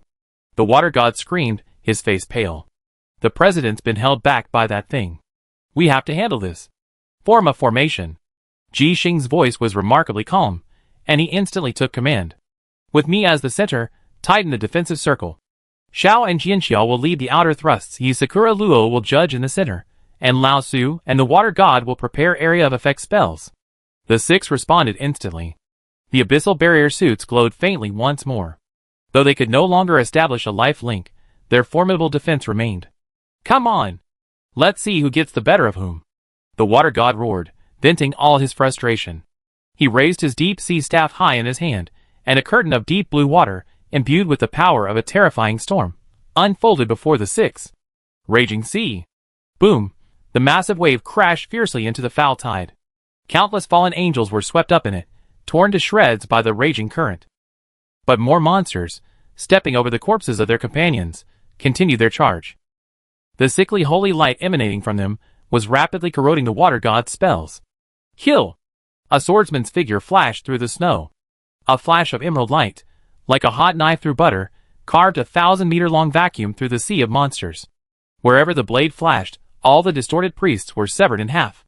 The wounds were smooth, yet clung to an indelible, sharp sword intent, preventing them from healing. Death and decay. The book of life and death in Su Chongqing's hand flipped to a dark page. A vast gray-black aura of death spread outward from the six people.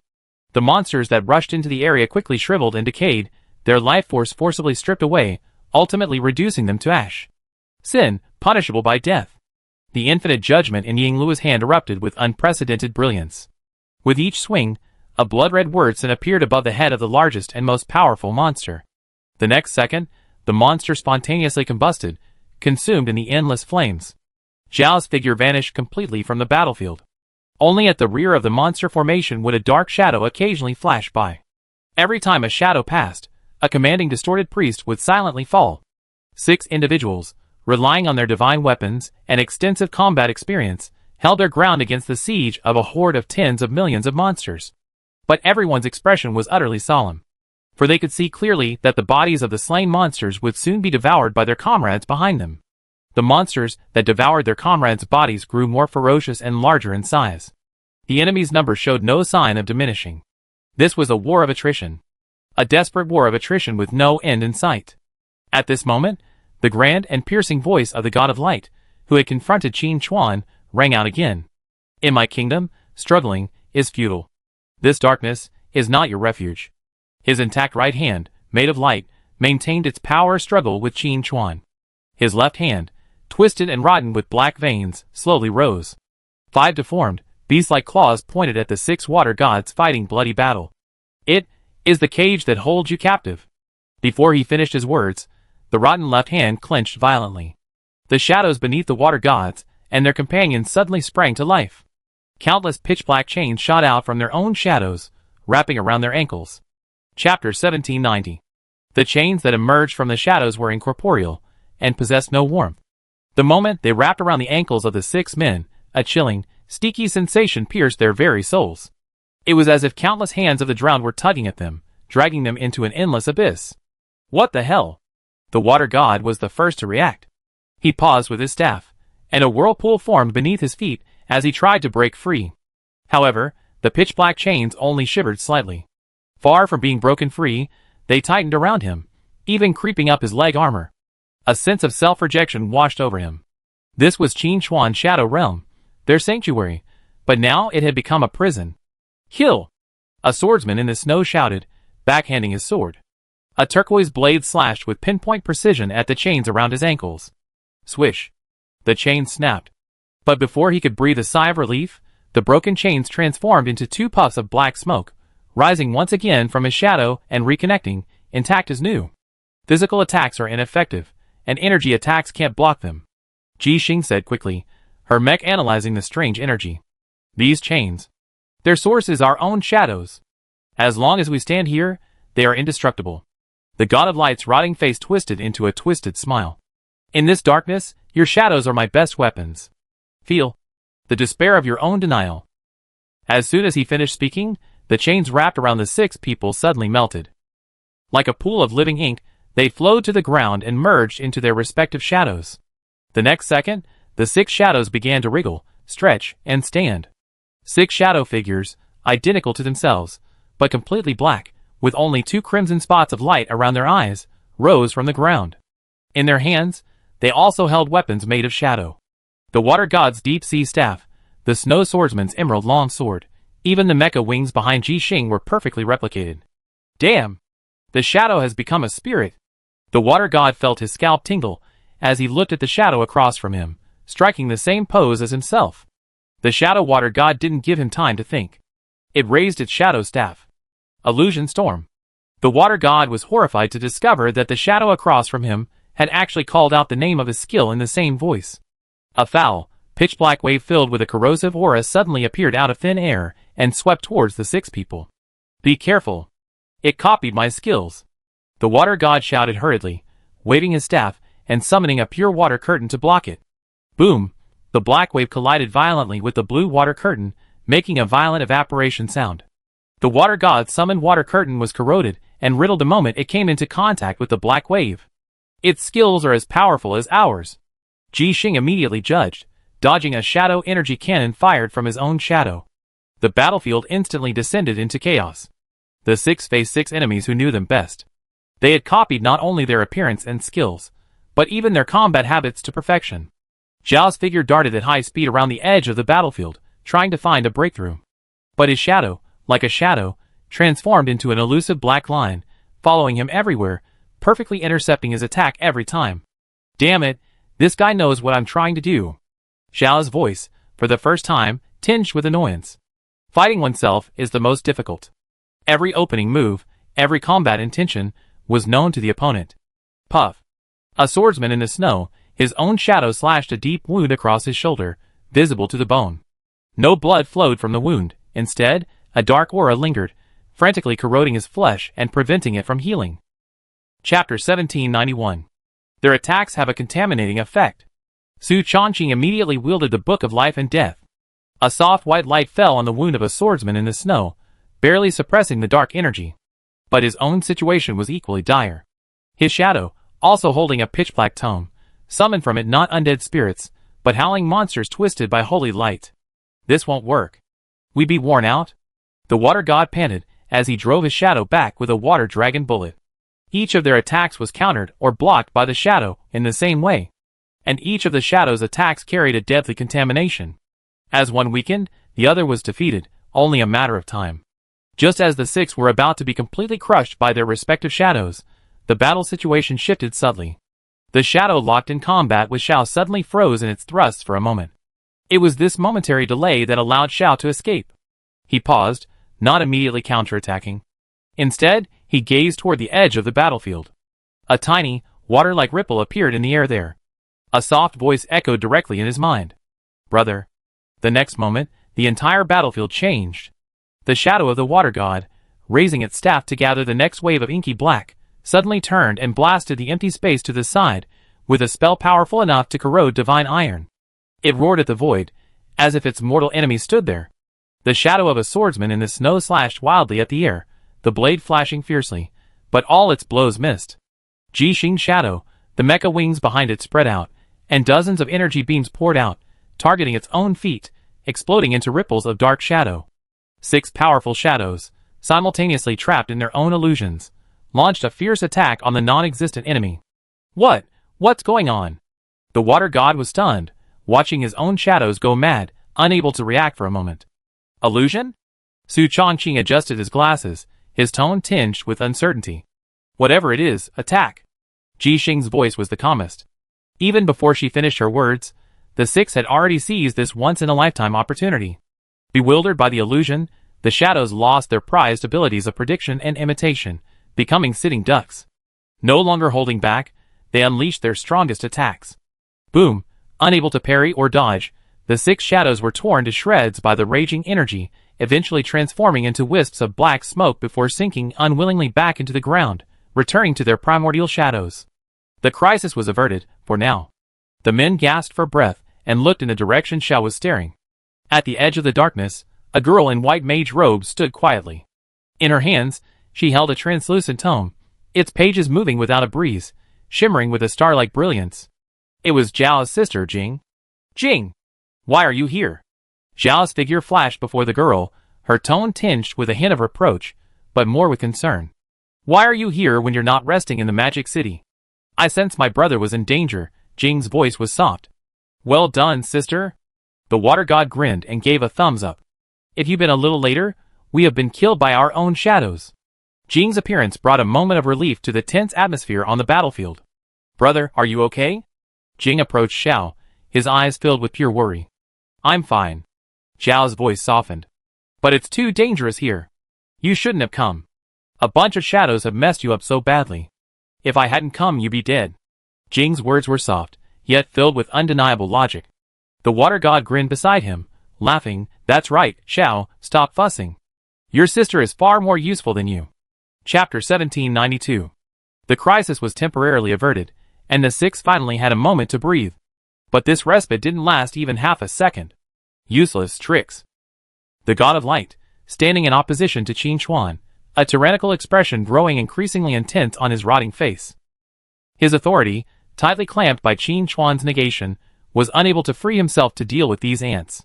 But that didn't mean he had no other means. My servants, give their flesh and souls. Offer to the great light. A voice, a mixture of grandeur and piercing, echoed throughout the void. Following his command, the gates of several of the grandest temples within the vast divine kingdom slowly opened. This time, it was no longer those mindless, deformed monsters that emerged. Instead, 3 figures, each with a distinct form, exuding a twisted divinity. The leading figure was a female deity. She wore a magnificent white gold robe, holding a cup from which a silvery liquid continuously emanated. Her face, which should have been compassionate and holy, now wore a strange, chilling smile. Her eyes, which should have been filled with compassion, had become 2 dark, hollow holes, dripping with pus. Wherever she passed, the void was infected by an invisible plague, absorbing a grayish hue of ruin. Miriam, the god of healing and purification.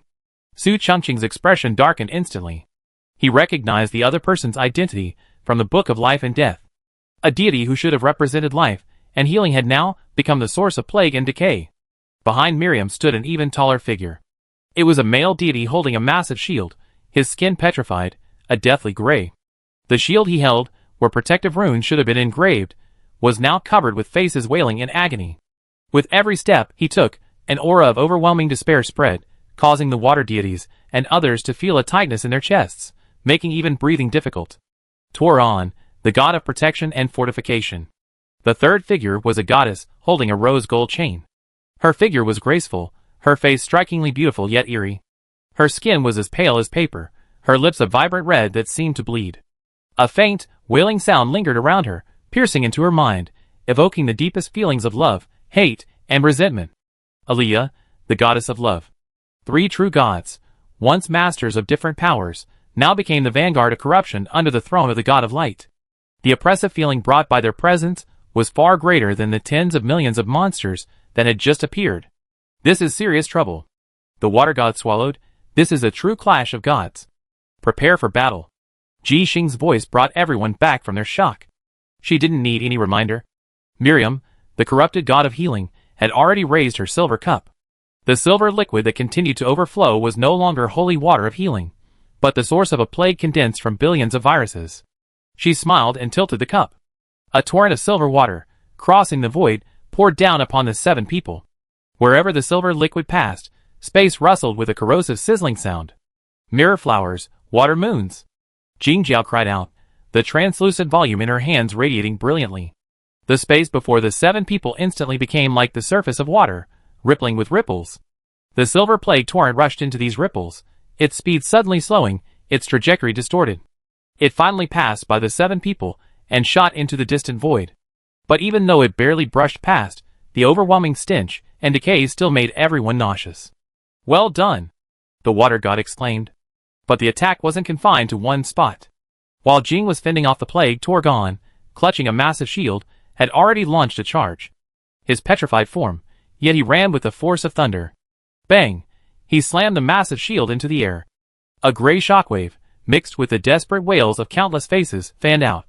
This wasn't a physical attack, but a direct assault on the will. Hold your composure, Su Chongqing shouted, and a soft white light shone from the Book of Life and Death, attempting to shield everyone. But the aura of despair was too strong, and the white light lasted only half a second before being overwhelmed. The water god felt a buzzing in his head, and a vision of himself being devoured by countless sea monsters appeared before his eyes. His body instantly stiffened. Puff! A flash of blade flashed. A swordsman in the snow slashed his thigh with a blade, and the intense pain forced him to break free from the despair. Even on the other side, the goddess of love, Elia, had already begun to sing her eerie ballad. The song, filled with allure, and yet tinged with endless sorrow, pierced through Jing's spatial barrier. Everyone felt their authority escaping their bodies. Even Su Chongqing's protective barrier collapsed.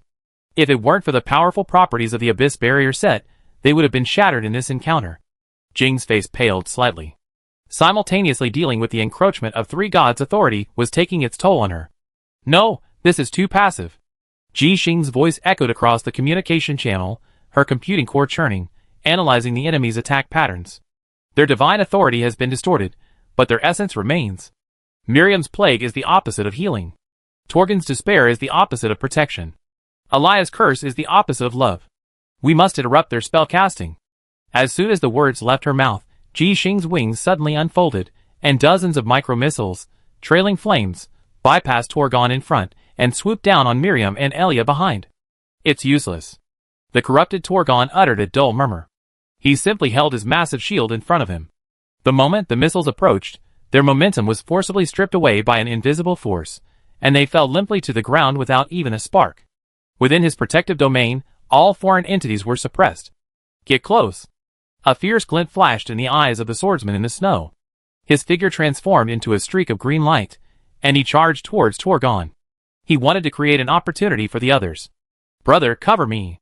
Jing's voice echoed in Zhao's mind. Xiao didn't hesitate, and his figure vanished in an instant.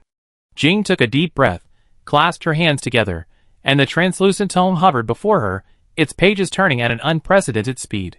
The surrounding shadow realm began to distort even more violently. Countless massive mirrors, formed from the power of space, appeared out of thin air, separating the 3 corrupted gods from the 7 people. These mirrors, stacked layer upon layer, reflected each other, forming an endless maze. The 3 gods' vision was instantly filled with countless distorted reflections. Chapter 1793. The mirrored maze created by the mirror isolated the 3 corrupted gods from the crowd. The layers of spatial faults distorted light and perception, providing a momentary reprieve from the suffocating divine pressure. Quick! Focus on the one holding the cup. Ji Xing's voice boomed across the communication channel. She's the source of the plague, and the greatest threat. Understood. The water god didn't hesitate, raising his staff high. This time, he didn't summon a water curtain. Instead, he compressed the vast water element, condensing it into a rapidly spinning deep blue spear. Deep sea piercing. The spear pierced the air, tearing through space along its path with its tip, emitting a piercing scream. It pierced the first layer of mirrors, and amidst countless reflections, it precisely locked onto the corrupted god Miriam's true form. At the same time, Yi Sakura Luo's infinite judgment illuminated. He didn't swing his battle axe, but instead slammed it heavily into the void. A blood-red word, sin, transcended the barriers of space and condensed directly above Miriam's head. But just as the water elemental spear was about to strike, the judgment of sin about to fall, the petrified god, Torgon, holding a massive shield, let out a muffled roar. The barrier will not be toyed with. He did not charge, nor did he swing his shield. He simply raised the massive shield, covered with faces of agony, high. Buzz, an invisible wave spread out from him. The tens of thousands of spatial mirrors created by the mirror, their stable structure forcibly disintegrated the moment they came into contact with this wave. The mirror surface was no longer smooth, but cracks like spider webs appeared. Crack! Crack! Crack! A dense, continuous shattering sound filled the air. Under Torgon's authority, the entire mirrored maze collapsed like glass shattered by a mighty hammer. Space fragments flew everywhere, and Jing's face paled. His body swayed, and a trickle of blood oozed from the corner of his mouth. The shattering of the maze caused the water god's deep-sea spear to lose its guidance, deviating from its trajectory and flying past Miriam's body into the depths of the void. The word sin condensed above Yi Sakura Luo's head, temporarily losing its target, dissipated its energy, and ultimately failed to fall. My domain is protection and barrier. Torgon's emotionless voice rang out. He lowered his massive shield, his gray, petrified eyes locked on the swordsman charging in the front. The swordsman's figure remained motionless, and the emerald light of his blade reached Torgon. Dang! The long sword struck the giant shield with the human face firmly, sending a shower of dazzling sparks flying. The swordsman in the snow felt an unmatched force radiating from the blade, his knuckles instantly cracking, sending him flying backward uncontrollably. The shield, however, left only a faint white mark. On the shield, a tormented face suddenly opened its mouth, emitting a silent scream. A mental shock mingled with despair and resentment traveled along the blade, piercing the swordsman in the snow's mind. He groaned, his eyes momentarily unfocused. Be careful of that shield. It will reflect mental attacks. Su Chongqing warned immediately, opening the book of life and death. A soothing light enveloped the swordsman in the snow, helping to dispel the negative energy. The maze was broken, and the three corrupted gods once again brought the 7 people within their range of attack. Miriam, the corrupted god of healing, smiled eerily. He gently sprinkled the source of plague from the silver cup in his hand. The silver liquid did not form a torrent, but instead transformed into wisps of gray mist in the void, rapidly spreading and enveloping the entire battlefield. It's the plague zone. Don't breathe it in. Ji Xing's mech sounded a high-intensity alarm. Everyone immediately held their breath and shielded themselves with energy. But the plague wasn't spread solely through breathing. Chapter 1794. The moment their energy shields came into contact with the gray mist, rust began to appear on their surfaces, and the flow of energy became sluggish. This was a higher level of corrosion, a corruption of the very laws. Even more troublesome was the goddess of love, Elia. Her song never ceased. The mournful yet alluring melody, enhanced by the plague mist, became even clearer and more penetrating. The water god felt a surge of irritation, his movements to condense his spells slowing down. Ying Luo saw the vision of the infinite judgment axe shattering in his hands, causing him to subconsciously tighten his grip on the weapon, his mind wavering. Even Ji Xing's retina began to uncontrollably flash false alarms of mecha overloads and system crashes. We can't let them lead us by the nose any longer. Zhao's voice echoed across the chaotic battlefield. Jing, disrupt their perception. Understood. Jing suppressed the mental backlash and once again activated her translucent tome. This time, she didn't construct a complex maze, but instead created countless twisted, palm-sized miniature spatial lenses scattered throughout the plague mist. These lenses shifted constantly, subtly refracting and deflecting the three gods' perceptions. It might not completely deceive them, but it was enough to buy a few tenths of a second for their teammates to react in a crucial moment. Now! The moment Xiao finished speaking, his figure completely blended into the surrounding darkness and plague mist. His goal was crystal clear from the outset. It wasn't the tough Torgon, nor was it Miriam, the source of the plague. It was the support who constantly distracted the crowd with her singing, the one who seemed the most vulnerable. The goddess of love, Elia. Due to the interference of the micro-lens, Elia's view of the battlefield had a slight delay. That very delay became a fatal flaw. A dark shadow silently appeared behind him. In Akatsuki's hands, the formless blade became the purest form of death. No fancy skills, no dazzling light effects. Backstab. Puff. The black dagger pierced Elia's back unhindered. The fatal wound exploded within him. However, Elia, having been successfully ambushed, did not scream or collapse as expected. He slowly turned his head. That bewitchingly beautiful face held no pain, no anger, only a heart-wrenching, liberating sadness. He gazed at Xiao, so close, his bright red lips moving slightly. Finally. Someone betrayed me. The rose gold chain in his hand shattered piece by piece. An indescribable surge of grief and resentment erupted from his pierced body. This force, instead of radiating outward, flowed along the formless blade, pouring into Zhao's body. Ah! Xiao let out a shrill, inhuman scream. He flung himself back, clutching his head tightly in his hands, writhing in agony in the air. Zhao's scream pierced everyone's mind. It was not physical pain, but a torment of the soul. The energy in the newly condensed water dragon bullet in the water god's hand instantly lost control, disintegrating into a harmless cloud of water vapor. On Ji Xing's tactical panel, countless data streams transformed into meaningless garbled code, and a piercing alarm wailed across the communication channel.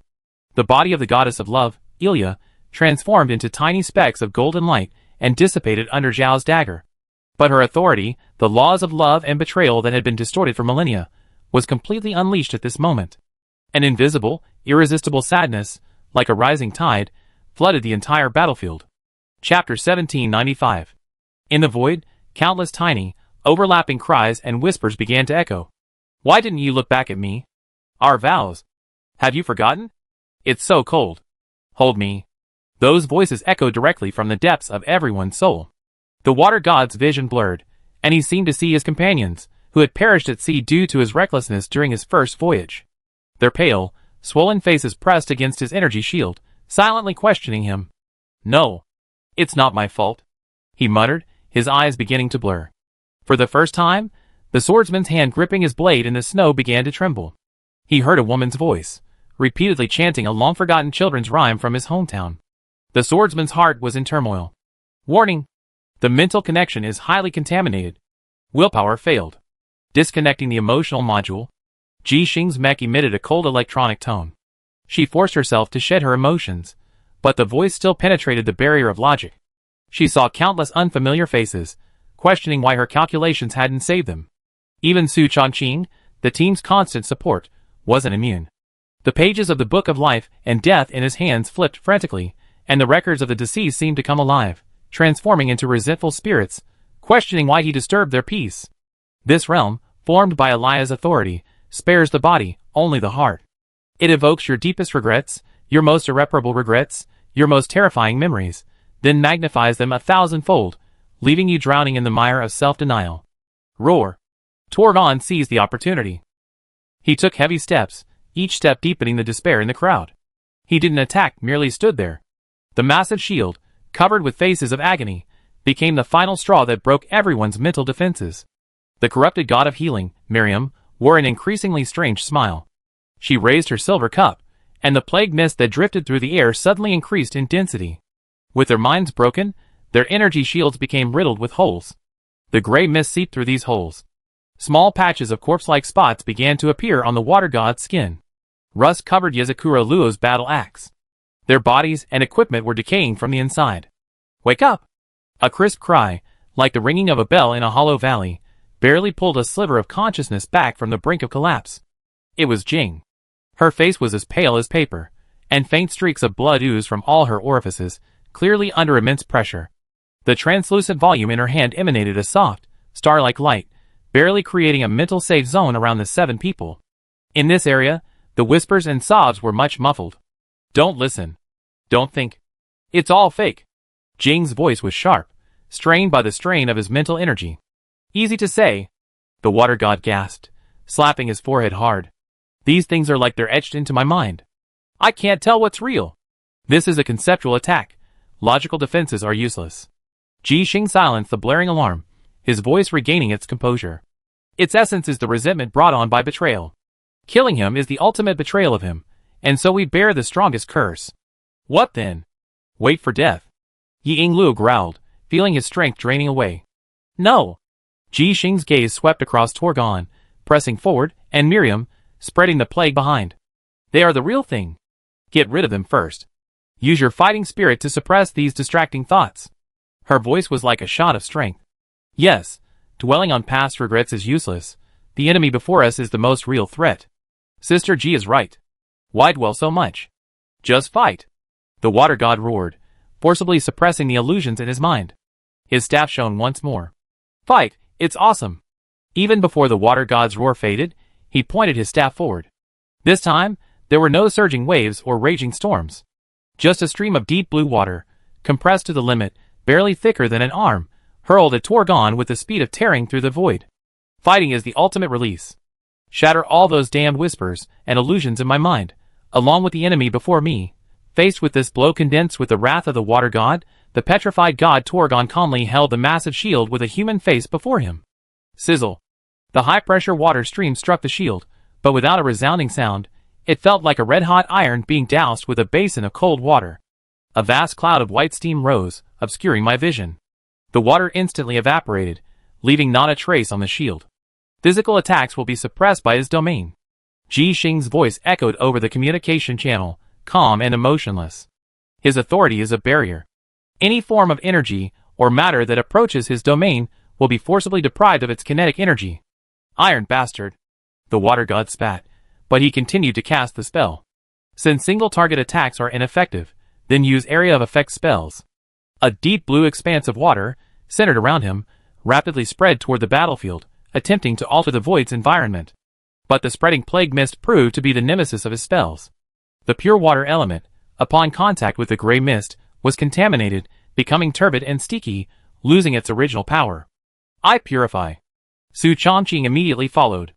The book of life and death in his hand flipped to a pristine white page, and gentle life energy spread, engaging Miriam's plague field. The gray mist and white light eroded each other, creating a temporary stalemate.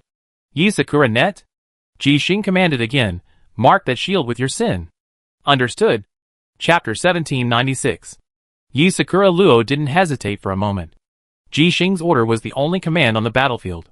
He held endless judgment across his chest, his left hand interlocked, and lightly brushed the blade.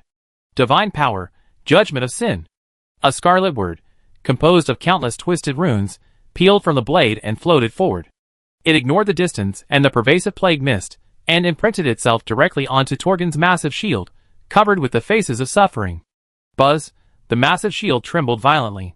The faces on the shield, which had previously wailed silently, seemed to be infused with real resentment the moment the word sin was imprinted. They began to struggle violently, twisting, their mouths opening and closing silently, as if accusing something. What? For the first time, a solemn expression appeared on Torgon's petrified face. He could feel the connection between him and the shield, forcibly severed by an external force, becoming unstable. Now! Yi Yingluo roared, pouring all his divine power into the sword in his hand without reservation. He transformed into a swirling storm of shadows, his infinite judgment wielding a series of afterimages as he fiercely slashed down upon the massive shield marked with the word sin. Cut! This strike wasn't as sharp as the previous one struck by the swordsman in the snow, but it carried an irrefutable sense of finality. Dang! The collision of sword and shield produced a resounding, extremely dull sound. No sparks, no explosion of energy. Yi Yingluo felt as if his infinite judgment had pierced a solid mass of sin and resentment. On the massive shield, the scarlet word sin shone brightly. A crisp sound echoed from the shield. A clear crack appeared on the surface of the fortress shield, said to be able to suppress all things and withstand all attacks. Instead of flying stone chips, the crack emanated wisps of black resentment. On the shield, a tormented face, with the appearance of the crack, shifted from pain to relief, before finally dissipating into ash. Roar! Torgon let out a muffled roar of pain. The shield was damaged, and the backlash directly impacted his soul. A similar crack appeared on his petrified body, and black divine blood slowly oozed from it. It worked. The water god's spirits lifted, and the cursed whispers in his mind were largely dispelled by the sword. But before they could rejoice, Torgon's gray, petrified eyes locked with Yi Yingluo. A despair 10 times heavier than before, like a mountain, crashed down upon Yi Yingluo. Puff! Yi Yingluo spat out a mouthful of blood and flew backward uncontrollably, nearly losing the infinite judgment in his hand. A single glare of suppression had dealt him a severe blow. His guardian authority has shifted to himself. The shield's defensive power has decreased. Ji Xing's battle report analysis instantly arrived. This was an opportunity. But at the same time, another crisis erupted. The corrupted deity Miriam, who had remained silent in the rear, wore a strange smile that grew even more intense. Taking advantage of the moment, when everyone focused their fire on Torgon, she raised the silver cup high in her hand. Decomposition is rebirth. She chanted the twisted holy words, and the endless silver liquid in the cup no longer transformed into mist. Instead, it poured back like a river from heaven, forming a silver waterfall that covered the entire battlefield. Not good. Su Chongqing's face changed drastically. The meager life force he had used to purify the mist was a drop in the bucket before this plague waterfall. Where the silver liquid passed, even the void itself was corroded, revealing the chaotic undertones behind it. If submerged by this waterfall, all of them, along with their divine weapons, would be instantly corroded into a pool of pus. Chapter 1797. The hearts of the 7 men sank to the bottom of the valley. Before them lay the gravely wounded Torgon, gazing precariously, and behind them lay the devastating cascade of plague. And the mental curse, like a maggot in their bones, continued to erode their resolve. This was a dead end. At this moment, Xiao, who had remained silent until then, moved. He stumbled out of thin air, his face pale, his eyes bloodshot, clearly still not completely free from Eliah's curse. But his hand, gripping the dagger, was as steady as a rock. Jing. His voice was hoarse, yet remarkably clear. Give me a second. Create an illusion of me in him. He pointed at Yasakura Luo, who was bearing the full weight of Torgon's wrath. Jing didn't ask why. She simply bit her tongue and spat a mouthful of blood onto the translucent volume before her. Brother, I can't hold out much longer. She abandoned her protection of everyone's spirit. The safe zone formed by starlight collapsed in an instant. Ah! The water god was the first to scream. He seemed to see countless drowned banshees entwined around him, and the icy seawater poured into his mouth and nose, choking him. The swordsman in the snow also dropped his sword. He fell to his knees, holding his head, his face filled with pain. In an instant, everyone, save Ji Xing, whose emotions had been forcibly stripped away, lost their fighting power. But at the same time, an extremely powerful illusionary energy transcended space and landed precisely on Miriam. Miriam, who was pouring the plague waterfall, suddenly froze. In her perception, Yasakura Luo, severely injured by Torgon, suddenly exploded, transforming into a black shadow that filled the sky. And among the shadows, a dagger-wielding assassin appeared behind Torgon at an angle she couldn't fathom, stabbing him into the crack. No! Miriam screamed. She subconsciously interrupted the plague cascade and twisted the cup, intending to use the power of healing to help her companions. Though that healing was equally twisted and deadly. At that moment, a true shadow, almost blending with the darkness, appeared behind her. Xiao. His target, from the beginning to the end, had not been Torgon. It was the greatest threat in the arena, the source of the plague. Puff, the black, formless blade didn't pierce Miriam's body. Instead, with incredible precision, it pierced the cup in her hand, which was constantly overflowing with silver liquid. Time seemed to stand still at that moment. The silver plague cascade stopped in midair. Miriam's eerie smile froze. The silver cup, pierced by the dagger, didn't shatter or explode. It merely made a soft crack. Following this, a pure, white, and profoundly warm holy light suddenly erupted from the junction of the dagger and the silver cup. This light dispelled the plague, purified resentment, and even calmed the endless sorrow and wailing in the void. The light that erupted from the silver cup wasn't blinding. It spread silently like a warm tide, instantly engulfing the entire battlefield. The silver plague waterfall hovering in midair, upon contact with the light, evaporated like ice and snow in sunlight, leaving not even a trace of moisture behind. The gray mist that permeated the void was also swept away by this power, revealing the clear, deep darkness of the shadow realm. More importantly, the endless sobs and whispers echoing deep within everyone's soul abruptly ceased. The world was now peaceful. Cough. Cough, cough. The water god coughed violently, gasping for air, as if he had just emerged from the depths of the ocean. He looked down at his arm. The corpse spots that had been spreading there faded rapidly under the light, returning to their original color. Chapter 1798. Fuck. He spat out those two words, feeling himself come alive. The swordsman's dangling hand in the snow ceased to tremble. He picked up the fallen emerald law sword, his heart calmed once more. Xiao, writhing in agony in the void, also stopped. He slowly straightened himself. The soul-rending pain vanished, leaving only a sense of exhaustion drained from him. Xiao looked at his sister. Jing's orifices had ceased bleeding, a hint of color returning to his pale face. She smiled weakly at him. This light emanated from the very essence of Miriam, the god of healing. Xiao's strike didn't destroy the artifact. Instead, it shattered the corrupting power enveloping it, releasing its most primal, purest healing power. A one-time, all-encompassing, divine-level cleansing and healing. Ah! A roar of agony, more beast-like than divine, brought everyone back to reality. It was Torgon.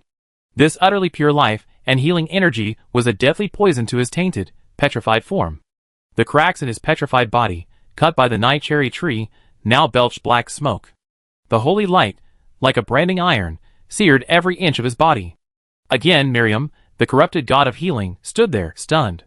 Her hands, clutching the silver cup, were now empty. The source of her power, the vessel of her twisted authority, had vanished.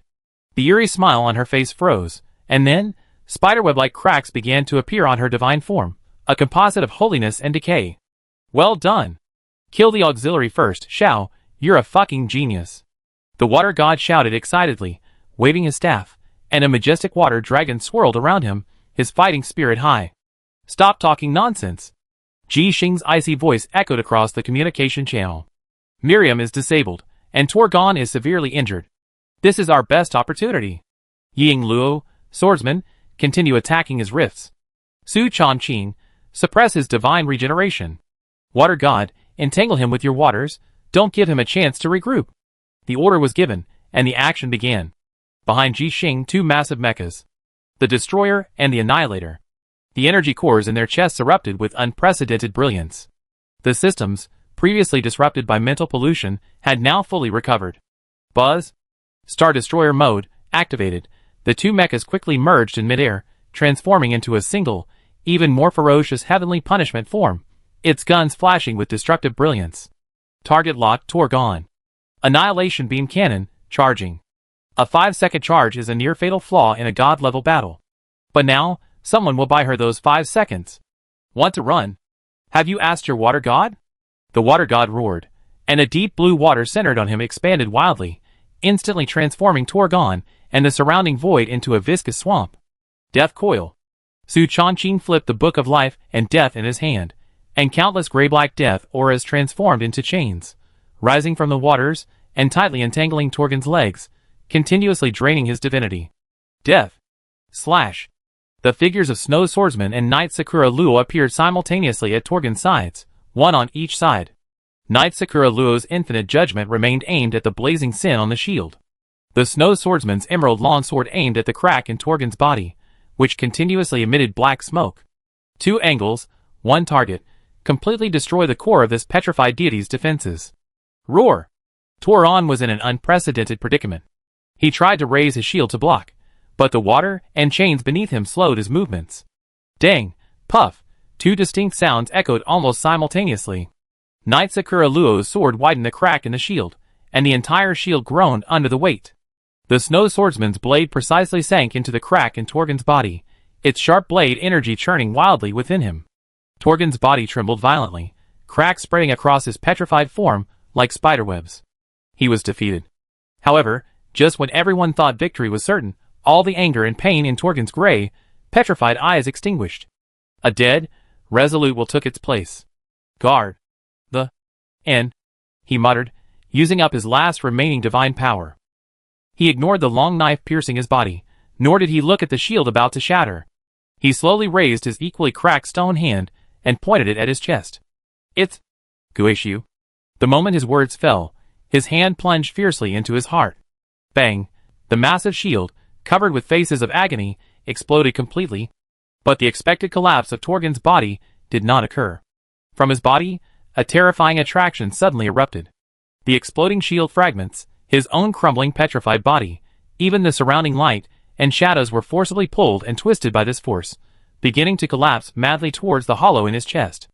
A small black singularity, composed of despair, barriers, and the end, was emerging. Not good. Retreat. Ji Xing's warning, for the first time, was tinged with fear. The Sky Punishment Mech's Annihilation Beam Cannon, now fully charged, fired brazenly at the forming black singularity. Chapter 1799. The Beam of Annihilation, condensed with the full energy of the Sky Punishment armament, slammed straight into the collapsing black singularity on Torgen's chest. There was no earth-shattering explosion. The pure white beam, powerful enough to vaporize a small planet, was forcibly twisted and pulled upon contact with the black singularity, like a soft noodle, drawn into the infinitesimal point. The black singularity devoured this immense energy, but instead of being destroyed, it expanded violently for a moment before shrinking inward even more frantically. A force of attraction, 10 times stronger than before, erupted with a bang. Fuck!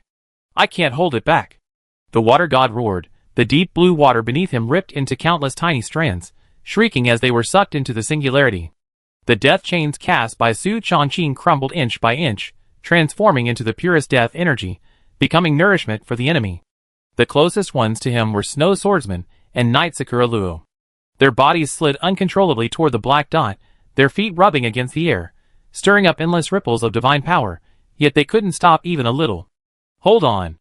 Ji Xing's mech engine roared with overload, spewing blue plasma flames. He struggled to pull back, but only barely managed to prevent himself from being sucked in. Brother! Jing screamed in agony, her translucent book frantically flipping pages before her. She created layer after layer of spatial faults in an attempt to resist the suction. But those newly formed spatial barriers were as fragile as paper before the singularity, instantly flattened, shredded, and devoured. Blood gushed from Jing's mouth, nose, and ears, and she teetered on the brink of collapse. Zhao's figure appeared behind her, one hand firmly grasping her shoulder, the other linking his own shadow, attempting to pin them both to the spot with the power of Qin Chuan's shadow. But the deep shadow itself was being mercilessly ripped away and devoured by that force. No. This thing is devouring all concepts. Ji Xing's analysis echoed over the communication channel, his voice carrying an unprecedented gravity. We can't hold out much longer. Yingluo spat out a mouthful of blood. He glanced at the swordsman in the snow, who was also being dragged along, a flash of determination in his eyes. He suddenly turned the infinite judgment in his hand, pointing the sword downward, and stabbed it fiercely into the void beneath his feet. This force drags everything into despair. This is a great sin. He didn't attack anyone else, but instead directed his judgment at the very gravity created by Torgen's self-detonation. Divine power, sin severed. Boom! The scarlet word sin on the blade of infinite judgment erupted with a blinding light. An invisible force of law forcibly cut into the gravitational field. The swordsman in the snow felt his body lighten. The suction that threatened to rip his soul apart paused for a fraction of a second. In that fraction of a second, he exerted all his strength and retreated violently. But Yingluo, due to this reactionary force and the tremendous backlash brought by the law of judgment, accelerated like a stone thrown from a catapult, hurtling towards the black singularity of death. Brother Yi. The water god's roar changed its tone. It's over. This thought crossed everyone's mind. However, just before Yingluo was about to be swallowed by the absolute nothingness, a figure moved. It was Miriam, the god of healing and purification, purified by Zhao's blade. Her divine body was now covered in cracks, her divine power completely dissipated, but the eyes that once flowed with pus were now as clear as a newborn's.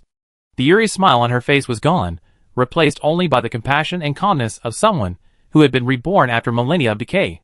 Chapter 1800.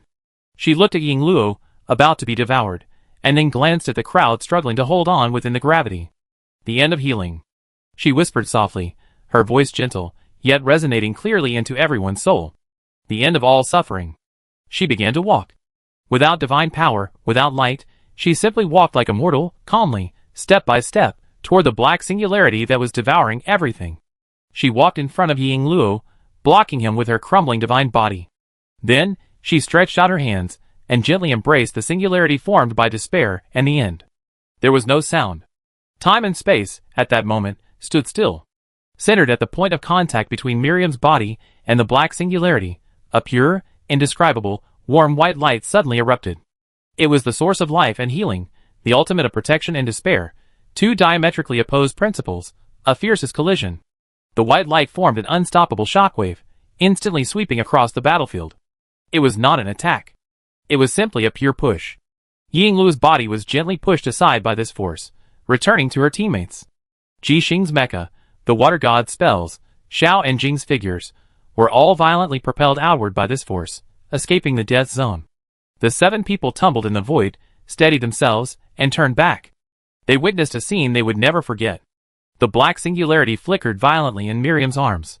The ultimate black and ultimate white annihilated and cancelled each other out on her shattered divine body. Finally, light and darkness simultaneously reached a critical point. The singularity, along with the last vestiges of Miriam's soul, collapsed inward, eventually becoming a silent speck of light and vanishing completely. Only a spatial scar remained in the void. The battle was over. The three corrupted gods had fallen. Who? The water god collapsed in the void, unwilling to move a finger. It's over, right? He asked weakly, his voice hoarse. No one answered him. Ying Luo, leaning on the endless judgment, half knelt on the ground, gasping for breath. He was still a little dazed after his recent brink of death. The swordsman in the snow silently sheathed his sword, walked over to Ying Luo, patted his shoulder, and said nothing. Su Chongqing closed the book of life and death in his hand, his eyes beneath the lenses revealing deep fatigue. Elsewhere, Xiao supported the shaky Jing, slowly channeling his strength to her, helping her stabilize her nearly collapsed spirit. Brother. I'm fine. Jing's face remained pale, but her voice was much calmer than before.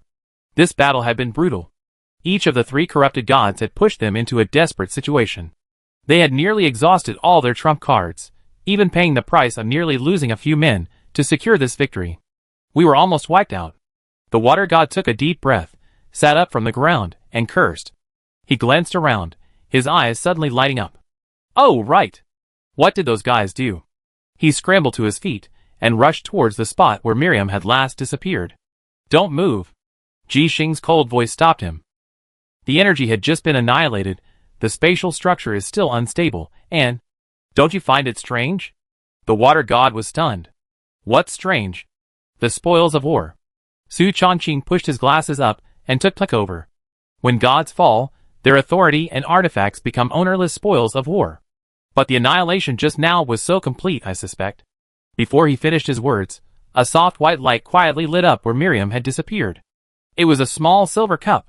It floated quietly in the darkness, crafted entirely of pure silver. A coiling serpent was carved into the cup, emitting a pure, warm, and healing aura. Chapter 1801. It was the symbol of Miriam, the god of healing and purification, the holy silver cup. But now, the cup no longer overflowed with deadly plague, but instead emanated the most essential light of life. Zhao's blade shattered the pollution. And Miriam's final self-sacrifice completely purified the artifact, returning it to the world. The water god gazed at the cup, opened his mouth, but hesitated to utter the words I want it. After all, it was this deity who had saved Yazakura Luo, and all of them, at the last moment. Zhao's figure flashed, appearing before the silver cup. He didn't reach for it, but simply gazed at it silently. Then, he bowed slightly in the direction where the cup had vanished. Seeing this, the others also bowed in silence in that direction. No matter how corrupted she had been in life, her final decision deserved this respect.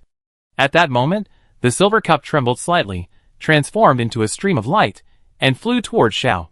It didn't enter Zhao's backpack, but merged into his body. A system notification chimed in Zhao's ears. You have received the final gift of the god of healing and purification. You have gained a unique passive skill, Holy Purification. Holy Purification. All your attacks will have a purification effect, dealing an additional 100% damage to undead and contaminated units, and have a chance to directly dispel any negative divine effects on the target. Xiao was stunned. He hadn't expected this artifact to become a part of him in this way. It seems it has chosen you. Su Chongqing approached, a hint of a smile on his face. The assassin's attack also has a cleansing effect. What an interesting combination. Don't just talk about him, check out the other two. The water god was already impatiently running towards the spot where Torgon had self-destructed. There was nothing there, only a scar in space that hadn't yet healed. Damn, that poor bastard blew himself up and left nothing behind? The water god looked disappointed. No, there's something. Ji Xing's electronic eyes flashed with data streams, and she pointed at the scar in space. Its core was completely destroyed by the gravitational singularity, but the barrier divine stone that formed the shield is made of a special material, and some fragments were preserved during the annihilation of the laws. As she finished speaking, several fist-sized pieces of stone, gleaming with a dull luster, slowly floated out of the spatial crack. Just as the water god reached out to grab them, he was repelled by an invisible force. Don't touch them, Ji Xing warned. It still holds the power of Torgon's bastion of despair. It requires special processing, and is the perfect material for reforging top-tier defensive equipment. The mech on her arm extended a mechanical arm, and carefully stored the fragments of the divine stone into a special dimensional storage compartment. And what about the last one? Yazakura Luo also approached, looking toward the spot where the goddess of love, Elia, had been washed by the purifying light. There, too, something remained. A rose gold chain hovered quietly. At one end of the chain was a shattered heart-shaped mirror, the artifact of Elia, the goddess of love. But as they approached, a faint wailing sound emanated from the chain once again, piercing deep into the soul. This thing is cursed? The water god took a step back in shock.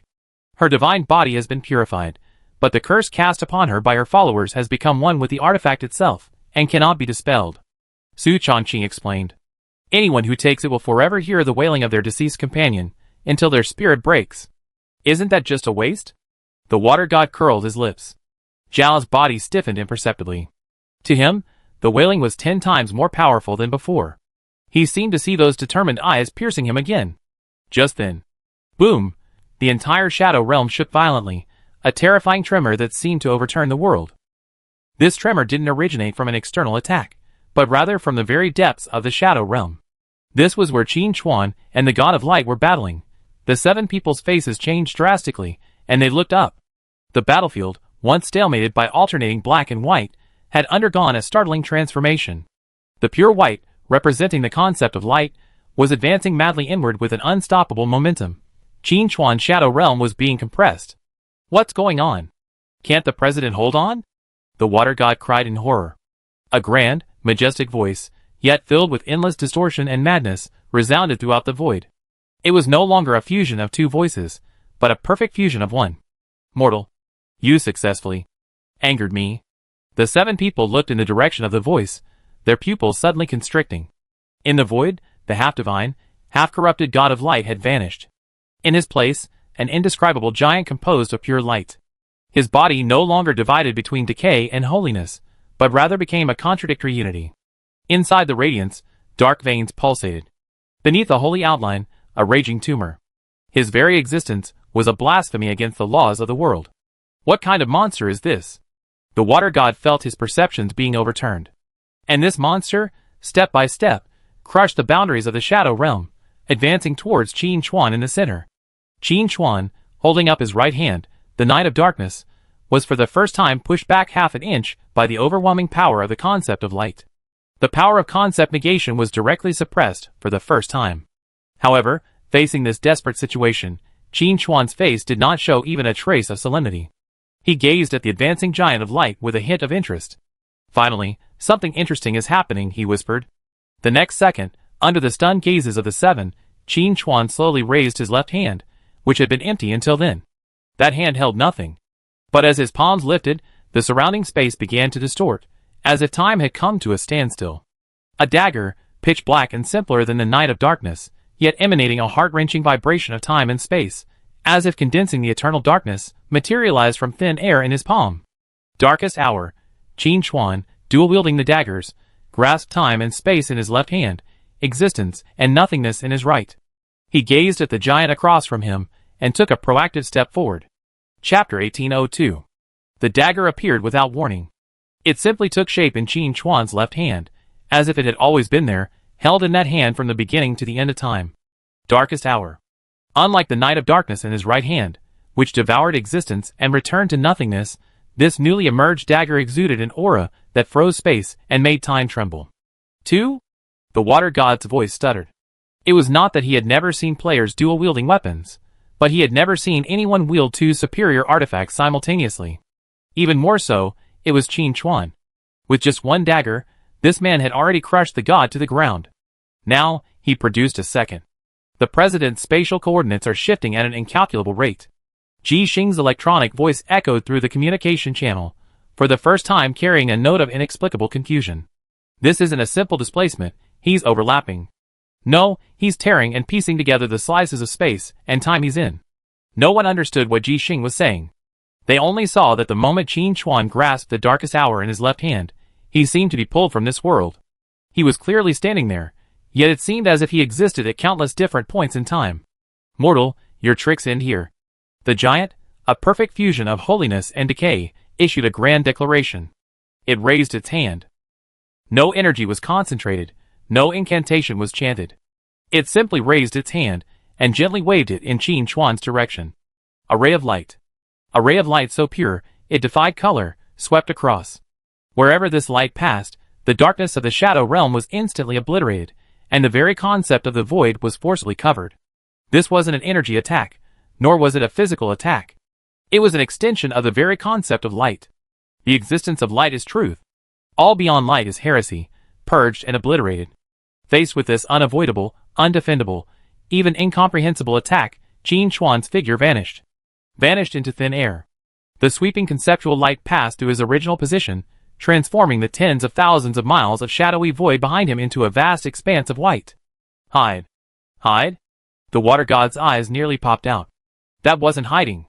That was Qin Chuan teleporting away the moment the light reached him. Darkest hour effect can teleport to any coordinate within its range. The next second, Qin Chuan's figure appeared above the giant's head. He maintained his stance as if to take a step forward, as if the devastating blow had just been a mere breeze. For the first time, a wave of emotion resembling astonishment crossed the giant's face, composed of light. It could not comprehend. In its realm of absolute light, all spatial laws should be suppressed, and any teleportation-related abilities would be rendered ineffective. How had this mortal done it? Qin Chuan gave it no time to think. In the darkest moment of his left hand, he gently swiped downward. Swish! The space before him, like a black curtain, was forcibly torn open by an invisible force. New divine power, space-time rupture. Qin Chuan stepped into the rift and disappeared again. When he reappeared, he had already reached the giant's chest, the core formed by countless wriggling dark blood vessels. He extended his right hand, the night of darkness. No sound. No energy collision. The pitch-black dagger effortlessly pierced the giant's core. The giant's massive body suddenly stiffened. It lowered its head, gazing at the tiny human on its chest. Then, it saw its own body disappearing. Centered by the point where the nightless night had pierced, an absolute void expanded. The light there, the dark veins there, the divine laws there. They weren't destroyed, but rather negated. Chapter 1803. Their existence was erased from the very conception. A massive hole, over 100 meters in diameter, appeared on the giant's chest. Its edges were impossibly smooth, emanating a soul-freezing emptiness. Roar! A roar of pain and rage emanated from the giant's mouth for the first time. It was no longer grand, no longer majestic, only pure madness. A magnificent light burst forth from its body, attempting to repair the void, but that area seemed to have become a forbidden zone of law, impenetrable to any energy or matter. Fuck. The water god tilted his head back, his mouth wide open enough for an egg. One strike. And a hole opened in this monster? Ying Luo tightened his grip on Infinite Judgment's hand slightly. He considered his judgment of sin to be quite unjust, but compared to Qin Chuan's direct strike that obliterated existence, it was child's play. The president is cheating. The water god finally cried out. No, this isn't a cheat. Ji Xing's voice echoed again, this time with an almost fanatical desire for analysis. This is the synergy of two superior divine powers. He used the authority of space and time to achieve absolute displacement, unrestrained by conventional laws, and then used the authority of nothingness to launch an unstoppable, guaranteed strike. Theoretically, he's invincible. At this moment, the severely injured giant made a move no one expected. It gave up on repairing the hole in its chest. Its massive body of light began to disintegrate. The holy light and the decaying darkness no longer merged, but instead became two distinct torrents, frantically converging towards a single point. That point was Qin Chuan. He's going to self-destruct? Su Chongqing's face changed. No! Ji Xing immediately denied. He's offering a sacrifice. He's sacrificing half of his corrupted divinity in exchange for the ultimate sublimation of the other half, the bright divinity. As soon as he finished speaking, the vast torrent of darkness completely merged into the torrent of light, then was devoured and annihilated. During the entire process, not a single energy was lost. The next moment, a sun appeared at the center of the shadow realm. A pure, sacred sun radiating absolute light and heat, free of any flaw or decay. The moment this sun appeared, Qin Chuan's shadow realm began to evaporate at a speed visible to the naked eye. The darkness was dispelled. The shadows were erased. Even the absolute darkness beneath Qin Chuan's feet, created by the darkness that devours light, began to thin under the sun's illumination. The assassin's power stems from shadows. When the world is free of shadows, where will the assassin hide? Mortal, before the absolute light, Your shadow is exposed. A mighty voice rang from within the sun, carrying the majesty of judgment. The water god and the others saw nothing but a vast expanse of white before their eyes, blinded by the pure force of light. They had lost sight of Qin Chuan. At that moment, Qin Chuan, enveloped in boundless light, looked at his own blade, the Night of Darkness, which was being suppressed by the light, and suddenly smiled. He raised his head and gazed at the dazzling sun. Light? He whispered a word. The next second, a tiny, almost invisible black vortex began to slowly spin on the pitch-black blade of the Night of Darkness in his right hand. The sun, hanging in the center of the shadow realm, shone brighter and brighter. The mighty voice emanating from its interior carried the weight of ultimate judgment. Mortal, before the absolute light, your shadow is untraceable. The 7-member group's communication channel was filled with only a harsh cacophony, and the suppressed groans of pain from the water god and the others. Their vision and perception were completely obscured by the pure power of light, plunging them into a vast white chaos. This was a crushing defeat on a conceptual level. Chapter 1804. As long as light existed, they were like prisoners trapped under a perpetually extinguished light, with nowhere to hide, nowhere to escape. However, Qin Chuan, at the center of the storm, responded. He said nothing. He simply slowly raised the dark night in his right hand. The tiny black vortex on the pitch-black dagger began to spin at an accelerated rate. At first, it was only the size of a needle tip, but as Qin Chuan's divine power was injected into it, the vortex silently expanded, from the tip of a needle to the size of a coin, and then to the rim of a bowl. A strange scene unfolded. The light emitted by the sun, capable of purifying and obliterating everything, deflected its trajectory as it approached 100 meters around Qin Chuan, as if encountering an invisible gravitational field. No longer shining straight, it was pulled and bent by an irresistible force, forming brilliant arcs of light, all ultimately directed towards the black vortex on the dark night. That was not absorption. The moment the light was drawn into the vortex, its light properties were stripped away. Temperature, brightness, energy, all the concepts that constituted light were completely disintegrated at the edge of that tiny vortex, returning to nothingness. Like rivers returning to the sea, myriad lights entering a cave.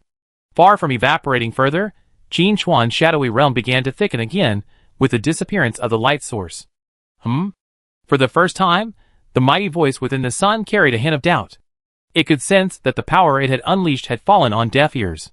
It was not neutralized, not blocked, but simply vanished. What's going on? The water god's pained voice echoed intermittently over the communication channel.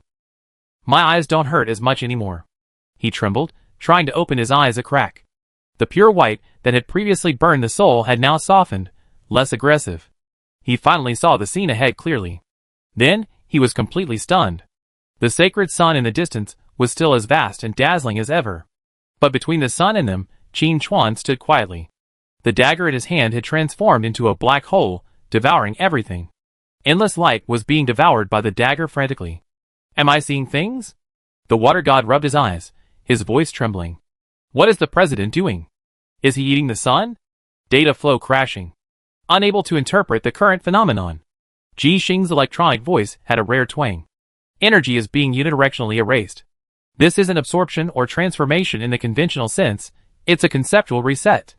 The swordsman in the snow, Yi Sakura Luo, and everyone who had regained some sense witnessed this utterly shattering scene. That man, with a dagger, was fighting against a sun, the embodiment of a god. No, not fighting. He was praying. Impossible. A sharp roar, a mixture of fury and incredulity, exploded from within the sun. It was no longer a grand and majestic oracle, but a bestial roar. You blasphemous mortal! What are you doing to the sacred light? It could not comprehend. Light is one of the origins of the world, the foundation that dispels darkness and brings order. How could it possibly be swallowed? Darkness could be driven out, but how could light be devoured by darkness? In its fury, the sun seized its steady illumination and erupted violently. It channeled all its sacrificial energy, no longer coalescing into conceptual attacks, but instead transformed it into a primal, violent torrent of light, pouring down towards Qin Chuan.